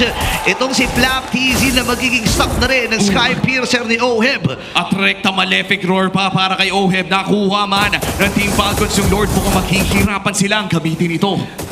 Team Liquid Philippines made it worth it na kahit pa makuha ng Team Falcons yung Lord na yun. Teka lang, masyadong matapang si Pio na humarap. Aray ko po! Sa pagitan ng mga bato ay tinawiran pa rin ni Carl TZ. Oh my goodness, crucial yung kill na yun ha. Pwede pala yun? Ganun pala. Abot naman pala nung range nung dash ng Joy. Yung kapal nung bato na yun. And again, sobrang tapang ni View na pumatay ng Carl TZ kahit pa may Angelang kasamang kasunod. Inagawan pa nga ito si Kyle TZ nung orange buff na burst down na rin yung Lord na bitbit ng Team Falcons at nakalabang pa ng 2,000 TLPH. Bumalik din lang yung pinaghirapan ng Team Falcons. Bumalik din lang sa kamay ng Team Liquid Philippines. At ngayon, mas masama pa dahil may Malefic Roar. Pati may isa pang Legion Sword. Dito si Oheb. Ito na yung power spike na inaantay ng Cavalry. Inantay naman ng Team Falcons yung Holy Crystal mula doon sa Harim. And that's one magic wand away in the recipe para doon sa Holy Crystal ni Super Marco. But it would take time. Kailangan pa niya ng oras kahit papano at si Flap TZ yung magiging magiging anchor doon. Kailangan ma-sustain ni Flap TZ yung early engagement mula sa TLPH. Mabait niya yung mga resources just like the Hard Guard and even the Tortoise Posans and another steal from Kyle TZ. Tignan mo yung ginagawa ni Carlo. Ready na ang makina. Ito na. Inaabangan eh. Okay, Hard Guard ay nagamit. Baited. Sabay atras dito ang Falcons. Antayin lang nila ma-expire yung Hard Guard na yan. Bumaba na si Sanji. Mahaba pa naman ito kung iisipin na halos 1 minuto pa para doon sa malaking objective. Kaya nga naman naiisip din ng Team Falcons, okay sige, reset lang natin. Antay lang tayo ng way para makapitas. Oo, at hawak pa rin ang Team Liquid Philippines ang lamang. In fact, meron na ulit Hard Guard. Nahanap nila si Flap. Yun nun ako pinagbabangga. Pero Falling Storm na nilagamit. Hindi naman siya nag-purify sa naging tagpo na iyon. So available pa rin ito. And Ogwen, naghahanap na pa rin na magiging right target para doon sa kanyang Divine Judgment. And Super Marco, ito na, available na pre. Yung kanyang Holy Crystal. Tapos nakabasag pa sila sa baba. Gumagana na yung inuunti-unti nilang pangarap doon sa baba. Yung mga dating pinaplano lang. Gumana na ngayon for Team Falcons. Unti-unti nilang minamakro ang TLPH. Yung hindi napapansin na pinipitik-pitik lang at sinachani yung mga side lanes. Ngayon yung Feather Death Strike, yun na ang kukunin na force yung bravest fighter. They can fight for this Lord. At mukhang sila pa nga magsosona dito, JP Cartesi! Ayun na, sumalim na yung Hard Guard. Ibubursatan nila din si Black TZ para mga atakas. Sila pag-examine force. At pagmula si Kyle TZ dito. Ang baba ng boy ni Carl. Tagumpay sa pag-burn ng mga skills. Dito ang TLPH ng Team Falcons. Wala pang Hard Guard dito si Sanji. Nag-aantay pa sila ng oportunidad. At reset muli. Uy, si Pew masyado at malalim. Wait lang! Pew ay nagamit yung kanyang flicker. Medyo nakakakabang at tagpo iyon ha. Napakalalim din ni Kyle TZ. Atras siya with that Phantom Execution. Men, marami mga ulti na nagamit. Oo, pero mukhang yung mid ay kailangan ng pagtuunan ng pansin ng Team Liquid Philippines. Flap TZ pumasok doon sa likod. Akarang may immortality. JP Cartesi papasok naman. Si Kyle TZ, makmak, hinahanap niya. Pero mukhang makakapag-back naman with a Hard Guard. At reset na naman para sa Lord na ito. Wala talagang gustong magbigay ng mas magandang pwesto. Sinatsacha ng matindi yung Lord. Bibitawan namin, sige hawakan nyo. And dahil nga mabilis lang naman ang cooldown ng hard cards, spammable yan enough for TLPH. Na kapag wala yun, takbo muna. Pag nandyan na, palag na. Paulit-ulit nilang pwedeng gawin yon but not in front of Flap TZ. Everything might change dahil pwede niyang i-absorb yung mga shields na yon. May Oracle na rin naman siya. Pero up na rin naman yung Black Eye Shield and some Sea Halberd para dito kay Oheb. So kahit paano ay reduced yung shield na nag-generate ng isang Esmeralda. But then again, we're looking at the macro scale of things. For Team Falcons, lamang pa nga ata yung bottom lane nila when it comes to that push. Dahil may, dahil may first turret pa na outer turret. Ay hindi, lamang sa slow push yung side dito ng TLPH. Oo, tsaka makakakuha ata sila ng mid no madedepensa na hindi na pala mukhang puputok na rin ang mid lane turret. Dahil dyan Team Falcons re-establishing ang kanilang pwesto sa Lord na ito. Hindi nila alam na si Cartesi medyo malayo kaya naman iniisip nila kung ipo-burst ba nila ito o hindi. Pero agad din naman makakabalik ang cavalry around this Lord area. Available na rin ang hard guard dito ng Angela. At JP set na naman. JP gumulog na. Ito na ang makina. Kita na ang nila isa. Hihilahin pa JP. Ako delikado at si JP. Napop yung kanyang immortality Sanford. Target lamang din si Pew. Buhay ba si JP? Hindi! Kasi Super Marco nakuha nun. Okay, kalate kanyang buhay. Kailangan matras. Ang baba na rin ang health dito ni Cartesi. Tatawin na ni Cartesi. Kaya si Ogen ay lumalayo na rin. Reset. And reset ang magiging call. Round number 2. Bumibuelo pa ang TL. JP is out 20 seconds. May karapatang magangas ang Team Falcons dito. Pero kailangan din nilang i-address yung wave doon sa baba. Tatlong tatlong kariton. Kapal niyan. Yung nandun sa baba. So kailangan nilang i-burst yan. Nandiyan naman si Pion, si Ogwin. Laptz is still holding on to this Lord Carl. Sanford rather. Okay, 2v3 ang magaganap. Si Ohe may nakaantay na rin! And Carl Dizzy with that retry. Lalayo na magiging call dito ng Falcons. At hindi umabot si Cortese. Oo, at ipas lang, hindi na sila lumaban pagkatapos doon. Available ang flicker ng lahat ng kupunan ng Team Falcons. Naghahanap sila ng potential na turnaround kill, pero mukhang mamaya pa nila ikakakasayan dahil may upcoming Lord Siege pa for Team Falcons. At biglang nag-work. Yung kanina pang ginagawa ng Team Falcons with them pressuring the side lanes even before that Lord objective. Nagamit pa nila to the extent na ngayon wala nang outer turrets sa baba and even sa gitna, they can possibly win manage this minions ng mas mabilis. But Cortese is looking at Kyle. You are the heir and I am the original bearer. Okay, pero hinatak na ni Ogwin na kaya ba? Tornos ay hindi naging sapat para makaligtas. Si Pion magiging next. Dalawang hits lamang siya dito ni Cortese. Double na, nakuha niya. Napag-isapan force na Marco. Flicker na force na rin. Si Cortese ay lalayo. Pero sabi niya, sige, parang kaya ko ata i-burst ito si Ogwin. Gugulong-gulong si JP. At yung reinforcement mula dito sa TLPH. Kompleto pang 5 ang buhay dito sa TL. Si Flaptz sasalubungin na rin si JP. Kaya naman ay papasok muli ito si Cortese. Sabi niya, inantay ko lang talaga yung cooldown ng hard guard ni Sanji. May pag-agaw pa siya na gagawin dito. Napakakatina ni Carlito. Wait lang. Okay. Naghahanap. Abot na ba? Oh my goodness. Flicker na gamit. Abutan din. Marco! Oh my gosh! Saved by the hard guard! Buhay si Carlito! If not for that hard guard, that might be a kill. Oh my G! Lahat na ibinigay dito ni Super Marco. Even committing yung kanyang flicker para lang maabot nung isang hampasan nung kanyang chrono dash. Grabe si Sanji!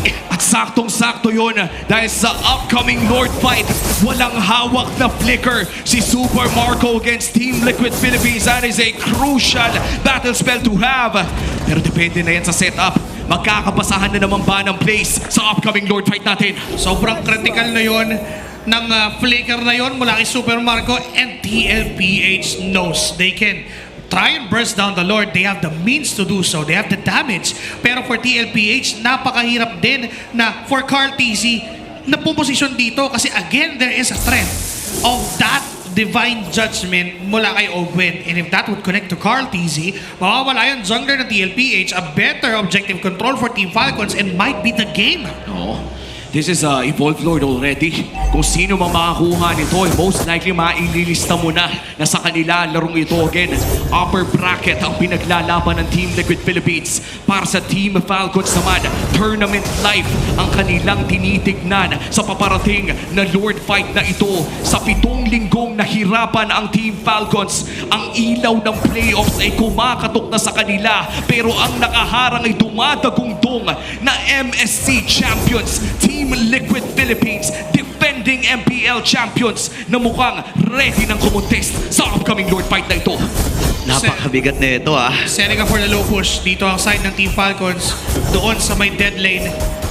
At naka-ready na rin si Flaptz for that massive zone na pwede niyang gawin. JP daw nagpakita at nakita niya yung dalawang members mula sa Team Falcons. So mahalaga dito ang timings and position. And when we say position from view. Kapag nagamit niya ng maayos yung kanyang feathered airstrike para pumatay or just even zone the members of TLPH, they might get it. Nakita si Cortese, gugulong-gulong si JP. Available na at nagbilihan na ng mga immortalities. Itong mga roamers natin. Si Pew, nandun yung burst. Bibigyan natin na ng JP. Si Sanford, kailangan niya matras. Inaabang lang yung kanyang hard guard. Pero ang bababong ng buhay ni Sanford dito. Ang decision ata nila, i-burst itong lord na ito. Nagamit yung falling storm ni Cortese with a lord. Sabi nila, lalaban na lang dito. Mapapatay ba itong si Sanford? Nakipagsabayan na. And si Flaptz, buhay pa rin. Nagamit yung kanyang Purify. Nakapagbitaw ng mga ultimates dito, pero ang maganda ay nakuha ng Falcons yung Lord. At teka lang si Flaptz low. Kyle TC papasok na rin. JP, nag-reset na puncture si JP. Nakupo na pop yung immortality. Tatawid lang muna si Kyle. Nakasan na rin yung hard guard. Napakakatin, napakahapde. Nakapila ng immortality. At nakapag-buy and sell pa nga. Meron siyang winter gun. Pero si Super Marco ay dumating na. Kaya lang kailangan na rin lumayo dito ni Carl TZ. Grabe, makapigil hininga talaga. And this is the Evolved Lord. Matagal-tagal nang hinanap ito ng Team Falcons ang playoffs. Ang ilaw ng playoffs ay kumakatok para sa kanila. Dedepensa ngayon ng Team Liquid Philippines. Kumpleto ang battle spells bukod na lamang para kay Sanford. Si Few ay may hawak din na proteksyon. Niluluto na nila mga wave dito. May wave sa gitna, may wave din sa taas. Pero ang ganda din ng depensa para sa Team Liquid Philippines. Isang decisive na play ang hinihingi ng buong Falcons Nest para sa push na ito. Crucial yung ultimate ni Ogwen. Are they gonna use it for initiation or just to react? JP on the backline. Susubukan nilang i-spot kung nasa ang pwesto ng Team Falcons. Okay, gugulong-gulong na rin dito si JP. Burstable to! Burstable nga talaga. Hindi na ata gagamitin yung hard guard. Ginamit! Pero walang immortality dito si JP. And Kyle TZ win a kill. Basag yung tore doon sa may bandang gitna. At may mga minions pa sila nakasama. Malalaki pa ito sa may itaas as well. May kasama pa sila. Beautiful defense mula dito sa Team Liquid Philippines. Kitang-kita mo kanilang experience. Champions for a reason. Goat for a reason. Carl and TZ. Papasok sila! Inahatak pa si Sanford! Tatlo na lang ang natitira para sa TLPH. Pinag-clear yung mga wave. At dito si Kyle TZ. Kaya na mag-burst si Carl TZ. Nakapili pa ng immortality at mapapaalam din siya. Si Sanji na lang at si Oheb ang natitira. 15 seconds para kay JP. Ang matagal na inampay ng Team Falcons. Matilim man at malalim ang kanilang pinagdaanan.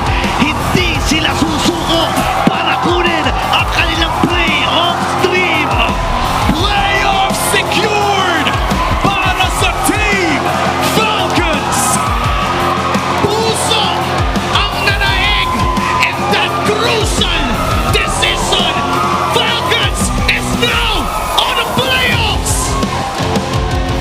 At sa 7 linggong paghihirap ay nahanap muli ng mga nag-World Tour ang puso ng kampyon. Hindi rin tapos ang journey para sa Team Liquid Philippines. Bukas ay may laban ulit ang Team Liquid para naman iselya ang kanilang upper bracket slot. Palakpakan pa rin natin ang Team Liquid Philippines sa napakagandang serye. Perhaps one of the most beautiful MLBB of regular season 16. Oh my goodness! Hanggang ngayon ay tulala pa rin ako sa mga naganap. Who would have imagined na ganun matatapos yung malupit na serye na to? And wow, what a journey as well para sa Team Falcons. Malalaman na natin ang kanilang mga nararamdaman. Punta na tayo sa ating main stage kasama ang ating mga hosts. The team that you are currently looking at right now is playoff secured. Give it up for Team Falcons! Kinilabutan kaming lahat dun sa nakita namin, Ogwen.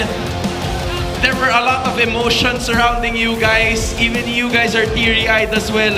Talk to us about the roller coaster journey na nakuha nyo bago makarating sa puntong to. Nung nag-top 8, kami, nasa isip na namin top 8 secured na kami. So, nung huling mga week namin talagang binigay namin yung best namin. Tapos, yun, nakapag-playoffs kami. Yun. Okay, saan ang galing to? Saan ang galing yung performance nyo knowing that everything was on the line, season was on the line? Saan nyo hinugot yung lakas nyo today? Sa akin, ayoko lang first exit para sa akin tapos syempre pasok si Coach Boods na yung mood namin mas lalong umani mood so yung moody in a good sense in a good sense sa pagiging mo Few, I want to talk to you as well. This was such a moment for you and your team. Matagal mo na silang kasama and for the entirety of the season you were backed into a corner. Anong na-discover mo sa team mo while you guys were on the brink of elimination at paano nyo nabawi ito?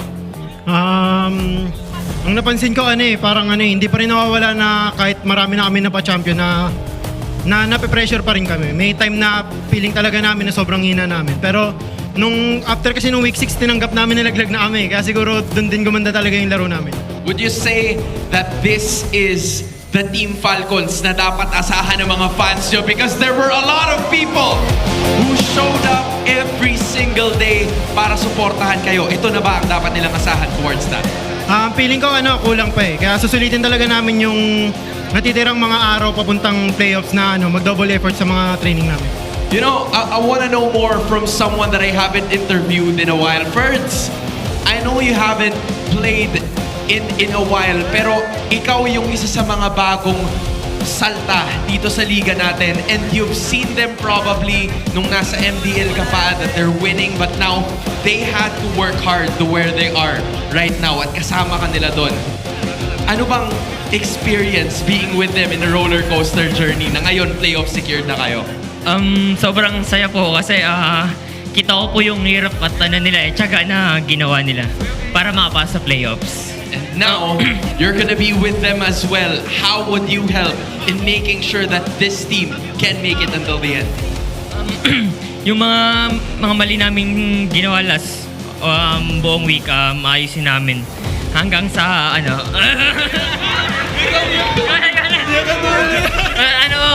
babalakas po kami lagi. Yan lang po. So it's understandable, quite an emotional moment. Kyle TZ, I saw you giving praises a while ago. There are a lot of people rooting for you, even some of the teams. They're expecting na kayo ang makakapasok throughout the playoffs. Anong masasabi mo sa lahat ng supporters nyo? Unang-unang sa lahat, maraming salamat sa lahat ng sumuporta at nagtiwala hanggang dulo. Kahit na minsan nawawalan na kami ng pag-asa na makapasok sa playoffs, pero tignan mo yung miracle, nakapasok pa rin kami sa playoffs. And with that being said, miracles do happen. Playoff secured once more. Team Falcons! You can now make your way and celebrate together with the rest of your family, friends, and supporters. What a way to wrap up Superfan Saturday. That wasn't quite an emotional roller coaster, but the Falcons are still flying. Casters, balik sa inyo. Maraming salamat, Hans, at maraming salamat din sa Team Falcons and Team Liquid Philippines sa napakagandang serye. Kakapunta lang natin sa actually GC ng Casters. All in agreement, the best series of the regular season. Parang ito yung storyline na mula week 1 all the way. Actually, yung history ng dalawang teams na to. Spans the entirety of MPL at saktong-sakto pa 9th anniversary ng MLBB. Ganitong klaseng laruan ang ating makikita. Our MVP of game number 3 is the finals MVP of M5 World Championship, Flap TZ. With this Esmeralda pick, it is a limiter to what TLPH can do.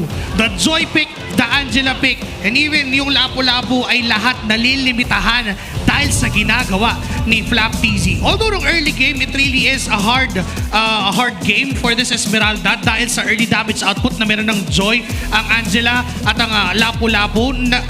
Parang bina-bypass na lang nila yung shields na kayang ibigay ng isang Esmeralda and yung sustainability dahil din sa Baksa present for the side of TLPH. Pero nung time na nakuha na ni Flap TZ yung mga items na kailangan niya and the proper overall positioning from the members of Team Falcons and the decision making if they will burst or not. Dahil may mga times na kinakailangan umuwi ni Carl TZ kasi low siya. Hindi siya pwede mag-rely doon sa hard guard ng isang Angela kasi lalamunin lang ng buo ni Flap TZ yung mga shields na gine-generate. Oo, at kita natin yun no? The entire time, especially towards the late game, para bang wala na talagang kayang pumutay kay Flap TZ kung sakaling hindi siya yung magiging main target ng electrifying beats, and hindi naman kasing pwede na siya yung ibo-burst ni Carl TZ. Oo, mahirap talaga. Tsaka, I think, yung naging rason din, kapag humaharap kasi ito si Flap TZ, naburn niya lahat ng mga skills na mayroon ang TLPH. Though hindi naman natin nakita na na-capitalize ng paayos ng Team Falcons, pero yung ideya pa lang na ganun ay nakakatakot na talaga.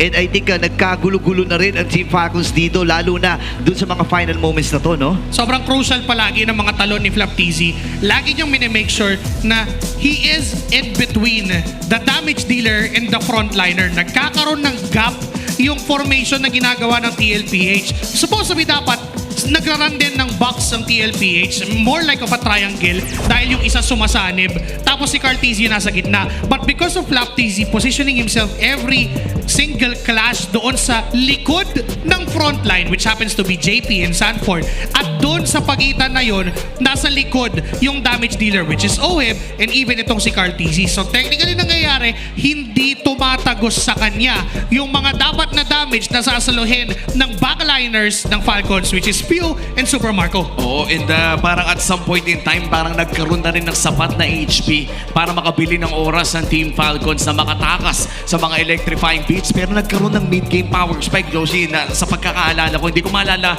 anong oras yun nangyari. Pero may time na near unstoppable si Cartesio in a way na kapag nakasapi sa kanya yung Angela, alam mong kailangan magsitakbuhan ng lahat ng Falcons. That was during the last turtle and up to the 14 minutes ng ating laban na kung saan up na yung mga Sky Piercers for Oheb pero di na nga nila nagagamit dahil namamatay na sila sa kamay ni Cartesio. Sobrang unstoppable na even si Ogwin hindi niya ma-time perfectly na si Cartesio yung hanapin kasi every time na up yung Divine Judgment ni Ogwin, nawawala bigla si Cartesio and papasok siya in a least expected moment na kung saan hindi ready yung Team Falcons, and that is the compensation of TLPH na kahit pasabihin mong innate counter yung Kaja sa Joy, kung hindi mo mai-expect kung saan manggagaling at kung kailan, hindi mo rin magagamit yun. Oo, tsaka parang naging near perfect din pala yung laro na ito para sa Angela, no? To compare that sa isang performance din niya sa Game 1 na kung saan nakagamit siya ng Kimi, sobrang consistent ni Sanji on 3 different heroes na nakita natin sa sering ito. Oo, sobrang laking impact talaga ng mga sanib niya eh. Kung babalikan natin si Cartesio, parang mga tigagatlong hits nga lang. Minsan 2 hanggang 3 hits lang yung mga heroes na meron dito sa Falcons, and talagang nabigyan ng sabihin na natin na tiniis lamang ng Falcons yung mga ganong klaseng tagpo. And by the way, napakaganda rin ng mga retribution ni Cartesio. Gusto ko lang sabihin, ang daming crucial moments na nangyari dito sa laro to. Tutan na doon na rin tayo sa usapan na yun. Ano ba yung naging turning point para sa Falcons? Ano yung naging moment na alam nating sila na yung nakakalamang? By the time na malaya na silang nakakakuha ng objectives, by the time na mas nauuna pa silang pumosisyon at may laya silang mamili kung mag-hero sila o mag-burst down. Kapag up yung mga Divine Judgment o even itong si Flaptizzy, maganda yung posisyon, nasusone away yung mga members ng TLPH, thus giving the objective to the side of Team Falcons, even limiting Oheb to just 1 kill. Remember, may Sky Piercer yan, and ang power spike ng isang Granger, kailangan makuha niya yung kill for the stack of the Sky Piercer. But if you limit the Granger to just 1 kill, wala siyang gagawin doon sa late game. Oo nga, parang yung isang Sky Piercer stack niya naging isa lang talaga dahil nalimitahan nga. And looking at our big four, ang ating wingman, walang iba kundi si Sanji on his Angela, the carry and sandbag on that Esmeralda performance. By the way, MVP as well para kay Flaptizzy. And of course, our BPI rich guy, wala nang iba kundi si Kyle Tizzy. I think ito rin, siya rin yung nakakuha ng ating BPI rich guy nung ating Game 1 kung saan nag-Gison Shin siya. But this time around, it's the Lancelot. At kitang-kita naman kung bakit siya tagapagmana ng TZ Blade. And now that we are in this conversation, ito na ang pintura ng playoffs natin. Silyado na ang 6 na teams. Tanging upper bracket at yung mga seeding na lang ang ating pinag-uusapan. Shoutouts to Midnight. Meron siyang isang critical na sinabi dito. Ano yan? Na 3 out of 5 games ng Falcons na pinanalo, tinalo nila ang number 1, which is Aurora during the week 1. Number 2, which is Onyx now, and number 3, which is TLPH.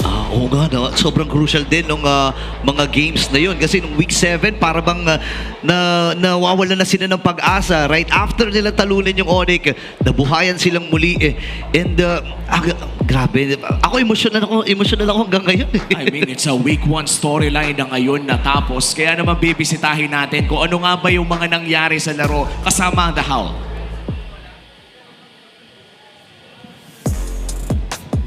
At nakita na naman natin ang imposible ay ginawang posible. Dito lang yan sa MPLPH Season 16.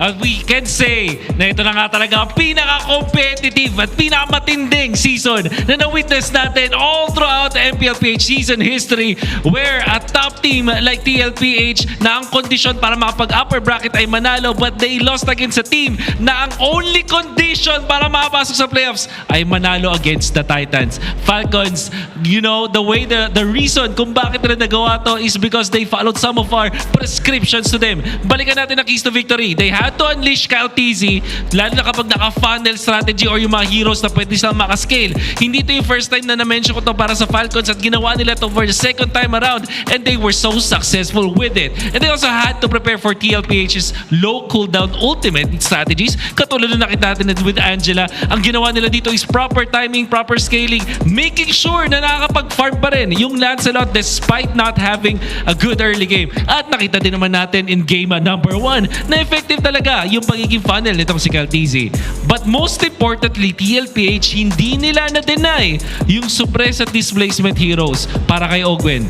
And how poetic is it na itong key to victory natin para sa TLPH, ang last play na ginawa ng Falcons para manalo at mag-qualify sa playoffs. Ogwen with that flicker, with that ultimate na huli doon si Sanford, ang pinakalaking problema nila for all throughout that series. Shutting that Lapu-Lapu down and winning the playoff series for themselves. Falcons will now get into the playoffs. TLPH, they still have one match to get into the upper bracket. So tignan natin kung masusolusyonan nila yan. You know, ang pinaka-curious ako dito is, ano nga ba yung pakiramdam? Ano nga ba yung pakiramdam makarinig ng comms ng isang team na lugi na pero nabawi nila at natapos pa nila para makapasok sa playoffs? Let's take a look and listen dito sa ating mic check. Ganda lang dada siya niyan, Dad. Okay. Lord lang, Mike. Ito, Joy. Nandito, Joy. Atakin ka. Sige, Lord lang, boy. Wala nang game. Pula. Alalay lang. Eh, wala din pa pwede. May samang ka pa, Mike. Ako na, nagpikan na lapo. Sige po, Malek. Pwede pa. Pwede ba?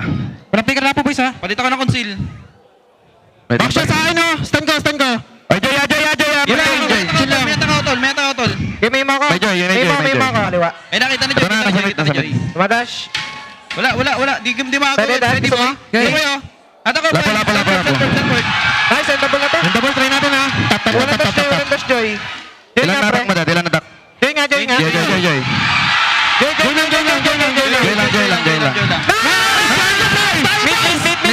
Mid. Tarlak.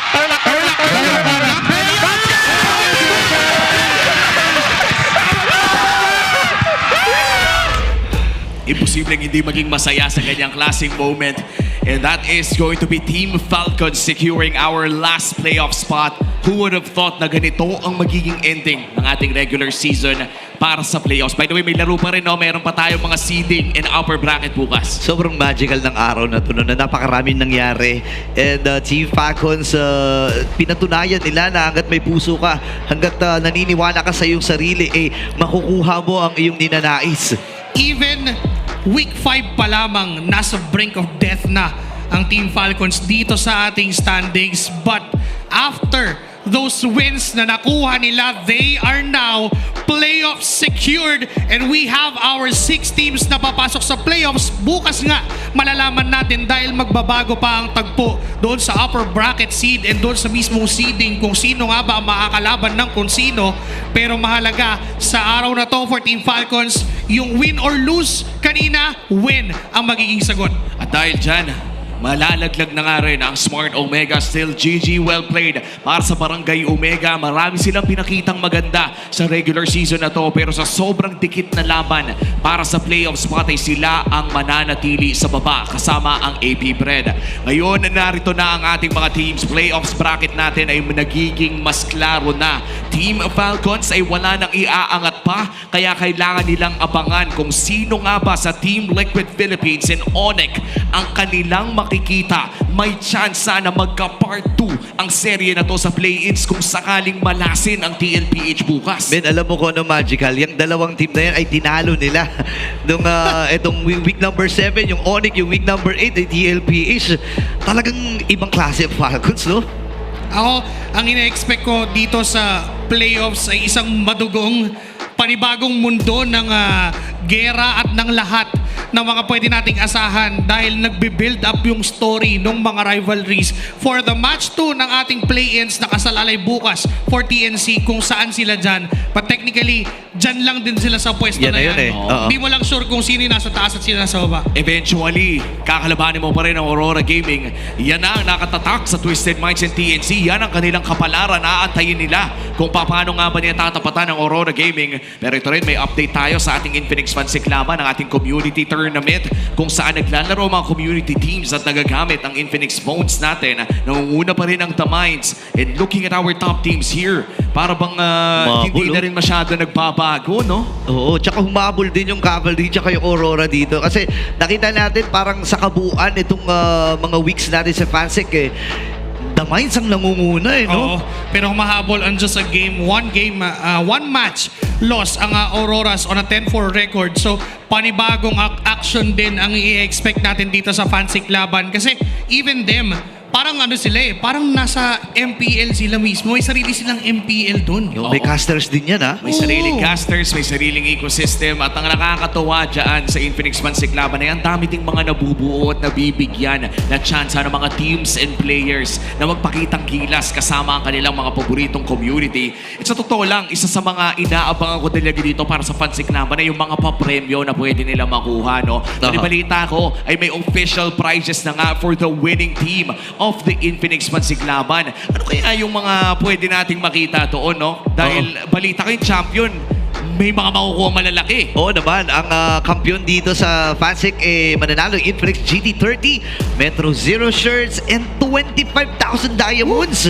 And yung second and third place naman will receive Metro Zero merch and 10,000 and 5,000 diamonds respectively. Pero napakatindi, Infinix GT30 sa champion. Yo, imagine mo, no, naglaro lang kayo ng mga ilang linggo, bigla kayo nabigyan ng isang high-end na gaming phone mula sa Infinix. And of course, kahit second or third ka man din lang, may pambili ka pa rin ng mga skin. Napakadaming skin ngayon na napakaganda. But overall, this has been day number 2 pa lamang. Super Fan Saturday para sa ating pinakahuling linggo ng regular season of MPL.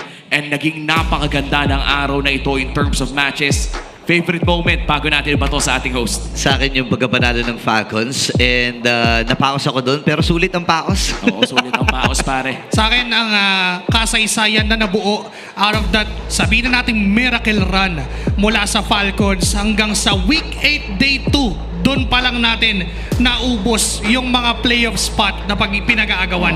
At yun din ang aking sagot, no? Yung kasaysayan talaga na nabuo ngayong araw na ito, ibang klase, para bang naisusulat, para bang sinadya, scripted, kahit alam nating hindi. Napakaganda ng istorya ng MPL ngayong regular season. Uomi, Burrito, Joshi Cakes, kami ang inyo naging casters, isang karangalan. Ibabato na namin kayo sa aming host.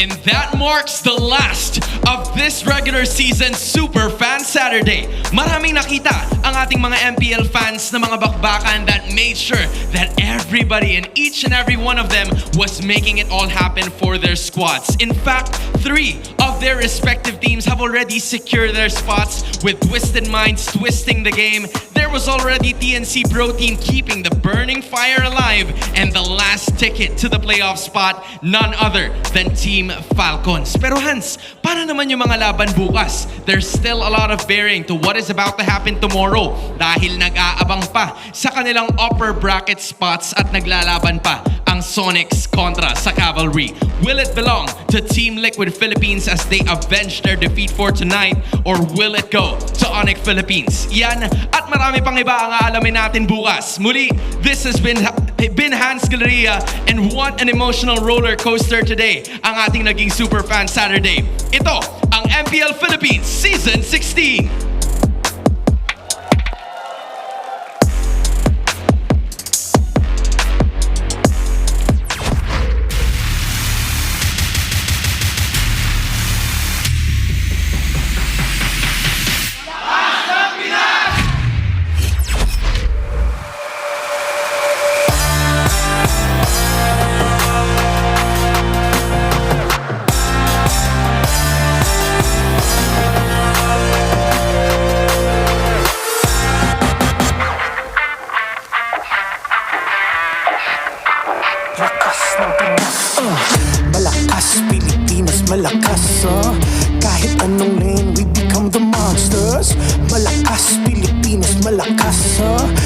the golden sun and repping for the 3 stars. Look at us, to the top, no ifs, no buts. Winning any game para to sa PINAS.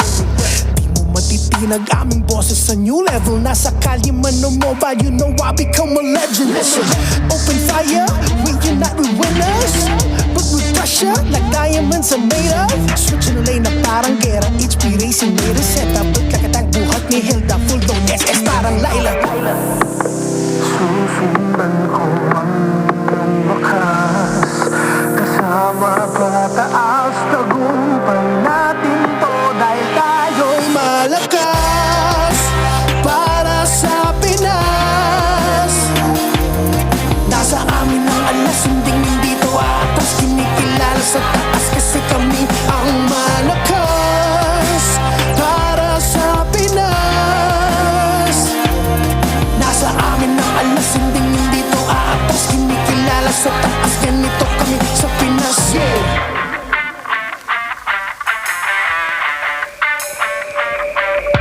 Laging MVP, no surrender, no retreat. Pag nagsama-sama, just imagine what we can achieve. Laging MVP, no surrender, no retreat. Giving 100 on my all, cause we just cannot be defeated. We are unstoppable, immune and invulnerable. Ready ang equipment, lahat frozen, mala, crowd control. Pakita on the jab, east to the southeast. Taas ang matawad, proud and loud, cause every enemy we devour. Susundan ko ang iyong baka.